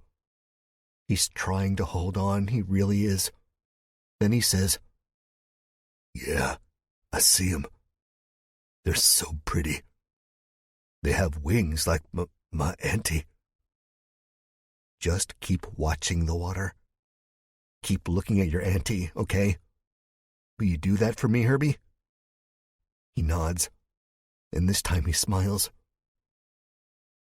The tide hits us again, washing over Herb's planted hands, soaking my pants and the tail of my shirt. The grayish seaweed on the upturned boat down the coast is gone, washed away. Abby sobs silently on Herb's left. I know what I have to do. I can't watch him suffer anymore. I can't let him turn. No one deserves that fate. No one deserves to be transformed into a monster, especially not Herb. The nicest, sweetest guy I think I've ever known. I reach for the gun. Abby catches the glint of the sun off the metal out of the corner of her eye. She glares at me, and her wet lips part as if to protest. But I think logic overcomes whatever she was about to say, and she doesn't end up saying it. I can't imagine what I look like right now. I'm shaking so hard. I almost dropped the gun. My teeth are clenched together. I have bitten the inside of my cheek and taste blood. "Ouch," Herb says again. His back convulses, muscles twitch. I lean behind him to make sure he doesn't see the gun. "Do you hear the music, Herb?" I ask. "Uh-huh," he says, still grimacing. I start humming a slow, mellow tune. I like that," he says. "It reminds—" He doesn't finish the sentence because he starts coughing, hacking. Flecks of black sludge intermingled with red blood spray out of his mouth and hit the sand. The tide comes and washes it all away. Abby looks at him as if he's an alien, something from the deepest depths of the lake. A bird caws and another bird answers back. Herb finishes his thought. It reminds me of my records, Jackie," he says. "I know," I say, and I keep humming. Soon Abby joins in. Herb sways with the sounds. I get up on my knees, never breaking the tune. With the gun in my left hand, I hug Herb to the right side of his body. One big shaky hand comes up and gives me a squeeze on the shoulder. "I love you, Herb." I love you too, Jackie. Don't stop humming. My auntie likes it. So do I." We hum and we hum louder and louder, but I know it won't be loud enough to mask the gunshot. "We both love you," I say, as Abby keeps humming. She's not strong enough to say it herself. I think if she tried to talk, she'd sob loud enough to scare him. We don't want that. "I love you both too," Herb says. His head slumps. Eyes flutter opened and closed. Abby reaches out and gives him a squeeze on the shoulder. She won't look at me. I don't want her to. Keep watching the water, Herb. Keep watching your auntie, I say. I will, Jackie. I will, he answers. I lean down and kiss him on the top of his head. As sick as he is, and with as much pain as he's in, he manages to look up at me and smile. His eyes are almost completely golden. The whites are bloodshot. Black tears run from the corners of them. You're all my bestest friends, Herb says. I can't handle it. I have to turn my head away. The tears are hot, running down my face, and I don't think they last long on my flesh before the sun burns them away and they evaporate into steam. I take a deep breath, the gun still hidden behind Herb's back. Then I turn to face him again. The smile on his face vanishes, but his darkened teeth are still visible. He bares them in pain. I can't let it go on any longer. Abby and I both know that. Keep watching, Herb, I say, my voice choking up. He turns toward the water. I raise the gun so it's pointed at the back of his head. I feel numb. The gun feels like nothing. Same with the trigger. I pull it, not looking at him as I do, but looking at the water. 56. Some of his blood coats my face. I feel it running down my cheeks along with the tears. It seems like the sun is going down, the air is getting cooler. The breeze blowing over the calm lake surface chills me. Abby sits next to Herb's body with her good hand on her back. Her body shudders with sobs. I stand up, see the wave coming from the town, the wave of shambling zombies. Ab, I say. She doesn't look up. Abby, come on, we gotta go. I don't wanna. She enters so quiet I barely hear her. I'm not leaving you alone. You won't be. I'll be here with Herb, she says. Herb can't stay here either. Help me drag him into the water. She looks up with hurt in her eyes. Her mouth is slightly open. She can't believe me. I don't want to put him in the water. I don't, but what choice do we have? Leave him here for the zombies to devour? Hell no. Abby looks down the coast where the upside-down boat is. She points. Can't we put him under that and come back for him? I take a deep breath and exhale. I shake my head. They'll find him, Abby. They always do. A boat isn't much protection from them. She looks out at the water, arms wrapped around her sandy jeans.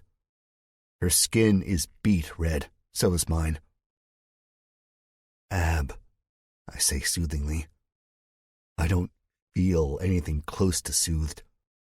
My heart, what's left of it, beats madly. I want to collapse in the sand and just lay there. But I can't give up now. Darlene is still alive. I know she is. I have to get to her. Central's headquarters lie around the mountain. I can see the corners of the gray building built into the landscape from where I stand. The breeze ruffles my wet shirt, blows my sweaty hair off of my forehead. Abby doesn't look like she's going to move. And every second we waste, the closer our world gets to ending, either from the zombies or from the bombs. He loved this world, I say. I don't look at Herb. I don't know if I can, actually. He loved this world so much, Abby. He might be gone, but he wouldn't want the world to die with him. We can't let it die, Ab. I walk over to her and kneel, What's the point? She says. She still won't look at me. I move into her field of vision, and though her eyes are on me, she's not seeing. She's somewhere else, somewhere far away. What's the point of going on? Who cares if we succeed? It never ends. Really, it doesn't. We keep going, and another tragedy comes around the corner and punches us in the guts. She puts her head in her hands, sputters. I mean Herb? Why Herb? I stick out my hand and gently brush her hair. Abby, don't talk like that, I say. We keep going because we have to. Before the world went to shit, and I'm of the opinion that the world has always been shit to begin with, we didn't say, screw it, I'm gonna die anyway, so I might as well kill myself, did we? Abby looks up at me, and now she's really seeing me. Her eyes are red from crying. Tears run down her face. She shakes her head. Damn right we didn't. It's not like brushing your teeth because you're just going to end up eating again. It's not like wiping your... She puts her hand up, nodding. Okay, I get it. You do? I'm honestly surprised. She nods again. It's just hard. Life was always hard. The zombies just make it harder. We can still keep going, Ab. If we get used to life, then I think we're doing it wrong. We can save this place, and if not, we can die trying. I'm not going to lay down and let it happen. You aren't either. When you lost your hand, did you quit? When I got stabbed in the thigh and nearly eaten by cannibals, did I quit? Did you quit when Butch and Spike beat you up, held you captive? She shakes her head, her eyes lighting up. No, I didn't. And you're not going to give up now. Not if I'm still around. Darlene needs us. She smiles and looks to Herb, and the smile vanishes. She looks serious now, almost scowling. You did a good thing, Jack. I'm taken aback by this. A good thing? Killing one of my closest friends, one of my family members? No. I'm terrible, but I did what I had to do. He was suffering, and it was only getting worse. Remember how Sheriff Dokes was in Woodhaven? Her eyes are hazy with the memory, distant again. I nod. Man, that feels like a lifetime ago. Remember how he suffered, she says. He suffered because I couldn't end his suffering for him. He asked me to, you know? After we left him in that rehab room. He practically begged me, and I couldn't do it.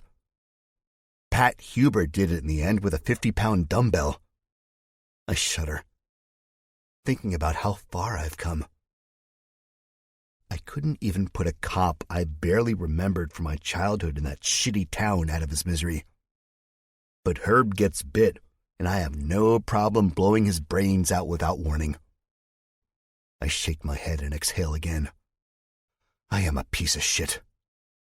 I've changed for the worse. Abby reaches out to me with her good hand. Don't think like that, she says. You did him a favor. You did me a favor.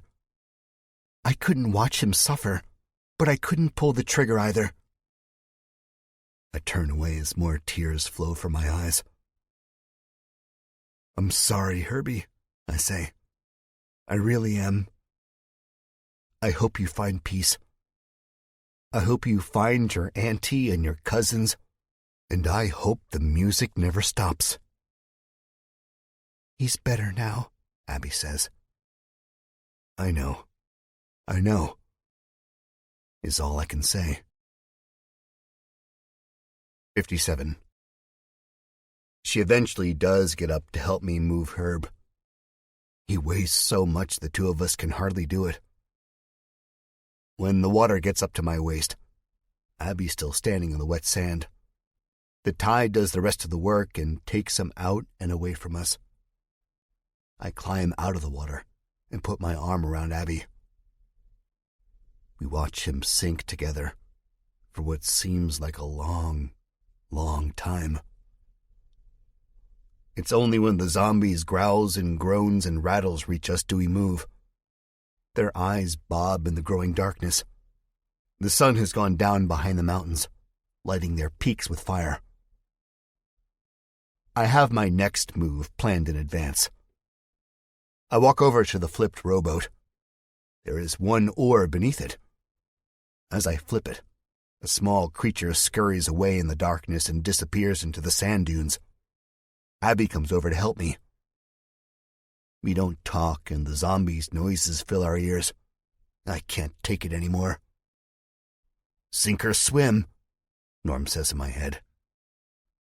How about I float? I say under my breath as I'm getting into the boat. What? Nothing, I say. The wood is not the sturdiest, but it'll last long enough to get us around the mountains, I think. I hope. It's gonna have to. Abby gets in after me. I reach out and help guide her. The zombies hit the beach. Their death-weakened legs are no match for the sinking sand. Some of them trip and fall, tumble down the slope. Some of them trample the others and fall that way. Only a handful remain upright and as upright as their flaccid spines and leathery flesh will let them be. Of the handful, only a few reach the water. They keep going until their legs, acting on pure animalistic instinct, don't work anymore and gravity is distorted. I see their eyes sink to the bottom of the now black water like dropped flashlights. The boat pulls away with the help of the one oar. The eyes grow more distant. I wish I could say we are getting safer, but I can't. We don't know what lies on the other side of the mountains. I have a feeling it's nothing good. I paddle forward like a madman until the glowing fires of their eyes are nothing but dim embers. 58. The building is devoid of all light. The sun has gone down almost completely. Over the roar of the lake's waves and the breeze in my ears, I hear the faint growls of the zombies from the shore, carried on the wind. But I can see the coast, where the building's base is.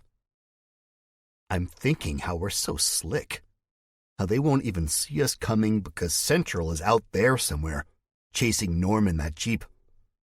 Besides, who comes by way of a rowboat to save the world? Not Superman, not Batman, not anybody besides Jack Jupiter and Abby Cage. What's the plan? Abby asks me. I hadn't thought that far ahead. Typical, she says. I notice her voice is slowly coming back to its normal pitch. I wish I could say it's as simple as us all leaving our emotional baggage on the other side of the lake. But it isn't. Herb is still dead, gone, lost forever. And we both know that.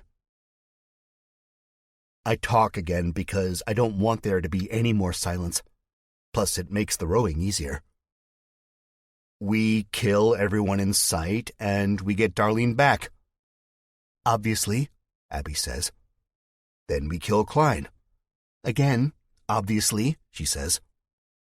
Well, I say, can you do better? No, she says. It's not a bad plan, I guess. We hit the shore. I get out and pull Abby in the boat the rest of the way, making sure the gun doesn't get wet. I've since checked the rounds, and there's 5 shots left. All I need is 1 for Klein. My chest tightens then as I start to realize the chances of me making it out of here alive are slim.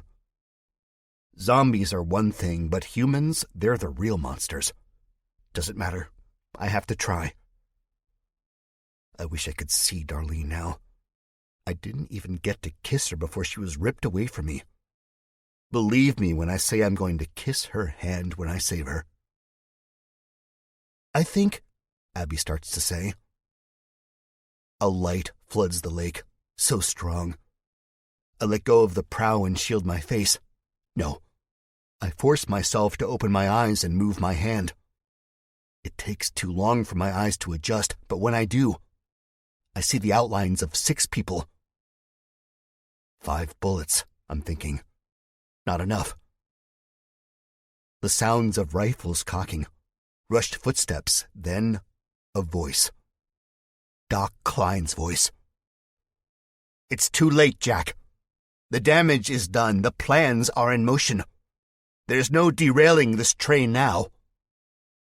I raise my gun at him, but 2 men wearing the same type of suits as the men back at the military base step in front of him, snarls on their faces. They mean business. I don't budge. Abby gets out of the boat. I hear the splashing of the water as she makes her way to my side. Her arms are up. She has no weapons. They must see this. I'm glad she's by my side. I don't want to die alone. However, I do admire your tenacity, Klein says. It's admirable. Where's Darlene? I say. She's safe, Jack. Don't worry. I'll believe that when I see it, and I'm going to see it, I promise. I haven't forgotten how you saved me, Jack, he says. I'm grateful. I only took Darlene because you were not in your right mind. She's okay, I promise. She's right there in that mountain, unharmed. I shouldn't have saved you, I say. Klein grins. But you did, Jack. Now let me save you. 59. Fuck you, I say. Klein's stupid smile evaporates. The men holding their weapons at us, wearing their slick black suits which seem to shimmer in the moonlight, drop their jaws.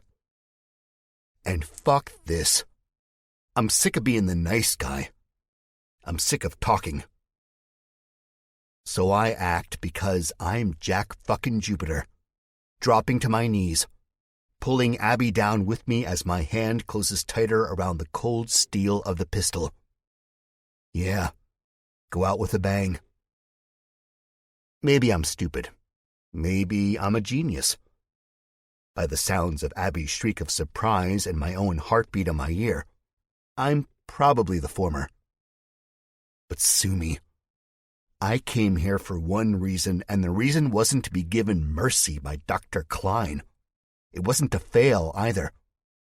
It was to save Darlene by any means necessary. So the gun's in my hand, and like I've said before, when the gun's in my hand, I get this immense feeling of power.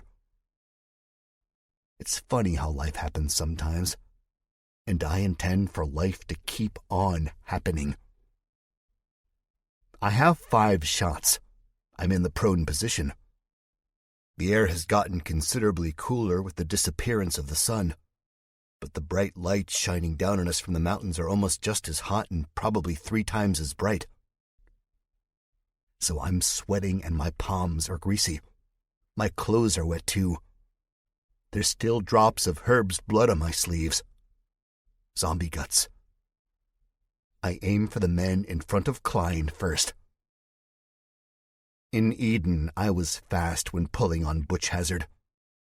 But now I've grown even faster. The trigger squeezes 2 times. I hit both men in the throat. The war cry one of them lets out is choked out by my bullet and drowned with blood.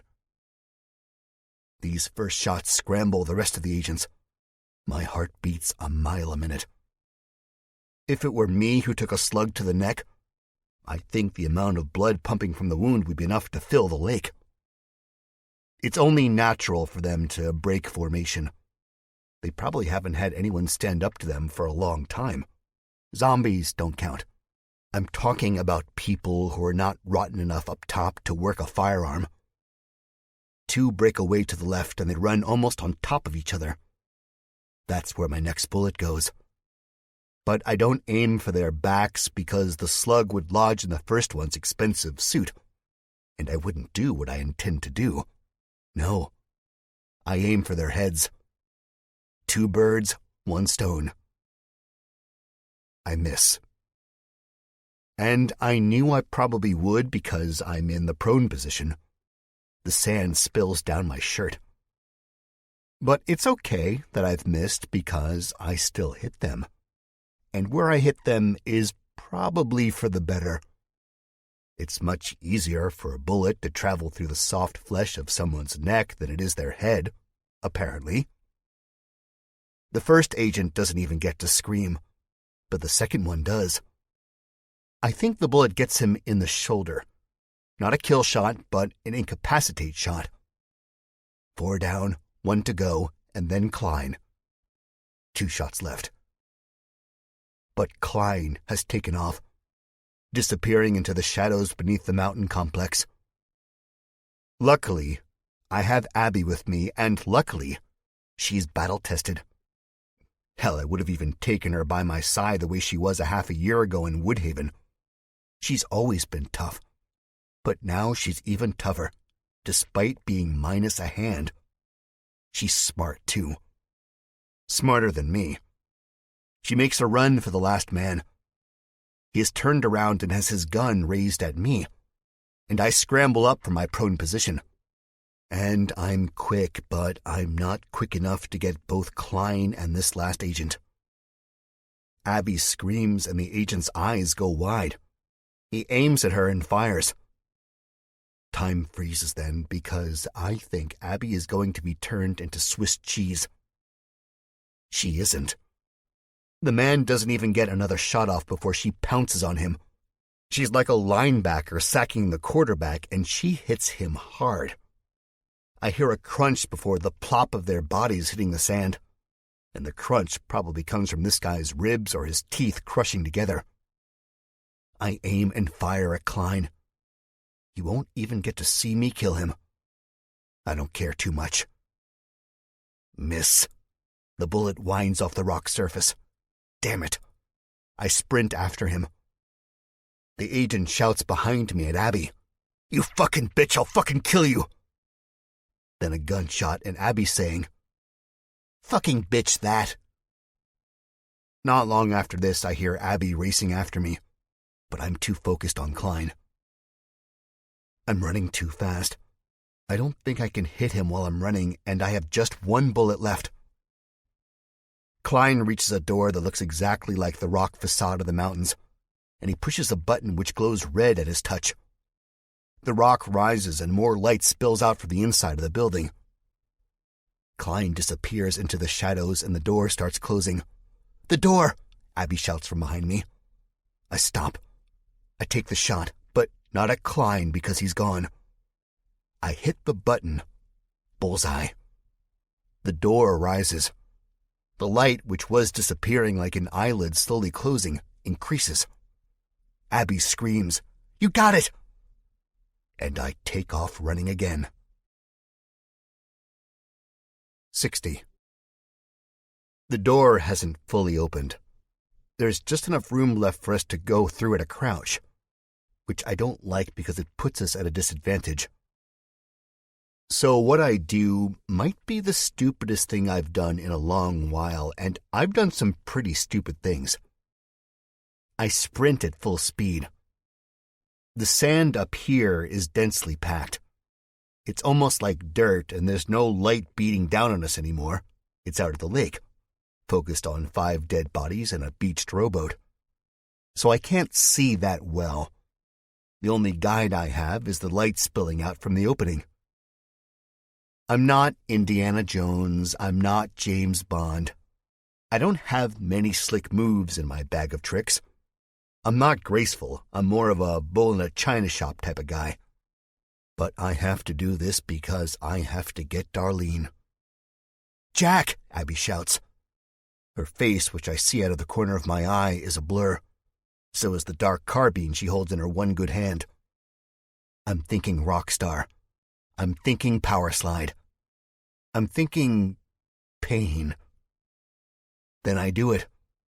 I drop at the last possible second to prevent my head from smacking into the rock door at upwards of 10 miles per hour, and I slide under the small gap.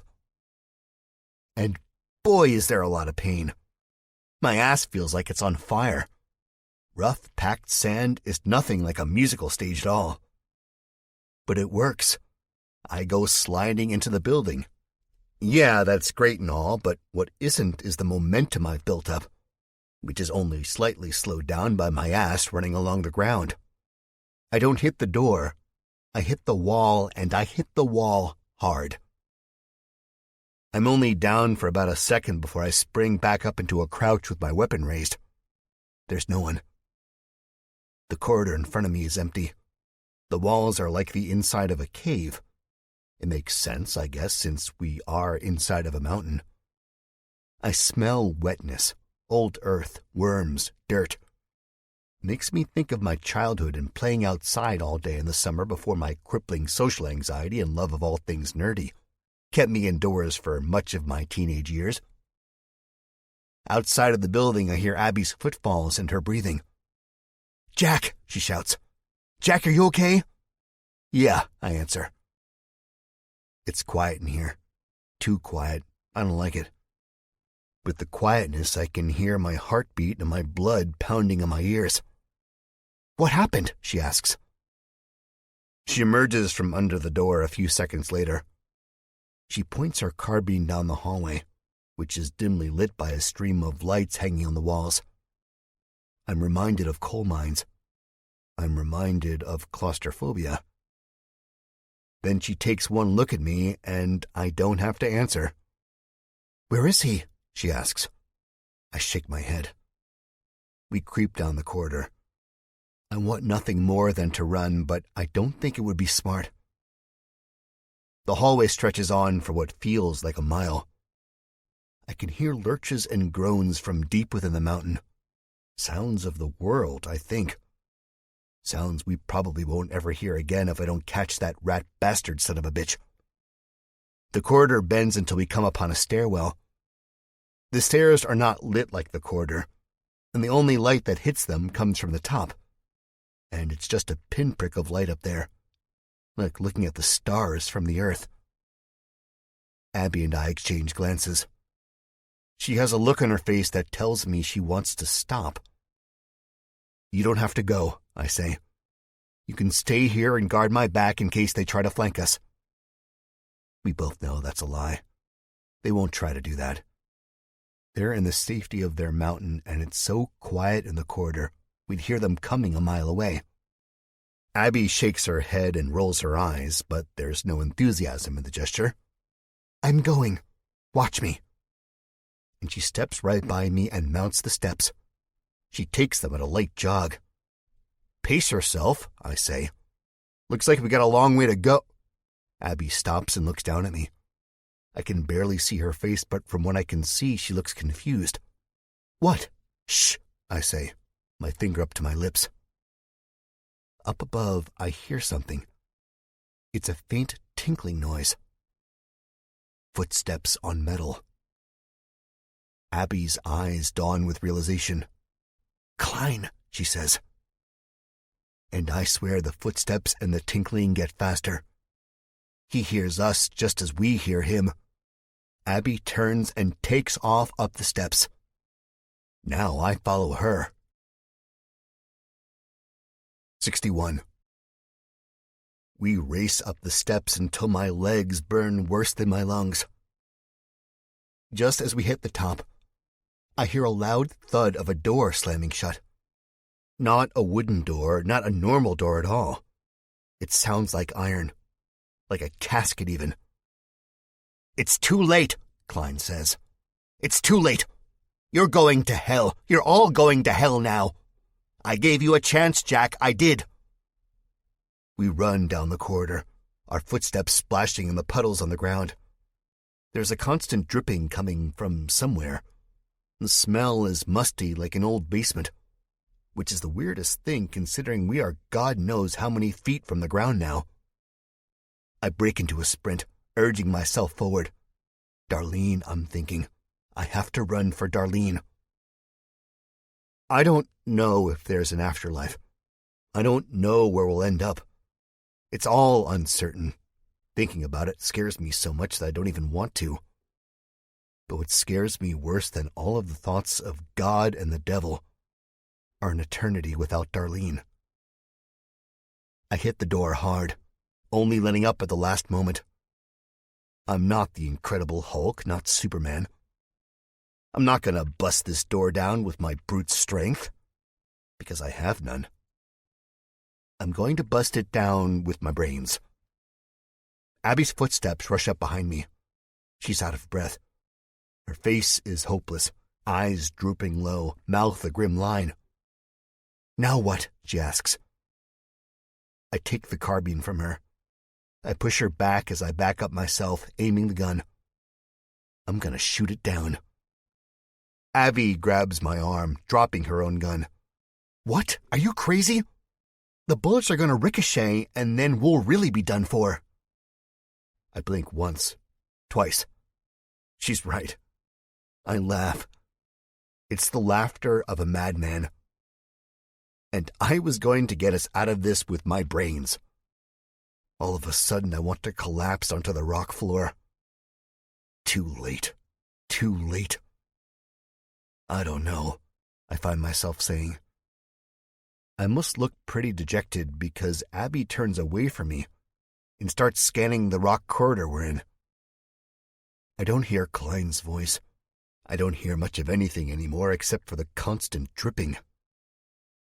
"I wish I had a flashlight," Abby says. Drip, drip, drip. A voice in the back of my head asks me if I've tried the door handle. I laugh again. Another madman's laugh.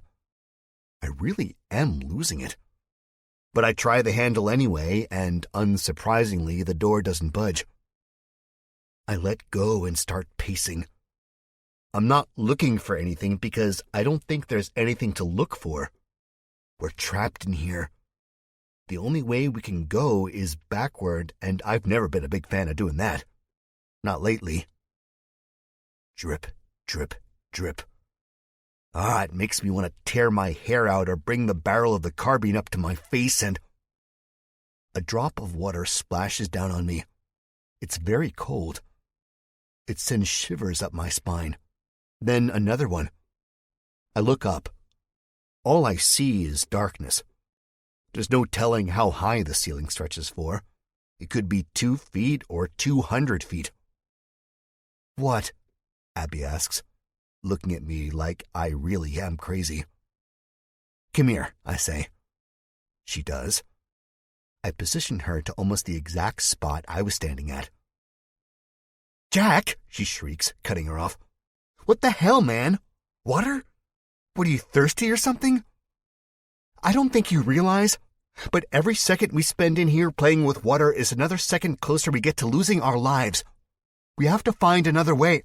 Don't you get it?" I say. My eyes bug out from my face. It's so simple. "You're crazy? Yeah, Jack, I get it. I've suspected it for a long time. No, the water. It has to come from somewhere, right?"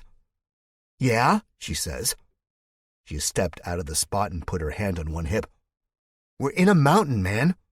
There's water inside of mountains, isn't there? I almost failed earth science, so I don't know for sure." She shakes her head. "Jack, get to the point."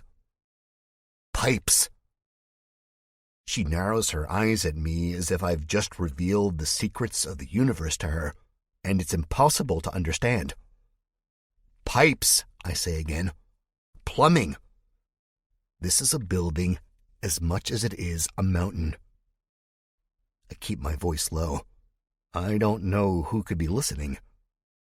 The inner workings of this place seem to be very primitive, but there could still be cameras, microphones, or other types of spy gear like there were in the military base. Then again, I don't think whatever is left of Central expected for anyone to break into their base, especially not Jack Jupiter. God, I really am going crazy. "Okay," Abby says. She matches my tone. Then she gives me a crooked look that seems to last an eternity. before she starts walking toward the steps. I don't try to stop her. If she doesn't get it, I'll just have to show it to her. I take the carbine and I point it at the ceiling. It's time to find out just how far those shadows stretch. Cover your ears, I say. What? But I've already pulled the trigger. 62. The shadows disappear with the burst of gunfire.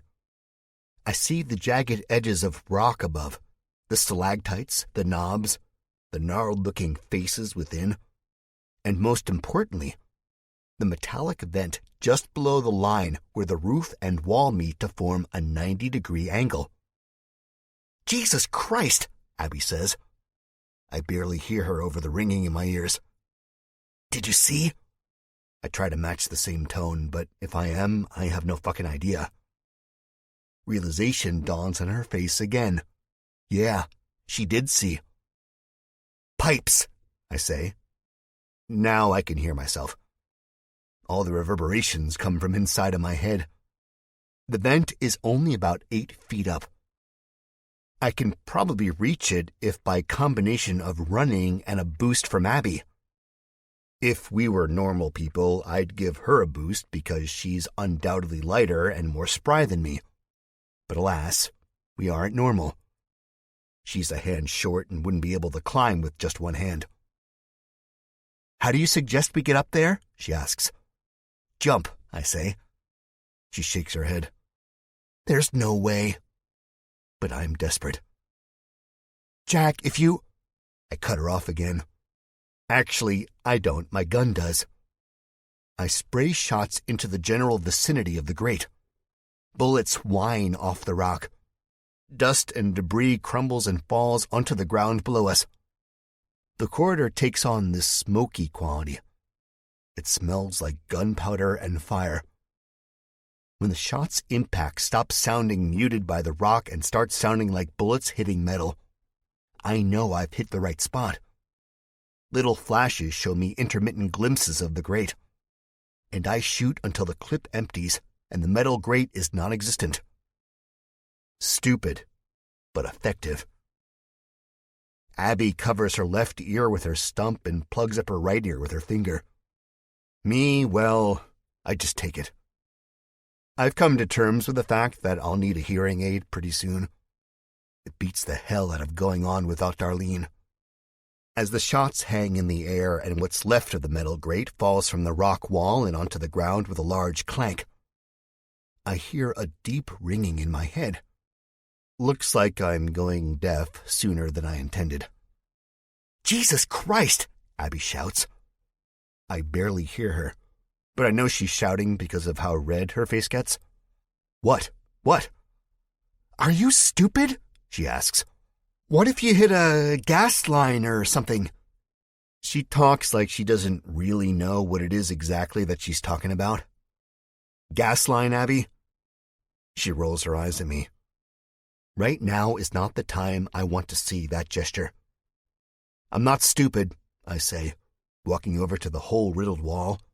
I'm just desperate. You should be too. She doesn't meet my eyes. She looks past me at the metal door. Her lips press together until the redness is gone from them. I can't, Jack.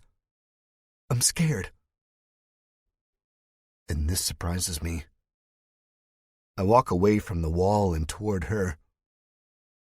I know this isn't the time for sappy speeches and whatnot. I know there's a madman behind those walls with my fiancé who plans on ending the world. But I can't not ignore Abby. But then again, I don't know exactly how to approach this. I'm scared too, I say. Time to get serious, I guess. I'm honest, too. I am scared. This is really fucking scary. I'm in a mountain in the middle of the desert with only a few shots left in the carbine rifle we took off a dead man. One of my family members is at the bottom of the lake thanks to a gunshot courtesy of me. Darlene could be dead. Norm is gone. Yeah, I'm scared. I'm really scared. Abby sees this. It would be kinda hard to hide on my face. And I know I said it's not the time for sappy speeches and all that, but sometimes they're damn inspiring. It's okay to be scared, I say. I'd be more worried if we weren't scared. This is scary shit. Abby nods, still not meeting my eyes. And it's only gonna get scarier. But that's okay, I say. She looks at me. Is it? I'm sick of being scared, Jack. I'm sick of losing people I love. The first time, in Woodhaven, that was the worst. I told myself, Abby, it gets easier. It's like losing a pet you loved, like my cat Simba. And then I met Brian, and I really liked him, Jack. I really did. He was cute, and he was funny. I think I could have even loved him, Jack. And that means a lot coming from me. She gives me a look that says, sue me. Then Butch did what he did to him, and it wasn't easier. It was just as bad. Almost as bad as having to kill my own mom. Tears run down her dirty face, slicing through the dust. Her voice is unsteady, wavering. Then Herb happened. She puts her face in her hand and sobs. I didn't even get to say goodbye to him. I was too scared, Jack. I was too scared. I can't lose Darlene, too. My heart sinks. Me either. So let's save her. Let's save the world. She smiles. Tears are still rolling down her cheeks. Abby, I mean it. How can you? You don't know what lies ahead. You're not psychic, she says. No, I don't. You're right. But I don't have to be a psychic to know what lies ahead. I'm a firm believer that you make your own luck. So what lies ahead is up to me and my actions. Abby smiles. This time, I think, genuine. She nods, too. What lies ahead, then? Abby asks. What do you see? I see happiness. I reach out and grab her shoulder. She puts her hand over mine. I didn't notice, but the gesture I just made was one of comfort. Darlene must be rubbing off on me. Now let's do this and make our own luck, cool? She nods, smiling. I notice there is an intensity in her eyes I haven't seen since she was bitten. Sure, she didn't recoil like Norm did after the events of Eden, but she still suffered from some form of post-traumatic stress. Now I see that fire again. I see the girl who helped me escape the clutches of Pat Huber and the zombies of Woodhaven. I see the old Abby Cage, and let me tell you, I really missed her. Let's do this, she says. We both look toward the open black hole in the low light. It's about 8 feet off the ground, shrouded by shadows. Hell yeah, give me a boost, I say. She walks over and gets on her knees. You ready? I ask her. She nods, her good hand at the ready. I back up as far as the narrow corridor allows me and start running at an angle. I've never been very athletic. I'm sure I've mentioned this more than a few times. But what choice do I have? I have to save Darlene, and I have to do it now. 63. I step on her thigh and her hand. Abby's not the strongest woman I know, not physically at least. But she gives me enough of a boost to get a few inches higher than I would have on my own. I hang in the air for what seems like a long time. The dark hole gets closer and closer until my hands feel like they're bitten. Sharp rock slices my palms. I feel wetness, and it's so dark up here that I really hope it's just sweat. But no, it's blood. I scramble up the rest of the way. kicking my wet-socked feet against the rock wall. This wouldn't be my first time scaling up some kind of structure. I'm seasoned for my time in D.C., and I guess that's a good thing. "You got it?" Abby says from below. She sounds very far away. I do got it. The blackness engulfs me, and probably from her point of view, I disappear. I can see nothing, but what I feel is damp, dirty, clumpy. I try not to imagine rat droppings or dead spiders. It's really hard not to imagine that stuff. My heart races. "Jack?" "Yeah," I grunt. "Yeah, I'm fine. Throw me my gun." Abby tosses the gun up to me, and from in here with all this darkness, I see it coming easily. I grab it in one go, by the strap. Metal clunks against rock. I pull it the rest of the way inside. "Good catch," Abby says. "Thanks." I undo the strap and let it hang. The sound of my voice echoes along the seemingly endless vents and pipes beyond. It's unsettling, causing me to shiver. "All right," I say, looping the straps around my fist tight without losing too much length. "I'm gonna brace and pull, and you're gonna have to help me by climbing. Can you do that?" "Yeah," she says. The strap goes taut, and my knuckles burn. The blood from my cut palm soaks into the material, rolls down my arms. I have one leg braced around the corner of the vent where the black ducts lead to nowhere in particular, and another leg tucked under me.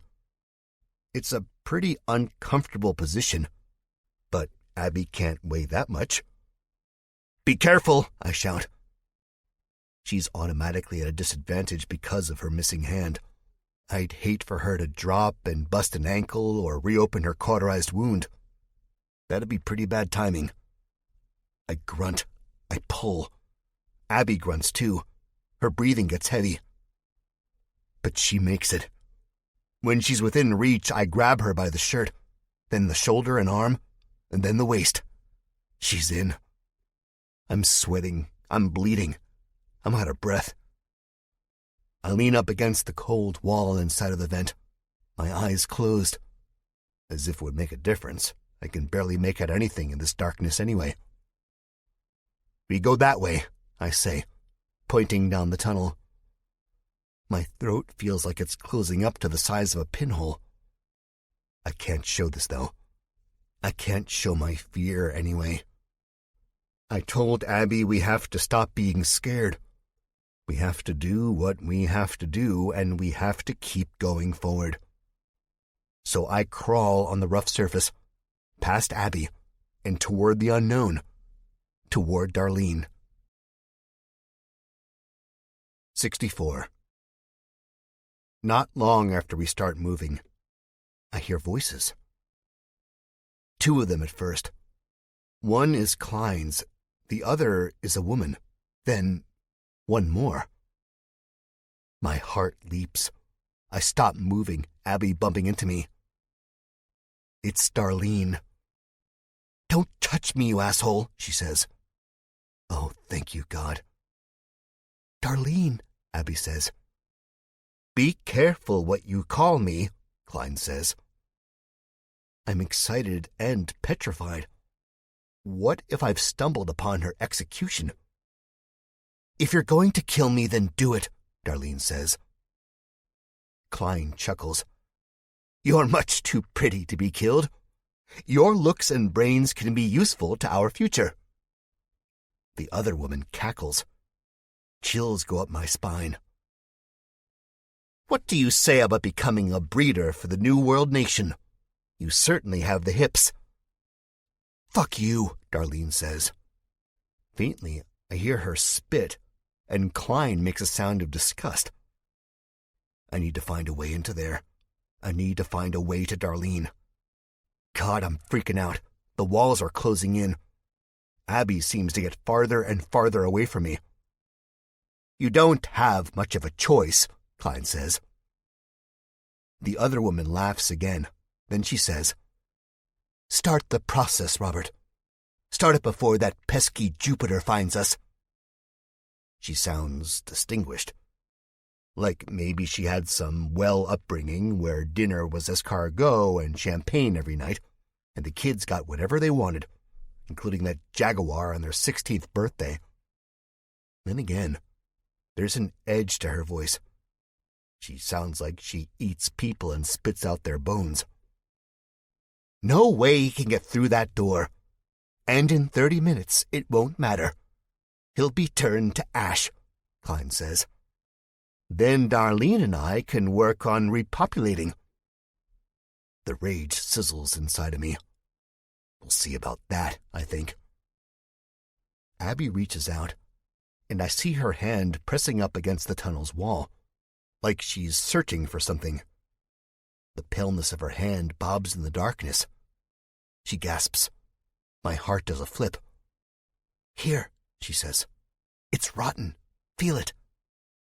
I reach out.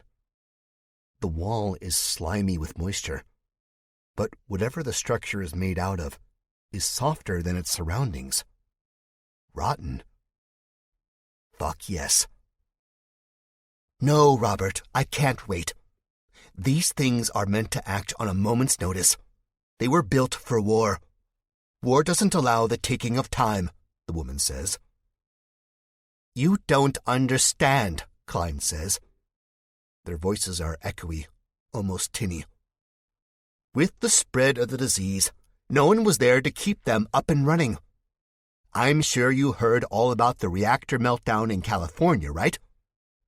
The woman doesn't answer. Central had their fingerprints all over that one, didn't they? When there's no one to keep things running, machinery and equipment fail, Mrs. May. Then what was Mick's crew doing, huh? Were they just sitting around with their thumbs up each other's asses? The woman named Mrs. May says. Klein laughs.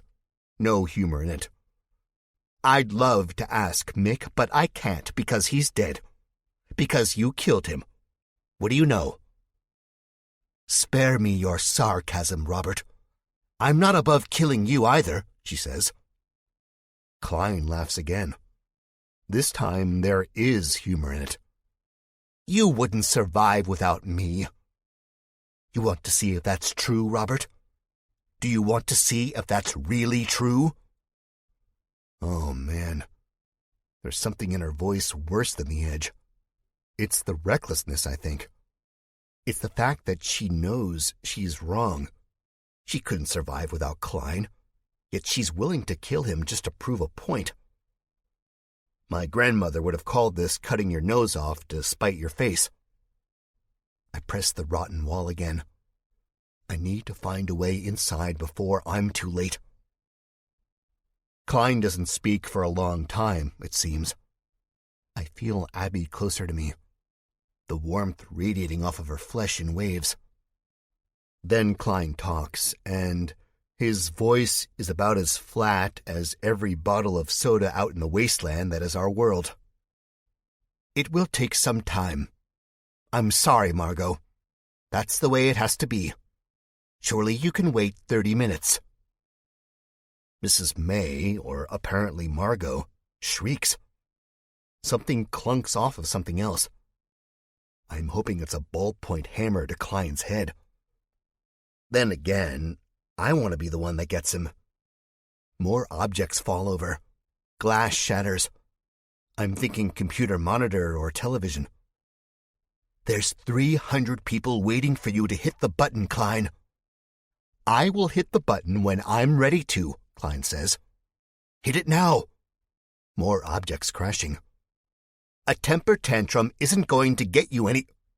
Faintly, I hear Klein grunt. Oh, that's nice. Go right ahead. Hit the button. Hit it as much as you want.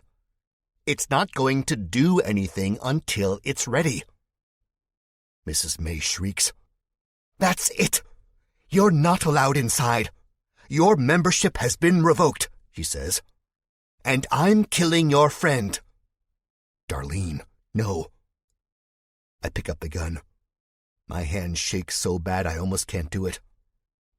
The gun feels like nothing. I wouldn't know I'm holding it if the butt of the rifle wasn't pressed up against my chest. The feeling has gone. I pull the trigger. 65. I hold it down, only counting 3 shots, until the rotten metal in front of me is no more, and bright white light floods the darkness. I'm falling. I'm Alice down the rabbit hole. Abby is with me. We are suspended in mid-air, falling forever. Then we're not. Then we hit. Someone screams, a high-pitched, shrill scream. Sweet air fills my lungs. Sweet, clean air. I try to open my eyes, but the pain is almost unbearable. I can't move. My lungs are the only things working, it seems. Taking in the good air, pushing out the bad. In, out, in, out. With the good air comes the clarity, the empty-headedness, the sweet air, the sweet, sweet air. I open my eyes. The lights inside of the building burn me. We are in a big room. I've hit a table. It's now flipped over, shielding me. Abby lays nearby, unmoving. "Abby," I shout. "Shoot him," Mrs. May's voice. I get up on my knees. I can see over the table now. I've flipped over a bunch of files. Papers cover the floor like snowfall. Klein and Mrs. May stare at me with wide eyes, growing wider. Darlene is behind them, tied to a chair. Abby lays by my left, unmoving, eyes closed. Is she dead? No, I can't worry about that yet. I have to save Darlene. But the woman named Mrs. May says otherwise. She is ready to kill me. Lipstick on her teeth looks like blood. She holds an axe above her head. Not far away from her is a broken glass box, the shards glittering in the blinding light where the axe, and my possible demise, has come from. Everything is in slow motion. I realize I have to move, but her face, her stature. She looks like a caveman exhibit in some museum. Of course, she looks a little more modern with her flowery dress and her makeup and permed hair. But she also looks just as vicious, just as primitive. I have to move. The axe's sharp edge catches a bit of light and twinkles. With my lungs burning from the scream and my hands bloody, leaving streaks on the floor, I move. Time goes back to normal. "You bastard! You no-good, rotten bastard!" Mrs. May shrieks. The axe buries itself into the floor. The sound is like a can opener. It makes the fillings in the back of my teeth ache. I'm on my knees. So much fear invades my brain and my heart. "You've ruined this. This is all your fault. You've ruined this," Mrs. May says. She looks rabid, crazed. Spit flies from her lips. Flabby arms quiver. The axe comes down again. I'm not as fast this time, and it comes down in super fast motion. She nicks me with the edge before it clobbers the hard floor. Sparks fly up from the hit. A terrible burning sensation engulfs my back. I scream. She throws her whole body into the movement of unearthing the axe. This large woman. Oh, God help me. I'm on my hands and knees. I feel blood spilling from the left side of my back. I can't stay here. I catch eyes with Darlene as I see Klein going over to her, a gun in his hand. This gives me strength. I see the carbine a few feet away. I lunge, roll, grab it. Mrs. May screams again. I look up to see her rushing at me. I can't move fast enough. She has the axe in both hands, raised above her head. Mascara runs from the corners of her eyes like black tears. My body tenses up, expecting a blade to the gut. I can't scream. I can't talk. I don't have to. I let the carbine do the talking for me. 2 shots explode from the muzzle, their sounds deafening. Both shots catch Mrs. May in the middle. Her flowered dress begins to color itself in. Yellow daisies turn to red roses. The axe drops from her hand, gone behind her head. It clatters and bounces with a noise almost louder than the gunshots. Both hands, wrinkled and varicose-veined, go to her stomach. Her dress crinkles as she grips for dear life. I'm breathing really hard. My lungs are still burning. My head still feels stuffed. Reality seems so far away, yet here I am, doing what I've been doing for almost a year. Killing people. Taking lives. Defending myself and my family. Now, defending this world. Except Mrs. May doesn't die.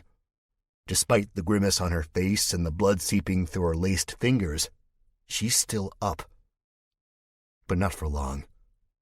She takes 3 rickety steps toward me, her face twisting in pain, blood pattering the floor. She screams and falls over, dead. I don't waste any more time. I whirl on Klein. He has his gun pressed against Darlene's head. She's crying. Don't move! Fuck that. 66. I won't make the same mistake twice. I'm confident now. This is for Herb, I say. I squeeze the trigger, hoping there's at least one more shot left. That's all I need. Just one shot. Klein's mouth drops open and he lets out a scream of protest that is quickly cut off by the bullet. My aim was true. The bullet takes Klein in the middle of the forehead. Bullseye. It's subtle.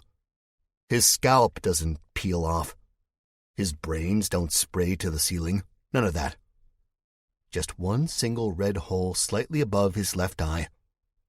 A rivulet of blood trickles from the smoking wound, coloring the lenses of his glasses. Darlene shrieks.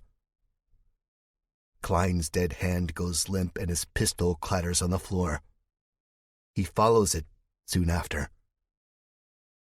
Darlene and I just stare at each other for a moment, unbelievingly. "Jack," she says, breathing hard. I smile and let the carbine fall from my hands. I rush over to her, wrap my arms around her shoulders, and I kiss her like it's the end of the world. I look around and see Abby. She's moving. Oh, thank God. I couldn't lose her either. She has a cut on her forehead and is a little bloody, but she gets up. "I knew you'd come for me," Darlene says. I untie her binds. "I knew you would." "I'd do anything for you, Darlene," I say. And it's true. I would. This woman is the reason I'm alive. She's the reason for everything good in my life. There's no point of going on without her. "Look," Abby says, rubbing her head. "This is nice and all, but we should get out of here." I nod. Darlene gets out of the chair, rubbing her wrists. The computer terminal between the door and the rubble from where Abby and I fell out of blinks with ghostly light. "One last thing," I say. "Jack, I don't think you should mess with that," Darlene says. If I don't, the bombs very well could fall. "Don't worry," I say. Darlene's face eases, like she believes I actually know what I'm doing. Turns out, I do. The screen is very straightforward. There's a button that reads, "Shutdown Sequence." I press it, and a message pops up telling me Project Reset has been halted. I know it could never truly be shut down. Not until we make sure the nuclear bombs are disabled. And not even I, Jack Jupiter, could do that. Abby puts her arm around Darlene and they head for the iron door that leads to the long stairwell.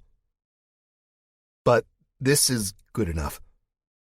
If another madman decides it's time to end the world, I'll be there to stop them. I will. As I'm scanning the computer screen, something catches my eye.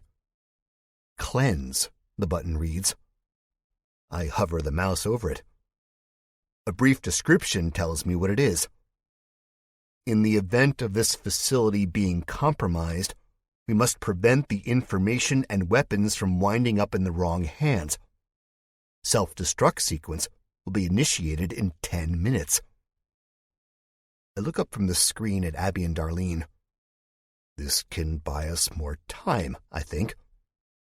This can make sure no one uses this facility like Klein planned on using it. How fast do you think you guys can get out of here? I ask.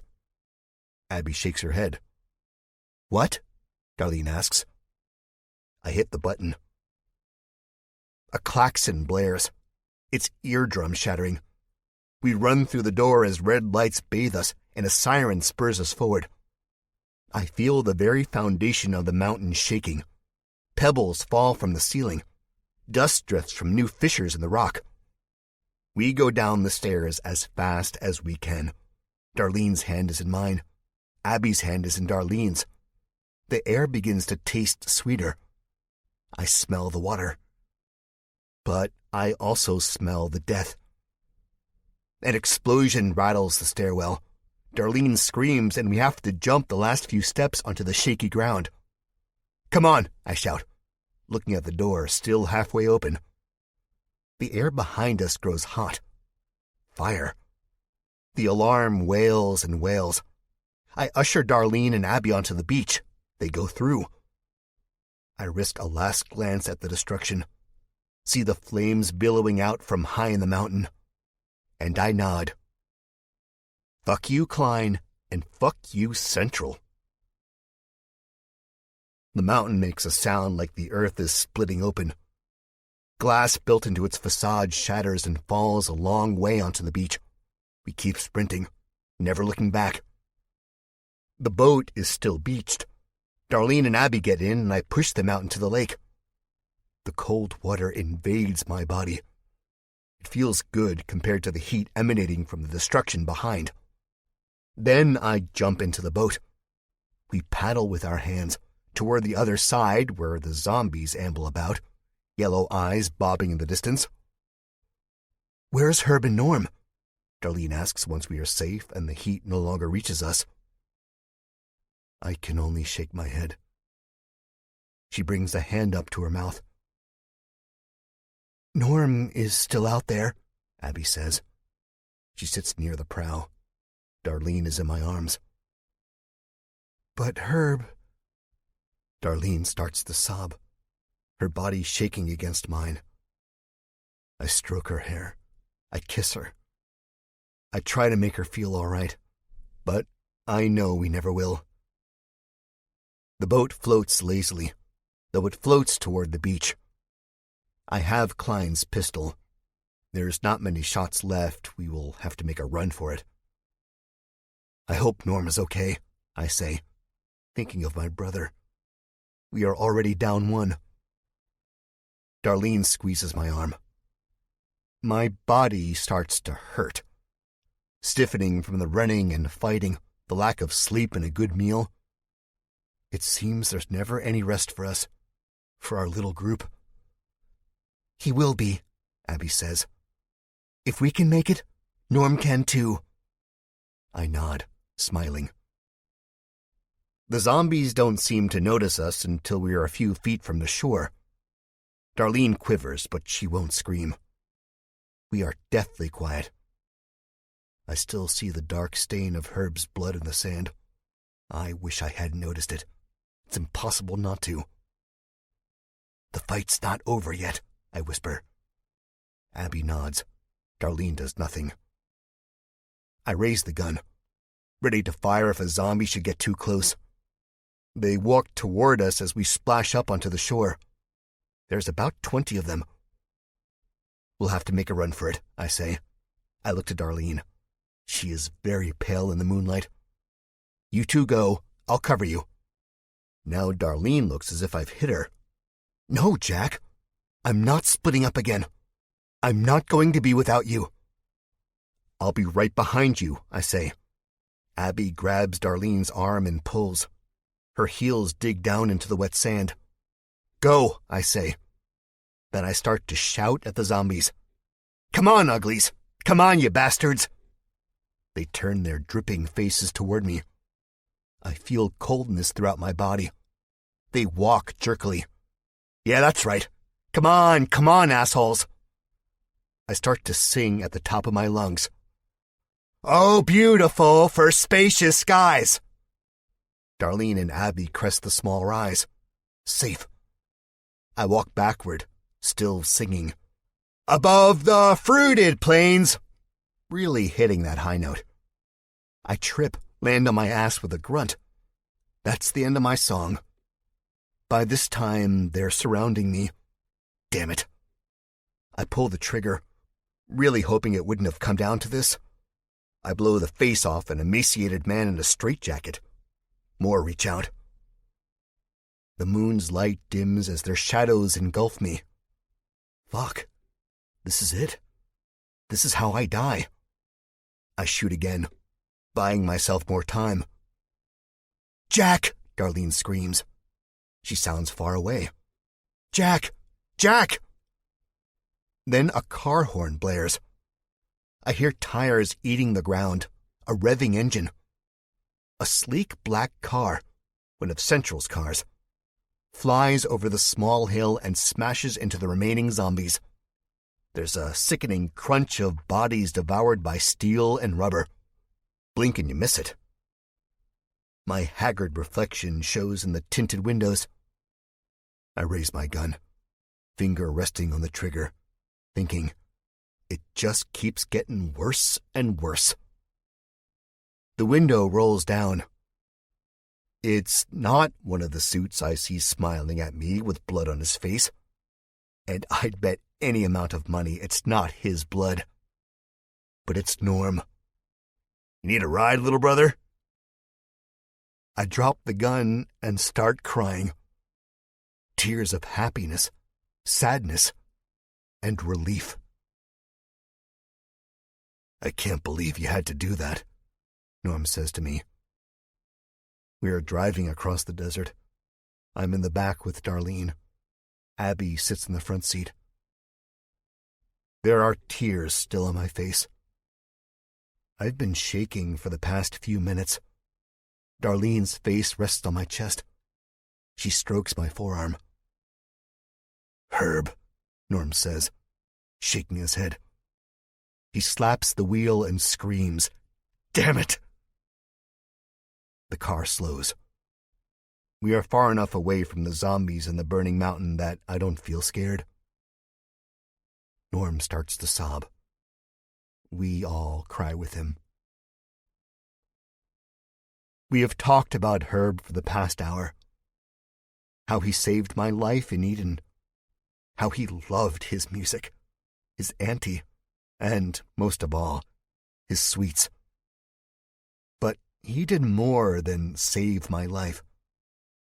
He saved all of our lives in his own special way. Now Abby and Darlene sleep. Norm still drives. I feel myself starting to doze off too. We are on a stretch of desert highway, the burning mountain and our failures and successes far, far behind us. There was a road map in the glove box. Norm talked of how he took out 10 Central agents with 2 bullets. I believe him. Darlene talked of her parents and her sister. I talked of the beautiful California beaches. We are heading toward San Francisco. I don't know what we'll find. I'm sure it can't be any worse than what we went through. It just can't. I have hope. Because the bombs have been stopped and Darlene is back in my arms. I do. Plus, I know Herb is watching over us. He will keep us safe. Yes, our family is one short.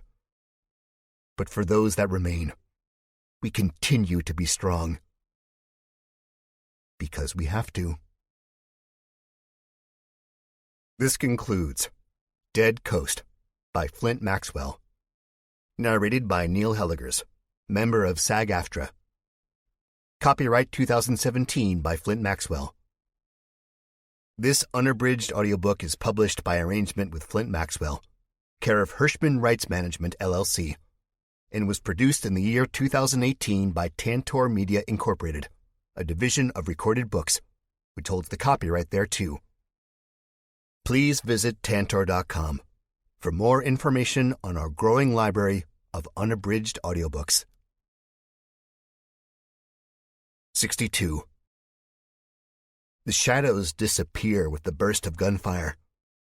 I see the jagged edges of rock above, the stalactites, the knobs, the gnarled-looking faces within, and most importantly, the metallic vent just below the line where the roof and wall meet to form a 90-degree angle. "Jesus Christ," Abby says. I barely hear her over the ringing in my ears. "Did you see?" I try to match the same tone, but if I am, I have no fucking idea. Realization dawns on her face again. Yeah, she did see. "Pipes," I say. Now I can hear myself.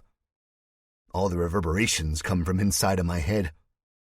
The vent is only about 8 feet up. I can probably reach it if by combination of running and a boost from Abby. If we were normal people, I'd give her a boost because she's undoubtedly lighter and more spry than me. But alas, we aren't normal. She's a hand short and wouldn't be able to climb with just one hand. "How do you suggest we get up there?" she asks. "Jump," I say. She shakes her head. "There's no way." But I'm desperate. "Jack, if you—" I cut her off again. Actually, I don't. My gun does. I spray shots into the general vicinity of the grate. Bullets whine off the rock. Dust and debris crumbles and falls onto the ground below us. The corridor takes on this smoky quality. It smells like gunpowder and fire. When the shot's impact stops sounding muted by the rock and starts sounding like bullets hitting metal, I know I've hit the right spot. Little flashes show me intermittent glimpses of the grate, and I shoot until the clip empties and the metal grate is non-existent. Stupid, but effective. Abby covers her left ear with her stump and plugs up her right ear with her finger. Me, well, I just take it. I've come to terms with the fact that I'll need a hearing aid pretty soon. It beats the hell out of going on without Darlene. As the shots hang in the air and what's left of the metal grate falls from the rock wall and onto the ground with a large clank, I hear a deep ringing in my head. Looks like I'm going deaf sooner than I intended. "Jesus Christ!" Abby shouts. I barely hear her, but I know she's shouting because of how red her face gets. What? "Are you stupid?" she asks. "What if you hit a gas line or something?" She talks like she doesn't really know what it is exactly that she's talking about. "Gas line, Abby?" She rolls her eyes at me. Right now is not the time I want to see that gesture. "I'm not stupid," I say, walking over to the hole-riddled wall. "I'm just desperate. You should be too." She doesn't meet my eyes. She looks past me at the metal door. Her lips press together until the redness is gone from them. I can't, Jack. I'm scared." And this surprises me. I walk away from the wall and toward her. I know this isn't the time for sappy speeches and whatnot. I know there's a madman behind those walls with my fiancé who plans on ending the world. But I can't not ignore Abby. But then again, I don't know exactly how to approach this. "I'm scared too," I say. Time to get serious, I guess. I'm honest, too. I am scared. This is really fucking scary. I'm in a mountain in the middle of the desert with only a few shots left in the carbine rifle we took off a dead man. One of my family members is at the bottom of the lake thanks to a gunshot courtesy of me. Darlene could be dead. Norm is gone. Yeah, I'm scared. I'm really scared. Abby sees this. It would be kind of hard to hide on my face. And I know I said it's not the time for sappy speeches and all that, but sometimes they're damn inspiring. It's okay to be scared, I say. I'd be more worried if we weren't scared. This is scary shit. Abby nods, still not meeting my eyes. And it's only gonna get scarier. But that's okay, I say. She looks at me. Is it? I'm sick of being scared, Jack. I'm sick of losing people I love. The first time, in Woodhaven, that was the worst. I told myself, Abby, it gets easier. It's like losing a pet you loved, like my cat Simba. And then I met Brian, and I really liked him, Jack. I really did. He was cute, and he was funny. I think I could have even loved him, Jack. And that means a lot coming from me. She gives me a look that says, sue me. Then Butch did what he did to him, and it wasn't easier. It was just as bad. Almost as bad as having to kill my own mom. Tears run down her dirty face, slicing through the dust. Her voice is unsteady, wavering. Then Herb happened. She puts her face in her hand and sobs. I didn't even get to say goodbye to him. I was too scared, Jack. I was too scared. I can't lose Darlene, too. My heart sinks. Me either. So let's save her. Let's save the world. She smiles. Tears are still rolling down her cheeks. Abby, I mean it. How can you? You don't know what lies ahead. You're not psychic, she says. No, I don't. You're right. But I don't have to be a psychic to know what lies ahead. I'm a firm believer that you make your own luck. So what lies ahead is up to me and my actions. Abby smiles. This time, I think, genuine. She nods, too. What lies ahead, then? Abby asks. What do you see? I see happiness. I reach out and grab her shoulder. She puts her hand over mine. I didn't notice, but the gesture I just made was one of comfort. Darlene must be rubbing off on me. Now let's do this and make our own luck, cool? She nods, smiling. I notice there is an intensity in her eyes I haven't seen since she was bitten. Sure, she didn't recoil like Norm did after the events of Eden, but she still suffered from some form of post-traumatic stress. Now I see that fire again. I see the girl who helped me escape the clutches of Pat Huber and the zombies of Woodhaven. I see the old Abby Cage, and let me tell you, I really missed her. Let's do this, she says. Both look toward the open black hole in the low light. It's about 8 feet off the ground, shrouded by shadows. Hell yeah, give me a boost, I say. She walks over and gets on her knees. You ready? I ask her. She nods, her good hand at the ready. I back up as far as the narrow corridor allows me and start running at an angle. I've never been very athletic. I'm sure I've mentioned this more than a few times. But what choice do I have? I have to save Darlene, and I have to do it now. 63. I step on her thigh and her hand. Abby's not the strongest woman I know, not physically at least. But she gives me enough of a boost to get a few inches higher than I would have on my own. I hang in the air for what seems like a long time. The dark hole gets closer and closer until my hands feel like they're bitten. Sharp rock slices my palms. I feel wetness, and it's so dark up here that I really hope it's just sweat. But no, it's blood. I scramble up the rest of the way, kicking my wet-socked feet against the rock wall. This wouldn't be my first time scaling up some kind of structure. I'm seasoned for my time in D.C., and I guess that's a good thing. "You got it?" Abby says from below. She sounds very far away. I do got it. The blackness engulfs me, and probably from her point of view I disappear. I can see nothing, but what I feel is damp, dirty, clumpy. I try not to imagine rat droppings or dead spiders. It's really hard not to imagine that stuff. My heart races. "Jack?" "Yeah," I grunt.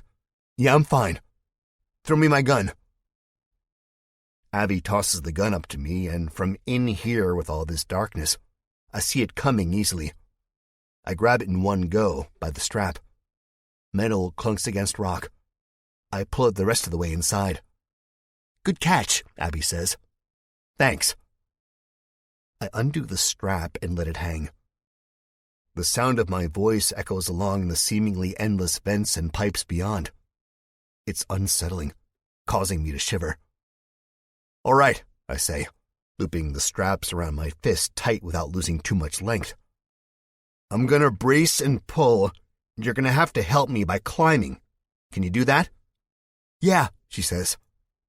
The strap goes taut, and my knuckles burn. The blood from my cut palm soaks into the material, rolls down my arms. I have one leg braced around the corner of the vent where the black ducts lead to nowhere in particular, and another leg tucked under me. It's a pretty uncomfortable position, but Abby can't weigh that much. "Be careful," I shout. She's automatically at a disadvantage because of her missing hand. I'd hate for her to drop and bust an ankle or reopen her cauterized wound. That'd be pretty bad timing. I grunt. I pull. Abby grunts too. Her breathing gets heavy. But she makes it. When she's within reach, I grab her by the shirt, then the shoulder and arm, and then the waist. She's in. I'm sweating. I'm bleeding. I'm out of breath. I lean up against the cold wall inside of the vent, my eyes closed. As if it would make a difference. I can barely make out anything in this darkness anyway. "We go that way," I say, pointing down the tunnel. My throat feels like it's closing up to the size of a pinhole. I can't show this, though. I can't show my fear anyway. I told Abby we have to stop being scared. We have to do what we have to do, and we have to keep going forward. So I crawl on the rough surface, past Abby, and toward the unknown, toward Darlene. 64.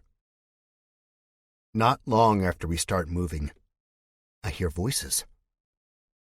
2 of them at first. One is Klein's, the other is a woman, then one more. My heart leaps.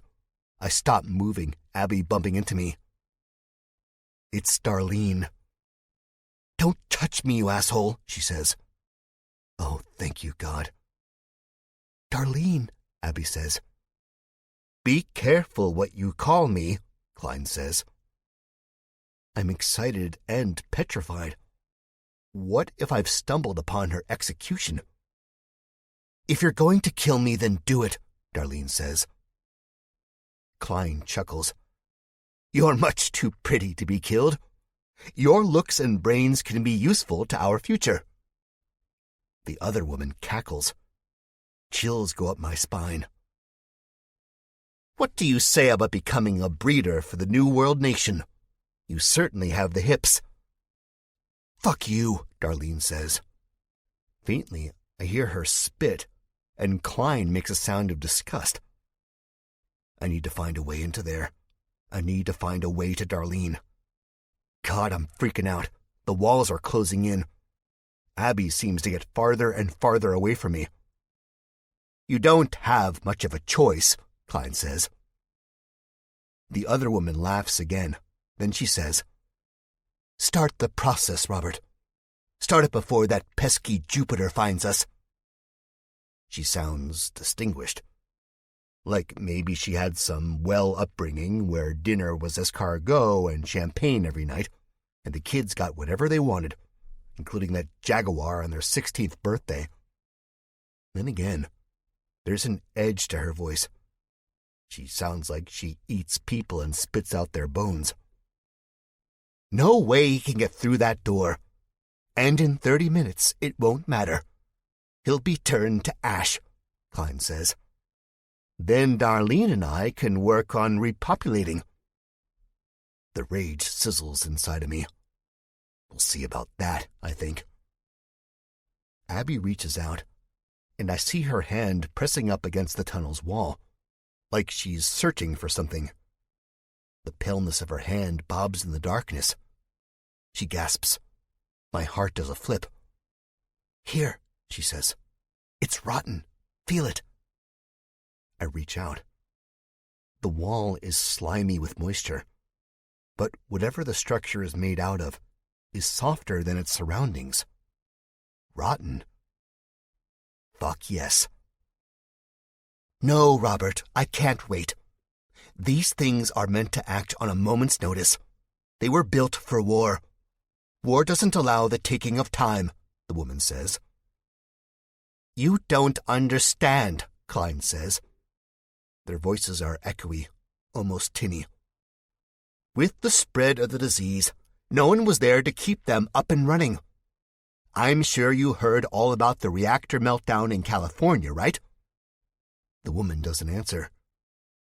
Central had their fingerprints all over that one, didn't they? When there's no one to keep things running, machinery and equipment fail, Mrs. May. Then what was Mick's crew doing, huh? Were they just sitting around with their thumbs up each other's asses? The woman named Mrs. May says. Klein laughs. No humor in it. I'd love to ask Mick, but I can't because he's dead. Because you killed him. What do you know? Spare me your sarcasm, Robert. I'm not above killing you either, she says. Klein laughs again. This time there is humor in it. You wouldn't survive without me. You want to see if that's true, Robert? Do you want to see if that's really true? Oh, man. There's something in her voice worse than the edge. It's the recklessness, I think. It's the fact that she knows she's wrong. She couldn't survive without Klein, yet she's willing to kill him just to prove a point. My grandmother would have called this cutting your nose off to spite your face. I press the rotten wall again. I need to find a way inside before I'm too late. Klein doesn't speak for a long time, it seems. I feel Abby closer to me, the warmth radiating off of her flesh in waves. Then Klein talks, and his voice is about as flat as every bottle of soda out in the wasteland that is our world. It will take some time. I'm sorry, Margot. That's the way it has to be. Surely you can wait 30 minutes. Mrs. May, or apparently Margot, shrieks. Something clunks off of something else. I'm hoping it's a ballpoint hammer to Klein's head. Then again, I want to be the one that gets him. More objects fall over. Glass shatters. I'm thinking computer monitor or television. There's 300 people waiting for you to hit the button, Klein. I will hit the button when I'm ready to, Klein says. Hit it now. More objects crashing. A temper tantrum isn't going to get you any...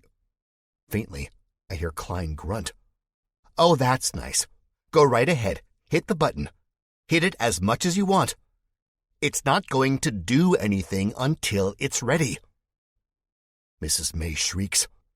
That's it. You're not allowed inside. Your membership has been revoked, she says. And I'm killing your friend. Darlene, no. I pick up the gun. My hand shakes so bad I almost can't do it. The gun feels like nothing. I wouldn't know I'm holding it if the butt of the rifle wasn't pressed up against my chest. The feeling has gone. I pull the trigger. 65. I hold it down, only counting 3 shots, until the rotten metal in front of me is no more, and bright white light floods the darkness. I'm falling. I'm Alice down the rabbit hole. Abby is with me. We are suspended in mid-air, falling forever. Then we're not. Then we hit. Someone screams, a high-pitched, shrill scream. Sweet air fills my lungs. Sweet, clean air. I try to open my eyes, but the pain is almost unbearable. I can't move. My lungs are the only things working, it seems. Taking in the good air, pushing out the bad. In, out, in, out. With the good air comes the clarity, the empty-headedness, the sweet air, the sweet, sweet air. I open my eyes. The lights inside of the building burn me. We are in a big room. I've hit a table. It's now flipped over, shielding me. Abby lays nearby, unmoving. "Abby," I shout. "Shoot him," Mrs. May's voice. I get up on my knees. I can see over the table now. I've flipped over a bunch of files. Papers cover the floor like snowfall. Klein and Mrs. May stare at me with wide eyes, growing wider. Darlene is behind them, tied to a chair. Abby lays by my left, unmoving, eyes closed. Is she dead? No, I can't worry about that yet. I have to save Darlene. But the woman named Mrs. May says otherwise. She is ready to kill me. Lipstick on her teeth looks like blood. She holds an axe above her head. Not far away from her is a broken glass box, the shards glittering in the blinding light where the axe, and my possible demise, has come from. Everything is in slow motion. I realize I have to move, but her face, her stature. She looks like a caveman exhibit in some museum. Of course, she looks a little more modern with her flowery dress and her makeup and permed hair. But she also looks just as vicious, just as primitive. I have to move. The axe's sharp edge catches a bit of light and twinkles. With my lungs burning from the scream and my hands bloody, leaving streaks on the floor, I move. Time goes back to normal. "You bastard! You no good, rotten bastard!" Mrs. May shrieks. The axe buries itself into the floor. The sound is like a can opener. It makes the fillings in the back of my teeth ache. I'm on my knees. So much fear invades my brain and my heart. "You've ruined this. This is all your fault. You've ruined this," Mrs. May says. She looks rabid, crazed. Spit flies from her lips. Flabby arms quiver. The axe comes down again. I'm not as fast this time, and it comes down in super fast motion. She nicks me with the edge before it clobbers the hard floor. Sparks fly up from the hit. A terrible burning sensation engulfs my back. I scream. She throws her whole body into the movement of unearthing the axe. This large woman. Oh, God help me. I'm on my hands and knees. I feel blood spilling from the left side of my back. I can't stay here. I catch eyes with Darlene as I see Klein going over to her, a gun in his hand. This gives me strength. I see the carbine a few feet away. I lunge, roll, grab it. Mrs. May screams again. I look up to see her rushing at me. I can't move fast enough. She has the axe in both hands, raised above her head. Mascara runs from the corners of her eyes like black tears. My body tenses up, expecting a blade to the gut. I can't scream. I can't talk. I don't have to. I let the carbine do the talking for me. 2 shots explode from the muzzle, their sounds deafening. Both shots catch Mrs. May in the middle. Her flowered dress begins to color itself in. Yellow daisies turn to red roses. The axe drops from her hand, gone behind her head. It clatters and bounces with a noise almost louder than the gunshots. Both hands, wrinkled and varicose-veined, go to her stomach. Her dress crinkles as she grips for dear life. I'm breathing really hard. My lungs are still burning. My head still feels stuffed. Reality seems so far away, yet here I am, doing what I've been doing for almost a year. Killing people, taking lives, defending myself and my family. Now, defending this world. Except Mrs. May doesn't die. Despite the grimace on her face and the blood seeping through her laced fingers, she's still up. But not for long. She takes 3 rickety steps toward me, her face twisting in pain, blood pattering the floor. She screams and falls over, dead. I don't waste any more time. I whirl on Klein. He has his gun pressed against Darlene's head. She's crying. Don't move! Fuck that. 66. I won't make the same mistake twice. I'm confident now. This is for Herb, I say. I squeeze the trigger, hoping there's at least one more shot left. That's all I need. Just one shot. Klein's mouth drops open and he lets out a scream of protest that is quickly cut off by the bullet. My aim was true. The bullet takes Klein in the middle of the forehead. Bullseye. It's subtle. His scalp doesn't peel off. His brains don't spray to the ceiling. None of that. Just one single red hole slightly above his left eye. A rivulet of blood trickles from the smoking wound, coloring the lenses of his glasses. Darlene shrieks. Klein's dead hand goes limp and his pistol clatters on the floor. He follows it soon after. Darlene and I just stare at each other for a moment, unbelievingly. "Jack," she says, breathing hard. I smile and let the carbine fall from my hands. I rush over to her, wrap my arms around her shoulders, and I kiss her like it's the end of the world. I look around and see Abby. She's moving. Oh, thank God. I couldn't lose her either. She has a cut on her forehead and is a little bloody, but she gets up. "I knew you'd come for me," Darlene says. I untie her binds. "I knew you would." "I'd do anything for you, Darlene," I say. And it's true. I would.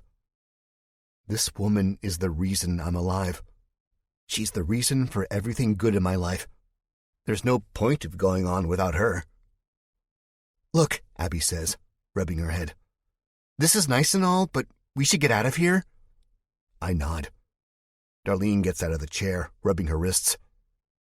The computer terminal between the door and the rubble from where Abby and I fell out of blinks with ghostly light. "One last thing," I say. "Jack, I don't think you should mess with that," Darlene says. If I don't, the bombs very well could fall. "Don't worry," I say. Darlene's face eases, like she believes I actually know what I'm doing. Turns out, I do. The screen is very straightforward. There's a button that reads, "Shutdown Sequence." I press it, and a message pops up telling me Project Reset has been halted. I know it could never truly be shut down. Not until we make sure the nuclear bombs are disabled.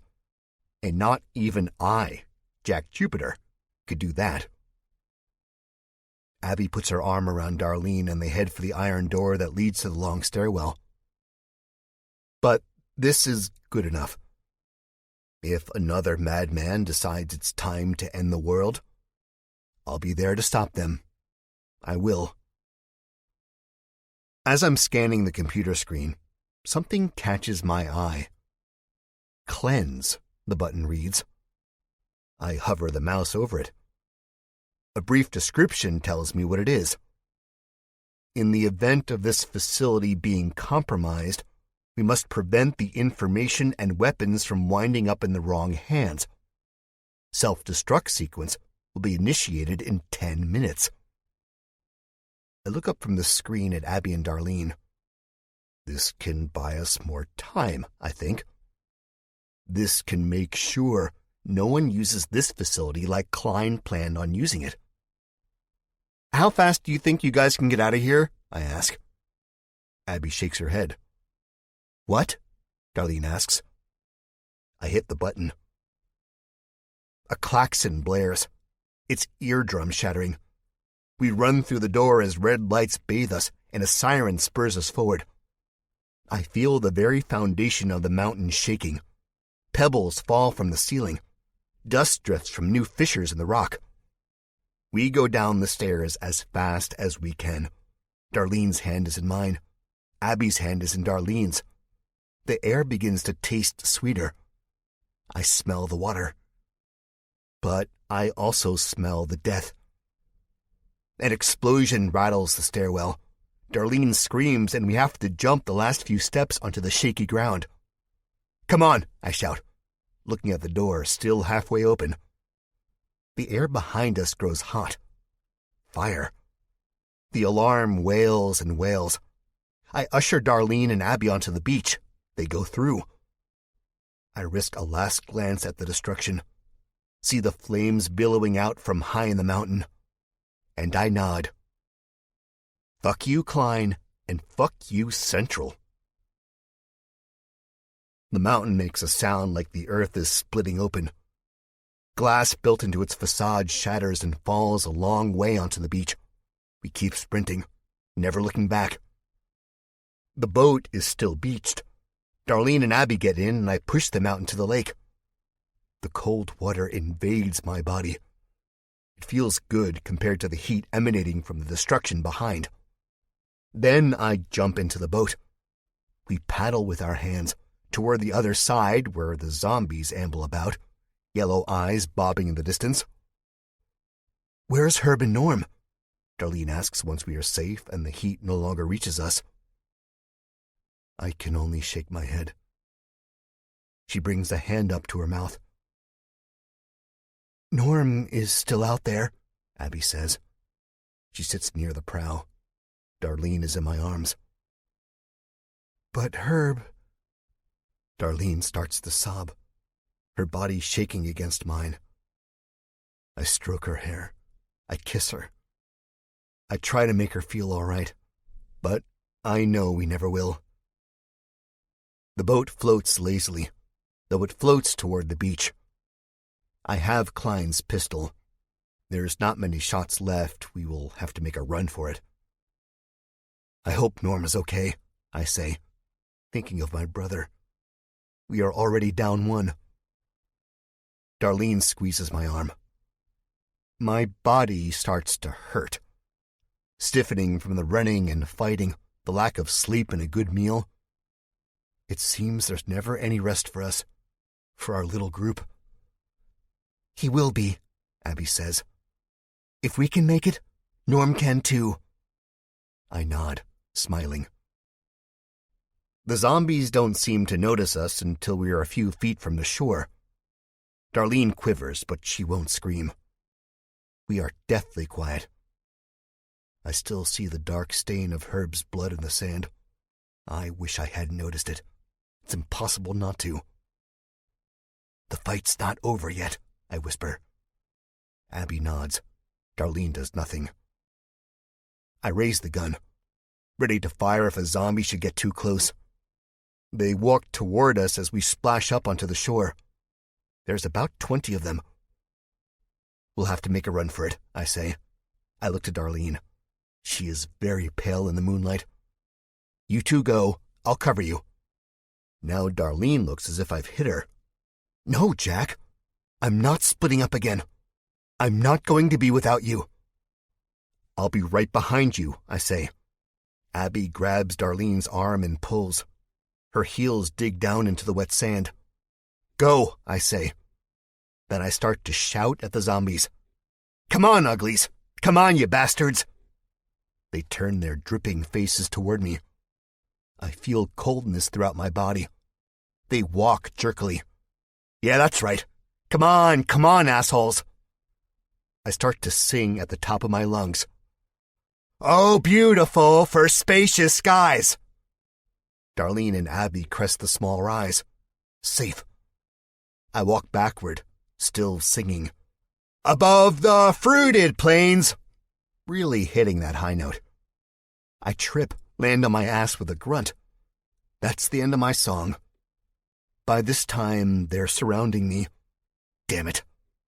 I pull the trigger, really hoping it wouldn't have come down to this.